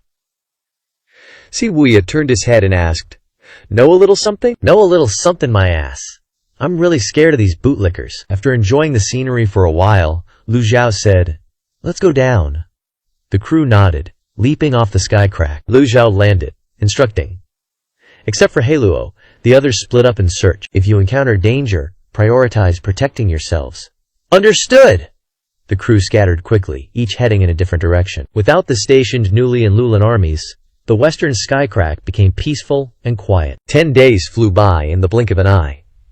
In the east, a bottomless abyss. Along the Cloud Fury River, many villages lived along both banks. At Guluo village, an old Nuli man was introducing the village's situation to a man in fancy clothes. "Sir, this year the village has a total of more than 200 children, around 10 years old. They are all very obedient and listen well. Please accept them. They will definitely become great Nuli cultivators, the bravest warriors." The man in fancy clothes shook his head, saying, "I've checked them out. Their aptitude isn't suitable for cultivation. Are there any other children?" "Sir, what about children a little older? I checked out the older ones a few years ago." "Oh well, I'll go to another village then." Just as the man in fancy clothes was about to fly away, from afar, 2 young men with sticks were chasing a raggedly dressed teenager back to the village. "Ahai, stop looking around. Quickly carry this stuff back. We won't beat you up today." A young man named Ah Dong said, "Don't run away, it's chaotic outside. Someone like you will only starve to death if you leave here." The two occasionally called the teenager, "Ahai." The man in fancy clothes saw this and asked. The old Nuli man replied, "Sir, this is our Guluo village's slave." "Slave?" The old man hurriedly waved. "Call Ahai over. Ahai, come here." Ahai put the things down and walked over. The man in fancy clothes saw all kinds of wounds on him, and his eyes full of hostility, so he asked, "Da Yan people?" "That's right. Our Guluo village often captures Da Yan people as slaves. This beast has great strength and is extremely stubborn. Da Yan slaves usually can't endure hardship and quickly commit suicide, but he has been able to persist until now," the old man said. The man in fancy clothes casually waved a sword key, tearing Ahai's clothes, revealing many healed scars covering his chest. "The root isn't bad, the talent is also very good, but unfortunately he isn't one of us, a Nuli." The man in fancy clothes sighed and shook his head. Adong smiled and said, "Haha." Unexpectedly, Ai Hai has the root for cultivation. The old man shook his head. It's a pity he is a Dayan person. The man in fancy clothes suddenly thought of something, then smiled and said, "It's not impossible." The old man didn't reply. He understood what the man meant. Since ancient times, many Dayan people have been trained into powerful death warriors, then sent back to kill Dayan people. This method is nothing new. How could Akahai not understand this? In Guluo village, he only receives flesh wounds, endures a little, and finds an opportunity to escape, which isn't too difficult, but if he falls into the hands of a cultivator, he will definitely be doomed forever. Without saying a word, Ahai immediately turned and ran away. Adong immediately sneered. "Running again? See? Dayan people are indeed as stupid as pigs." He raised his hand to his mouth and whistled, and the village's strong young men and hunting dogs immediately rushed over. Ahai was already covered in injuries and couldn't even walk properly, so how could he escape? Whoosh! Someone shot his leg with a slingshot, and Ahai fell to the ground. The villagers immediately swarmed over, punching and kicking continuously. Ahai covered his head, not making a single sound. For some reason, he always felt that this scene was very familiar, but whenever he wanted to remember something, Ahai's brain was just a blank space. Life is a cycle of reincarnation. If you don't try to change it, it will repeat again and again. The man in fancy clothes raised his hand to stop them. "Stop! Pui! Dayan people are all lowly people." The villagers of Luokun stopped and retreated, not forgetting to spit at Ainuha. The man in fancy clothes stepped forward and said, "Doing that will beat him to death. Good to be dead. We, the Nuli, have also been oppressed by the Dayan people. 6 out of 10 people in my family have died under the iron hooves of the Dayan soldiers. That dog Emperor Yongshu has killed so many of my Nuli people. Beating this guy to death is a benefit for him. That's right, a benefit for him. I want him to stay and be a slave for Guluo village for the rest of his life. If he dies, chop him into 8 pieces and feed him to the dogs." The man in fancy clothes ignored the anger of the Guluo villagers, only coldly stepped in front of Ahai, and indifferently asked, "I can give you a chance to stand up again. Are you willing to follow me?" Ahai raised his head, face to face with the man, not bothering to answer. The man in fancy clothes said again, "I can give you the identity of a Nuli, and the villagers of Guluo village will no longer make things difficult for you." "What? You want to be a slave here for life?" "Pooft!" Ahai spat. The man wasn't mad, just shook his head. "I'm asking, you one last time? You sure you don't want to come with me?" A murderous glint flashed in the flower-robed dude's eyes. Just then, a roar echoed from the west side of Luo village. "Awoo! Awoo!" The villagers who lived by hunting instantly looked west, panicking. "It's the ferocious beast lord!" "A ferocious beast?" The flower-robed dude was confused. This place is deserted, and near the abyss. How'd a ferocious beast show up? Just then, a lion-headed ferocious beast, majestic AF, flew in from the west. Its eyes glowed, locked onto the crowd, a mud-caked sword hilt in its mouth. A group of people flew out from the woods behind it, led by Lu Zhao, hands clasped behind his back, looking like a total Taoist master. The others followed closely, not too fast, not too slow, tailing the ferocious beast. The beast with the sword hilt, sniffing the air, flew forward, silhouetted by the trees, drawing closer to the group. The ferocious beast landed at the village entrance. Lu Zhao stopped, his gaze sweeping over the Gu Luo villagers. The flower-robed dude, the 2 snarling dogs, the villagers, sticks.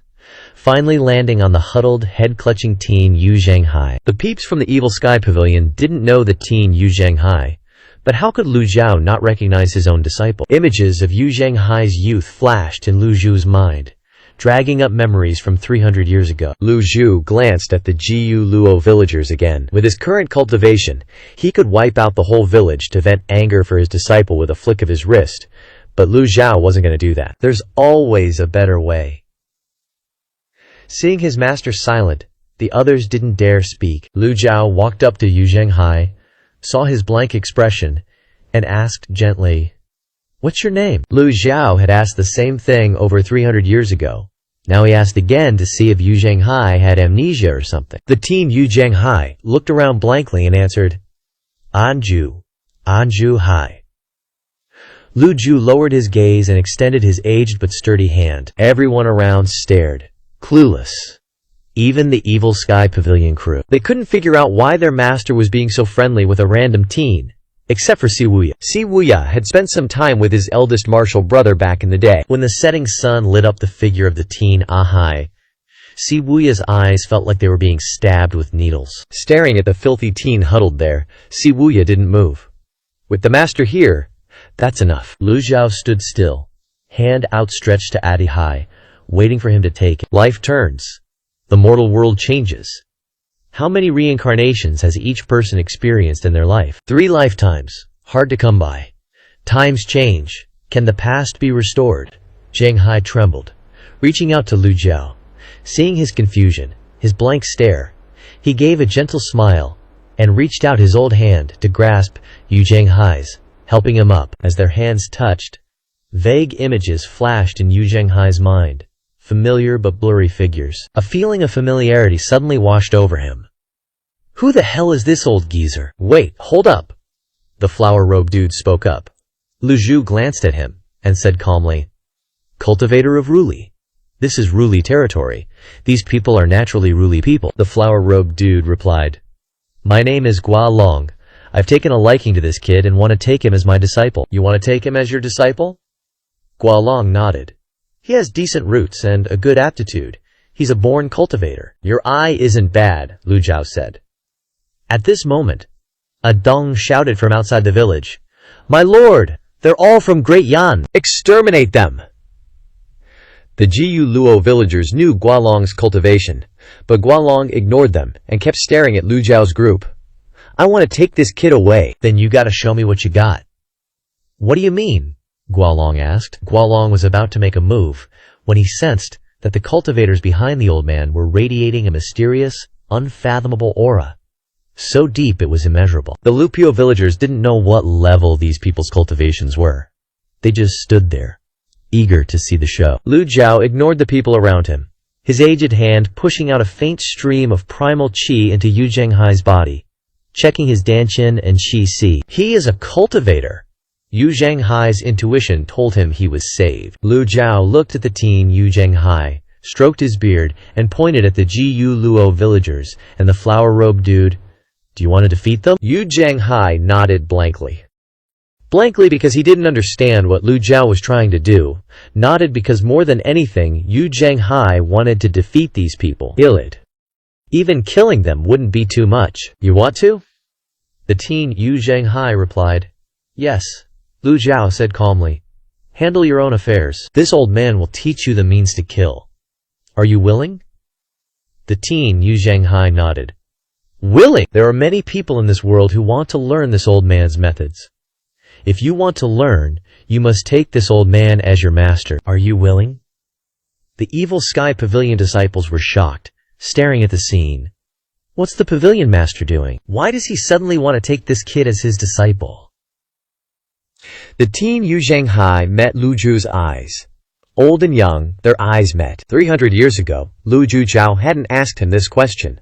300 years later, Lu Zhu was fulfilling this wish for Yu Zhanghai on behalf of the heavenly Tao. Perhaps influenced by this vague feeling of familiarity, Yu Zhanghai felt that the old man before him was very trustworthy, and with his desire to leave this place, Yu Zhanghai's heart leaned toward Lu Zhu. However, the teen Yu Zhanghai still hesitated. "Because Yu Shangrong once told me that he had a very good master, who was waiting for him in Great Yan. But I already have a master," the teen Yu Zhanghai said. As soon as he said that, the Jiyu Luo villagers burst into laughter. A dong smiled and said, "Useless trash, Ahai. You think someone like you has a master? You can't even beat me. Take forever to carry stuff. The Lord says you have talent. You're getting ahead of yourself. You can't even beat Jiyu Luo village's 2 dogs." Lu Zhao dropped a bomb. "No cap. If you can beat these clowns, I'll personally take you to your master." Spoiler alert. That master? It's me! Kid Wu Zhanghai went full simp mode, straight up kneeling and bowing to Lu Zhao. Wu Zhanghai slammed his head into the muddy ground thrice, each bow dirtier than the last. What a tryhard. The crowd was sus and confused AF, but Siwuya couldn't hide his feels. Total feels trip, man. A dong snickered. "You think you can beat ME? I'll chop my own head off if you win, bet." Lu Zhao ignored the La Village trash, strolled over, and put a hand on Wu Zhanghai's shoulder, whispering, "You gotta deal with your own demons, kid." "Yes, Sifu." Lu Zhao glanced at the whole squad of the dark halberd disciples behind him. "Someone, hand over a blade." A Fan Trong was acting up. Si Wu Ya waved his sleeve. Fan Trong rushed forward, shoved the jade green blade into Lu Zhao's hand. Lu Zhao was like, "Now that you've become my disciple, I'm gifting you this blade. Take it, it's yours now." Kid Vu Zhanghai was bugged out, but the moment his hand touched the hilt, an icy yet familiar sensation went straight to his brain. The blade felt like a part of his own body, giving him the chills, bruh. He didn't know why. He could only clutch the blade with a joy that words couldn't describe. Lu Zhao flipped his hand. A wooden blade popped into existence. "I'll bless you with a blade technique right here, right now," Lu Zhao said slowly. The ancient La Village villagers burst out laughing harder than ever. Vu Zhanghai nodded. "Yes, listen up." Lu Zhu turned towards an open space. "This blade technique originates from the touch of heaven and earth, channeling it through each finger." Lu Zhao started flowing with the wooden blade in the open space, switching left and right, movements smooth as silk. The dark halberd disciples watched in awe as their master was dropping one of the most OP blade techniques known to man. Kid Vu Zhanghai's jaw straight up unhinged. Familiar blade, familiar technique. It was all etched into his blood and soul, he'd never forgotten. Kid Vu Zhanghai instinctively swung the jade green blade in his hand. Lu Zhu nodded approvingly, continuing to wield the wooden blade. Windless, silent, no light, no trace of the blade. To the ancient La Village peasants, this old dude was straight up batshit crazy. They couldn't sense any originium fluctuations, they only saw the surface level of the blade technique. Everyone thought it was hilarious and boring AF. Even Nuli Gualong, the cultivator, had no clue what the old man was doing. Imparting a blade technique on the spot to some random kid? Bro is straight up wilding. Lu Zhao sped up, suddenly yeeting the wooden blade at the trees ahead. Boom! The wooden blade pierced through a massive tree, leaving a gaping hole. Jaws dropped. Lu Zhao lightly tapped his toes. A faint wisp of originium shot out from his core, flowed through his meridians, and went straight to his wrist and palm. Every single movement Lu Zhu executed was slow and detailed. The released originium slammed into the air, melding with the wooden blade. This was the grand mysterious heaven palm. The wooden blade fired off countless spinning blade rays, letting out ear-splitting whooshing sounds. Every single tree within dozens of meters was bisected by the mysterious heaven's stellar light. The wind finally stopped. The wooden blade fell. The whole of ancient La Village fell into silence. This is the grand mysterious heaven palm. This move alone would make every other blade technique in the world cower in shame. The La Village peasants bugged out, all shook by the old man's one move. They had no idea what the grand mysterious heaven palm or any blade technique was in the first place. The people of La Village spent their whole lives next to the abyss. If you weren't a local, there's pretty much no way to find this village. That's why news of the cultivation world rarely ever made it here. Even the cultivator Gualong was shook by the old man. A desire to retreat budded in his heart. Grand mysterious heaven palm. Kid Vu Zhanghai muttered to himself, his eyes blazing with mania. He always had this illusion, like he'd called out the name of this technique hundreds of thousands of times, practiced it millions of times in his past life. Nothing but obsession was left. Kid Vu Zhanghai learned fast, like suspiciously fast, leaving the onlookers completely stunned. The blade technique that Lu Zhao demonstrated was smooth as silk, no extra movements. But in reality, it was complex AF. Even the simplest blade technique couldn't possibly be remembered after just one glance. So the kid's performance in front of them was mind-blowing. Looking at the way he reenacted the grand mysterious heaven palm, you'd think he'd practiced this move 1,000 times over. The La Village peasants gave Vu Zhanghai confused looks, remembering what Lord Gualong had said, and a thought sparked in their minds. Could this slave really be a born cultivator? Kid Vu Zhanghai was lost in the blade technique, forgetting everything around him, until the very last move, the mysterious heaven's stellar light. He hurled the jade green blade, but the jade green blade only spun twice in the air, before plummeting straight into the ground. Dream shattered. No originium fluctuations, no grand mysterious heaven palm, no mysterious heaven stellar light, not even a tiny blade ray. The ancient La Village peasants breathed a sigh of relief. Relieved. Trash. Just a piece of trash, as expected. They thought just because he could hold a blade, he could become skilled and defeat them? Just a natural-born slave. They secretly rejoiced, but didn't dare show it on the outside. That old geezer unleashed a Xuan Tian starburst so OP they didn't dare mess with him. Good thing Kuei Long's here, the village folks thought. Just gotta suck it up a bit longer. Once this old fart leaves, we're hanging that trash up for a daily whipping. The young Yu Zhanghai, looking at the emerald jade blade stuck in the ground, awkwardly said, "Guess I really am trash." But to the people of the Demon Sky Pavilion, seeing Yu Zhanghai's smooth-like water knife skills was already mind-blowing. It's just he had zero primordial chi, that's all. Lu Zhao stroked his beard and said, "Grasp the vibe, don't sweat the form. It's just one try, why the rush?" Lu Zhu flipped his hand, and the emerald jade blade obediently flew over. Lu Zhu placed it in Yu Zhanghai's hand. Again, young Yu Zhanghai looked at the blade, nodded slightly, accepted it, and started practicing again. Lu Zhao stopped demonstrating and just watched. With the first try done, Yu Zhanghai's knife skills got smoother and smoother, shocking the Demon Sky Pavilion crew in secret. Third time, fourth time, fifth time. Each time, a clear improvement. Yu Zhanghai felt the emerald jade blade like an extension of his body. He swung each strike with all his might, his knife skills getting more powerful and crazier by the second. Boom! The blade hit a tree trunk, creating a crack. Practice over. Young Yu Zhanghai took a deep breath. Lu Zhao stroked his beard and nodded. Good. Which means no more practice needed. Lu Zhao pointed towards the Ji Yu La village folks. Pick one. Yu Zhanghai felt a cool sensation from the emerald jade blade, and a strange confidence surged through him, pointing at Adong. You! Adong was stunned. Lu Zhao said, "This old man won't interfere in your fight. Whoever wins, lives." Young Yu Zhanghai gripped the emerald jade blade tightly and stepped forward. Adong raised his eyebrows, picked up a shovel, and said, "You asked for this." He rolled up his sleeves, revealing his sturdy biceps.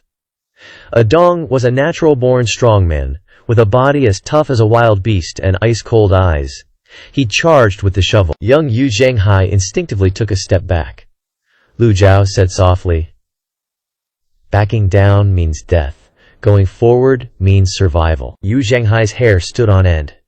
What was there to fear anymore? He yelled and charged forward, gripping the emerald jade blade tightly. Adong swung the shovel and shouted, "Looking for death!" Young Yu Zhanghai raised the emerald jade blade to block. Boom! He took 3 steps back and stabilized himself. Adong sneered. "Is that all you've got?" He swung the shovel again with even more force. Young Yu Zhanghai stared intently, his fingers gripping so hard that his knuckles turned white. "Relax." Lu Zhu's voice echoed in Yu Zhanghai's ear. Yu Zhanghai realized he was too tense, so he took a deep breath to calm down, thinking that he had his master to guide him. He quickly relaxed. Adong's shovel came crashing down, but Yu Zhanghai didn't retreat. He instinctively leaned to dodge the shovel. At the same time, he slammed his shoulder into his opponent. Boom! Adong was sent flying. What the hell just happened? The Ji Yu La village folks rubbed their eyes, thinking they were hallucinating. That move from young Yu Zhanghai just now was as smooth as flowing water, just like a cultivator. How could this be? Kuei Long frowned.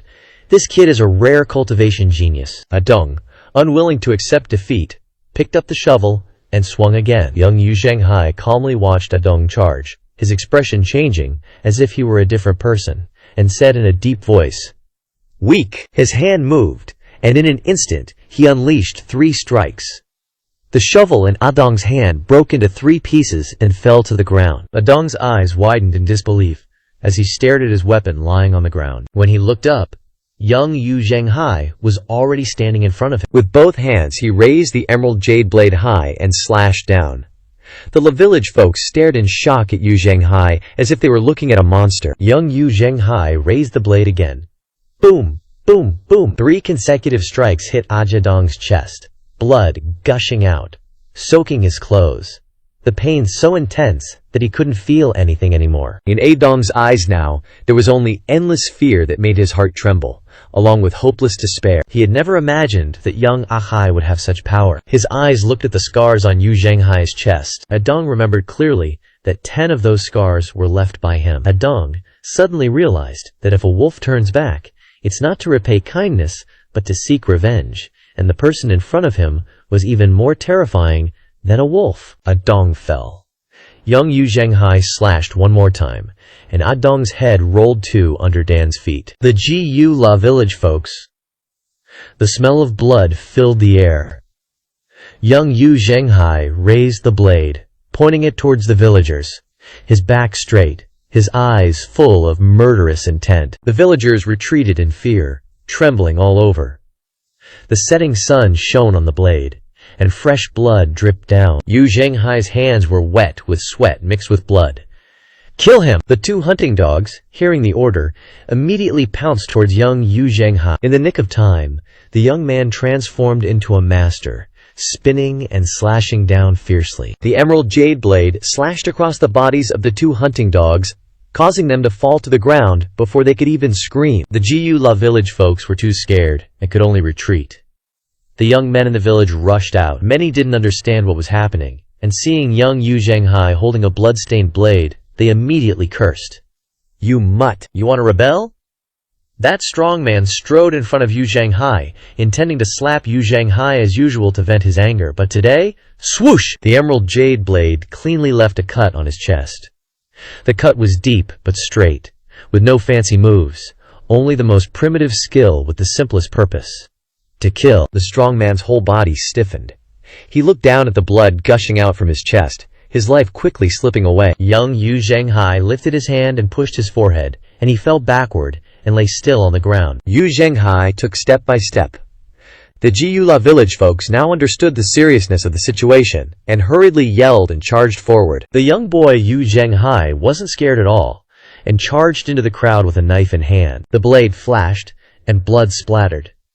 The weird thing was he could always dodge all kinds of attacks from the villagers. The jade green blade swung wildly, with heads and limbs flying everywhere, shocking the people of the Matian pavilion, including the cultivator, Gualong. Gualong couldn't believe it. A mortal, after being given guidance just once, could grasp this level of combat ability. Where did this kind of prodigy come from? The entire Gu Luo village fell into chaos. After who knows how long, the sounds of battle gradually subsided. The village entrance slowly returned to silence. The remaining villagers looked in horror at Yu Zhenghai, standing amidst the corpses with a blood-soaked jade-green blade, his eyes firm as he stepped forward. Enough! Just then, Gualong soared into the air, unleashing his primal energy, leaping into the sky, and striking out with a palm from above. The villagers of Gu Luo village were filled with hope, looking at their lord Gualong. The palm imprint struck towards the young Yu Zhenghai like lightning. Yu Zhenghai instinctively swung his blade horizontally. Boom! 2 grooves appeared on the ground. Yu Zhenghai glared at Gualong in the sky. He wanted to shout for help so that this newly acknowledged master would save him, but for some reason, the words were stuck in his throat, unable to be uttered. Gualong swooped down. In Zhenghai's mind, a familiar incantation suddenly flashed. Wind is silent, qi is still, light is without shadow, blade is without trace. Gualong's palms had arrived. A mortal is ultimately immortal. Accept your death. The young Yu Zhenghai raised his hand and struck back with all his might. Hai na bai chuan. Boom! A collision occurred, and the young Yu Zhenghai was sent flying, his hands trembling. Gualong's palm imprint was blocked by the jade-green blade. He took half a step back and stabilized his figure. How is this possible? A heavenly grade weapon? Gualong exclaimed in shock. He was not convinced, and felt even more furious. With a stomp of his feet, his entire body shot forward, and both palms struck out with several palm imprints. The jade-green blade suddenly emitted a sound of resonance. The young Yu Zhenghai's spirit trembled violently, and without thinking why, he swung his blade to meet the attack. The villagers of Luo village, seeing this, immediately picked up weapons and all rushed to attack Yu Zhenghai. Kill him! If he doesn't die, we will. Yu Zhenghai continuously wielded the jade-green blade to parry, gradually feeling that man and blade had merged to the extreme, and the potential within him was being activated. His power increased more and more, and Gualong's attacks came like a storm. The jade-green blade suddenly escaped from Yu Zhenghai's hand and flew into the air. Everything seemed like a slow-motion film. As the jade green blade flew up, a cold smile flashed across the corner of Gualong's mouth. It's time to end this. The jade green blade spun in the air, then the blade's energy bloomed, and small blade energies appeared, then shot out in all directions like countless spinning blades, piercing into the bodies of the Ruli villagers. Clash! Clash! Clash! Dashuan Tianzhang. In an instant, the people of Ruli fell one after another, their bodies piling up. Boom! The last blade energies circled around and flew to pierce through Gualong's heart. The jade-green blade slowly spun down, then flew back into the hands of the young Yu Zhenghai. Gualong lowered his head to look at his pierced chest, then raised his head to look at the young Yu Zhenghai, standing less than a foot away, his lips trembling as he said, "Impossible. Impossible." His eyes widened. He fell, his whole body shuddering, until his life faded away. The wind blew, and the air was filled with the smell of blood.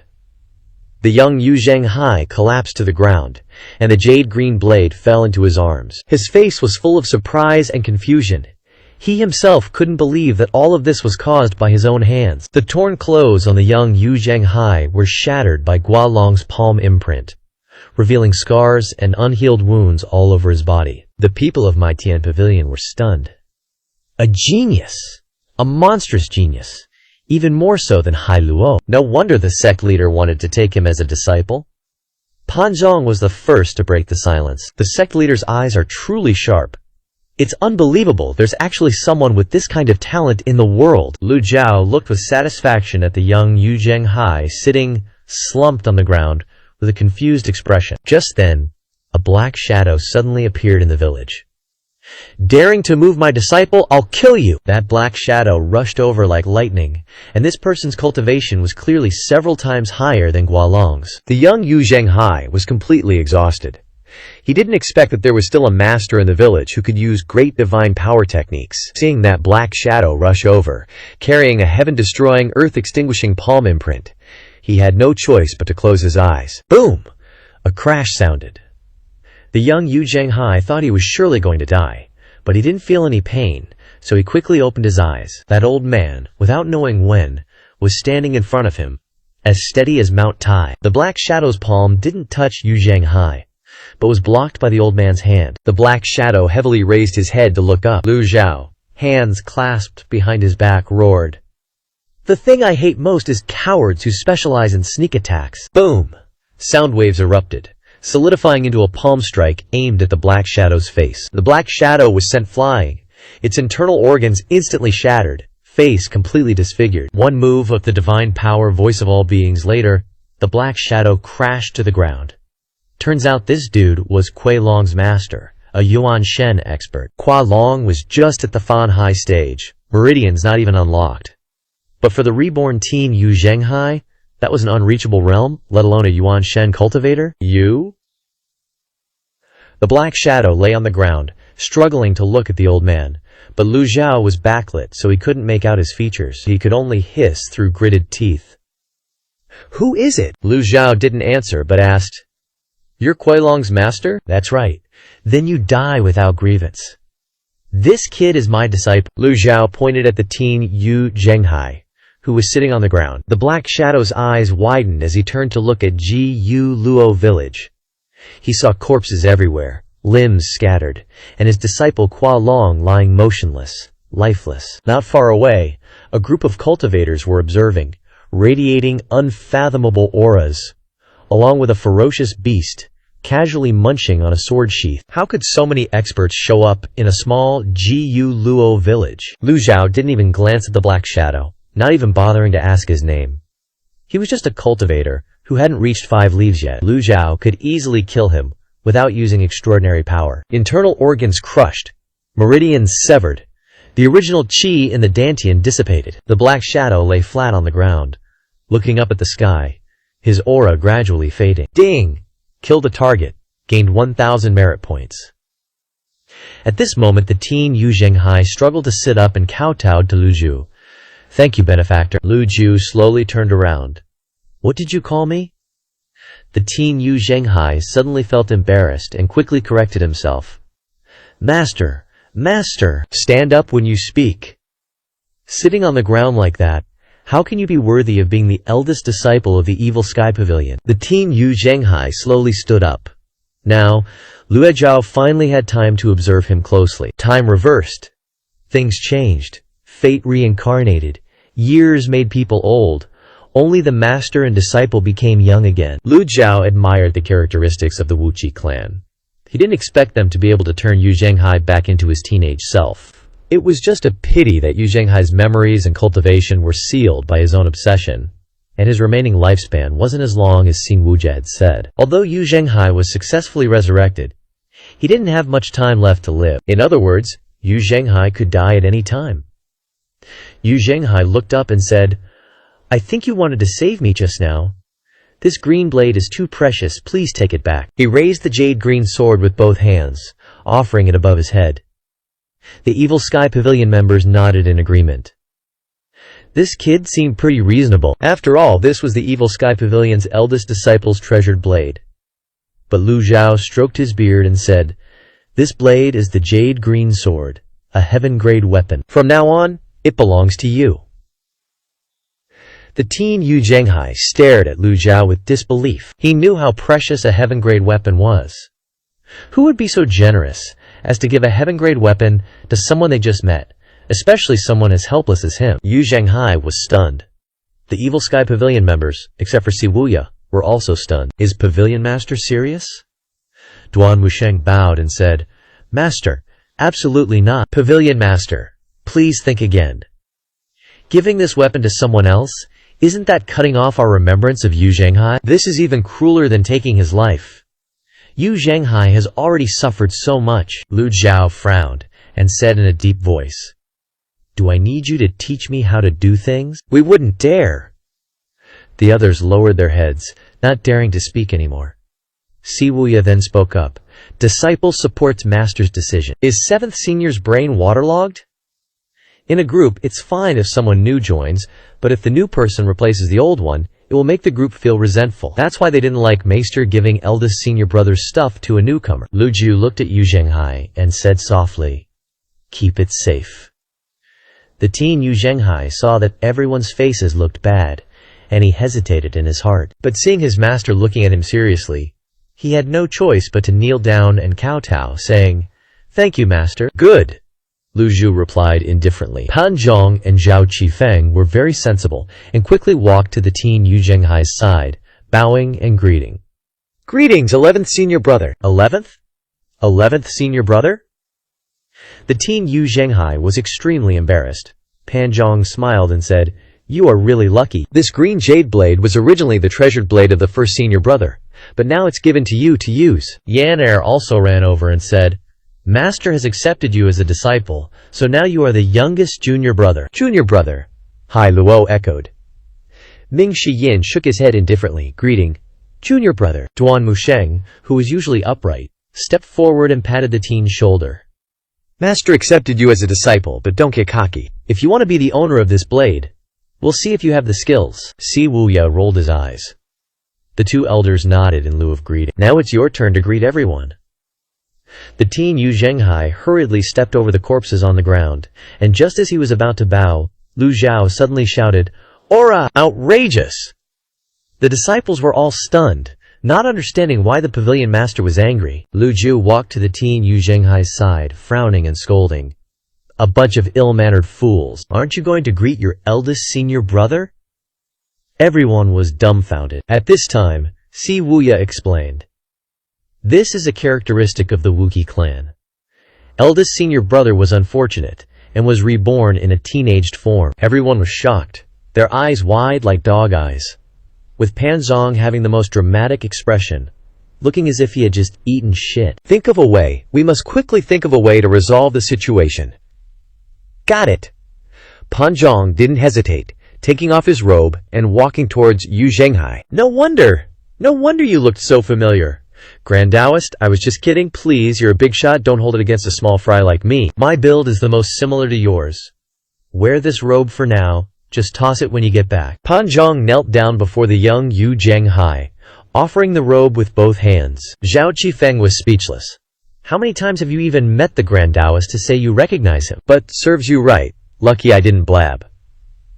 Ming Xinyin's gaze at the young Yu Zhenghai was complex.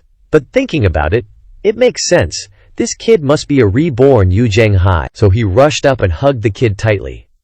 "Eldest brother, I missed you so much." Yu Zhenghai frowned, subtly shrinking away. Duan Musheng's expression stiffened. He awkwardly bowed and said, "Eldest brother, please forgive me."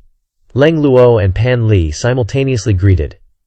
Grand Taoist! They had suspected it for a while, but didn't dare to confirm, especially when Yu Zhenghai used the Grand Xuan Heaven Palm. Now that they think about it, they understand why he learned so fast, grasping the essence of this top-tier swordplay in an instant. The young Yu Zhenghai pushed Ming Xiyin away.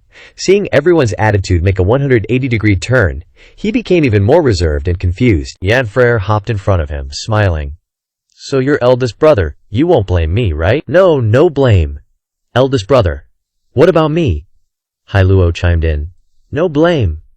Everyone secretly breathed a sigh of relief, as if they had just survived a disaster. Lu Zhao nodded and said, "I know you still have many doubts. You will understand everything in time." Bian immediately flew over, dropping the sword sheath from its mouth onto the ground. The young Yu Zhenghai exclaimed in surprise. "This is eldest brother's sword sheath? Which eldest brother?" The others were dumbfounded again. "Isn't eldest brother the oldest? Who would dare climb on top of him?" The young Yu Zhenghai picked up the sword sheath, taking out his tattered old clothes to wipe the mud off it. Lu Zhao understood, and gently asked, "You called him eldest brother? What's his name?" "Yu Shangrong. He said he would take me to Dai'an to see master." The young Yu Zhenghai answered honestly. Ming Xiyin indignantly said, "Second brother is really daring to take advantage of eldest brother." Pan Zhong and Zhao Qifeng looked left and right, then pretended not to hear anything. "The more you talk, the more mistakes you make. It's best to keep your mouth shut." "Second brother, but they call me eldest brother, and I'm the latest to join the sect." The young Yu Zhenghai was dumbfounded. He didn't understand anything. Lu Zhao looked at Yu Zhenghai and couldn't help but wonder. According to Lu Zhao, Yu Zhenghai hadn't completely lost his memory. His Dantian and Qi were still there, and he could still perform cultivation techniques and swordplay instinctively. Moreover, what made Lu Zhao suspicious was that Yu Zhenghai's state seemed quite similar to that of the little Hai Luyao girl. Hai Luo lost her memory, awakened her cultivation. Everything seemed to fit. When he saw Yu Zhenghai, Lu Zhu immediately thought of this, and the more he thought about it, the more reasonable it seemed. Could it be that the Luo girl was also a member of the Wuqi clan who became Hai Luo after being reborn? But that's not right. Each death would result in a loss of 300 years of lifespan. Lu Zhao had checked Hai Luo's body many times, and the aura of life on her body showed no signs of damage at all. If it wasn't rebirth, then what exactly was it? The scriptures said that the red lotus did not absorb lifespan like the golden lotus. So does that mean cultivators in a world with the red lotus will have a longer lifespan? Looking at Hai Luo's innocent and simple appearance, it was hard to believe that she was the Luo girl from 300 years ago. But Hai Luo had experienced an awakening of her cultivation. Looking at Yu Zhenghai's situation, Lu Zhao was even more convinced of this possibility. Thinking of this, Lu Zhao shook his head slightly, and didn't continue to think about this issue anymore. The important thing at hand was to find Yu Shangrong. If it weren't for Binan, even if they searched for another 10 years, they wouldn't have found this place. Few people in the Evil Sky Pavilion knew what Yu Zhenghai looked like in his youth. Yu Zhenghai was only wearing a tattered robe, and it wouldn't be long before this robe was completely destroyed. "Where is Yu Shangrong now?" Lu Zhao asked. Yu Zhenghai pointed to the abyss below, sadly saying, "Eldest brother fell into the abyss to save me." The atmosphere became deathly silent. No one could believe their ears. The young Yu Zhenghai then told Lu Zhao everything that happened before he fell unconscious. Everyone was extremely shocked as they listened. Those Lulan people are truly wolves in sheep's clothing. No wonder Second Master hasn't returned yet. It turns out he was ambushed by the Great Wizard, Pan Lishan said. Lulan doesn't have many great wizards capable of setting up a great formation and summoning gods. This trip really emptied their pockets, sacrificing so many wizard masters to exchange for Second Master's life. Ming Xiyin muttered, "I don't believe Second Brother is dead. Master, this disciple must go find him." Saying that, he hurriedly turned around to go towards the abyss. Lu Zhao suddenly spoke to stop him. "Wait! Hold up!" Ming Xiyin stopped, looking at his master with doubt. Yu Zhanghai has just been reborn. His condition is still unstable. You guys stay here. I will go down to find Yu Shangrong, Lu Zhao said. Master. We disciples immediately bowed to dissuade him. Master, absolutely cannot. That abyss is a place of certain death, Siwuya said. Please, Master, let this disciple go down and find second brother. I should go. Your cultivation is too weak, Duan Musheng said. Stop making things complicated. Among the disciples here, I have the highest cultivation. I should be the one to go. Ming Shiyin strode forward again. Pan Lichen smiled and said, What are you young people doing down there? I'm just an old man about to kick the bucket. It's better for me to go. Enough! Lu Zhao raised his hand, cutting off the debate. Everyone immediately quieted down, looking at Lu Zhao with doubt. Lu Zhao looked at Yu Zhanghai and said firmly, Do as I say. Su Ming and the others dared not object further. They stood at the edge of the abyss, looking down. Apart from the endless darkness, nothing else could be seen. The disciples looked on in astonishment. Siwuya exclaimed, This abyss is unfathomably deep. Historically, many cultivators who enjoyed exploration have come here to probe its depths. But alas, none have ever returned alive. This deep abyss is indeed too eerie. Could it be even more bizarre than the four great forests? Junior sister Tiangxin was able to return from deep within the forest. We must have faith in Master, Duan Musheng said. What senior brother said is absolutely right. Back then, everyone said that intruders into the four great forests had no way to survive. Now that my cultivation is higher, I see that not only did someone intrude, but they even brought back a mount. Ming Shiyin replied with a smile. Pan Lishan also recalled the time he entered the Blackwood Forest and sighed. As human cultivation continuously improves, the mysterious places in the cultivation world are also continuously being thoroughly explored. Like the Heavenly Rift, for example, 800 years ago. It was known as the backbone of the world, and no one could cross it. In the end, it was still conquered by humans. Everyone nodded in agreement upon hearing this. Exploring the new is one of the most unique aspects of human nature. Lu Zhao thought of the words of the woman from the Luo clan. Perhaps she was able to reach this place because of her relentless spirit of exploration, while that great Yan imperial preceptor, on the other hand, only wanted to seek peace and tranquility. Yu Shangrong is my disciple. I must see him alive, or see his corpse. With that, Lu Zhao stepped into the air and flew towards the bottomless abyss. The disciples immediately bowed and saluted. Your disciples respectfully send off Master. Respectfully send off sect leader. Lu Zhao's gaze swept over the people of the Mocation Pavilion. Standing on the edge of the abyss, he nodded slightly, and then his entire body gradually sank into the abyss. Before long, Lu Zhao's figure was swallowed by the darkness. Lu Zhao maintained his speed as he descended. Looking up from below, he could see the faint light of the sky. The howling wind roared in his ears. Lu Zhao activated his vitality to protect his body and accelerated his descent. The sky was now just a faint, narrow slit. Could this abyss really be bottomless? After continuing to fall for some time, Lu Zhao suddenly felt a strong pull, as if something below was dragging him down, causing his vitality consumption to be much higher than before. With Yu Shangrong's cultivation, even if he fell, there's no way he'd die. Lu Zhao felt the pull growing stronger and stronger. Once the pull was stronger than the equilibrium point, cultivators would no longer be able to fly upwards. Where the hell is Yu Shangrong? When the last bit of light above his head became completely dim, Lu Zhao paused slightly, feeling a little regretful in his heart. He had forgotten to replenish his extraordinary power before flying down. After fighting Jia Lanher, Lu Jiu only had half of his extraordinary power left. Plus, his true cultivation was only 6 leaves, so if he encountered something much stronger than him, he'd be screwed. Lu Zhao decided to open the system interface to reassure himself a little. Merit points. 8,103 points. This is tragic. A fatal blow card costs 10,000 merit points.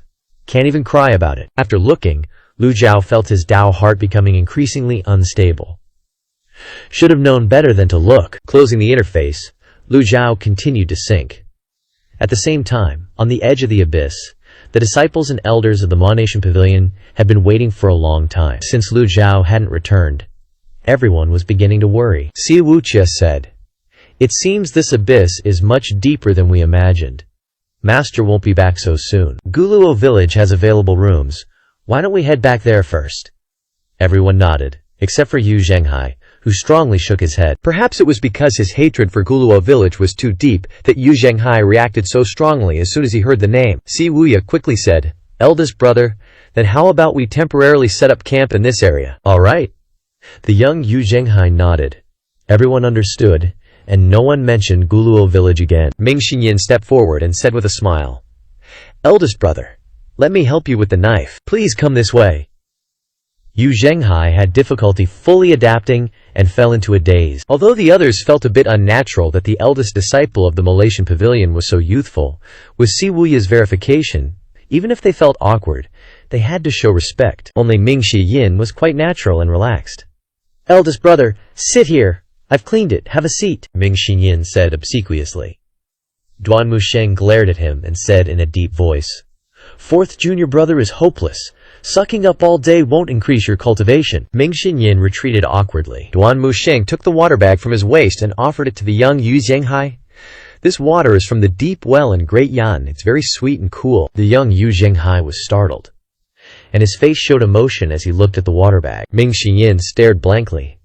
Yu Zhenghai took the water bag and said softly, "Thank you." Everyone was once again stunned. They had never heard the eldest brother thank anyone before. In addition to the change in appearance, Yu Zhenghai's attitude had also changed to the point of astonishment. Eldest brother Yan happily skipped to the young Yu Zhenghai's face. "You were my little junior sister before, now become ninth junior sister. This is Hailuo, the disciple master just accepted. Although you don't remember me, I still remember you." "Thank you for giving me the cloud-stepping boots," Yan said. The young Yu Zhenghai scratched his head, even more bewildered. He had no impression of Yan's words. Seeing this, Si Wukia stepped forward and began to explain everything from his background to his joining the Montasian Pavilion, then establishing the Nether Sect, then conquering the 9 provinces, and attacking Shendu. Yu Zhenghai listened in astonishment, his eyes filled with disbelief. Everyone knew that this was difficult to accept, so no one bothered Yu Zhenghai, and they all left to let him quietly contemplate. A night passed in the blink of an eye. The next morning, everyone came to the edge of the abyss and looked down, still not seeing Master's figure. At the same time, Lu Zhao was still falling, surrounded by darkness, without a trace of light. The deeper he goes, the stronger the gravitational pull. To find Yu Shangrong, Lu Zhao occasionally throws out a palm strike. The palm strike glitters with golden light, like a lantern illuminating all directions. Wait, hold up! Lu Zhao suddenly notices the palm strike doesn't hit a rock wall like before. Could he have reached the bottom? Lu Zhao stops mid-air, gathering his primal qi, solidifying it into gang qi. The gravitational pull below is immense, causing Lu Zhao to constantly expend primal qi. Lu Zhao raises his hand, golden light emanating from it, illuminating all directions. There's nothing around him, just an endless void. This time, Lu Zhao throws a palm strike downwards. Whoosh! A crisp sound delights Lu Zhao. He's definitely hit the bottom. Lu Zhao continues flying down, raising both palms, creating a radiant ball of light like the sun. He finally sees a scene that's hard to believe. The bottom of the abyss is an endless sea, with no shore in sight. What's even more surprising is that the seawater is black. This black water is like a whole new world. Lu Zhao floats in the air, a distance from the sea surface, avoiding touching the black water. The ball of light in his hand helps him observe the whole sea area. Lu Zhao realizes that, while suspended in the air, he's still being pushed forward. Lu Zhao frowns. No wonder he can't find Yu Shangrong. If he keeps moving like this, it'll be difficult to find him. The blackwater sea surface is as calm as a mirror, without any large waves or moving seawater. Lu Zhu flies for a while and sees a reef, landing on it. The reef is also abnormally quiet. Lu Zhao sits down, meditates, and starts to recover his primal qi, while also constantly being alert to any changes around him. Remembering he has divine hearing, Lu Zhao decides to try using it here. Faint blue light gradually appearing beside his ears. Lu Zhao's hearing spreads far and wide, but he doesn't hear a sound. Splash! Not far away, a red fish suddenly appears, emitting a red glow. Lu Zhao throws out a mad demon hand seal. The palm strike, carrying a blue light, flies towards the red fish, grabs it, and pulls it back. A fish that emits a red glow? This is definitely shattering Lu Zhao's worldview. He holds the red fish in his hand, finding that its vitality and power are extremely abundant, 100 times stronger than a normal fish. The redfish struggles constantly. It wants to return to the black water. "You little bastard!" Lu Xiao strikes it. Whoosh! The redfish spits out a glowing pale red orb. The orb looks like a red gem and falls into Lu Zhu's hand. Acquired Redfish's Heart X1. The redfish's heart can provide 100 years of lifespan. That's OP, Lu Xiao thinks in surprise. Just catching it at random already gives 100 years of lifespan. After thinking for a moment, Lu Xiao stores the redfish's corpse and the redfish's heart. Then he starts to recover his primal qi. The primal qi here is extremely dense, and the recovery speed is astonishingly fast. To fully restore his extraordinary power, Lu Zhu decides to rest on the reef for a while. There's no moon or sun here. Lu Xiao can only rely on his senses to estimate the time. He doesn't know how long has passed when Lu Xiao suddenly hears the sound of waves. Lu Xiao opens his eyes and looks ahead. In the same spot where the red fish appeared, a storm suddenly brews, and the black water rises continuously. This is... Splash! The extraordinary power in Lu Xiao's body has recovered 7 or 8 parts. Lu Xiao doesn't hesitate, leaps up, avoids the black water wave, and floats in the air. The waves splash, and an extremely huge red fish pokes its head out of the water. When the red fish's head emerges from the black water, the red light on its body shines dazzlingly. Lu Xiao senses the hostility in the red fish's eyes. It's been staring at him the whole time. This place isn't suitable to stay long. Lu Xiao steps into the air and flies higher, striking out a palm to create propulsion. But the huge red fish suddenly opens its mouth wide and sucks powerfully, wanting to devour Lu Xiao. The black water churns, creating a huge, towering wave. "You beast!" Lu Xiao curses, then raises his hand. 4 large seal characters, Absolute Sage Discard Wisdom, appear around his fingers, carrying a blue light. The 5 fingers press down. This is Lu Xiao's strongest palm strike ever, consuming half of the extraordinary power in his body, because Lu Xiao senses that this huge red fish is even stronger than the 8-leaf experts he's encountered. The huge Absolute Sage Discard Wisdom descends, but it's only barely as big as its head. Boom! Gangqi shoots out and scatters in the night sky, looking like brilliant fireworks. The red fish cries out and dives into the water, disappearing into the black water. Lu Zhu frowns, his face filled with disbelief. Half of his extraordinary power couldn't kill this creature. It's too strong. Lu Xiao suddenly thinks of the Chenghuang Wanqinian, described by Ye Tiangxin. This is a creature from the Red Lotus domain. Lu Xiao floats in the air, frowning and thinking, if this place is really the Red Lotus domain, then how can humans survive in this dark space and endless black water? Great Yan's emperor teacher and the Luo Hai woman are both Taoist cultivators from the Red Lotus domain. In the Luo woman's records, she mentioned that Great Yan and her place of residence weren't that different. So where the hell is this? While Lu Zhu is still pondering, huge waves are approaching densely in the distance again. The huge red fish suddenly leaps out of the water, looking even more furious than before, and the attacking power is also much stronger. You want to avenge that little fish, huh? Lu Xiao remembers the little red fish and the red fish's heart. A fish that small has a lifespan of 100 years. So what about that giant fish? But the extraordinary power in his body is only half left. If he uses it all up again, it will take more time to recover. And although the spiritual energy here is strong, there are too many dangers. Li Yongxiao wasn't sure if something even stronger would come and attack him while he was recovering. Whatever. Li Yongxiao raised his hand, and a one-hit kill card appeared in his palm. The 5 fingers closed, and the prop card shattered. A small vortex appeared in Li Yongxiao's hand, rotating counterclockwise, instantly forming a great unfettered seal. With unfettered present, all beings are fearless, and all people are at peace. The extremely large palm print illuminated tens of thousands of meters, covering the entire body of the red carp. Boom! The sound of the collision resounded throughout the heavens and the earth, and the entire black water was stirred up into huge waves, with intersecting gang kui shooting out dazzling sparks in the sky. Ding! Killed the ferocious beast. Qi Yao. Reward. 5,000 merit points. This reward level caught Li Yongxiao completely off guard. Qi Yao? Is that the name of the red carp? The rampant gang kui lingered for a moment before slowly dissipating. Qi Yao was smashed in mid-air, leaving only a red orb. Li Yongxiao flew over and collected the orb into his hand. Ding! Acquired 1 Qi Yao's heart. Qi Yao's heart can provide 1,200 years of lifespan? 1,200 years of lifespan? What the hell? Is it a coincidence? This number coincides with the number summarized by that woman from the Luo family.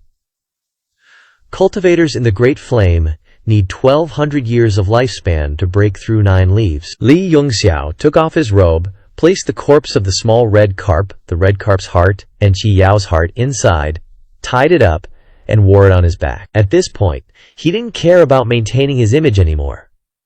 Li Yongxiao opened the system interface and bought a one-hit kill card. After buying a replacement card, it cost 10,000 merit points. Li Yongxiao only had more than 3,000 points left, so using prop cards to farm a bunch of Qi Yao's hearts was impossible. Li Yongxiao bought this card just to test his luck, to see if there was another Qi Yao or not. Qi Yao's heart.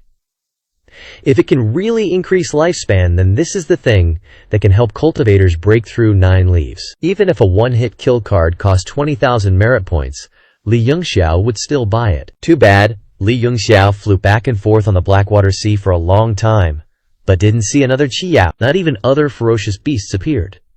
Presumably, powerful ferocious beasts like Qi Yao have their own territory, and other ferocious beasts don't dare to approach. This bottomless abyss has too many secrets and is too dangerous. After pondering for a moment, Li Yongxiao felt that he should go back. Li Yongxiao stepped into the air and flew upwards. Whenever the gravitational pull appeared, he would use a little extraordinary power to counteract it. Looking up from below, Li Yongxiao looked like a star flying straight up into the dark sky, soon gradually disappearing into the night sky. In an area near the bottomless abyss, in a simple shed, Si Wuyai kept sketching a map, finally completing a complete map of the abyss's terrain. This is a map of the entire bottomless area. We flew for about 8 days, Si Wuyai said. The south is the widest, the north is the narrowest, equivalent to 1/5 the length of the rift. The location of Jiyu Luo village is not far from us. The west is the territory of Ru Li, blocked by forests, and the north, across several mountain streams, is the Yunnu River. West of the Yunnu River is Rong Bay. Si Wuyai explained. What's the point of drawing these things? Ming Yin said dismissively. 4th senior brother? This is the big picture, Si Wuyai replied. This abyss is too big, we don't know what's below. Master wants to find 2nd senior brother, and will definitely fly around randomly, leading to disorientation. Therefore, based on this drawing, I have sent people to respond on the shore of the abyss in the entire area, waiting for Master return. It's just that the south of the abyss is extremely wide and adjacent to the highest part of the rift, so my people have no way to reach it, Si Wuyai said. Ming Yin gave a thumbs up and praised. You're awesome! Thank you for your encouragement, 4th senior brother, Si Wuyai said. At this moment, Pan Zhong suddenly came over and bowed, saying, 7th sir, a message from the Imperial City. That 8-leaf cultivator has been killed by Mr. Lu, in cooperation with the sect leader of the Ancient Saints sect. Good. Si Wuyai nodded. Ru Li has lost so many experts, I'm afraid it will further stimulate a bunch of other experts, Ming Yin said. Si Wuyai replied. If nothing unexpected happens, then the alliance of 12 countries should be established soon. Zalunye is already at 8.5 leaves. Once they produce a 9-leaf, that is when the alliance of 12 countries will truly come into operation. Fan Zong suddenly stepped forward, bowing. 7th Lord, a message from the Imperial City. That 8-leaf cultivator has been killed by 6th Lord in collaboration with the Ancient Saint Cult Master. Si Wuyai nodded. With so many experts dying in Ru Li, it'll probably provoke another bunch of big shots to show their faces. Si Wuyai replied. If nothing unexpected happens, the alliance of the 12 nations should be established soon. Zalekar is already an 8.5 leaf. Once they pop out a 9 leaf, that's when the alliance of the 12 nations truly kicks off. Just a bunch of rabble. Ming Yin waved his hand. At this moment, the young man Yu Zhenghai suddenly approached the outside of the barrier, saying, I have an unreasonable request. Ming Yin hurriedly bowed and clasped his hands, saying, Senior brother, saying that will shorten my lifespan. Just give the order. Yu Zhenghai. Everyone says you're the strongest here, so I want to spar with you. Do you have time? Ming Yin's eyes widened in a daze. How am I supposed to answer that? Help me. Yu Zhenghai. I know a vacant lot nearby that's perfect for sparring. It won't take up too much of your time. I feel like my saber technique has improved a lot recently, huh? Why does your face look so terrible? Sorry, did my request make you uncomfortable? Ming Xinyin quickly shook his head. Senior brother, don't say that. You sound like second senior brother possessed you. Possessed? No, nothing. Okay, just sparring. Let's go, senior brother. I'll spar with you. At this moment, Ming Xinyin's mind was already cooking up all sorts of elaborate plans to make himself get defeated without being too obvious. 10 days passed, and Lu Zhu was exhausted from flying. If it weren't for the scarlet firmament heart constantly emitting a faint light, helping Lu Zhu realize he was ascending, he would have lost his way long ago. It's a pity that he didn't find Yu Xiangzhuang on this trip, but Lu Jiao could confirm that Yu Xiangzhuang wasn't dead. As long as he's alive, there's still hope. Lu Jiao no longer recognized day or night, until he raised his head to look at the sky again, and noticed a moon appearing in the dark abyss. The moon! Lu Jiao exclaimed excitedly. This old man is back!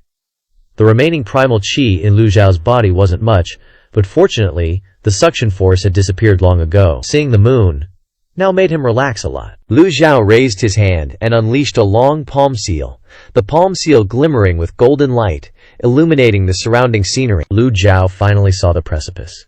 Whoosh! Lu Jiao flew out of the abyss, the vastness of the land and sky surrounding him, the oppressive feeling disappearing. The bright moonlight illuminated the night sky, and Lu Jiao's mood improved greatly. Lu Jiao looked around, but couldn't see any sign of his disciples. There was nothing on the edge of the abyss either. Looking down at the abyss below, it was all pitch black. Even Lu Jiao's steadfast heart had to feel a chill down his spine. He quickly flew out and landed on an open space. After walking for a while, Lu Jiao noticed that the terrain here seemed rugged and steep. Avoiding each giant rock, Lu Jiao discovered that this place was shaped like the Chinese character 8, with a bottomless abyss on the side. The howling wind of the mountains swept over. Lu Jiao looked up at the snow accumulated around the sky ditch. Only then did he realize that he was on the sky ditch. This place was the southernmost part of the sky ditch, the highest spine of the world, a place that no one could cross in legends. Unexpected indeed. There was no snowfall here. The snow debris around him must have been blown from elsewhere. The wind blew intermittently. Lu Jiao concealed the red glow in the package on his back, then strode off to leave. Just as his foot left the ground, a low, ancient voice suddenly reached Lu Jiao's ears. I didn't expect you to still be alive. If an ordinary person heard this voice, they might jump out of their skin, but Lu Jiao had just left the dark abyss, so he was actually a little expectant when he heard someone speak. Lu Jiao turned around. Who's there? Lu Jiao followed the slope and discovered a small cave on the side of the cliff. The sound just now came from there. The moonlight didn't reach this area, so it was difficult for others to notice the existence of the cave. A figure was slowly stepping out of the cave, a hazy illusion like a cloud of mist, until the moonlight shone on it and gradually turned into a human figure. He looked like an old man in his 60s. His beard still black and gray, his eyes deep, his figure thin, his whole body exuding a faint arrogance on the peak of the sky ditch. You can maintain such composure, you must be someone of no low status. I am Jiang Wenshu. We meet again. Meet again? Lu Jiao scrutinized this person, saying doubtfully, This old man doesn't know you. Why do you say that? Jiang Wengshu coldly shook his head, his voice still deep and powerful. I have met you 3 times. The first time was when I had just arrived here. I heard that you were the #1 8-leaf of the time, so I came to pay my respects. Jiang Wengshu continued. The second time, you and I chatted. I told you about the disaster that would appear when the 9-leaf descended. You agreed not to let the 9-leaf appear in this world, and sealed your memories. But I don't know why. You violated your promise and wanted to break through to the 9-leaf. The third time, you were besieged by the 10 great experts, leading to your injury. You couldn't see me, but I could see you. Speaking of this, Jiang Wenshu paused. Lu Jiao had already guessed the identity of this person. The Great Flame Imperial Preceptor? They often call me Jiang Taigong, Jiang Wenshu replied. So it really is you. The wind gradually strengthened, but Jiang Wenshu's figure wasn't affected in the slightest. Everything finally became clear. The only cultivators who could appear here to watch over this abyss were the Imperial Preceptor and that resolute woman of the Red Lotus domain, surnamed Luo. When this old man was besieged by the 10 great experts, were you the one who ambushed me? Lu Zhao asked. I had no other choice.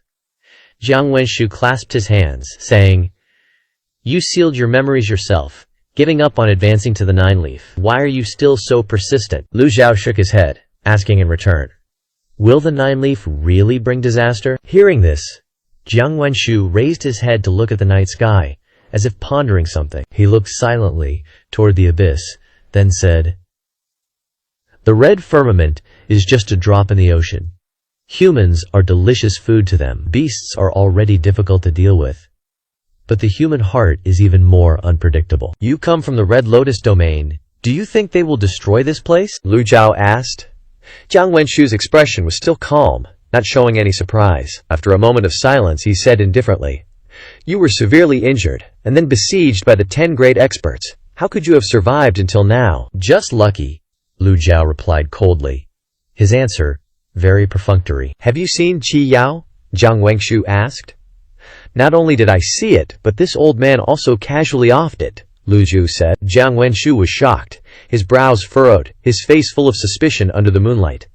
I'm asking you, I'm already a Nine Leaf. Where is this so-called disaster of yours now? Jiang Wenshu took a few steps back in surprise, his eyes full of scrutiny as he looked at Lu Zhou. Nine Leaf. If I don't see it with my own eyes, I can't be at ease. How could Lu Zhao casually summon his avatar? Even if he could disguise it, an avatar isn't something you just whip out for others to see. He likes to guess. Lu Zhou will let him guess. Although Hong Lian doesn't absorb lifespan, it must be bound by heaven and earth. Everyone wants to break this bondage. Can you stop them? Jiang Wenshu sighed and said, It seems you've met Luo Xiyin. Luo Xiyin? Lu Zhao repeated the name. Jiang Wenshu turned and walked towards the cave, muttering, She's just like you, a crazy person. Where is she now? Lu Zhao asked. Jiang Wenshu was silent. She encourages people to increase their strength to break through the shackles, completely opposite to you, from the same place, but have two different attitudes? No. Jiang Wenshu turned his back to Lu Zhao. She doesn't even know how stupid what she's doing is. You've met Qi Yao, so you should understand its power. Even the powerful Honglian cultivators don't dare to underestimate Qi Yao, so what? Please, summon your avatar. Jiang Wenshu stood at the entrance of the cave, turning to face Lu Zhao. Lu Zhao shook his head. You tell me to summon it, so I have to summon it? Who do you think you are? Jiang Wenshu had a look of vicissitudes on his face, and slowly said, You have many secrets. It's a pity I don't have much time left. I hope you can lower your cultivation level yourself. If I don't agree, then I'll have to do it myself. With just you? Lu Zhao asked suspiciously. Don't doubt my abilities. After speaking, Jiang Wenshu raised his hand and threw out a palm. Lu Zhao also raised his hand and released a Taoist seal, shining with a blue light. Seeing the blue seal, a look of surprise appeared on his face. The blue light rumbled. The blue seal collided with Jiang Wenshu's palm and shattered it, then continued to fly forward. But what surprised Lu Zhao was that the blue seal passed through Jiang Wenshu's figure and dissipated automatically. Jiang Wenshu still stood in place, his figure gradually becoming blurred. No wonder, no wonder. Jiang Wenshu's voice was much smaller. No wonder what? We will meet again. If you want to regain your memory, come to Lulan. If you call yourself a Nine Leaf, then I'll have to kill you again. After speaking, the phantom flickered a few times and disappeared. Lu Zhao was shocked. No wonder Jiang Wenshu's figure seemed unreal, and his palm didn't emit red light. Lu Zhao stepped into the cave, raised his hand, and summoned a Kia seal to illuminate the surroundings. In the middle of the cave, a large circle was engraved, filled with bizarre symbols, surrounded by red runes. But because of the age, the runes had peeled off in patches. It seems that Jiang Wenshu has been here for a long time to prevent others from stealing Qi Yao. But thinking about it, it's not right. The abyss is not a place where ordinary cultivators can enter. Even if an 8-leaf comes down, they can't be Qi Yao's opponent, and even become food in its stomach. So what is Jiang Wenshu doing here? Lu Zhao recalled the scene at the bottom of the abyss.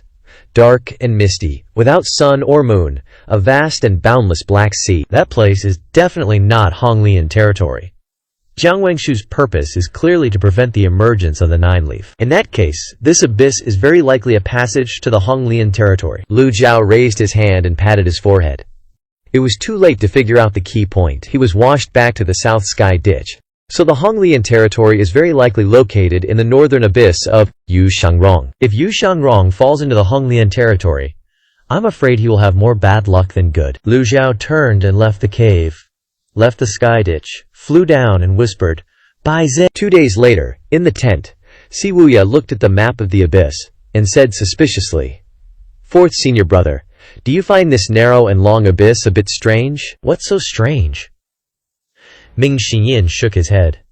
"It's normal for an abyss to appear in the mountains. The south of the abyss connects to the highest peak of the sky ditch. I've sent people to investigate the north, but the abyss doesn't connect to the Cloud Fury River at all, and suddenly disappears to the north." Si Wuya said.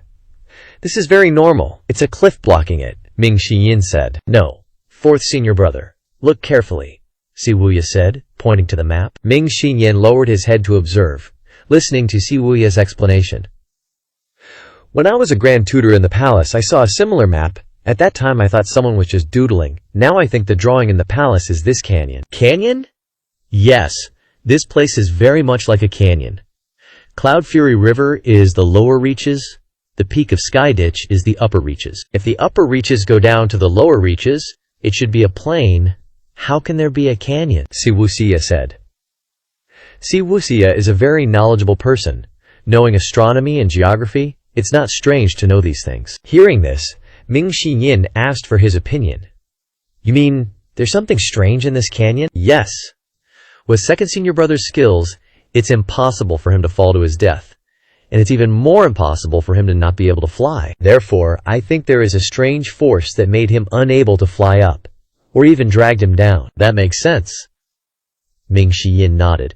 "The person who drew this canyon in the palace is very likely the imperial preceptor," Si Wuya said. Hearing this, Ming Xinyin immediately smiled and said, "I heard Ninth Junior's sister said that when we were in the palace, Master received a letter left by the imperial preceptor, and also a book recording the diary of a woman surnamed Luo." Si Wuya's eyes lit up, showing a look of joy. "Where is it? You have to ask Master about that. How would I know?" Si Wuya sighed in disappointment. While the two were discussing, Yu Zhenghai suddenly appeared outside the tent and whispered, "Ming Xinyin, is junior brother Si here?" "I'm here, senior brother."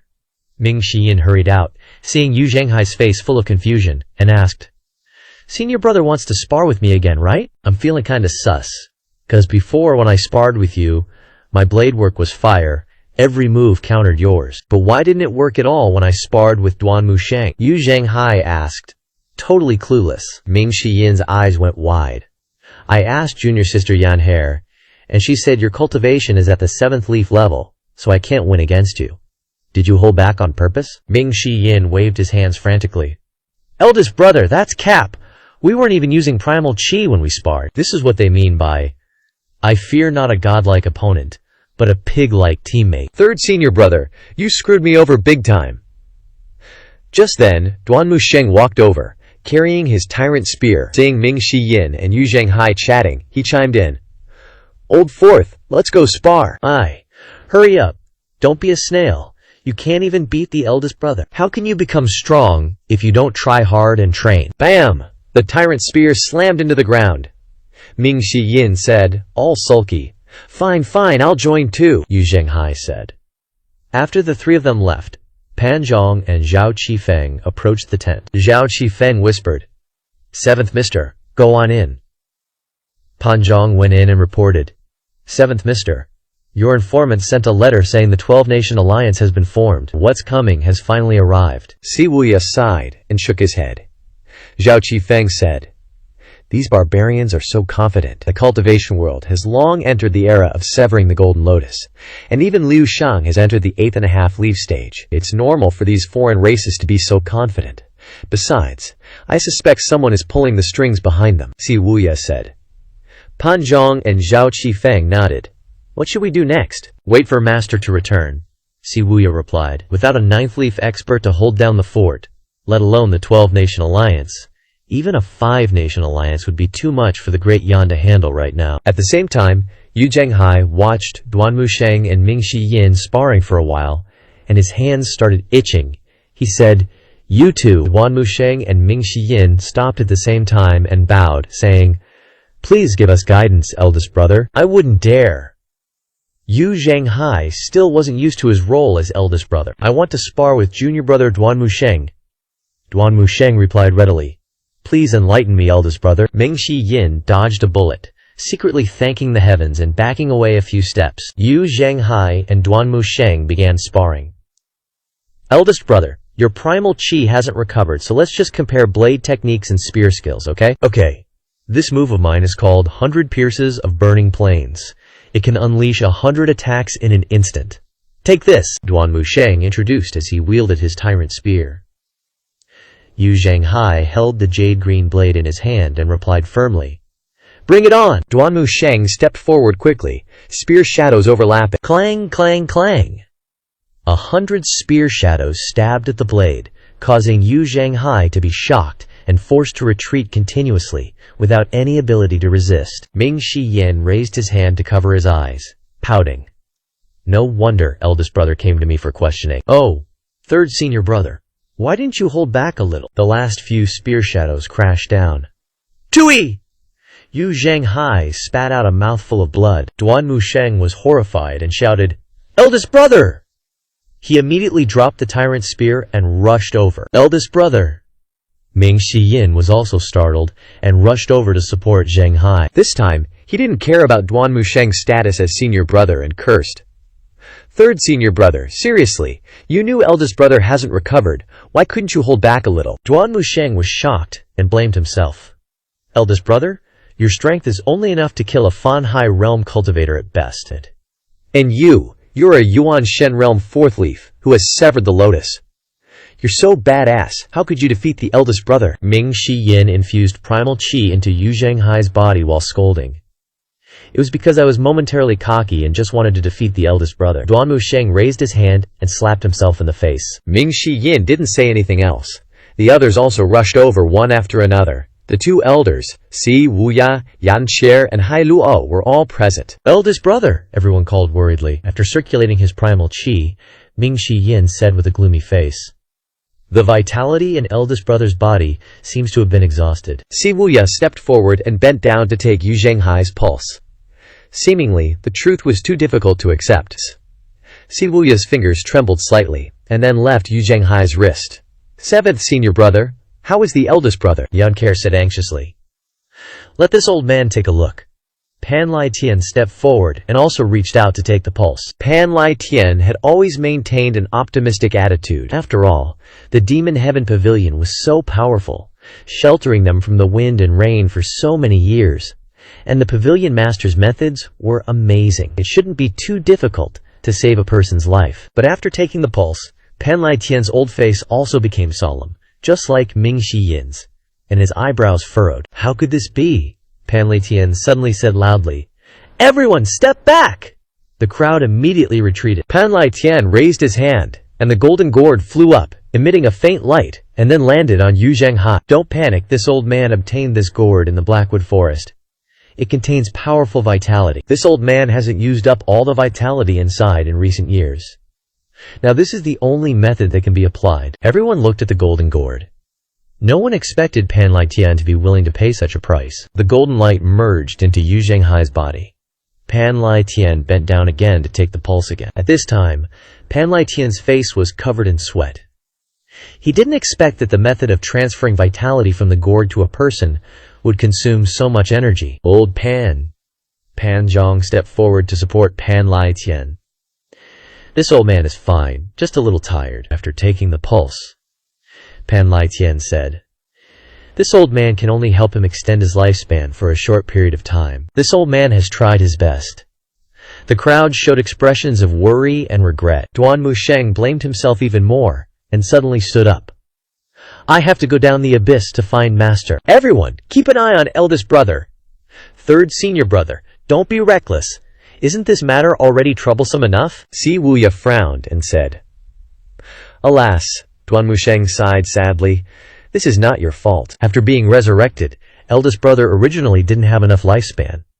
This resurrection was completely successful due to luck. Your bro and your eldest bro's debate kinda speeded things up, but hey, maybe we can find a fix.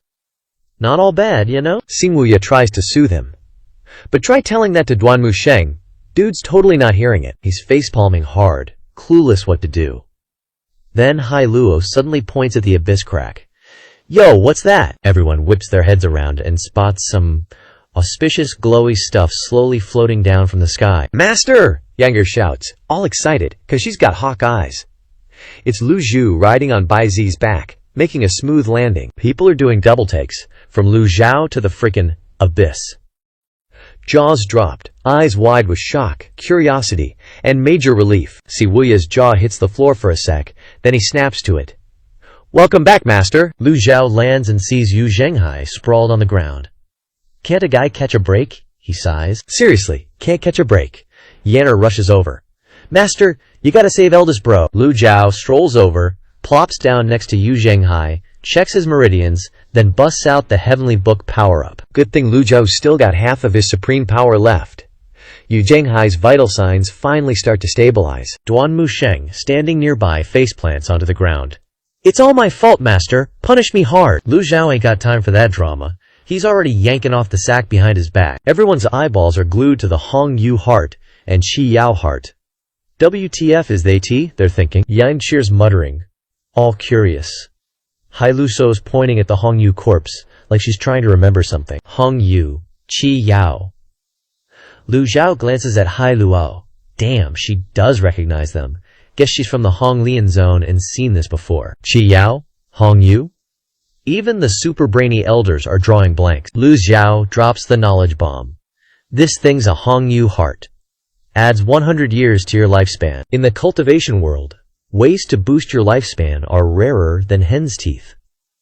Lifespan extending pills exist, but they can't save you from the big lifespan tribulation. Can the Hong Yu heart bypass the lifespan tribulation? Si Wuya asks, all skeptical. Lu Zhao's like, dunno. According to ancient texts, cultivators in the Honglian zone who cultivate the Honglian aren't bound by lifespan, so they don't have a lifespan tribulation. 1,000-year-old Ming helps Yu Zhenghai sit up.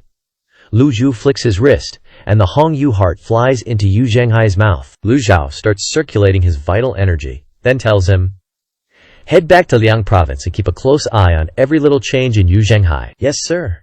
Back at the general's mansion in Liang province, after a good scrub down, Lu Zhu summons Siwuya for a one-on-one sesh. Siwuya's itching to hear about Master's abyss trip, so he drops everything and runs over. Master. Siwuya breezes in. Lu Zhao points at the Luo chick's classic literature and the Emperor Master's letter chilling on the table. Give these a read when you've got a sec. Yes, sir. Siwuya shoves them into his robe, then blurts out, Master, what's actually down in the abyss? So Lu Zhu spills the tea on everything he saw, heard, and figured out. Siwuya's mind is officially blown. He's rocking a serious case of, I can't believe it face. I knew there was something to it, but I never imagined it was a whole other world, Siwuya exclaims. That's just my current guess. You know who I ran into at the top of the abyss crack? Enlighten me, Master. The Dayan Emperor Master, Jiang Wenshu. The Emperor Master? Siwuya shook. The letter you're holding? He left that behind. Lu Zhao states. Siwuya cracks open the letter, his eyebrows doing the twist. 9 leaves bring disaster? But Master, you've been 9 leaves for ages. Where's the disaster? Lu Zhu's like, yeah, tell me about it. Lu Zhu handed this stuff to Siwuya, hoping he'd use his research skills to sniff out new info on the Honglian zone, not dig up my dirty laundry. There are exceptions to every rule. I'm leaving the Honglian thing to you, Lu Zhao declares. I'll give it my all. If that's all, scram. Siwuya's about to bounce when he remembers the 12 Nations thing. Master, the 12 Nations have formed a coalition. Sooner or later, they're gonna invade Dayan. Lu Zhao's thinking about Emperor Master Jiang Wengshu. Bet he's pulling the strings behind all this BS. He's like, I'm aware. Your disciple takes his leave. The next morning, Lu Zhao's fresh off his daily dose of heavenly book enlightenment, when Mingxi Yin's waiting outside his room, bowing low. Master, eldest bro's awake. Lu Zhao's eyes snap open. He gets up and heads out, telling Mingxi Yin, lead the way. Yes, sir. The two of them speed walk to Yu Zhenghai's courtyard. On the way, Ming Shi Yin's curiosity gets the better of him. Master, that Hong Yu was tough. Took me, like, 10 slashes just to hack off a piece of it. The Hong Yu comes from the abyss. Don't go berserk.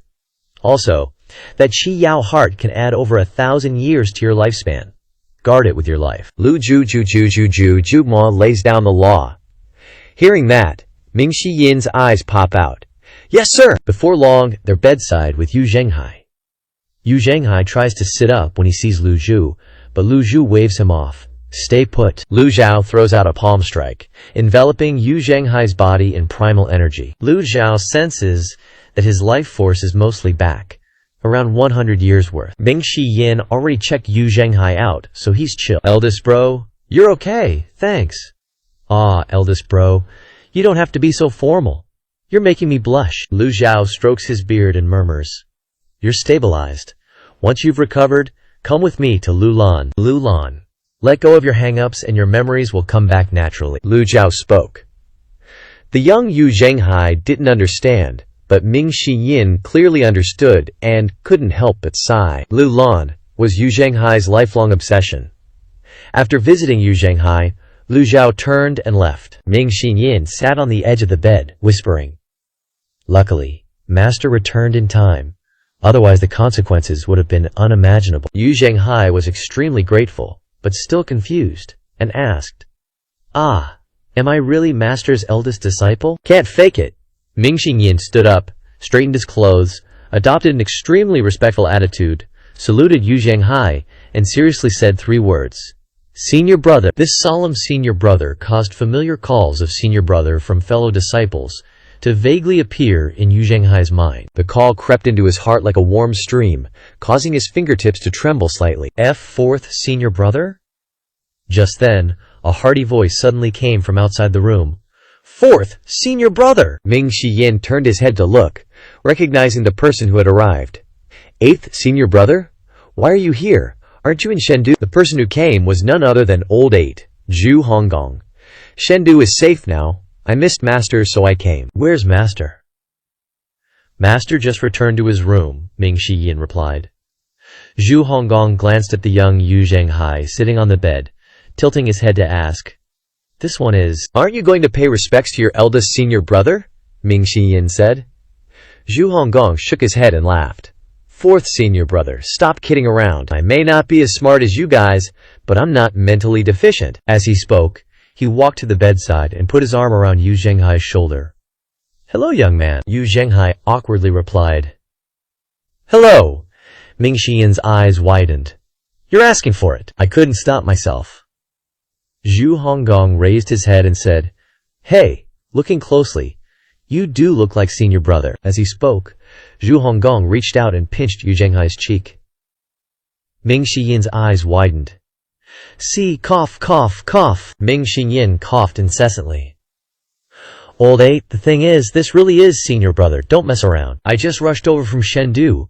I'm almost dead from flying all the way. Zhu Honggong turned to smile and said to the young Yu Zhenghai, Don't be afraid, brother. My 4th senior brother likes to joke around like that. Don't mind him. Although Yu Zhenghai was awkward, he didn't forget to politely smile and reply, It's all right, even though he had sensed it, and even believed that these people were all his former fellow disciples. But the feeling of distance after rebirth still made him very awkward and polite. Hearing that Yu Zhenghai had woken up, the others rushed over to greet him. Senior brother! Yan Sher and Hai Luo took the lead in running over with smiles. Zhu Honggong was stunned. Next were Si Wuya, Pan Zhong, and Zhao Qifeng. Senior brother, great senior. Zhu Honggong turned his head to look back. Seeing his arm still around the young Yu Zhenghai's shoulder, his expression gradually became stiff and unnatural. Are you all ganging up on me to trick me? Duan Musheng was the last to enter the room. Looking like a different person, his face sad and solemn, he walked to the bedside and knelt down, begging, Senior brother, please forgive me. Seeing this, the young Yu Zhenghai quickly broke free from Zhu Honggong's arm and got off the bed, saying, 3rd senior brother, get up quickly. Thump! Zhu Honggong immediately knelt down, tears streaming down his face. Senior brother, I was wrong. Why did you have to pretend to trick me like that, man? Yu Zhenghai turned to Zhu Honggong and said, "Get up quickly! I won't get up. It's all a setup. I won't fall for it again." Zhu Honggong knelt on the ground, begging. Ming Xinyin then walked to Yu Zhenghai's side, leaned close to his ear, and whispered a few words. Yu Zhenghai was slightly stunned, then murmured, "All right." He cleared his throat, clasped his hands behind his back, and said majestically. Duan Musheng and Zhu Honggong stood up obediently, but Yu Zhenghai said, "All of you, get the hell out. Scram, you lot." The group hurriedly left. "Scram then! Annoying! HMPH!" Yan Kara grabbed Hai's hand, sulking as she left the room. Ming Xinyin scratched his head embarrassedly and laughed. "Eldest brother, that last sentence was a bit much. That little princess is not easy to offend." "Is that so?" Yu Zhenghai glanced at Ming Xinyin, who flinched and quickly retracted the teasing look on his face. "Eldest brother, rest well. I'm out here too." With all the junior brothers and sisters gone, Yu Zhenghai was left alone in the room. Only then did he relax and sit down, muttering to himself, "Was I really that fierce before?" At the same time, deep below, a sword radiating red light was flying parallel to the Black Sea. Yu Shangrong stood on the sword, his face haggard, his mind blank. He couldn't remember how long he had been flying over the Black Sea. But he didn't give up, and continued onward. Swish! The sound of flying fish leaping out of the water occasionally reached his ears. Yu Shangrong turned to look at a crimson-red fish in the distance, its tail thrashing as it leaped up, sending water droplets flying in an arc before diving back into the sea. Sea monsters! So strong! This was the 10th sea monster he had seen. At first, Yu Shangrong was very surprised, but later he became numb. Not bad luck. Out of the 10 times sea monsters appeared, only once was Yu Shangrong chased to the point where he had to risk his life and fly off course. This time, Yu Shangrong was completely lost. He didn't know where he was. He just went with the flow and flew. Perhaps one day he would become food in the belly of a sea monster. Or perhaps his will would dissipate and fall into the sea. Whoosh! A cool breeze blew, and Yu Shangrong suddenly started. Wind? How could there suddenly be wind in this dark space? Could it be that the terrain here has changed? Hope and motivation to survive rose in Yu Shangrong's heart.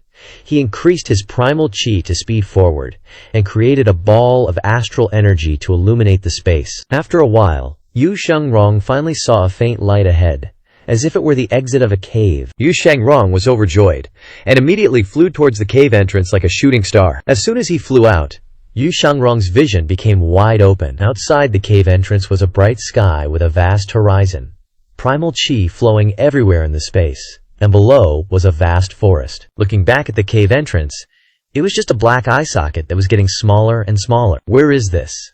Yu Shangrong was shocked. Flap! In the distance, a Luthian bird was flapping its wings and flying. Its whole body was huge. Its wingspan was like a waterfall.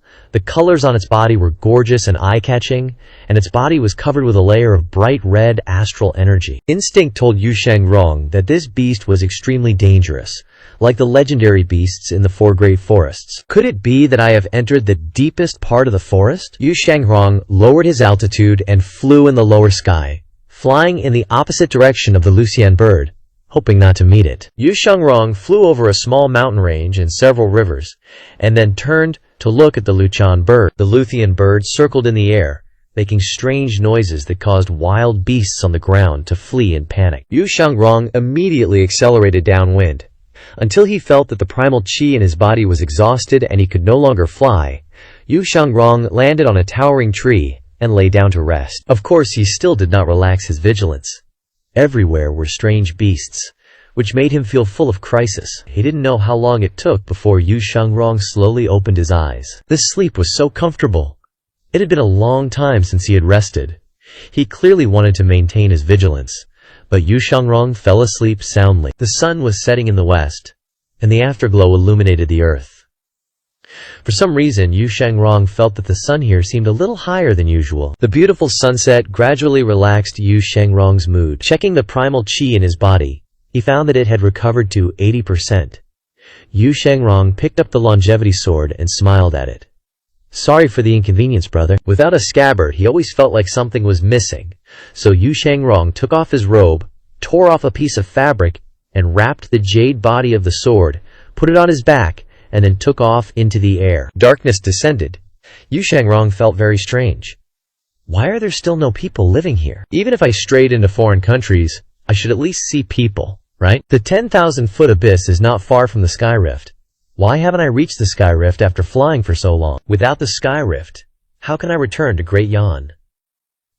At night, Yu Shangrong rested on a treetop, while regulating his breathing to restore primal chi. Just as he was about to close his eyes, he suddenly saw a shocking scene.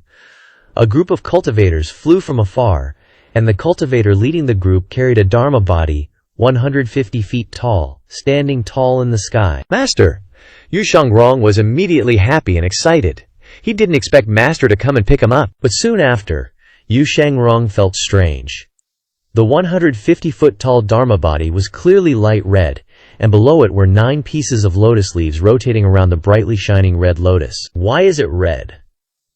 Recalling what Fourth Eldest said, could it be that Master is researching a new trick again? That's not right. Behind the great cultivator was a pile of 10 directions Qiankun and 9 twists yin-yang Dharma bodies. In addition, there were also some 100 tribulations cave illumination 3-leaf and 4-leaf Dharma bodies, but all the Dharma bodies were red. It's understandable if Master has new routines, but how could others have red Dharma bodies? While still in doubt, Yu Shangrong retreated deep into the canopy and restrained his aura. Immediately afterwards, the 150-foot-tall red 9-leaf Dharma body flew past, and the red light illuminated the entire mountain range like an extremely dazzling sun. Yu Shangrong thought in surprise. Could it be that a 9-leaf has been born in Great Yan again? He held his breath and watched the 9-leaf red lotus leave, until the entire group had disappeared into the distance before stopping. Why is it a red lotus? Even Yu Shangrong, who was known as the #1 sword demon, couldn't understand. Forget it. I'll go back to Great Yan and figure it out. Yu Shangrong jumped off the big tree, but just as he flew a few meters, a voice suddenly came from behind. This friend! Yu Shangrong was shocked and stopped in mid-air, looking down. Perhaps because he had just restrained his aura, Yu Shangrong did not sense a cultivator approaching. Yu Shangrong smirked. What brings you here, friend? You from Tianwu Academy? The guy asked. Tianwu Academy? Yu Shangrong, who's been flexing his muscles for ages, never heard of that sect. Probably some no-name trash sect. Nope, Yu Shangrong replied. Then what the hell are you doing here? Yu Shangrong suddenly noticed this dude's accent was kinda sus, so he played it straight. Sorry, if you're looking for answers, you're gonna be disappointed. This dad interrogating son vibe was seriously cramping Yu Shangrong's style. I'm also very sorry, but when the Flying Star Hall asks, you answer. The guy seemed to catch Yu Shangrong's confusion. You don't know the Flying Star Hall? Hilarious! This joke ain't hitting, bro. The dude blasted off like a rocket, facing Yu Shangrong under the night sky, eyes locked, murder vibes intensifying. Yu Shangrong, the sword demon, could smell the killer intent a mile away, and chuckled. You want to kill me? Better to kill 1,000 innocents than miss one bad guy. Hope you get isekai to a better place next life. With that, the dude unleashed a crimson palm strike. Yu Shangrong dodged it Matrix style, eyes glued to that red palm print. The guy kept spamming those palm strikes, but Yu Shangrong flicked 2 fingers, blasting out sword energy that vaporized the attacks. Boom! The dude's face went full, OMG WTF. Golden, who are you? I'm Yu Shangrong. Yu Shangrong deadpanned. Yu Shangrong, my ass. What sect are you from, for real? Now Yu Shangrong was shook. Normally when people hear my name, they should be trembling like Chihuahua, pants already soiled. Why is this guy so off script? Yu Shangrong gazed up at the heavens. Did I die and go to hell? Seeing Yu Shangrong wasn't answering, the guy gritted his teeth and said coldly, Guess you chose death. A red lotus 5-leaf Dharma body materialized before Yu Shangrong, then charged. Yu Shangrong just stood there, arms crossed, looking like he's contemplating life. The red lotus Dharma body arrived, but the Chengsheng sword behind Yu Shangrong suddenly shattered its cloth wrapping, radiating blinding light. The longsword glowed crimson, firing off sword beams that slashed the Dharma body in half. It looped around and returned behind Yu Shangrong. The 5-leaf Dharma body was chopped to bits and scattered. The dude took heavy damage, face planted, and his face was a mask of terror. Yu Shangrong slowly descended, staring at the guy, and casually asked, Where is this? The dude was so terrified he was stuttering. You? From Tianwu Academy. You? You're insane! Before he could finish, his head lolled to the side, completely dead. Yu Shangrong sighed, shook his head, then looked off into the distance, lost in thought. After a moment of silence, he said flatly, "Interesting. Ding!" Eliminated a target, gained 1,500 merit points. After the system's permissions were upgraded, the coverage area also increased. The reward from the territory was an additional 1,000 merit points. The first notification didn't surprise Lu Jia, but the second notification made his eyes widen. Reward from the territory? He recalled that when he was at the bottom of the abyss, killing the fierce beast Qin Yao, Lu Jiao gained 5,000 merit points without any additional rewards from the territory. So where did this reward come from? Yu Shangrong? Lu Jiao stroked his beard as he pondered. If Yu Shangsheng had already reached the Red Lotus territory, then finding him would be even more difficult. The only thing that worried Lu Jiao was that this disciple had always been so stubborn and arrogant. Sigh. If only the one who disappeared was Old Fourth. Wait, why did this old man suddenly have such strange thoughts? Lu Jiao opened the system interface and checked his merit points. 5,603 points. Accumulated 12 luck points. That wasn't enough to buy any decent prop cards. Might as well try a lottery draw. Draw! Ding! Consumed 50 merit points and 12 luck points. Obtained a reversal card X12. Not bad. Let's go again. Draw! Ding! Consumed 50 merit points. Obtained a reversal card X5. I was having such bad luck before, but now it's my time. This feels good. Draw! Ding! Consumed 50 merit points. Luck points +1. Thank you for participating in the game. The next few draws were all duds. Lu Jiao raised his eyebrows. Did my luck run out before it even started? Do it again! At the same time, in the council chamber of Liangzhu City, Si Wuya had just finished reading Luo Xinyan's notebook, and his mind was still reeling. Looking at the remaining torn pages, he secretly shook his head and sighed. If this notebook were complete, it would greatly assist his deductions. Si Wuya picked up his pen and began to sketch.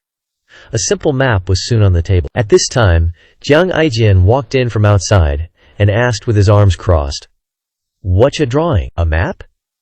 Jiang Aijian stepped forward, looked down, and was suddenly stunned. 2 maps of Great Yan?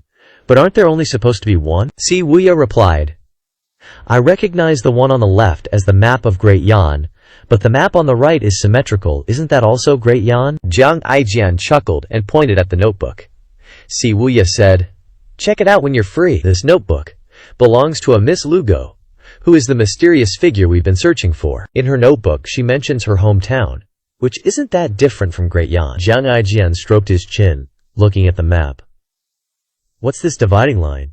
A bottomless abyss?" Si Wuya said, "Master went down to the bottom of the abyss and harvested the red fish and scarlet yao marrow. I investigated ancient books and found that the scarlet yao is a high-level fierce beast that disappeared long ago. Even an 8-leaf would run for its life if they encountered it. At the bottom of the abyss, if we continue straight ahead, we might reach the Red Lotus territory." Jiang Aijian raised an eyebrow. The more he looked at the map, the more familiar it seemed. "I think I've seen it somewhere before." Si Wuya said, "You're not mistaken. There's a book in the Imperial Palace's inner vault that contains information about the Imperial Preceptor. The Imperial Preceptor once drew a picture, which is this map. Liu Shang, your father, knew about the Imperial Preceptor, so he was determined to study the 9 leaves." Jiang Aijian said, "Don't mention him. He's not my father. My father died a long time ago." Jiang Aijian sighed. Si Wuya knew he shouldn't have mentioned the deceased, so he looked at Jiang Aijian suspiciously. "A country can't be without a ruler for a day. But you're not surnamed Liu after all. Do you really not want to sit on the throne?" "Don't try to trick me." Jiang Aijian shook his head. "I have no interest in that position at all. Forget about the stupid 5th prince. I think Zhao Yue is perfect to be an empress. I think highly of her. It's not easy for a woman to ascend the throne like you." Wait, hold up. Why jump the gun? Let's wait for the Grand Elder to recover his memories first. I'd rather the world change its surname than sit on that throne. Jiang Aijian waved his hand. Si Wuya sighed helplessly. Jiang Aijian had experienced the most brutal and ruthless things in the Forbidden Palace. A fire in Jinghe Palace completely erased his desire to return. If he returns, how can he face the 1,000 innocent souls there? Jiang Aijian pointed to the map and said, Back to the main topic. The Imperial Preceptor is from that world. The cultivators there are very powerful and capable of destroying us. Then why didn't the Imperial Preceptor inform the people of that world to attack Great Yan? Si Wuyai smiled. Because of selfishness. Selfishness. Everyone has selfishness. I once researched the places the Imperial Preceptor went to. He wasn't just in the Great Yan royal family, but also had a presence in the 12 Rong countries, Western Rong and Northern Rong. Wherever he went, he was a supreme powerhouse. Although he was the Imperial Preceptor of Great Yan, Emperor Yongshu completely listened to him and didn't dare to disobey. He even went so far as to take out the Lingshu sword to fight his mentor. Si Wuyai shook his head and said, "In this world, he is the strongest." Zhang Aijian frowned. Listening to you, is this Imperial Preceptor even more disgusting than me? No, he's way too disgusting. Imperial Preceptor Jiang Wengshu might be a 9-leaf powerhouse, currently hiding in Lulan. Si Wuyai said, 9-leaf? Then why hasn't the disaster appeared? There are two possibilities. One is that the appearance of 9 leaves leading to disaster is just a scam, but the possibility is not high. The existence of the Scarlet Yao and Cheng Huang has changed my thinking. 9 leaves may attract the attention of fierce beasts. The second is that the Imperial Preceptor used some kind of method to suppress the disaster. What about Senior Ji Lao? Zhang Aijian asked. Hearing this, Si Wuyai fell silent, and after a while he said, "Unknown." Zhang Aijian laughed. Do you know but don't want to say? Or do you really not know? It's too early to talk about this now. We'll know when Master arrives in Lulan. Si Wuyai replied, That's right. At the same time, in Lu Zhu's room. Draw a lottery. Ding! Consumed 50 merit points, luck points plus 99. Thank you for participating in the game. A big fat 0. Lu Zhao stroked his beard helplessly. Merit points are only 553 points now, and luck points have accumulated to 99 points. Humph. Luck points increased to 3 digits. There should be good stuff. Draw a lottery. Ding! Consumed 50 merit points. Consumed 99 luck points.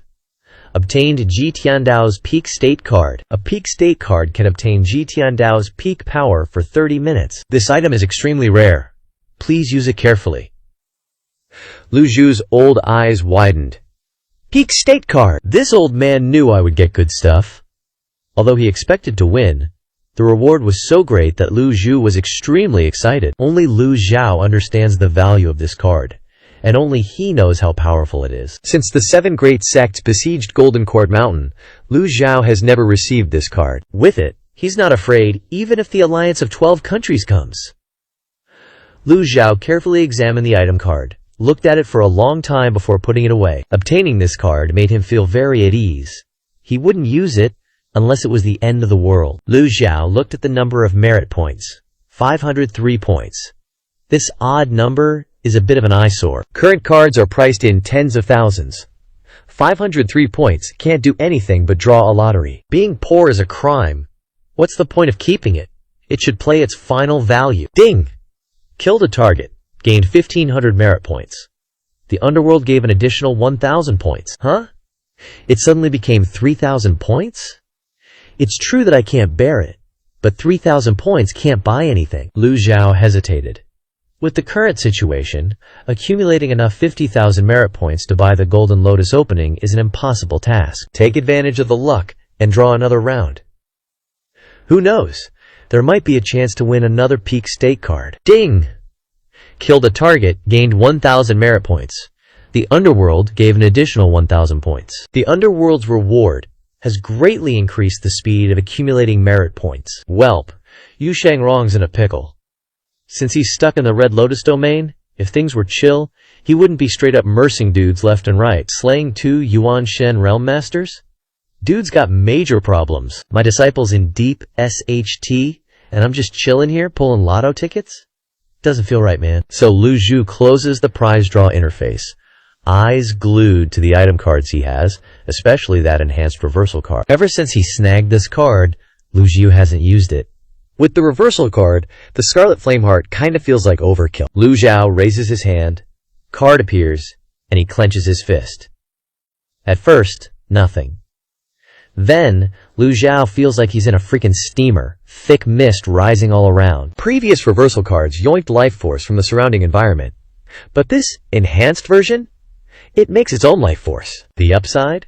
No crazy phenomena to attract unwanted attention. Stealth mode. On. Soon enough, the mist vanishes completely. Lu Zhao checks the system interface. Lifespan. 36, 534 days. A 1,000-day boost, like 2 regular reversal cards. Immediately after, Lu Zhao yeets the remaining 4 enhanced reversal cards. Lifespan. 40, 531 days, which is roughly 111 years. Still got 33 reversal cards left, but Lu Zhao's not popping them just yet. Gotta save them. Who knows? Maybe they'll be worth more later? Breaking through to 9 leaves needs 1,200 years of lifespan. Lu Zhao needs to hoard at least 876 reversal cards to hit that mark. Looks like the road to being a spring chicken is still a long haul. 10 days later, the extraordinary power in Lu Zhao's body has been maxed out for a while. He spends another 5 days experimenting with his hearing-based divine power. Once he's feeling totally zen, Lu Zhao leaves his room and heads to the General's Manor's council chamber. Inside, Si Wuya, Huang Shiji, and 2 of the Evil Sky Pavilion's elders are already there. The moment Lu Zhao walks in, he spots a map laid out on the table. "Greetings, Master! Pavilion Master!" The bros kowtow, then sneak glances at Lu Zhao. The Pavilion Master's life force is even thicker than before. The 2 elders recall the wave of life force energy that shook the Evil Sky Pavilion, vaguely guessing that the Pavilion Master's got more than just simple life force healing tricks up his sleeve. Lu Zhao speaks up. "What's this?" "Disciple based on my own conjectures to draw the map of the Red Lotus domain." Si Wuya quickly replies. Lu Zhao glances at it, nodding slightly. He remembers the ancient sheepskin map in the Evil Sky Pavilion, wondering if it's changed at all. "You all know about this?" Lu Zhao asks the group. Everyone nods. "Keep the Red Lotus domain situation under wraps for now. Don't want to trigger a panic." "Understood," Si Wuya responds. Lu Zhu calls out, "Si Wuya, awaiting your command, Master. Inform Lulan that I'll be paying them a visit in 3 days." The group is instantly shook, eyes wide as they stare at Lu Zhao.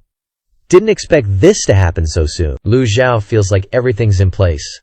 No need to drag this out any longer. The era of slashing the Golden Lotus is gaining momentum. The 12-Nation Alliance is still eyeing Great Yan, waiting for an excuse to attack. A proactive strike might be the way to go. When 2 countries are at odds, sending an envoy for a visit is pretty standard. Lulan will have to roll out the red carpet. After all, Great Yan and Lulan haven't officially thrown down yet. Lu Zhao then asks, "So who should I bring with me on this trip to Lulan?" Si Wuya answers, "Disciple is willing to accompany Master." Lu Zhao looks at him, shaking his head slightly. "You'll stay here and hold down Liang province. If Si Wuya leaves, things could get hairy if those alien tribes decide to pull a sneak attack." Si Wuya has no choice but to nod. Disciple obeys Master's orders. When it comes to Lulan, I am not worried Lulan dares to do anything. Lulan's been hit hard lately. They're in no shape to join the 12-Nation Alliance. Master can go there as a negotiator, to keep Lulan in check. Only Imperial Preceptor Jiang Wengshu is worth noting, but that guy's movements are always shady. He claims to be in Lulan, but he could be hiding out with another alien tribe. Gotta be careful. The group nods in agreement. Without the 9-leaf Jiang Wengshu around, the Pavilion Master could stroll into Lulan alone, and they couldn't do squat. But that Jiang Wengshu dude is hiding some secret weapon. Lu Zhao only cares about him. Si Wuya adds, "Master can visit Lulan as an envoy. Don't need too many people, just enough." Good. The more people he brings, the more Lu Zhao has to worry about protecting them during a fight.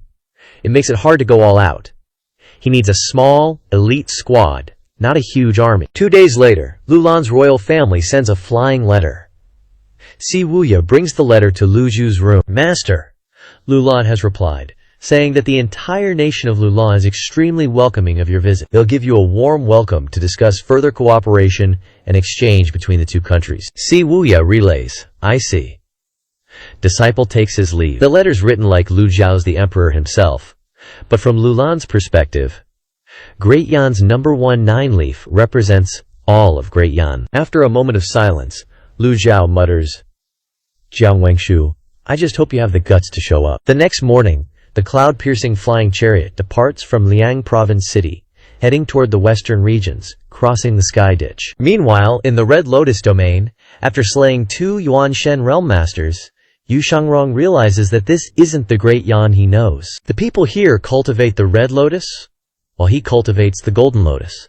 He's an outsider. Luckily, Yu Shangrong still has the longevity sword, which emits a red glow to help him conceal his tracks and serves as his best weapon. Finally, one day, Yu Shangrong finds a human city, a completely unfamiliar city he's never seen before. In the relay station, the best place to gather intel, Yu Shangrong sits quietly in a corner, watching the various cultivators around him. Although they're also human, the fundamental differences prevent Yu Shangrong from feeling any sense of connection. Their auras are different.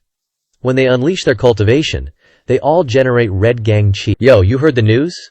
3 days ago, Fei Xingzhai straight up clapped Lone Bird's cheeks. That Lone Bird beast ain't no joke. Fei Xingzhai took some serious L's. More than half their squad got murked, and even their top dog, Zhu Yezhen, got banged up. Yezhen is Fei Xingzhai's MVP, and even he got his ass kicked by Lone Bird. Damn, these beasts are scary AF. But hey, at least they put Lone Bird in critical condition. We should be safe for a hot minute now.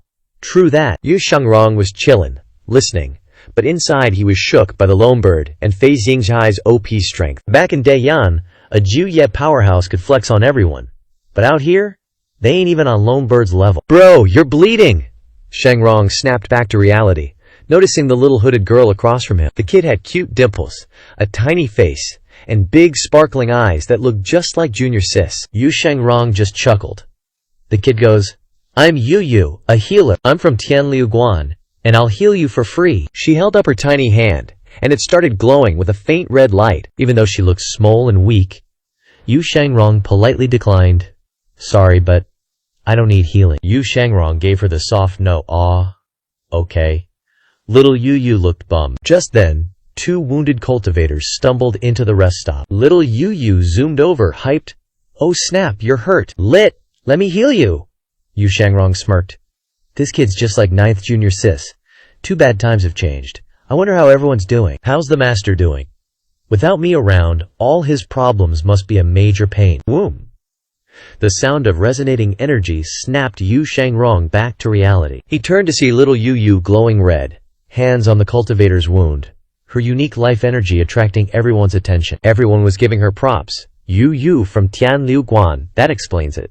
Talented at such a young age. Yu Shangrong turned to the dude next to him and asked, "Excuse me, what's this place called?" The dude eyed Yu Shangrong suspiciously. "Bro, you don't even know where you are?" "I've been fighting away from home for years," Yu Shangrong said. "Ah, I see. This is Datang territory. But your accent ain't local." "Been fighting away from home, yeah." "Oh!" The dude slapped his head. "I've been eyeing you. That sword looks sick. Can I check it out?" "Sorry, but you'll be disappointed." Yu Shangrong politely declined. For a swordsman, sometimes their sword is more important than life itself. Sometimes it's like a waifu. How could you just let someone look at it? Suddenly, someone yelled, "Quick, look!" Yu Shangrong looked southwest and saw a ton of cultivators, carrying red law bodies, dragging Lone Bird's corpse. Lone Bird's corpse was so huge it covered the sky, and those massive red law bodies were mind-blowing. Fei Xingzhai finally won. Just then, Yu Shangrong narrowed his eyes and used 2 fingers to control his sword. "My bad." A flash of swordlight grazed the neck of the dude next to him and instantly returned to its place as the dude's hand was about to grab Cheng Sheng's sword. The dude's eyes were filled with fear. Yu Shangrong picked up Cheng Sheng's sword, chill as hell, and left the rest stop. Outside, Yu Shangrong looked at the Honglian cultivators carrying Lone Bird's corpse east, sighed, and walked away with his hands behind his back in the sunset. Yu Shangrong's figure was tall and straight, with little Yu trailing behind him. As the sun set, the city became silent and desolate. The streets were empty, everyone was hiding indoors, doors closed. Walking into an alley, Yu Shangrong stopped, glancing back. "Why are you following me?" "You killed someone," Yu replied. "Snatching a sword is like snatching life. You reap what you sow," Yu Shangrong said. "You're the best sword cultivator I've ever met." "Thanks for the compliment. Aren't you going home?" For Yu Shangrong, if this was Daiyan, he could say his home was Little Han Mountain, or the Junhuo Tomb, or even the Montian Pavilion. But now, lost in a foreign land, what could he say? He has no home. Yu Shangrong replied simply. "Oh, sorry." Yu explained. "I just wanted to warn you, it's not safe at night. Beasts fly around and snatch people. You gotta be careful." Yu Shangrong looked up at the sky as the last rays of the setting sun faded away. A few spirit-infused flying creatures began to appear in the sky. These birds of prey all had sharp claws and eyes, radiating a red glow. "Thanks for the reminder." Yu Shangrong's figure flashed and disappeared. Whoosh, whoosh. Looking around vaguely, after confirming that he had left, she muttered, "HMPH. And I haven't even treated you yet." 3 days later, in Daeyeon, the cloud-piercing flying shuttle glided past rows of mountains and forests, crossed the chasm of the sky, and traversed the uninhabited desert and the burial grounds. Finally, it appeared in the sky 3 miles away from the ancient city of Lulan. Inside the flying shuttle, Mingxi Yin looked towards the ancient city of Lulan and softly said, "Almost there." The group stepped to the edge of the flying shuttle, observing the rivers, mountains, and ancient city. Pan Lishan looked at the city of Lulan and exclaimed, "This is the second time this old man has come to Lulan." "I didn't expect this place to be so prosperous," Leng Luo said. "Only a few cities are like this." Mingxi Yin stood by the helm, with the best view, and saw the bizarre symbols on the city walls. So he asked, "What are those?" "Lulan uses sorcery to govern the country, so naturally it's a grand sorcery formation," Pan Lishan replied. "If this grand formation is fully activated, it would be no less powerful than the 10 absolute formations. But alas, the great sorcerers of Lulan have either died in battle or of old age. Activating the formation would be harder than ascending to heaven." While everyone was chatting, a square carpet suddenly flew from the ancient city of Lulan. The 4 corners of the carpet were coordinated and controlled by cultivators, flying in front of the cloud-piercing flying shuttle with perfect harmony. The carpet hovered in the air.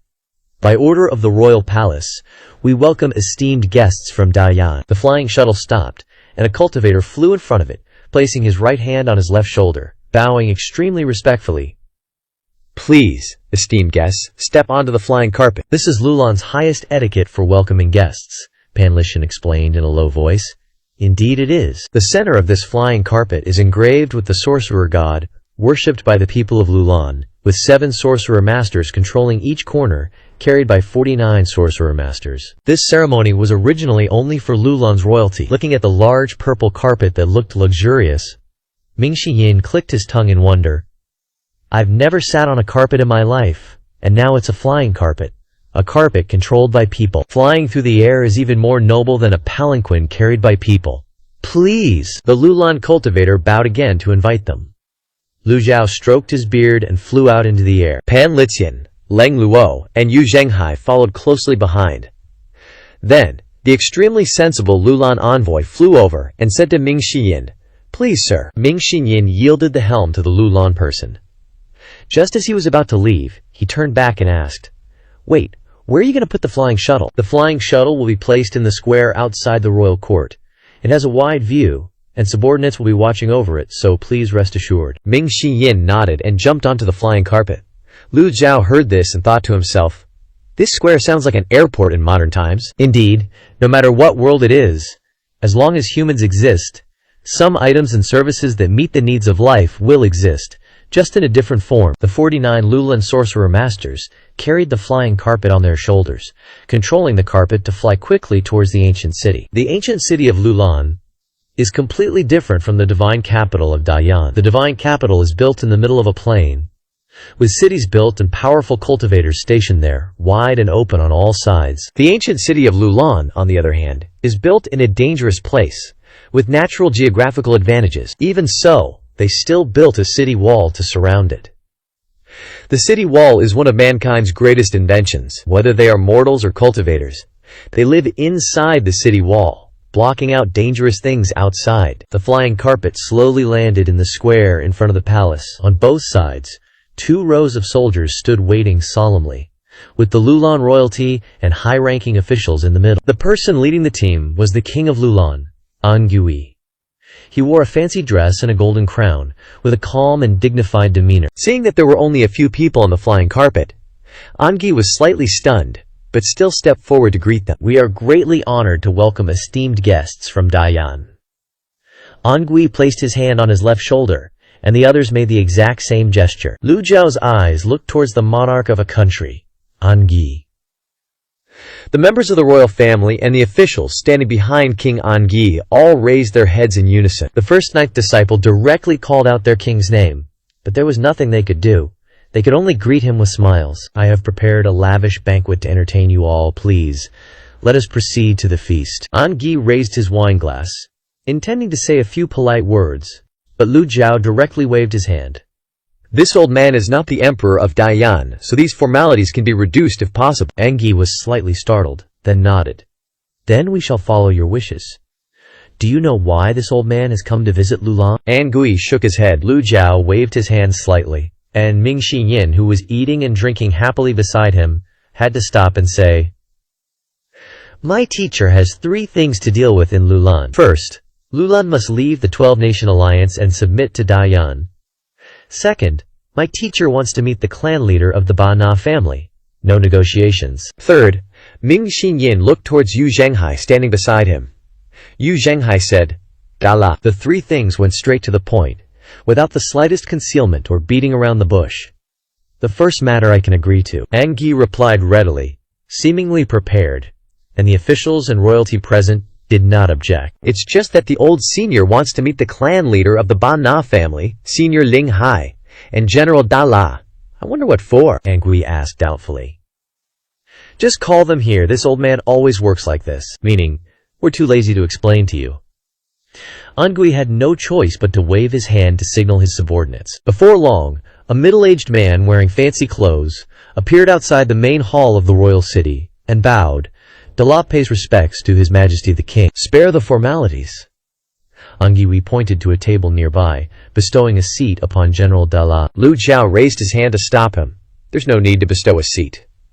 What the old senior meant was, Lu Zhao ignored Angi and looked towards his eldest disciple, Yu Zhenghai. As soon as he saw General Dala, flames of anger immediately rose in his eyes. Although many years had passed, and the young royal Dala of that year had turned into this middle-aged general, Yu Zhenghai recognized him at a glance. This was the person who had cut out Yu Zhenghai's heart, leading to his death. You're already dead, so there's no need to sit.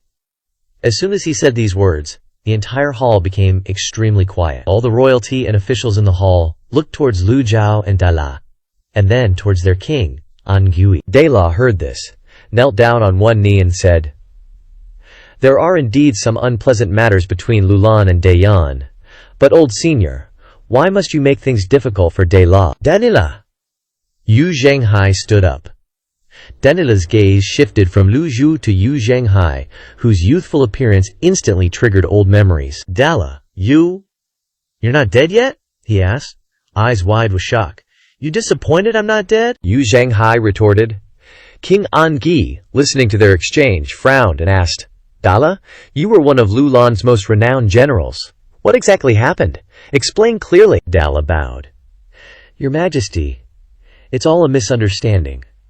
I once met this little bro, and accidentally injured him. I thought he was dead, but he's alive.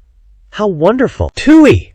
Ming Yin's spit echoed loudly in the silent hall, instantly drawing everyone's attention. Ming Yin pointed at a chunk of fatty meat on the table. What is this? It tastes like trash. A Lulan official beside him explained.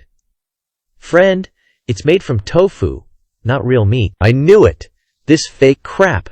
I could tell something was off. Ugh, so fake and nasty. Dala was stunned. After a brief silence, everyone looked toward King Angi and Lu Zhao, the ones who held the power to decide. Lu Zhao turned to Yu Zhenghai. State your request. Your teacher is here to back you up. Thump. Yu Zhenghai knelt down, respectfully kowtowing to Lu Zhu. Master, I cannot forgive him. I have but one request.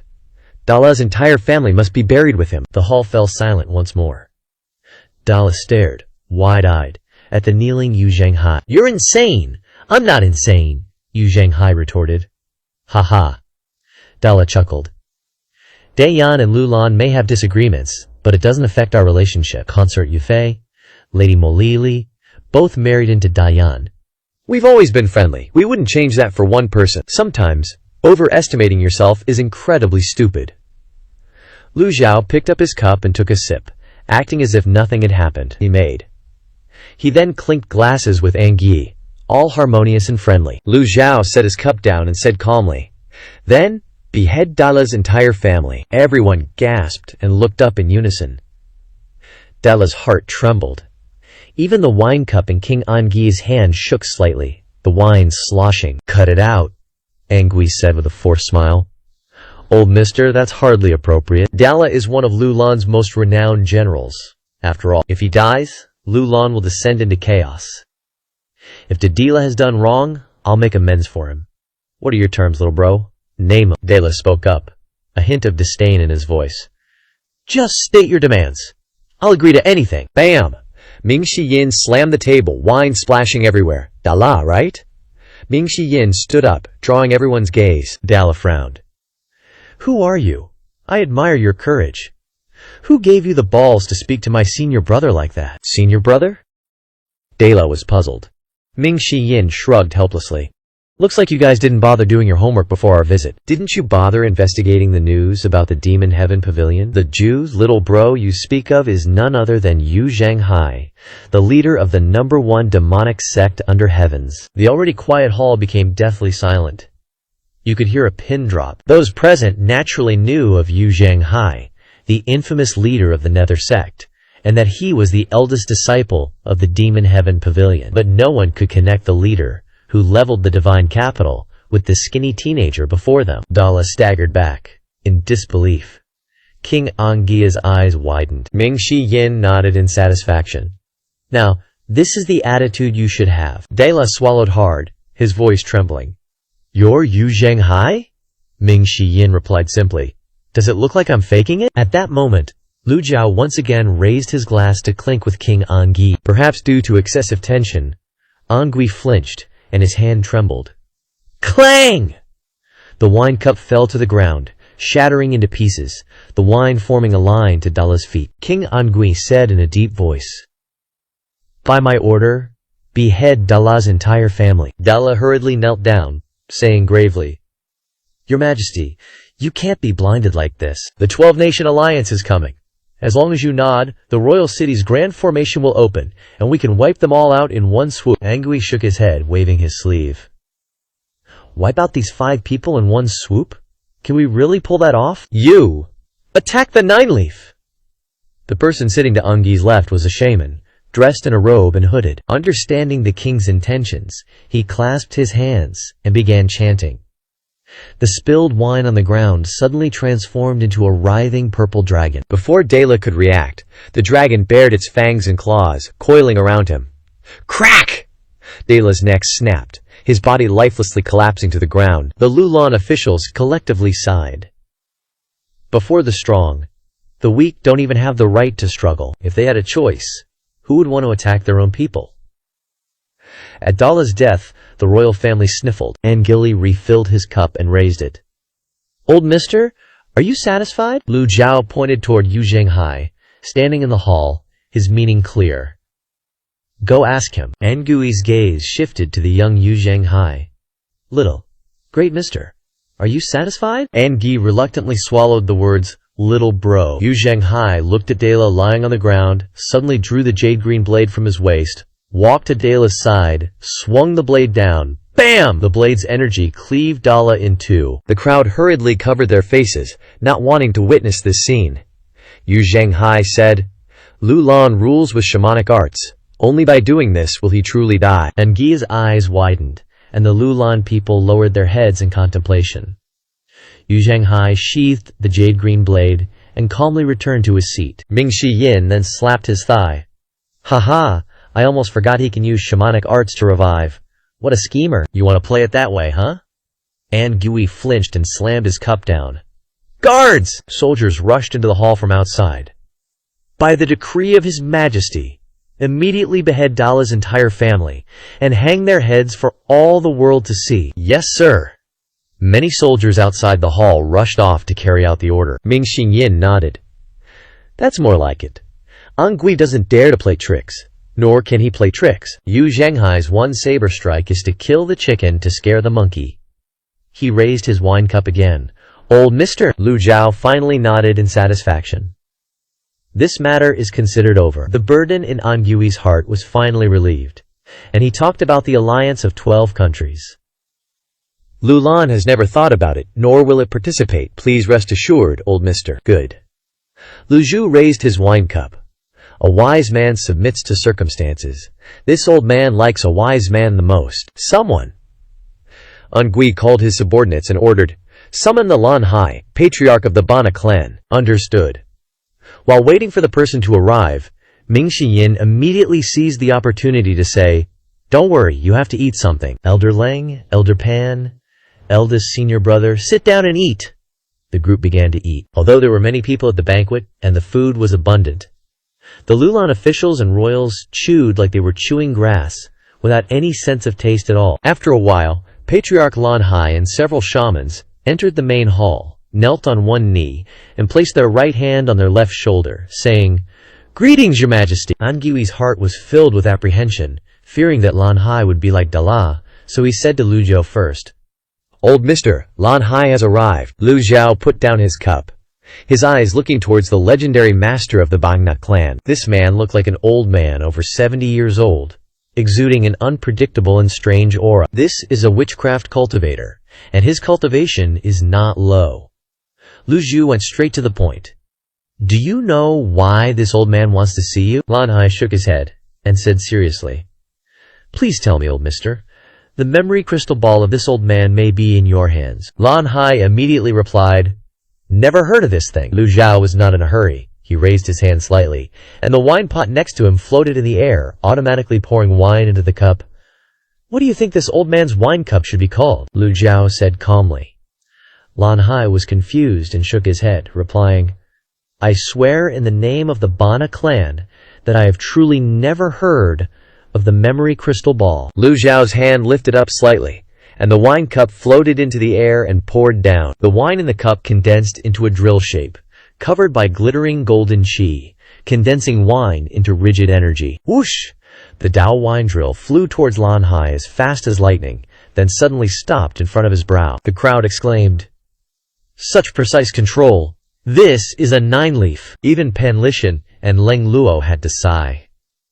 Lan Hai was kneeling on the ground, his forehead instantly covered with cold sweat. In this world, only the top experts can condense liquid into rigid energy, and then use rigid energy to wrap and control it to such an absolute level to kill people. Ordinary cultivators who want to have powerful attacks usually choose to use weapons as the center, and then replicate rigid imprints is enough. Wine is shapeless. It is not only very difficult to condense, but also affects the power of rigid energy. The good thing about it is that it can be used to practice and improve the technique of rigidifying, so the move just now fully demonstrates superb skills. If the drill moves forward a little, the consequences would be unimaginable. Even Lan Hai, who has a very high status, does not dare to act rashly anymore. You don't want to drink a toast, but you want to drink a penalty drink? Do you really think this old man doesn't dare to kill you? Lu Zhao clasped his hands and stepped down the steps. As soon as Lu Zhao stepped down, all the Lulan people in the main hall stood up in unison, bowing and daring not to be disrespectful. Lan Hai tremblingly said, "Old mister, it's not that I don't want to give the memory crystal ball to you, but the National Master said that once the crystal ball is handed over, all the members of the Bana clan will be severely punished." National Master? Hearing the mention of the National Master, King Angui explained, "The National Master is a national pillar of Lulan, with a very high status. Even this king must give him 3 points of respect." Lu Zhao naturally guessed who this National Master was. It seems that Jiang Wengshu likes to enjoy the reverence of others, wanting to be the person with the highest status in this world. Lu Zhao looked at Lan Hai kneeling on the ground. "You are afraid of his threat, but not afraid of this old man's threat?" "Afraid. But what can I do if I'm afraid?" Lan Hai swallowed and replied. "Where is the National Master now?" Lu Zhao asked. The fourth thing Lu Zhao needed to do when he came to Lulan was to find Jiang Wengshu. Jiang Wengshu wants to kill 9-leaf Lu Zhao? If he doesn't show up, how can he make a move? Lan Hai said. "I don't know." Boom! Yun transformed into a palm-shaped rigid imprint and struck Lan Hai's chest. Lan Hai flew backwards, flew out of the main hall, and fell to the ground. Lu Zhao clasped his hands and walked over. The Bana clan has repeatedly provoked the Devil Sky Pavilion. This old man has not settled accounts with you yet. Now you dare to seek death. This old man will settle all the old debts together and fulfill you." The 4 shamans who came with him hurriedly ran out to help Lan Hai up. At this time, a shaman standing on the left in the main hall suddenly spoke up. "Old mister, His Majesty killed his most capable aide, General De La, for you, which has clearly shown Lulan's sincerity. Could it be that you want to kill all of Lulan before you believe our sincerity?" Lu Zhao glanced at the shaman, with his hands behind his back, his face indifferent, and said in a deep voice, "So what if I kill all of Lulan?" The voice echoed in the main hall. All the Lulan cultivators trembled, no one dared to speak, and the atmosphere became suffocating again. King Angui sighed and said, "Lan Hai, for the sake of Lulan, hand over the crystal ball." Lan Hai showed a troubled expression. "Your Majesty, the Bana clan has been loyal to the royal family for generations. Do you even want to sacrifice the Bana clan?" Angui knew that his words had disappointed Lan Hai, but facing Nine Leaf, he had no other choice. Angui said sternly, "This king orders you to hand over the crystal ball to the old mister." Angie did not dare to gamble, let alone the other party was the number 1 Nine Leaf. How can Lulan win now? The great Yan sacrificed one clan to fulfill the entire country. He can only do this. Where there is life, there is hope. If there is no hope, then Lulan is really finished. Lan Hai felt extremely heavy in his heart. He looked at His Majesty the King and said each word. "Your Majesty, Lan Yi is dead, Shi Yin is dead, Basier is also dead. In what way has the Bana clan failed Lulan?" The 4 shamans also looked up at Angui. Yes, the Bana clan has absolutely not failed Lulan. Basiyi guarded the borders for Lulan for over a century, earning everyone's respect. The entire population of Lulan knows how great the Bana family is. You seriously want to ignore what the people want? How are you going to face them after this, bro? Lan Hai got super emotional. Ming Shi Yin couldn't take it anymore, started spewing some BS. Everyone turned to look at Ming Shi Yin. They already knew this dude was a pain in the ass from the start of the banquet. They had a feeling this guy was about to drop another bombshell. Ba Nylon brought his hellhound and a red coffin to Ma Tiange to provoke our master, and even ordered the hellhound to attack our innocent junior sister, who knows nothing about cultivation. So tell me, does he deserve to die or what? Lan Hai was speechless. Ba Na Xinyin and Ba Na Basiyi were useless, and even plotted to kill my second senior brother. Shouldn't he fight back? Tell me, do they deserve to die? Or what? Lan Hai hung his head, not knowing what to say. Lulan has always been on good terms with Great Yan, even intermarrying with the royal family. But your Ba Na family took advantage of Great Yan's internal strife to invade repeatedly and collude with the wrong people. You are the one who brought disaster to Lulan. You are the eternal sinner, making Lulan infamous for all time. Bai Na Lan Hai's eyes widened, and he took a few steps back under Juye's pressure. The Lulan officials couldn't help but shake their heads. Ming Xinyin said in a deep voice, "You don't even listen to your king's orders? Are you trying to rebel?" Lan Hai trembled slightly, looked around the hall, and gave a sad smile. "Your Majesty, you're forcing me to do this. The Ba Na family will never submit. Open the formation." Whoosh! Outside the palace, circles of purple witchcraft soared into the sky. The officials were all dumbfounded. "Lan Hai, you're crazy, stop it!" someone yelled. Engi frowned and said, "You dare to defy me, your king?" Lan Hai said excitedly. "The national preceptor ordered us, the Ba Na family, to swear to protect the national preceptor with our lives." The crowd exchanged glances, secretly shocked. The national preceptor disappeared a long time ago. What is the Ba Na family relying on to rebel against the royal family? Whoosh! Another circle of witchcraft rose into the sky. The crowd left the hall and looked up at the sky. The great witchcraft formation that had never been opened was now truly activated. Even Juge will be buried here. Lan Hai became even more excited. The sky was now bright, and the witchcraft had enveloped the entire royal city. Lu Zhao stepped out with his hands behind his back. The crowd automatically made way for him. Ming Shi Yin also retreated a step outside the hall. Lu Zhao raised his hand and pushed out a palm.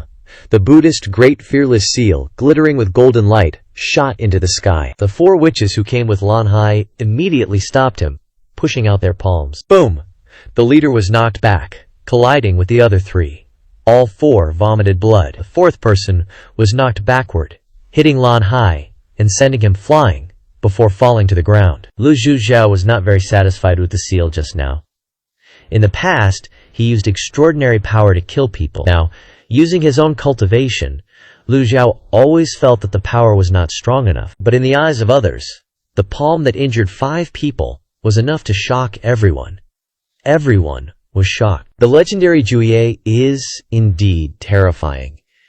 Even if Lu Zhao released a second leaf seal, the identity of Juye would make the seal stronger in the eyes of others. The 5 people struggled to get up, gathered together, and looked at Lu Zhao nervously as if facing a formidable enemy. Lu Zhao put his hands behind his back and said calmly, "If the Banna family has chosen this path, I will grant your wish." At this time, many witches appeared in the sky, constantly maintaining the witchcraft barrier, and their number was increasing. King Angi looked up and immediately frowned and asked, "Who is mobilizing the garrison?" In the middle of the sky, a figure entered the witchcraft formation, his whole body shrouded in purple light, wearing a purple cloak and a hood that covered his face. He floated and observed the scene below, with a faint red light in his eyes, his face as if covered by a layer of misty fog that could not be seen clearly. The number 1 Juye of Great Yan, what a prestige! As soon as the mysterious witch appeared, the Lu Lan officials, Lan Hai, and the 4 subordinates immediately knelt on one knee and respectfully saluted.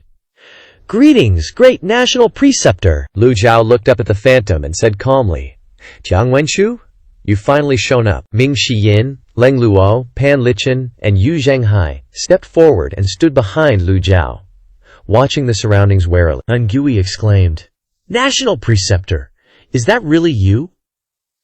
The appearance of the mysterious phantom made the king of Lu Lan unbelievable, and his mind shook violently. Lu Lan's achievements today cannot be achieved without the merits of the great national preceptor. In the witchcraft barrier in the sky, the phantom nodded slightly and said, "I asked the Badna family to protect the crystal ball. Your Majesty, you won't blame me, right?" Angi gave an awkward smile. "The great national preceptor's actions are naturally justified. How could I blame you?" Ming Xinying glared at him. His attitude changed so quickly. "Aren't you ashamed?" "Your Majesty Angi, you made a promise to our master," Ming Xiyin reminded. "I will naturally keep my promise. But many things in Lu Lan are controlled by the national preceptor." What a two-faced bastard.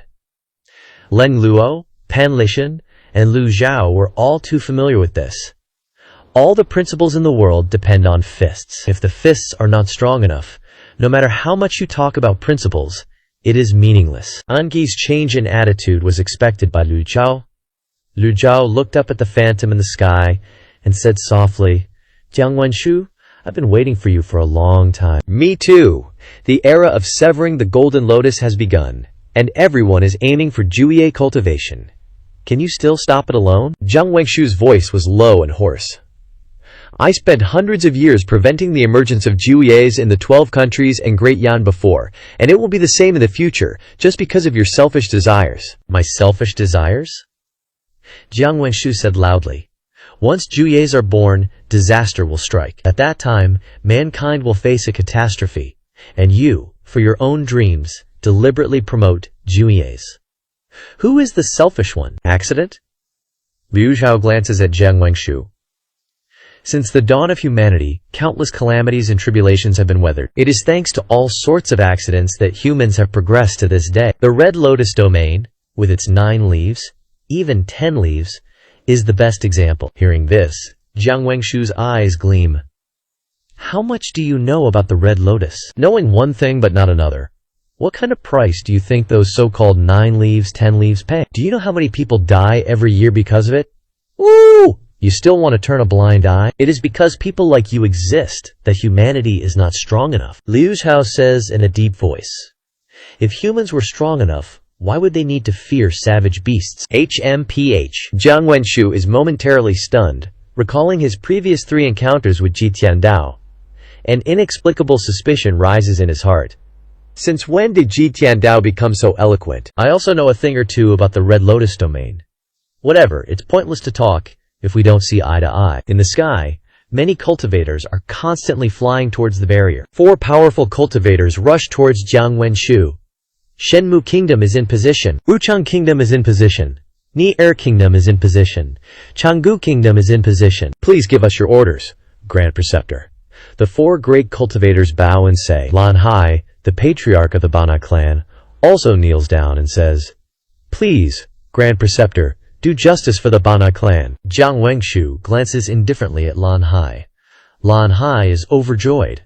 Thank you, Grand Preceptor. Generations of the Bana clan have listened to the Grand Preceptor's teachings, vowing to protect the secret of the crystal ball with our lives. Jiang Wengshu surveys the crowd and raises his voice. Ji Tiandao, you promised not to break through to 9 leaves, but you violated that promise time and time again, so I will have to eliminate you. The Seven Kingdom Alliance has arrived in Great Yan, and the remaining 4 kingdoms have surrounded the ancient city of Lulan. After you die, I will seal this place, and your name will not appear in any records of the cultivation world. Having said that, he waves his hand. Angi hurriedly bows and says to Liu Zhu, This king had no choice, please forgive me. Other officials, seeing this, speak up. Your Majesty, I feel the Grand Preceptor is right. Grand Preceptor, please do justice for Lulan. The crowd expresses their stance one after another, and the cultivators in the sky gather near the barrier in increasing numbers. The Four Kingdom Alliance also rushes towards the royal city. Liu Zhao raises his head to look at Jiang Wengshu's illusion. This old man wants to see what you're capable of. 5 fingers emit blue light, and the 4 characters, Absolute Saint's Will, appear between his fingers, flying towards Jiang Wenshu. The palm imprint passes through Jiang Wenshu's illusion and collides with the barrier in the sky. Boom! The barrier emits a ripple. Sure enough, it uses witchcraft to create a projection, which has both advantages and disadvantages. The disadvantage is that it cannot kill Jiang Wengshu, but the advantage is that none of these people are worth mentioning. Jiang Wengshu couldn't care less. As the palm seal phased through his illusory body, he simply waved a sleeve and barked. Capture them! Avatars immediately swarmed from all directions. King Ling, King Leopard, and King Tiger avatars lunged in one after another. Sorcerers began casting violet light orbs, funneling their energy into the center of a massive formation. Witchcraft is designed to debuff and drain an opponent's strength, but after countless scraps with these setups, Liu Zhao was a pro at dismantling them. He kicked off the ground and rocketed into the sky. Light orbs bombarded him from every side. The blue lotus beneath his feet instantly erupted with extraordinary power, blasting outward like a tidal wave and shredding the witchcraft orbs to dust. The witchcraft formation on the barrier, which had just been activated, was instantly blown into jagged fragments. The King Ling avatars were sent flying back, and the sorcerers coughed up blood from the shockwave, falling like broken dolls. Every building below looked like it had just been skinned alive by the sheer pressure. When a 9-leaf expert makes a move, it's game over. A single law of total annihilation crushed the cultivators in every direction, deleting half of them instantly and leaving the rest mangled. Ding! 150 nascent divinity targets killed, rewarding 15,000 merit points. Divine court targets rewarded 200 points. Others do not qualify for points. After that one strike, the whole world went dead silent, the sky turning crisp and clear as if it had just rained. King Angi stumbled back, staring at the hovering Lu Brai Zhao in pure disbelief. The witchcraft formation was gone. Every sorcerer had been cleansed in a single shot. Lan Hai, the Barda clan leader, stared blankly at the sky. Liu Zhao stroked his beard, acting like he'd just swatted a fly, as he gazed at Jiang Wengshu's phantom image. Jiang Wengshu was also floored, his gaze complex and full of "no way this is happening" energy. We're just getting started, Liu Zhao countered. Indeed, just the beginning. I'm impressed you haven't triggered a disaster yet, Jiang Wengshu noted. Aren't you in the same boat? Liu Zhao was dying to know what hack Jiang Wengshu used to suppress his 9-leaf cultivation. If 9-leaf was supposed to bring the apocalypse, why was Jiang Wengshu walking around just fine? I obviously have my ways. Jiang Wengshu signaled with his arm again. Cultivators from the other 3 directions slowly closed in. In the sky, 4 massive flying chariots, hundreds of meters long like giant ships, loomed over them. Jiang Wengshu's phantom flew higher, touching the barrier. Liu Zhao followed him up. The 4 massive ships and a literal sea of cultivators had the royal city completely boxed in. Not a single civilian was left in sight. Back in Lulan's prime, even Great Yan wouldn't have dared to mess with them. I personally prepared these 4 nations just for you. If you want to throw hands with me, You've got to clear them first. Jiang Wenshu's voice boomed down. Lu Zhao looked at the 4 ships and muttered, "Total trash. I admire your confidence, though. Then I hope you can actually use your 9-leaf power to give the world a wake-up call." Jiang Wenshu's phantom faded into the distance. Lu Zhao wasn't in a hurry to strike. He wanted to sniff out Jiang Wenshu's actual hiding spot. Right then, Ming Xiyin, Yu Zhenhai, Leng Luo, and Pan Lishan flew up to stand behind him. Looking at the 4-nation alliance flooding in, Ming Xiyin clicked his tongue. The Imperial Tutor really went all out on the budget for this. This is a big one. It might be a bit annoying to handle. Protect Yu Zhenhai, Lu Zhu commanded. Don't worry, Master, Yu Zhenhai interjected immediately. You don't need to worry about me. Naturally, everyone acted like they didn't hear that. Since Yu Zhenhai's cultivation and memories were still buffering, he needed a serious escort. King An-gi and his officials had officially lost their minds, staring at the scene with zero clue what to do. Their city guards had been wiped by Great Yan's #1 powerhouse, and they had already snitched by siding with the Imperial Tutor earlier. Lan Hai, the Barna leader, subconsciously backed away. He didn't expect the Imperial Tutor to show up as just a hologram. Capture him? Lu Zhao noticed him and ordered, "Let this old man grab him." A golden gourd lunged down, glowing with light.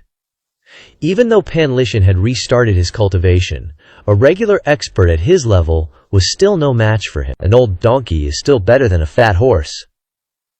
Seeing him coming, Lan Hai tried to use witchcraft to teleport away. Wham! The gourd slammed into Lan Hai's back. Already trashed by Lu Zhao, Lan Hai was a joke against Pan Lishan, and a heaven-grade weapon. He hit the ground face first. Pan Lishan nodded in satisfaction, sending a palm seal to snag Lan Hai and drag him back to Lu Zhu. "Don't squirm, or if I accidentally let go, you're toast." That threat made Lan Hai behave instantly. Pan Lishan reached out and sealed his 8 meridians. Being sealed by the former top dog of the purification sect, Lan Hai had zero chance of resisting. Simultaneously, the 4 ships parked themselves right over the royal city. 4 figures flew out from the ships, stopping 100 meters in front of Lu Zhao. "Arvin of Shenmu, here to test you by the Imperial Tutor's command. Basisika Wu Chang, here to test you by the Imperial Tutor's command. Kubo of Nier, here to test you by the Imperial Tutor's command. Jia Ji of Ruli, here to test you by the Imperial Tutor's command." The aura coming off these 4 was heavy. Their fighting spirit was maxed out, eyes glowing with intent. The Ruli people were itching to charge. General Kurol's death had the whole country in their feelings, not to mention the thousands of their guys still locked up in Liangzhou. Lu Zhao looked at the 4 of them and said calmly, "I've always been a merciful man. If you turn back now, you might actually keep your lives. The arrow is already on the string. It's either you die or we do." With a powerful Imperial Tutor backing them, they were taking the ultimate gamble. There was no way they were backing down now. From the 4 flying chariots, war drums echoed. Jia Ji said, "The 7 remaining nations have reached Skyrift. Even if you're Juye, you can't provide timely assistance. Today, the National Preceptor personally oversees the battle. The National Preceptor has been Juye for centuries. What are you all waiting for?" "Looks like Jiang Wenshu has brainwashed them quite a bit," Lu Zhao mumbled. Erwin from Shenmu Nation drew his broadsword, shouting, "Let me experience your skills." He rushed forward with the blade in both hands. Boom! The Leopard King Dharma body, sans Golden Lotus, appeared. The 8 lotus leaves floating around the Dharma body showed his cultivation, possibly even 8.5 leaves. Seeing this, Luya Zhou stroked his beard and nodded. "Looks like Jiang Wenshu wants to use this old man to eliminate these seeds about to advance to Juye." A Kerwin's figure flashed as he leaped into the air. His Dharma body erupted, merging with his body. He gripped the blade with both hands, the blade's aura expanding as if to split the heavens and earth. Our Erwin unleashed an earth-shattering strike. Lan Hai was so terrified by the sight that his whole body froze, while the 2 elders, Ming Xiyin and Yu Zhenghai, calmly watched. The blade's aura headed straight for Lu Zhao's face. Lu Zhao raised 2 fingers, and blue light appeared. Boom! The blade's aura stopped. Lu Zhao's left hand was behind his back, his right hand raised, 2 fingers pinching the tip of that massive blade's aura. Erwin was shocked. Even knowing Juye was strong, using a single move to pinch the blade aura was beyond his wildest expectations. He tried to use force to pull the blade's aura out, but found he couldn't budge it an inch. How is this possible? Erwin channeled a huge amount of primordial chi. The blade's aura remained tightly pinched. Yet the old man before him was as calm as could be, utterly composed. So strong. Suddenly, Lu Zhao's figure vanished. Great teleportation technique. In just a moment of distraction, Lu Zhu appeared behind Erwin. Erwin's entire body broke out in goosebumps, his hair standing on end. He dispelled the blade's aura and raised his own blade to defend. Boom! A flash of cold light appeared. Erwin's hand gripping the blade froze in mid-air. A miserable cry came from Erwin on the flying chariot, the sound waves sweeping out. Shatter! The blade broke in two, simultaneously with Erwin's body. The two halves of his body fell, devoid of life, blood splattering in the air. Ding! Killed a target, gained 1,500 merit points. One-shot kill. Juye makes a move. Who dares to compete? A gust of wind blew, whipping Lu Zhu's black and white robes, his immortal demeanor leaving everyone breathless. Behind, the familiar low hum of the flying chariots sounded again. Next, Bei Sike from Wuchang Nation shouted, "It's my turn!" The Tiger King Dharma body merged with his body, and his biceps swelled. Bang Sike stepped through the air, leaping high, his claws reaching down. The eight-leaf Tiger King was no longer bound by the Golden Lotus, becoming extremely savage, without any reservations. Lu Zhao raised his hand, and the nameless sword appeared, adorned with black runes. Lu Zhao's figure vanished again. Ba Sike said grimly, "I'm waiting for you. Take this." A tiger's roar resounded, centered on Ba Sike, the sonic attack radiating outwards. Boom! A deafening sound. What a tiger's roar sonic attack!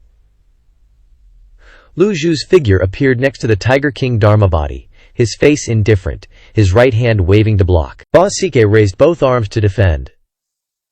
Swish! The nameless sword cut through the Tiger King Dharma body's arms like cutting tofu, the blade continuing to slash through his body. The battle ended. Ba Sike's lips trembled, his eyes filled with fear and disbelief. Sonic attack. Too weak. Ding!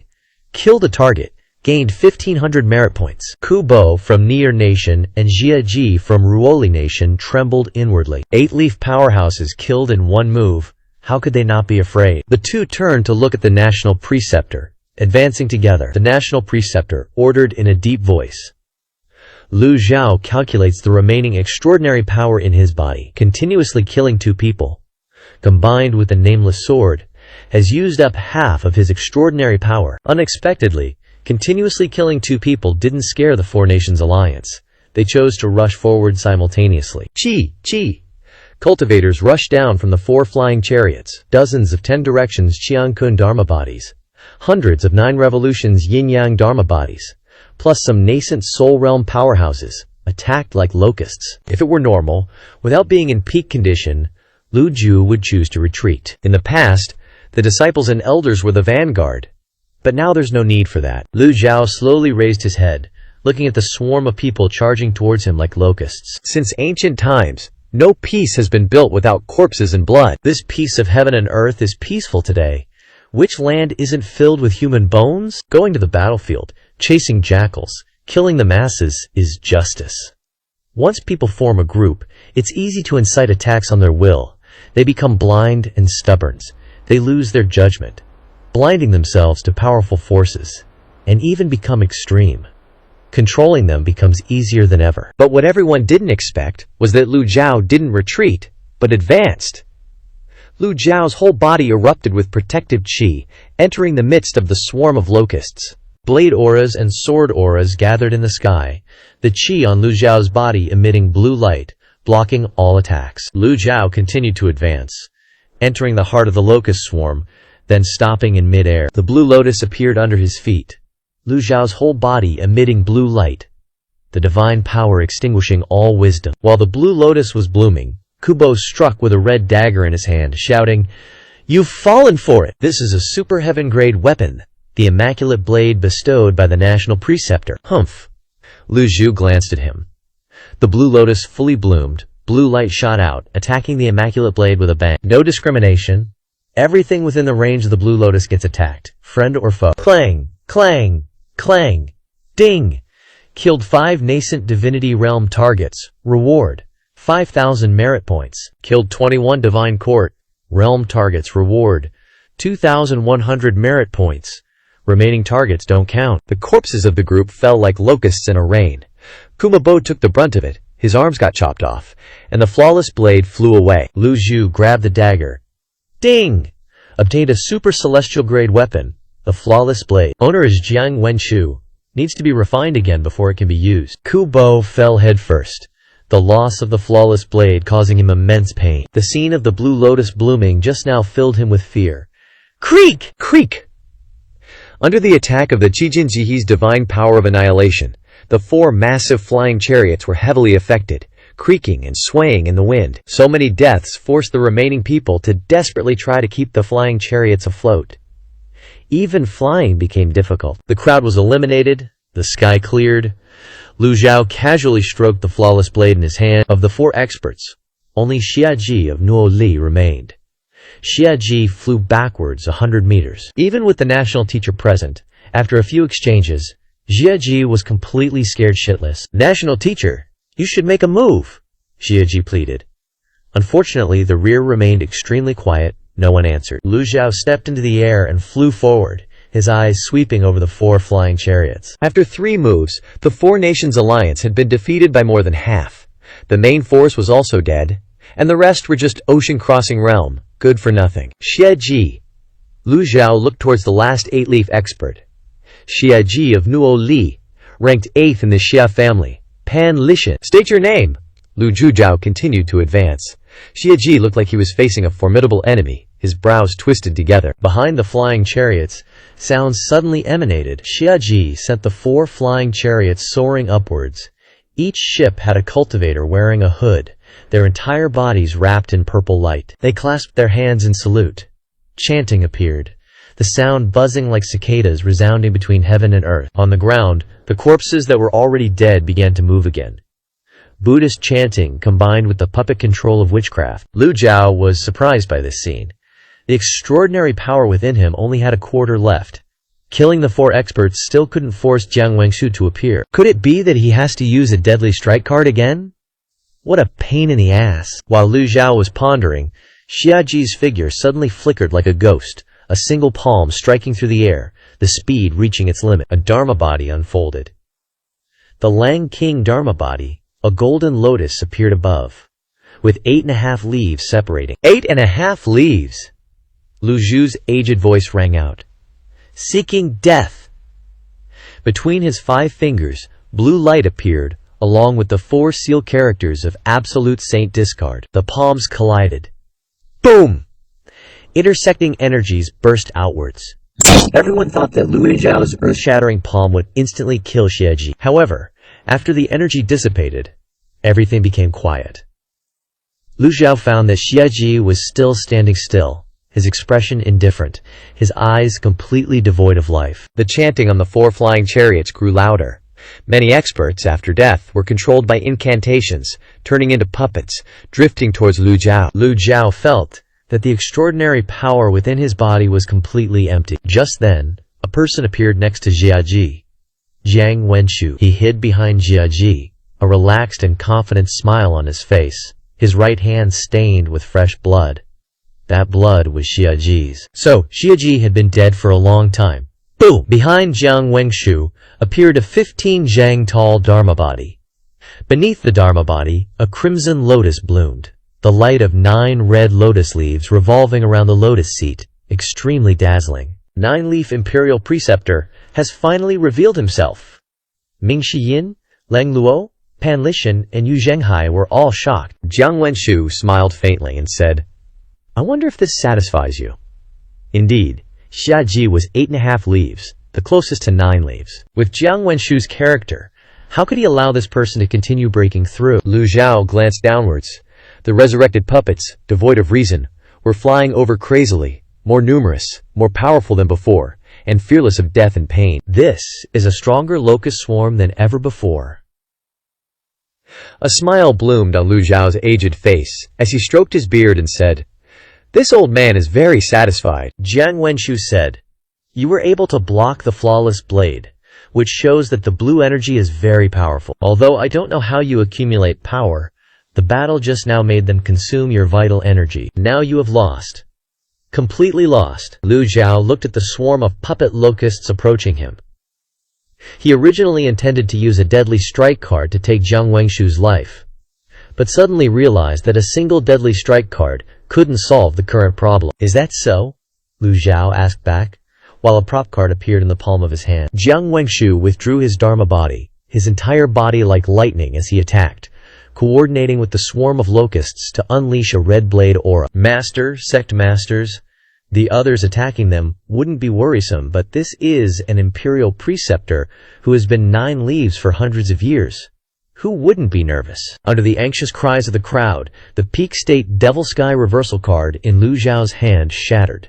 His Dantian Qi Si erupted, and his full strength returned. Lu Zhao summoned the 100 Tribulations Insight Dharma Body, a 15 zhang tall Dharma body standing tall between heaven and earth. The golden lotus beneath him shimmered with golden light, the 9 lotus leaves shining brilliantly, and the locust swarm was immediately blown away, falling like rain. Lu Zhao's eyes remained fixed on Jiang Wengshu.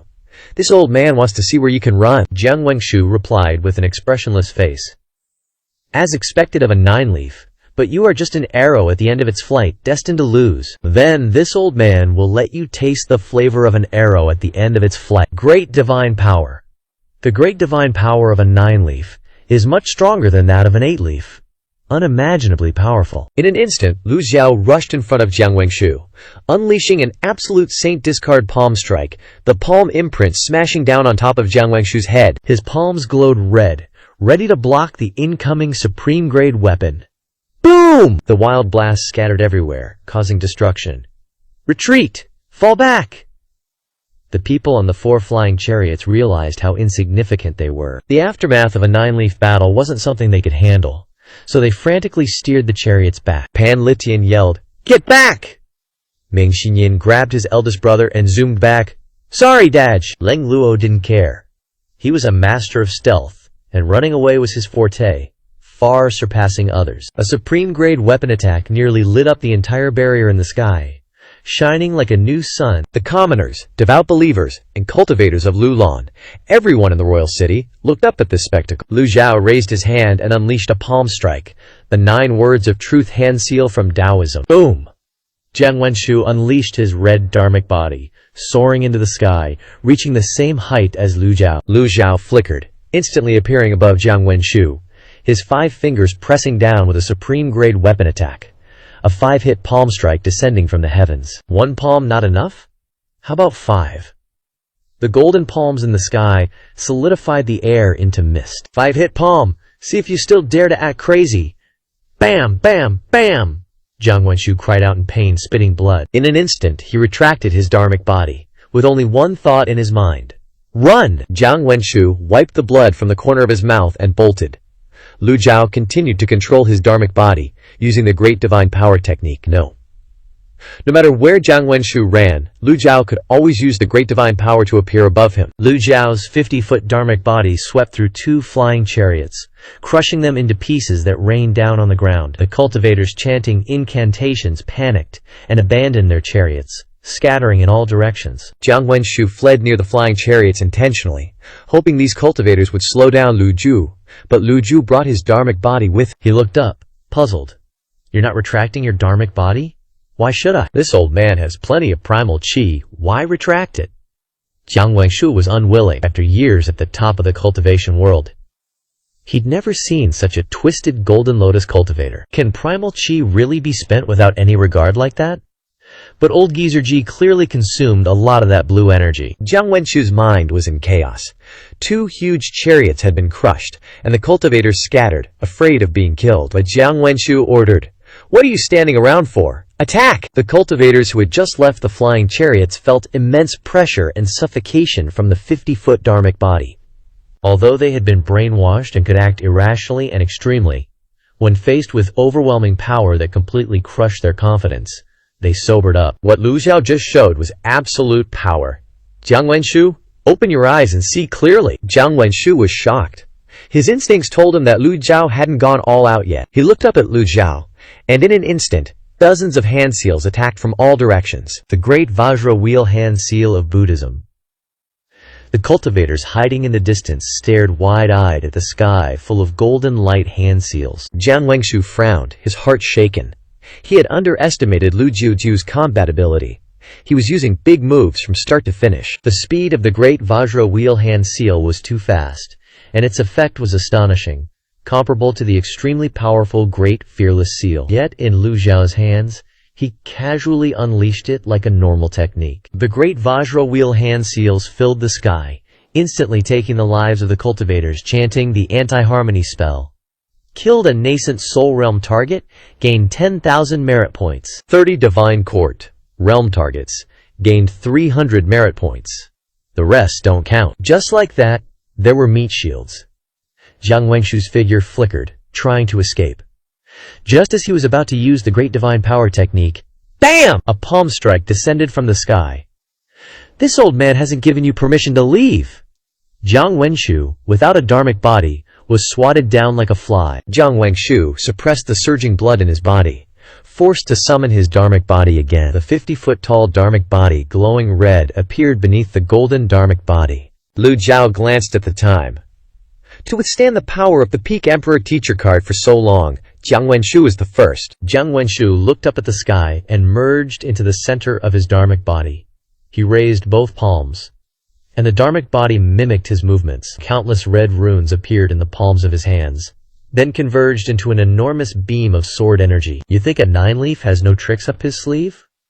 Lu Xiao saw a nameless sword appear with the red sword energy in his palm. Lu Xiao's sword energy wrapped around the nameless sword in his palm. Jiang Wengshu trembled. Black runes. A desolate grade weapon. If Lu Xiao's continuous use of big moves, without regard for primal qi, even not retracting his dharmic body, had surprised Jiang Wengshu, then the appearance of the black runes had truly changed his expression to one of utter shock. Even seeing Lu Zhu use that blue qi didn't scare him as much. Retract! Jiang Wengshu shouted in fear. Too late! The black runes wrapped around the nameless sword and slashed down. Swish! The red sword energy was cut in half, and the next slash was aimed at the dharmic body. Jiang Wengshu forcibly retracted his dharmic body, unleashing a palm strike from his danshin. A red flame rose from his sea of qi. He chose to burn his sea of qi. Lu Zhao retracted the nameless sword and unleashed several palm strikes. Boom!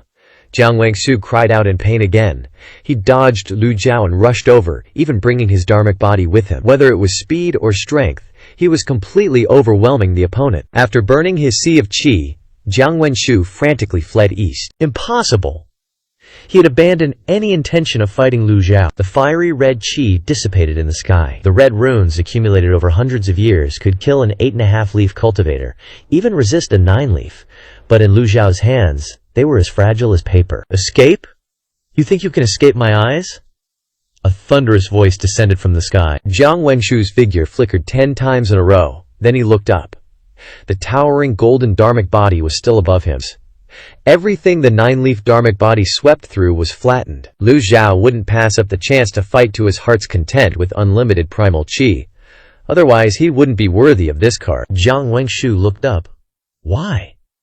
The world is vast and full of wonders. Humans are just a drop in the ocean. Do you really think you alone can stop the living beings in the world? Lu Zhao lifted his palm. The palm print, like Buddha's palm, radiated golden light tens of times brighter than before, descending from the sky, almost engulfing the entire surrounding mountain range, causing birds and beasts to flee in all directions, and fish in the river jumped out of the water in a desperate attempt to escape. Bloodshot filled Jiang Wenshu's eyes. For years, he had always been the strongest in this world. How could he accept things ending like this? Stupid, lowly humans will eventually pay the price for their ignorance. Grand Descend! Jiang Wengshu summoned his Dharma body. The Dharma body and the Red Lotus emitted an even more intense red light than before. He unleashed all the power of his 9 leaves in a desperate attempt to resist this earth-shattering palm strike. Oomph! The astral energy within 100 miles was affected. Mountains, rivers, and trees were all severed, and the sound of the collision reverberated in all directions. Exotic race cultivators simultaneously looked towards the east. In the city of Lulan, the crowd stopped all movements and quietly listened to the rumbling earthquake. Even though Jiang Wengshu unleashed all the power of his 9 leaves, he could only stop the giant palm print for a few seconds before it continued to descend. Oomph! This palm was no longer just the pure power of 9 leaves, but was formed by Lu Zhao stacking limitless energies on top of each other. Standing high above, Lu Zhao couldn't remember how many palms he had unleashed until the palm print landed, and he finally stopped. Everything returned to silence. Lu Zhao still didn't retract his Dharma body, looking down at the time board which showed that 15 minutes had passed, leaving half the time remaining. The palm print slammed into the earth, creating 5 deep ravines in the shape of fingers. Lu Zhao's gaze fell below. The figure of Imperial Preceptor Jiang Wengshu lay motionless on the ground, his chest soaked in blood. A palm print had shattered his Dharma body, and he had also burned his Qi Si Danshin. Consider his cultivation base gone. Ha ha, Jiang Wengshu chuckled softly. When Lu Zhao heard this sad laugh, Lu Zhao understood that the Imperial Preceptor had completely given up. In the laughter was only resignation and a hint of relief. You win. Jiang Wenshu's voice became extremely weak. You actually thought you could win? Lu Zhao heard the contempt in his tone and replied, "But what else can you do?" Jiang Wengshu consoled himself. The 7 Nations Alliance set out early. Great Yan will become a living hell. Lu Zhao looked up towards Liang Province City. Not necessarily. He retracted his Dharma body, used the Great Devil Hand Seal to grab Jiang Wengshu, and flew up. What do you want to do? Jiang Wengshu asked strangely. Lu Zhao didn't answer. His figure flashed, flying towards Liang Province City. Jiang Wengshu understood. His voice trembled. You want to go back? Give up. In this battle, both you and I are losers. From Liang Province, Niu Shangrong used the speed of 7 leaves, riding the Qilin horse, resting and flying. It took about 10 days to reach the end of the Majiu land. If there was no Qilin horse, it would take 20 days. Taking the speed of 8 leaves, flying non-stop at full speed to cross the sky pit and return to Liang Province, would take about 5 days. With the speed of 9 leaves, flying at full strength without rest would still take 1 to 2 days. In that 1 day, it would be enough for the 7 Nations Alliance to splatter fresh blood all over Liang Province, Yi Province, and even Yun Province. Lu Zhao ignored Jiang Wengshu's words, summoned his Dharma body. His speed and strength instantly reached their peak state, and at the same time, he continuously used great divine power. One flash was several thousand meters. The trees lost their color, the sky became blurred, and the surrounding scenery was completely distorted, hazy. Jiang Wengshu's spirit trembled violently.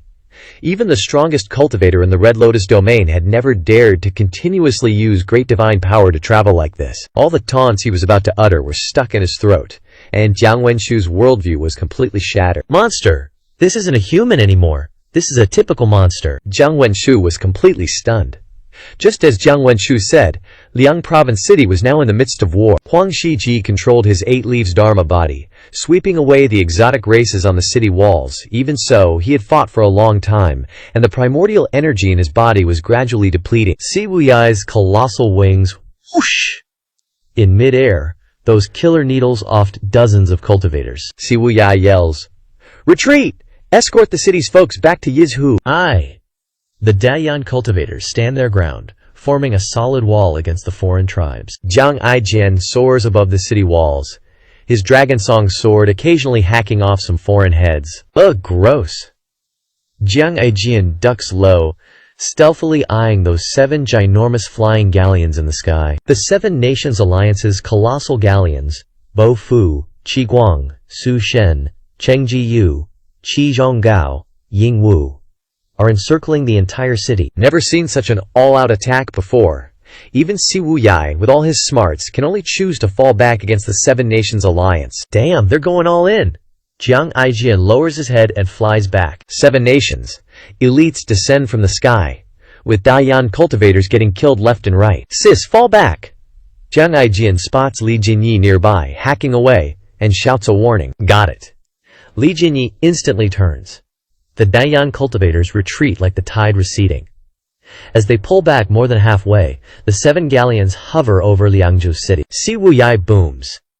Activate formation. Whom? Liangzhou city's barrier lights up, blocking the 7 nations crew. The barrier can't hold for long. Keep retreating. What's unbelievable is that the 7 nations, galleons, are going berserk, unleashing Kui to slam into the barrier non-stop. Boom! The collisions keep happening, sending ripples through the barrier. The Dayan cultivators look worried AF. Jiang Aijian flies back into the crowd, urgently reporting. Intel says the 7 nations came prepared. Basically, every nation is going all out. Si Wuyai glares at the 7 galleons, furrowing his brow. Can't believe they align their interests so fast. Zhu Honggong blurts out, flustered. Who gives a crap about them? Shouldn't we bail ASAP? With their cultivation, saving their own skins shouldn't be a problem. Duan Musheng raises an eyebrow and snaps. Shut your trap! Zhu Honggong immediately shuts up, looking defeated. If we abandon the city now and screw over the common folk, all of the underworld sect's previous efforts will be for naught and will be forever shamed. Becoming a demon isn't scary. The scariest thing is falling into an abyss. His dad, Zhu Tianyuan, chimes in. The underworld sect and divine capital have been warring for too long and have lost too much. If the 8 grand marshals were still here, we wouldn't be afraid to go all out in a fight. Seems tough now. Si Wuyai gently shakes his head. Now's not the time for gloomy talk. Morale's important. Don't drag everyone down. Keep retreating. If Big Bro and Second Bro were here, these guys wouldn't be strutting their stuff. Zhu Honggong grumbles. Just retreat already. I already sent a letter to the divine capital. 6th Sis and the gang should be rushing over. Let's just hope that other sects will drop their personal grudges and unite against the invaders. Si Wuyai sighs. Let's hope so. In the rear, Yan Er walks over, holding Heiluo's hand. Heiluo looks up at the 7 humming galleons in the sky, then takes down her azure jade flute from her waist. Let me try. Jiang Aijian shakes his head. Little brat, don't cause more trouble. Just get everyone to retreat. Heiluo ignores him and puts the azure jade flute to her lips. Sound waves erupt, unleashing crimson qi. The crimson qi surges like a tide, drifting along with the melodious tune. Seeing this, Si Wuyai exclaims in shock, Crimson qi! The Daiyan cultivators also notice this, and everyone looks up at the little girl. Red qi in the sky! Even her fellow Sky Demon sect disciples are stunned seeing crimson qi. No kidding. Sound is a form of wide-area attack. The crimson qi surges with the sound waves like a tide, sweeping towards the 7 galleons. The low-level cultivators' faces contort as they lose control, plopping to the ground. The high-level cultivators are unaffected. Yaner claps her hands, cheering, Hey Luo, go harder! Faster! A little more power! That galleon over there is shaking! The elites on the 7 galleons notice this and immediately swap out the helmsman, then fly out. All sorts of avatars light up. Lion King, Snake King, Bull King. The foreign tribe elites gather and roar, unleashing several sonic attacks to counter the crimson qi. The crimson qi is quickly shattered, and the melodious tune abruptly stops. A booming sound crashes down, making everyone's ears ring, heads about to explode. Bam! Heiluo flies backward. Little sis! The gang instantly unleashes their cue to catch her. After steadying herself, Heiluo's face is still pale. Her cultivation is too low. How could she withstand a counterattack from so many elites at once? At this moment, a cultivator flies in from the rear, reporting, Urgent! The others have retreated from the city, splitting up to board 3 galleons and leave. Good! Everyone, listen to my orders. Retreat! The Daiyan cultivators are the last group to leave Liangzhou. The 7 great elites on the 7 galleons see this and fly out one by one, manifesting their avatars, flying towards the Daiyan cultivators. No one's getting away today. Avatars shimmer. The 7 elites surround the group from above, separated by a layer of barrier. What do we do? Zhu Honggong asks. Ugh, always asking questions. Duan Musheng snaps. That's because my brain doesn't work. If I were as smart as you guys, I wouldn't be asking. Si Wuyai says. Later, the masters will block one direction. Miss Li Jinyi and Jiang Aijian will block one. Senior Huang Shiji will block one alone. Third Bro and I will improvise. The rest of you retreat towards the east. Got it. As soon as he finishes speaking, boom boom boom, the barrier above Liangzhou city, under the 7 galleons and hordes of foreign tribe cultivators, crazed attacks, finally shatters into pieces. Win or lose, it all depends on this. The moment the barrier of Liangzhou city shatters, the 7 Nations Alliance cultivators flood in. Daiyan cultivators rush to their pre-assigned positions, holding the line so others could retreat. Fall back while fighting. No mercy. Quick and decisive. Don't give them a chance to regroup. Once we nab these guys, even if reinforcements from the divine capital arrive, it won't matter. Got it. Each side sends an 8-leaf powerhouse. Focus on breaking their defenses. The 7 flying warships quickly reached an agreement. Immediately after, 7 experts flew out, activating their avatars. 7 furious beast avatars dashed towards the Daeyan cultivators like lightning. Boom! Avatars collided. Jiang Aijian and Li Jinyi were shaken and forced to retreat. Some cultivators couldn't withstand the 8-leaf impact and coughed up blood, falling to the ground. Si Wuya glanced at Jiang Aijian. Can you handle this, or what? Got it. Jiang Aijian brandished the Long Yin sword. Sword energy filling the sky, charging towards the Fox King avatar. Clang, clang, clang. At the same time, the other 6 avatars attacked relentlessly, 2 of them targeting Zhu Honggong. Zhu Honggong channeled his entire essence, forming a protective Q shield combined with the treasure Chan garment, erupting with fist energy from both hands. Seeing this, Zhu Qianyuan looked at him, frowning. Son, get out of the way. No way. If I dodge, what about the people behind me? Zhu Honggong smiled. Good, Zhu Qianyuan replied. Not bad for my son. For that statement alone, your old man will go all out. Ooh-eng. A resonating energy sound erupted. A 10-zang tall avatar appeared. 8-leaf golden lotus radiating brilliance. The avatar immediately flew sideways towards Zhu Honggong. Boom! The Lion King avatar collided with Zhu Tianyuan's avatar. The king released from the cultivators on both sides was forced back. Zhu Tianyuan single-handedly blocked 2 major experts. Zhu Honggong gave a thumbs up. Dad's a beast. Zhu Tianyuan wiped the sweat from his face and said, Small potatoes. Your old man's got plenty of tricks up his sleeve. Watch closely. Zhu Tianyuan manipulated his 8-leaf avatar, facing the alien race horizontally. The avatar rapidly rotated in the air, the avatar itself being a powerful defensive weapon, especially when used against low-level cultivators, often creating a crushing effect. Everyone was shocked as the alien race cultivators who had just swarmed up were all sent flying by the spinning avatar. You can even do that? Zhu Honggong said, dumbfounded. The old geezer is indeed an old geezer. This level of combat experience is unmatched by youngsters. Everyone breathed a sigh of relief. The power of the avatar was terrifying, but the avatar also feared serious injury. Usually, when the avatar was damaged, so was the main body. Especially against opponents with heaven-grade weapons in hand, the avatar had to be extra cautious.